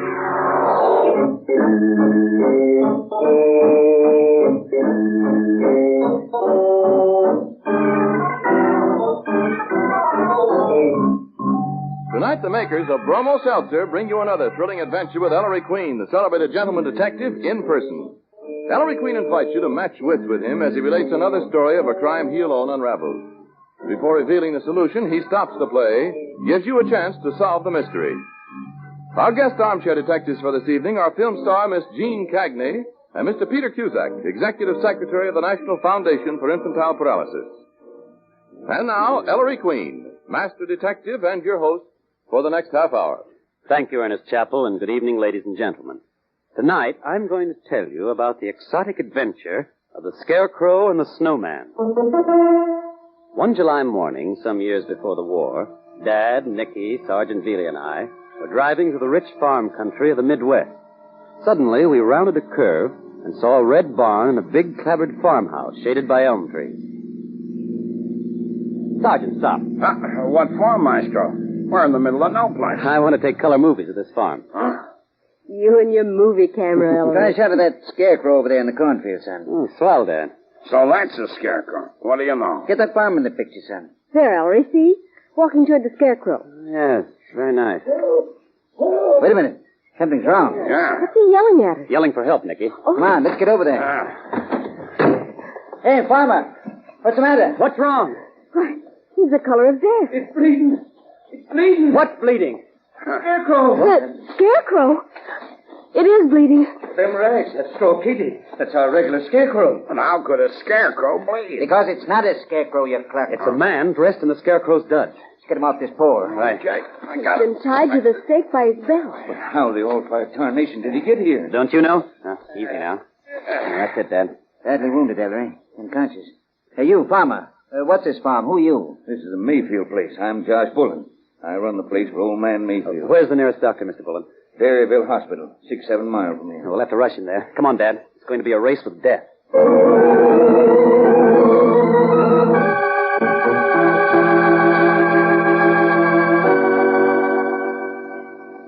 That country doctor's certainly taking his time in there. Just how was the man hurt, Inspector? Stabbed twice in the chest, Nicky. I wonder who he is. Not an identifying mark on him. Yes, quite a mystery. Mr. Bullen. Yes, Mr. Who lives on the Mayfield farm beside yourself? Well, now, there's me and my wife, Josie Mayfield. We've been married 4 years now, and Josie's pa, old man Mayfield. It's really his place, but I run it for him. Don't tell me there's no Ma Mayfield, Mr. Bullen. It sure is, Miss Porter. Josie's ma, my mother-in-law. Wonderful woman. Cooks, keeps house, helps out in the fields. Strong as a plowmare, Ma Mayfield is. I sort of wish Josie took after her ma. Your wife, Mr. Bullen, what's wrong with her? Josie's been sickly, Mr. Queen. Ever since our baby died. Stays abed most times. Ain't got the strength to crawl downstairs now. Oh, say, here's Doc Jenkins. How's your patient? Will he pull through, Dr. Jenkins? Yes, he will. Must be made of iron. I'd like to talk to him, Doctor. Can't now, Mr. Queen. He's unconscious. Say, Josh, who is he, do you know? Darned if I do, Doc. Never seen him before. Me neither. Huh. Thought he knew everyone in the county, too. Doctor, I'd like to photograph your patient. I know it. Take his picture? Well, I imagine you'll have to get the sheriff's permission. But it's attempted murder. Henry, take your photo. And, Doctor, no one's to see or talk to the victim till we can question him. All right. Please notify us at the local hotel the moment he regains consciousness. Yeah.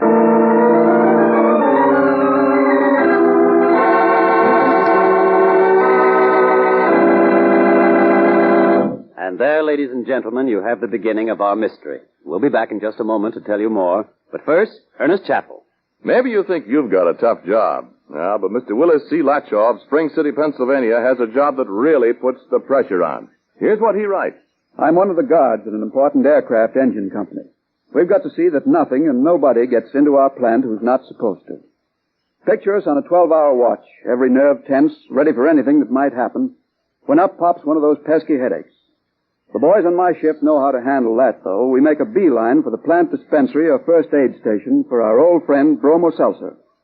We found there's nothing better for quick relief from headache and jittery nerves. And you're right, Mr. Willis. Bromo Seltzer fights headache 3 ways. Helps you feel a lot better, fast. So the next time you've got a common sick headache, friends, try Bromo Seltzer, won't you? Then write and tell us your own experience. Just address your letter to Ellery Queen in care of the station to which you are listening.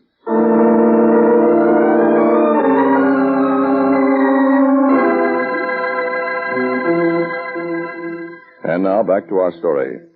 Ellery has photographed the mysterious Scarecrow man and had the photo developed. Now, several hours later, the Queens are driving Josh Bullen back to the Mayfield farm.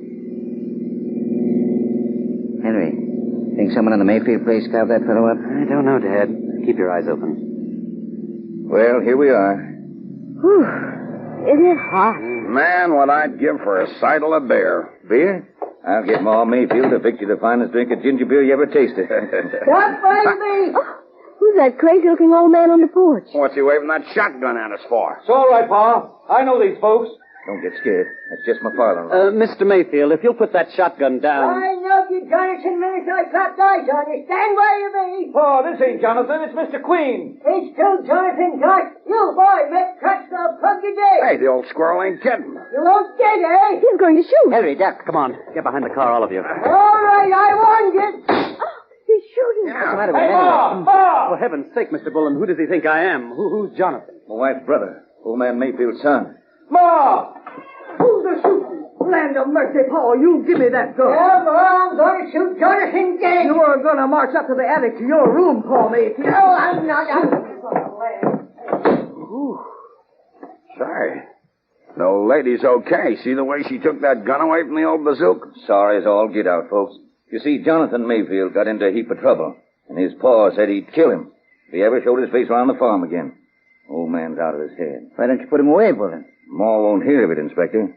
Besides, Pa's quiet most times. Come on into the house. Ma, that you? Yeah, Josh. Well, Paul's all right now. Come on in, Thank you, folks. ma'am. Ma, these folks are fretting for some of your extra special ginger beer. Josh, you take him into the parlor, and I'll be right in with a big pitcher. Just make yourselves right to home, folks. Now, this way, folks. What? Why, Josie. Josh? Oh, hello. Downstairs, Josie? Sitting in the parlor all by yourself. Folks, this is my wife, Josie Mayfield Bullen. I am, Mrs. Bullen. Oh, I'm so glad. It's so very nice having you. Sit down, folks. Thanks. Yes, you will. My, Josie talks mighty fine, eh? Had 2 years of state college, Josie did. This girl is so pretty. Are you married? Why, no, I'm not. I am. I had a baby once. It was the cutest baby. She had blue eyes and the softest blonde hair. Now, Josie, you know we don't talk about the baby. Ma, where's that ginger beer? Come in, Josh, come in. Well, what's everybody so quiet for? Josie, have you been talking about the baby again? It was a girl, Mom. Remember? Oh, the sweetest little girl. This place gives me the cheapers, Inspector. Not this girl here. Henry, show him that photo and let's beat it. Come on, folks, now. Come on, try some of this. Oh, just thank help you, yourself. Mrs. Mayfield. By the way, do you recognize the man in this photograph? This fella? Nope, can't say as I do. Josie, drink? No, thanks, Mom. I was going to name my baby Mary Ellen, you know. Ellery, please. Let's go. We're talking photos now. Here's one of Jonathan, Josie's brother. Josh, put that album away. Please, may I see it, Mr. Bullen? Sure. Dad, come over here. Here, miss. Care to give you some ginger beer. It's not the wounded man, Dad. Nope. No resemblance to the stranger at all. What do you say we go? No, Dad. We're staying in Berryville till I find out who that Scarecrow man is and who tried to murder him.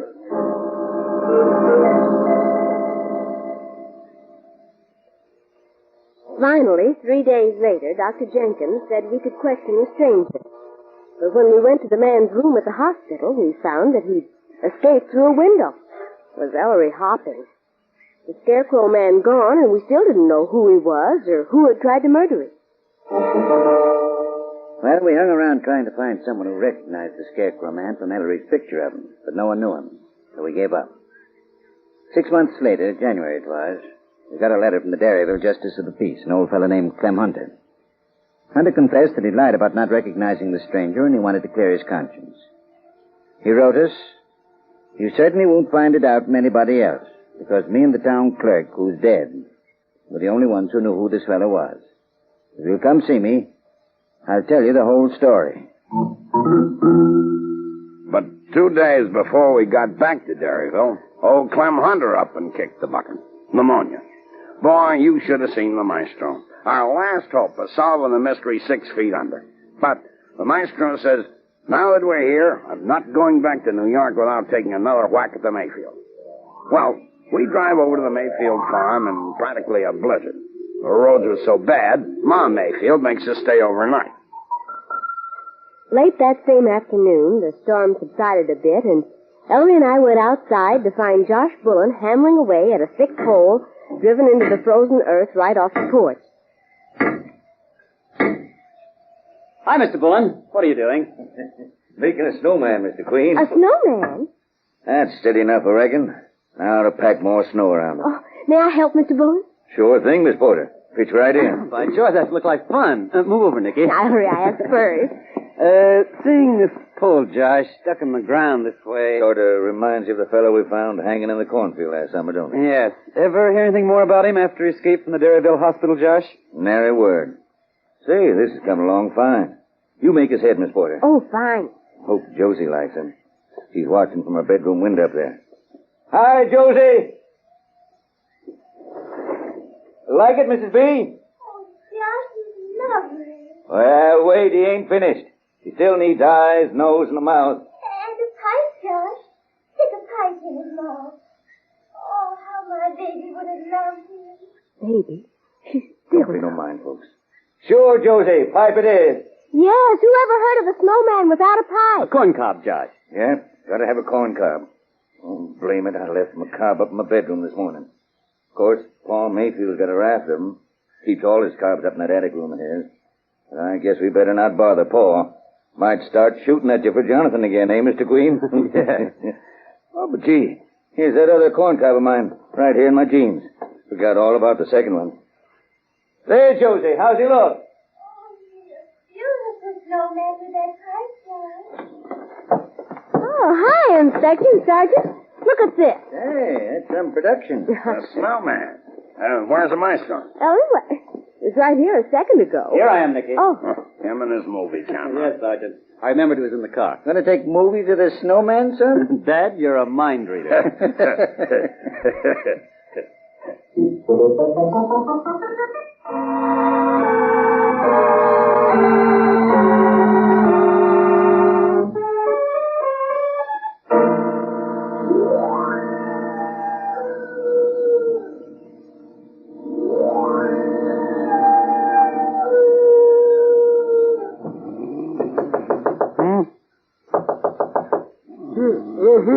Who's there? Who's doing that? Somebody's at the door of this iceberg they call a bedroom. Come at a bit, son. See who it is. Must be 10 below zero in here. Yes, who is it? Ellery, it's me. Nicky crying. Oh, wait, Nicky. Floor. Coming. I just saw it. Saw what, Nicky? Jenny. What are you crying? I couldn't sleep. I got up and looked out my bedroom window at the snowman in the front yard and... Nicky, stop. What did you see? The snowman. He's bleeding.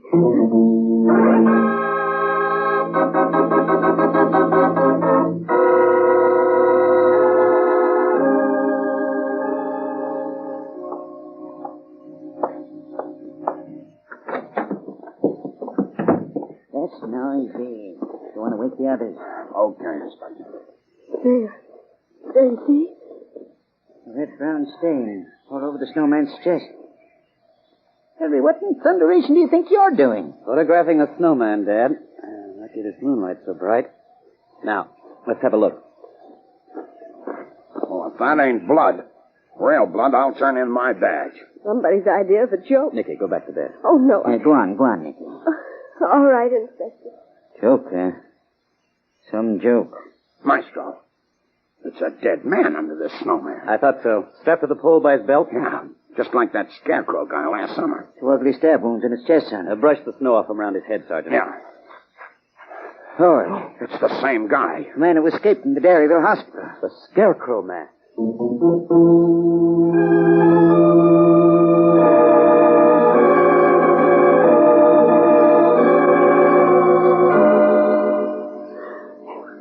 Why isn't Daly back? He breathes as hard as this corpse in the front yard here.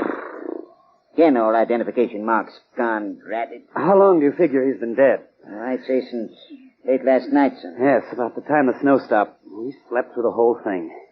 Feely, Yeah, Inspector? mushing from Nome? Well, what'd you find out? Where's the single set of tracks leading up to the snowman come from? The Mayfield barn, Inspector. Blood in there. And signs of a fight. Murdered in the barn, huh? And the killer carried the dead man to this spot, knocked down Josh Bullen's snowman, slung the corpse to the pole with his own belt, and rebuilt a snowman around it. Why do you suppose he did that now, Maestro? To delay discovery of the crime, Sergeant, the killer was afraid of us. By the time the snow melted, we'd long since have left the neighborhood. It'd have worked, too, if the dead man's blood hadn't soaked through the snow. Feely, was there any clue in the barn to the killer? I looked my eyes out, Inspector. No dice. And these tracks don't tell us anything. Killer wore huge galoshes. Could have been anyone's. But aren't there any other tracks, really, to show where the killer came from or which way he went? Nary a track. Anywhere's on the Mayfield property. Dad, that means the victim came to the barn during the snowstorm, as did his murderer. Then more snow fell and wiped out all the tracks they'd made. So by the time the killer lugged his victim's body from the barn to the front yard here, all he left was this one set of tracks. Hey, wait. Then where are the killer's tracks escaping from the yard here after he put the body in the snowman? There ain't no escaping tracks. Sergeant, you've hit it. The only place the killer could have escaped to without leaving further tracks in the snow is up onto the porch of the Mayfield farmhouse here. Yeah. He could have made it from the snowman to the porch in one big step. But Ellery, that means the killer is one of the people in this farmhouse. Yes, Dad. At last we know the stranger was murdered by one of the Mayfield tribe. So let's wake him up and find out which one.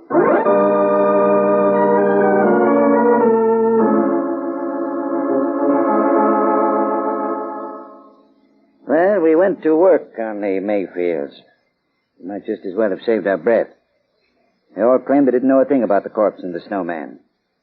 So we turned the whole mess over to the local sheriff and headed for home. You don't like to remember Ellery the next few weeks. Here it is. Snap your head off for a look. Haul out his reels of movie film that he shot on our 2 trips to Dairyville and run them over and over. So anyway, one night, he was showing his shots of the bloodstained snowman when... Nicky, stop the machine. Sergeant, put the lights on. Yeah. Why the excitement, son? How it cuts. Now I know who killed that man. You know who killed him. But, Maestro, we don't even know who he was. You mean the victim?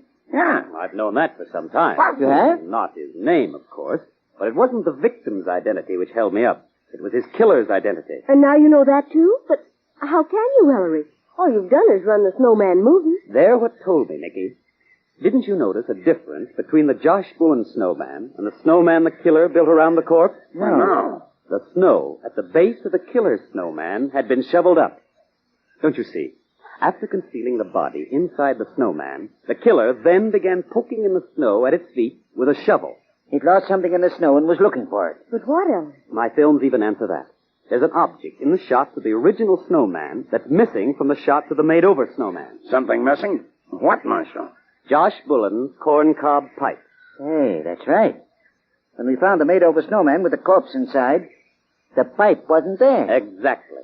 The killer dropped the pipe accidentally and shoveled frantically around trying to find it. He never did find it. Otherwise, he'd have stuck it back in the snowman's mouth. Yeah. So we'd think it was still the same snowman and not get suspicious and find the body. That's all very well, Mr. Queen. But what's the missing corncob got to do with the killer of the stranger? The missing corncob, Nicky, tells me who the killer was.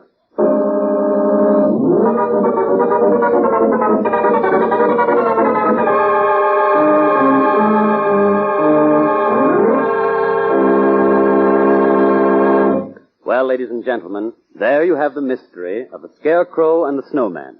Have you puzzled it out yet? Well, let's compare solutions with our guest armchair detective. Nicky, will you introduce our guest, please?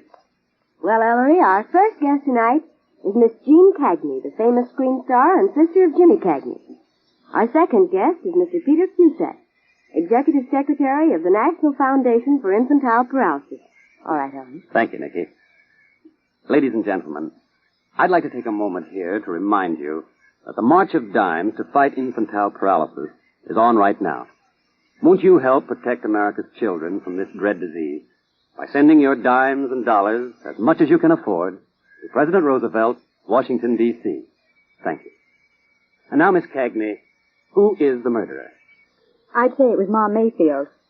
Have you any reason? Well, I would suspect that Ma Mayfield wouldn't have a second pipe on hand. Mm-hmm. And also, I think she'd be strong enough to be able to commit the crime and to reconstruct the snowman. Thank you, Miss Cagney. And Mr. Cusack, who do you think the murderer is? I think the murderer was Josh Mayfield, Ellery. Why do you think that? I don't know what his motive was, but the clue of the missing corncob pipe makes me feel that it was he, because he referred to the fact that Pa Mayfield had this collection, and Pa Mayfield being very fussy and irritable, I would think that Josh would not want to lose the pipe. You mean Josh Bullen, the husband of Josie Mayfield? Excuse me. Yes. Thank you, Mr. Cusack and Miss Cagney. We'll let you know in just a moment whether you've hit the solution to our mystery. But first, here's Ernest Chappell, who can't seem to get his mind off sabotage. And it is sabotage when a common sick headache makes you lose out on work or pleasure. You can't do a first-class job or enjoy your fun when you've got pounding head pains, plus the upset stomach and jittery nerves that may accompany a common sick headache. And that's why I say the next time you're feeling miserable with a headache, step up to the nearest drugstore fountain and ask for a Bromo Seltzer. Now, 10 cents is all it costs to try Bromo Seltzer. And once you experience the quick, effective relief it gives, you'll want to get a bottle for your home medicine chest.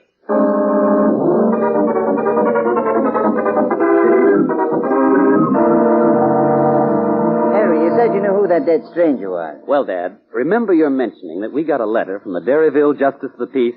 Sam Hunter, who wrote saying that he knew who this stranger was? Yes. Now, what could a Justice of the Peace and a town clerk know that other members of a rural community might not know? Well, what do we usually associate with Justices of the Peace? Marriages. He performs. Yes. And marriages also involve a town clerk, who probably issues a license and certainly records the marriage in the town roll. So you figure the stranger had been married in Derryville years before. Right. But who else would know of the stranger's marriage? Only the Mayfields, because the killer is one of them. So we must ask, what woman at the Mayfield farm was of marriageable age? Only one. Josie, the daughter. Josie's married to Josh Bullen. Conclusion, Josie and the stranger had been married before Josie's marriage to Josh Bullen. A secret marriage, because no one in Derryville was able to recognize the stranger from that photo I took of him at the hospital last summer. So it was reasonable to conclude that one of the Mayfield tribe had killed the stranger to keep his secret marriage to Josie from becoming public knowledge. Josie and the stranger elope or something. Old man Mayfield finds out and either drives the man away or buys him off. There's been something pretty raw about the man that the Mayfields couldn't stomach. So when they thought Josie's husband would never turn up again, Josie never bothered to get a divorce. Then when Josie married Josh Bullen, she committed bigamy. Yes. Well, the husband did turn up again, last July. Probably with demand for more money, which the Mayfields couldn't or wouldn't meet. So one of the family stabbed him early that Sunday morning and hid the body in the cornfield scarecrow till it could be disposed of permanently at nightfall. But we came along during the day, found the stranger still alive, took him to the hospital, and he escaped. And the one who knew Josie's bigamous secret was loose again. Then why did he come back in January? We'll never know exactly, Sergeant. Anyway, the same Mayfield murdered him for keeps this time and hid the body in the snowman so that we'd fail to discover the crime and leave. But who is the killer, son? How do you know? The missing corncob pipe tells me, Dad. Corncob pipe? We know the killer wanted a corncob and hadn't located the one he'd lost in the deep snow. Because if he had found it, he'd have stuck it back in the snowman's mouth, and he didn't. But that fact clears Josh Bullen and old Pa Mayfield. Clears Bullen and his father-in-law? How so, son? Because either man could easily have got another corncob to stick into the snowman's mouth, Dad. How do you figure that out, Ellery? Well, we know that Josh Bullen had a second corncob up in his bedroom. And we also know that Pa Mayfield kept his corn cobs in his attic room. Either man could have procured a corn cob to replace the lost one merely by stealing up to his own room in the middle of the night while the rest of us were asleep. Since the killer didn't replace the lost pipe, it means he didn't have one to replace it with and couldn't get another from his own room. But, Maestro, that leaves only... The two women of the house. Precisely. Could the murderer have been Josie, Josh's wife? No. It was a man-sized job to carry the dead body from the barn to the front yard, demolish the original snowman, tie the corpse to the pole, and build a new snowman around it. Josie is an invalid, bedridden most of the time, so Josie couldn't possibly have done it. The old lady? Yes, Sergeant. Ma Mayfield. Did Ma Mayfield have the strength to commit both these strenuous crimes? Oh, yes. Josh told us she even helped with the farming. In fact, Josh said she was as strong as a plowmare. Yes, Ma Mayfield killed her daughter's husband to protect Josie's reputation in that rural community and save what was left of the poor girl's life.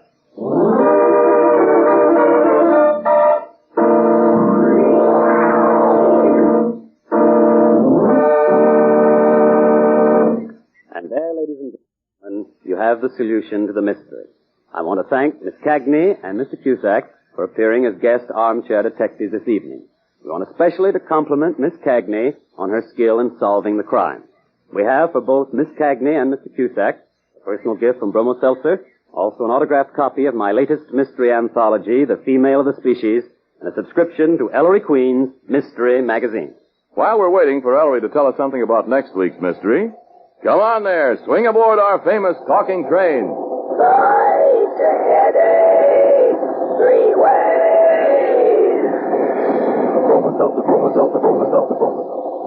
Now, you couldn't ask for better advice than that.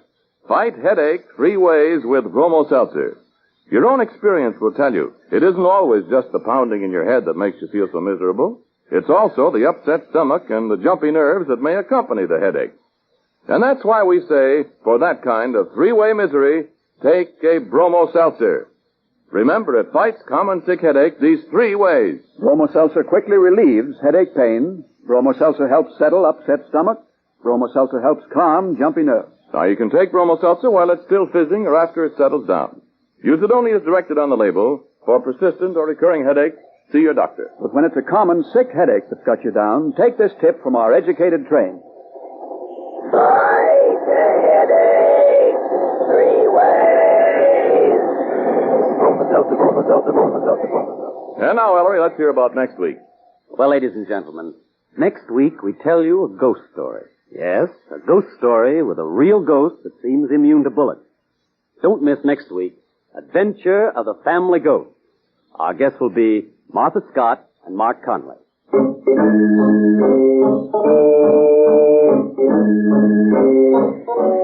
And don't forget the other great Bromo Seltzer show, friends, Vox Pop, the show that travels America. Next Monday, Vox Pop takes you to the Winchester Repeating Arms Company at New Haven, Connecticut. Consult your local paper for the time and station.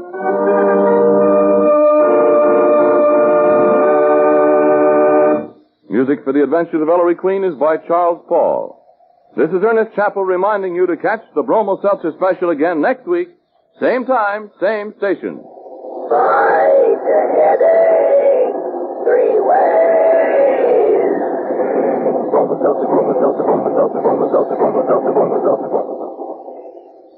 This is the National Broadcasting Company.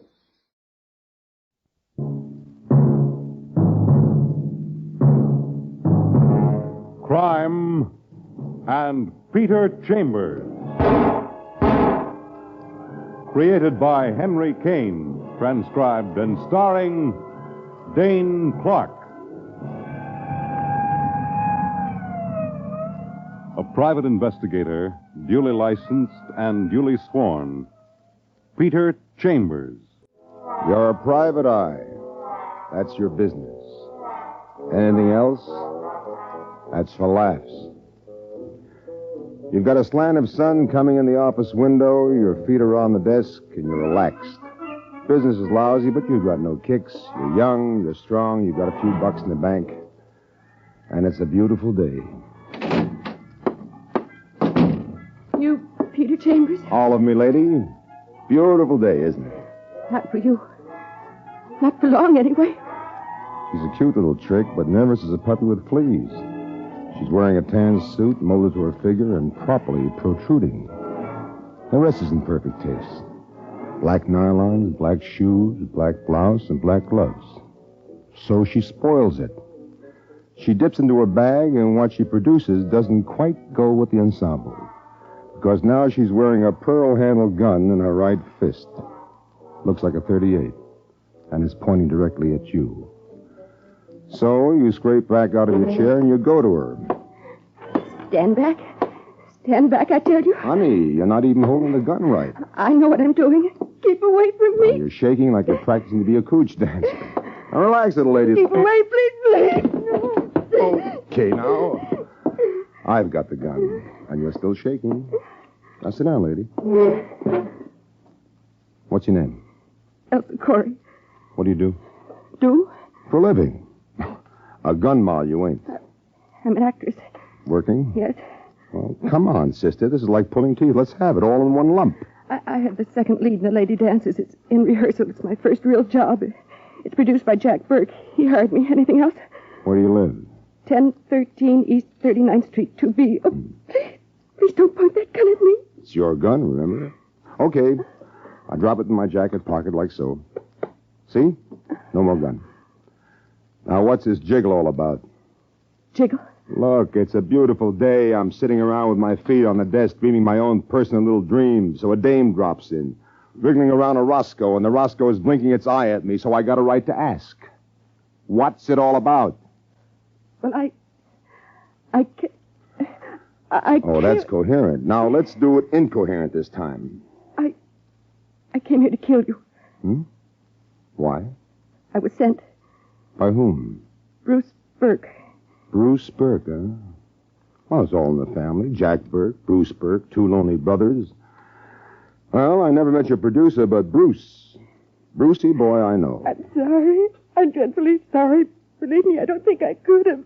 I couldn't. I know I couldn't. All right, Elsa. Elsa Corey, simmer down.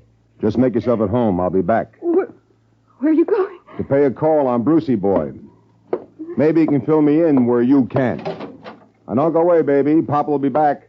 Bruce Burke. A crumb right out of the bread box. A bum with a couple of $1,000,000. A sharpshooter that owns a nightclub called The Flame. You put the light out on The Flame about a year ago, hooked him for watering his stock. So, it's a beautiful day, only for you, suddenly, it's beginning to shape up cloudy. You get to his Park Avenue address, stick your finger on the buzzer. Nobody's home. Well, you've been there before, a 12-room suite for Brucey and his missus. Plus, she's got an apartment on the side. And just for kicks, you try the knob, and very conveniently, the door's not locked. You're inside, but you don't go far. Bruce Burke is napping, face down. Only when you go to turn him over, Brucey boy's napping days are finished. The guy's stiff as a bugle, 2 bullet holes in his face, and his rigid leer is like a spiteful grin. And suddenly you feel it. Call it extrasensory perception. You know you've been yanked into a deal that you ought to get out of. Fast. You do a beeline for the door, you pull it open, and you're face to face with Detective Lieutenant Louis Parker, New York City Police, homicide. Hi, Pete. Fancy, as they say, meeting you here. Hi, Lieutenant. Same fancy goes for me. What brings you? Jingle on the phone, what they call anonymous. Oh, I see. Well, come in. Thanks for the welcome, Shamus. Hey, what do we got here? Corpse. Body used to belong to Bruce Burke. Plus. Plus what, kid? Plus, I've got a hunch, a little frame job with me in the middle. Yeah, take a look at this. A little encumbrance I'm carrying in my pocket. I handle it, you notice, by the muzzle. Pearl handle .38 revolver. Okay, what's scoop? Break it, Lieutenant. I've a vague notion you're going to find 2 shells discharged. I also have a notion that ballistics will show that the 2 bullets in this monkey came out of the gun you're holding. 2 hunks of lead missing. Figures. And my fingerprints on the handle. And my fingerprints on the doorknob. And me and Bruce Burke supposed to have a feud going? I hope you got a good story for me, kid. We've been friends a long time. And a little dame wearing gloves. I'll bet mine are the only fingerprints on that Roscoe. Better be a good story, kiddo. Salulu, Lieutenant. Lend an ear.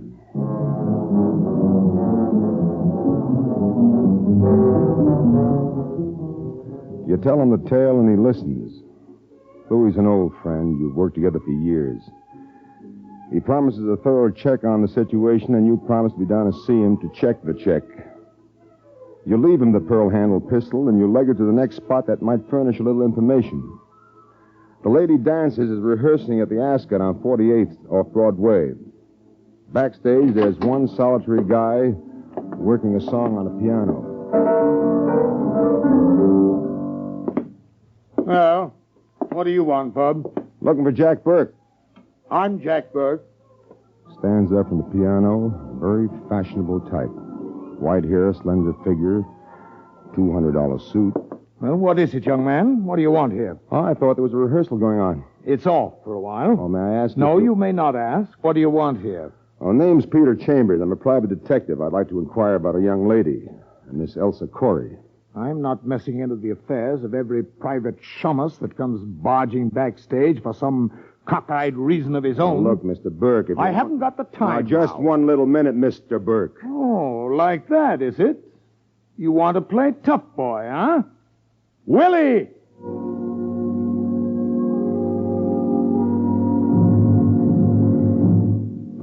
A muscle-bound monster comes ambling out of the wings. The guy's 6'4" and practically as wide as he's long. Willie's got a face that's half moron, half pig.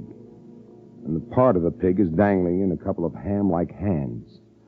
But you're not worried about Willie. You've got a large ego and a lot of confidence. And you think you can take Willie if you had the time. But right now, you don't have the time. So you turn from Willie to get back to Jack Burke. But you've underestimated Willie. Willie's not as amiable as he looks. You get a hit in the head like a stroke of paralysis. And the lights blaze and start whirling. And then there are no more lights. There's blackness. Whirling, spinning, blackness. You open your eyes and you're sitting on the sidewalk, sprawled like a drunk that forgot how to stop. You're backed against the stage door, but it's locked. You've got a bill to collect with a joker named Willie and a larger bill with his boss, Jack Burke, but you can't. Now. Thoughts joggle in your mind, and then you know where you're going. Loretta Burke is the wife of Bruce Burke, and she's got a lush little cave of her own on Central Park South. You head for it thinking about her. Loretta Burke, who managed a nightclub called The Flame. You head for her diggings, and then you're there. Hello, Mr. Chambers. To what do I owe the pleasure? A lush blonde, 30 years younger than Bruce. A page boy blonde with shining hair and shining green eyes. And a figure that brings you to a full stop. Loretta Burke in silver lounging pajamas. Always nice to see you, Mr. Chambers. May I offer a drink? You may. I can use it. Here you are, Mr. Chambers. Thank you. Well, you're not yourself today, are you? Gulping your drink. Well, for a very recent widow, Mrs. Burke, you're certainly bearing up staunchly. I didn't know that you knew. Well, let's do a reverse on that, sweetie. I didn't know for sure that you knew. Look, tough boy, I don't believe in mourning. I don't wear my heart on my sleeve. No, what do you wear it? Inside, where it belongs. I'm a gal with a lousy reputation, but in my own peculiar way, I loved him. Maybe you did in your own peculiar way. Well, let's put it this way. Whoever killed him, sooner or later, is going to face up to me. Now, you got any comment, Mr. Chambers? I don't know. This started off as such a beautiful day, and me sitting around thinking about how business is lousy. Maybe you ought to get out of here and see if you can't stimulate a little. Gentle hint, Mrs. Burke? I've got a lot of things to do. I get it. Well, one question before I leave. You know a little dame by name of Elsa Corey? Never heard of her. Bye now. See you around. You bet you will.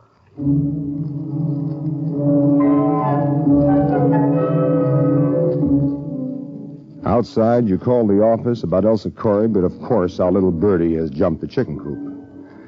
You do a small debate with yourself. Corey or Parker? Which one first? But you promised the lieutenant, so you mosey for police headquarters downtown. You're jogging up the steps when you see him coming out. In a hurry. Well, the private eye, or is it the public enemy? You coming to give yourself up? Lieutenant is jocular, but he looks worried, and when a friend looks worried, you'll begin to worry. That was the murder gun, Pete, no question. I'm working it slow, working the angles first, because you're involved. But that little Elsa Corey better be around to back up your story. Well, what else is new, Lieutenant? Jack Burke's been scouting for dough for his show. He needs money. Bruce's wife, that doll, always needed dough. Well, they're both falling into it. How? Bruce Burke's will. Jack gets half the estate, Loretta Burke gets the other half, plus the nightclub goes to her. Real cozy, huh? Look, pal, you're not one for throwing stones. Not in this case. So far, all I've really got is you. Yeah. You've been a doll, Lieutenant, a living, breathing doll. Well, don't depend on it, Pete, not for too long. I know you, but as a DA, he's beginning to champ at the bit, so let me go to work now, huh? Where are you heading for? Date with Jack Burke. Jack Burke, where? Casa Moretti, upstairs, private room, number 4. Look, Louis, one more favor. Give me a 10-minute head start, huh? Head start with whom? Jack Burke. I've got a bill to collect, and it's overdue. 10 minutes, Lieutenant? Oh, please, Louis. Okay, but I hope you know what you're doing. Oh, I hope so, too. The Casa Moretti is in Greenwich Village, and it serves the longest, skinniest, most flavorsome spaghetti west of a little town called Rome, which they tell me is in Italy. Casa Moretti has a downstairs dining room and an upstairs private room where you can run yourself a tete-a-tete or a banquet, depending on your mood. Your mood right now is for a little private chatter, and you rub your knuckles against a door marked 4. What? You again? Now, look here. First, you clip him because you owe it to him. No! Then you close the door. Then you drag him into the room. And you give him a quick frisk, but there isn't a thing on him that's incriminating. So now you pick him up and deposit him in a chair. And you slap him back to consciousness. What? Live it up, Mr. Burke. Come on, listen to the birdie sing. I'm listening. And you're no birdie.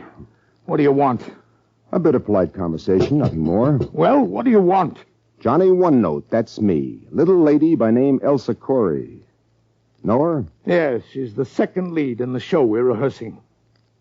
Know her any, better than that? She's an actress in my show, period. Have it your way. According to her, she says your brother sent her to see me. Did you introduce her to your brother? No. You happen to know if your brother was acquainted with her? My brother is dead. I know that. And from what I hear, you, a private eye by the name of Chambers, you hated his guts. I'm supposed to know all about that, too. All right. Is there anything else? No. I told you all I wanted was a bit of polite conversation. Well, then get out of here. Say it nice. Will you please leave, Mr. Chambers? Oh, a pleasure, Mr. Burke. A pleasure indeed.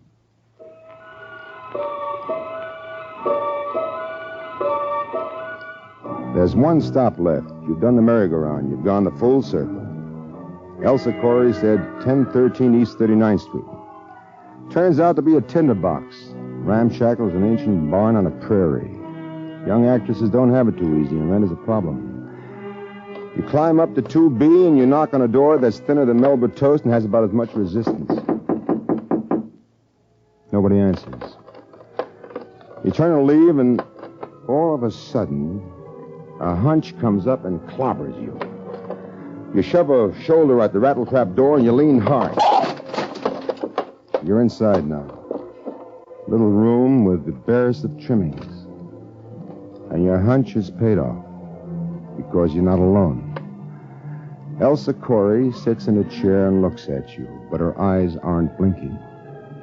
Elsa Corey. Her face mottled and blue bruises on her throat. Elsa Corey strangled to death.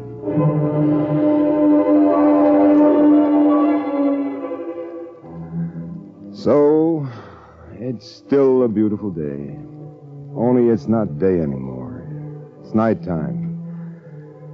You've gone home and you've put in a little afternoon sleeping, but it hasn't helped. You're way down deep in a jam and you feel it beginning to close in.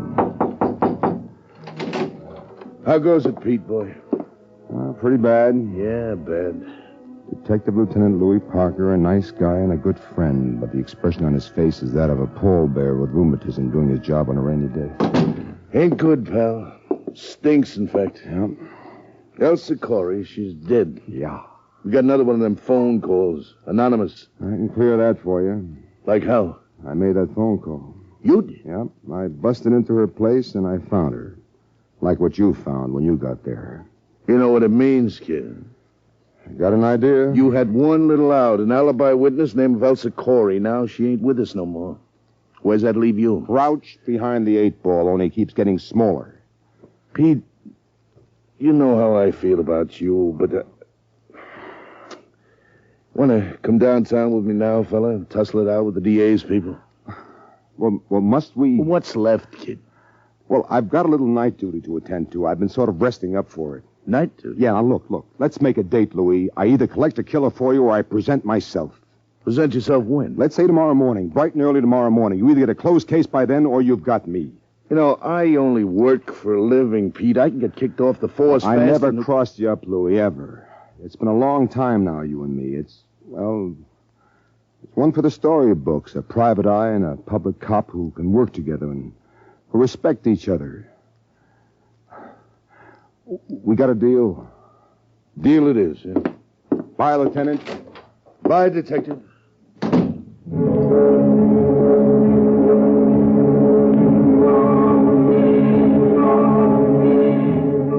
The Flame is a nightclub on the outskirts of town, and that's your next stop. And the last stop, you figure, one way or another. You get the car out of the garage, you drive up and park in their parking lot. The club is a distance off, and you crunch through gravel on your way. You see a uniformed cop a distance off, but you don't see what's right close near you.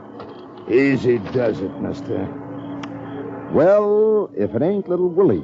That's me, pal. Willie's loaded with artillery and is jammed to your ribs. Back up to that shed, mister. Double time we do it. But you're not having any. You're not turning your back on Willie. You did that once, and once is enough. So the left comes down on the gun, and the right goes to the chin. And down goes Willie with me on top of him. The gun gets kicked out of the way, and Willie absorbs a few additional raps, and then my hands are around his throat. You're choking me. That's the general idea, Willie. Let up, mister. Let up. Let up. New position, Willie. Now I'm sitting across you like you're a hassock, and my fingers are still around that bull neck of yours. And you're a little weaker, Willie. You're quite a little weaker. Talk, Willie. What do you want to know? Why did you conk me backstage at the Ascot? I got the signal from Jack. You work for him? Yeah. Okay, I think we're in rhythm now. Why did you cloak Bruce Burke? I didn't. Oh, you need a little more pressure on your throat. Is that it? No, I had nothing to do with Bruce. Okay. Elsa Corey. Talk it up good now, Willie. Well, okay. I went there. 39th Street. Jack sent me. I did a job on her like Jack told me to do.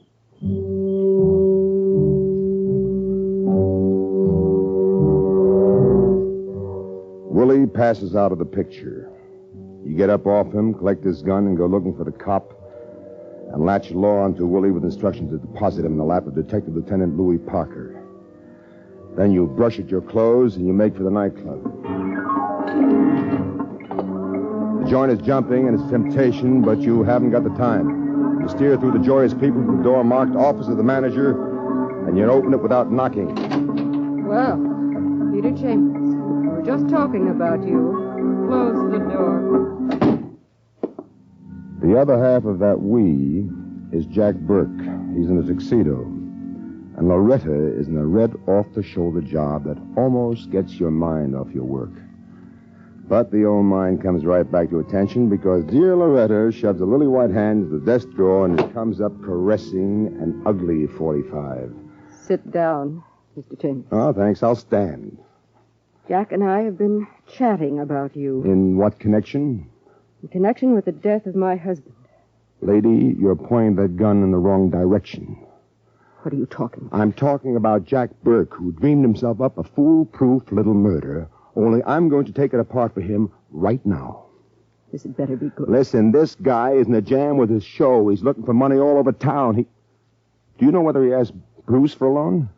Yes, I know he did, and Bruce turned him down. Bruce had no confidence in the lady dancers. So Bright Boy figured one out. If he bumps Bruce, he gets half of his estate.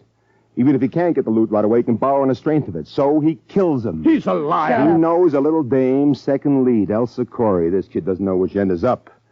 He gives her the cleaned-up gun, and she's wearing gloves, so it's still clean. What is she supposed to do with it? She's supposed to come to me because Jack thinks there's bad blood between me and Bruce. She's to threaten me, not shoot me. No, nothing like that. And she's to tell me that Bruce sent her. Bruce? Why Bruce? Because this guy figured it exactly as it happened. Oh? I took the gun away from her. I went to Bruce to find out what it was all about. The door was conveniently left open for me, and I found Bruce like this bum had left him. And then a cop show, spurred by an anonymous phone tip. Cute, huh? Cute enough. Where's the girl? That Elsie Corey. Yes, where is she? Where is she? Look at him wiggle. The big producer. Where is she? She's dead. What? He wasn't going to let her hang around to testify against him, was he? Did you ever hear of Willie? Of course. Willie choked her to death. Proof, not words. The law's caught up with Willie. He's yodeling out there like a broken-down jukebox. Well, that's proof against Willie, not proof against me. Look at him, squirming like a rat with his tail in a trap. Look at him. How much more proof do you want?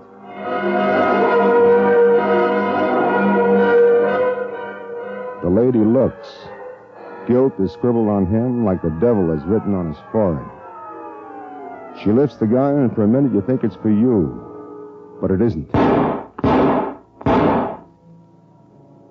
There isn't much left to look at when you get to him. And all of it is very dead. All right. It's over, and it's done with. Mind if I sit down for just a couple of minutes? Sit. It was a beautiful day before it shaped up cloudy. What are you talking about? Then a dame comes in and threatens me with a gun, and I get myself jammed up with the law as a murder suspect, and I get pushed around by an ape named Willie, and then I almost catch up at the wrong end of your 45, but it's finally developed into business. Business? From whom? You. Me? Next stop for you is a pokey.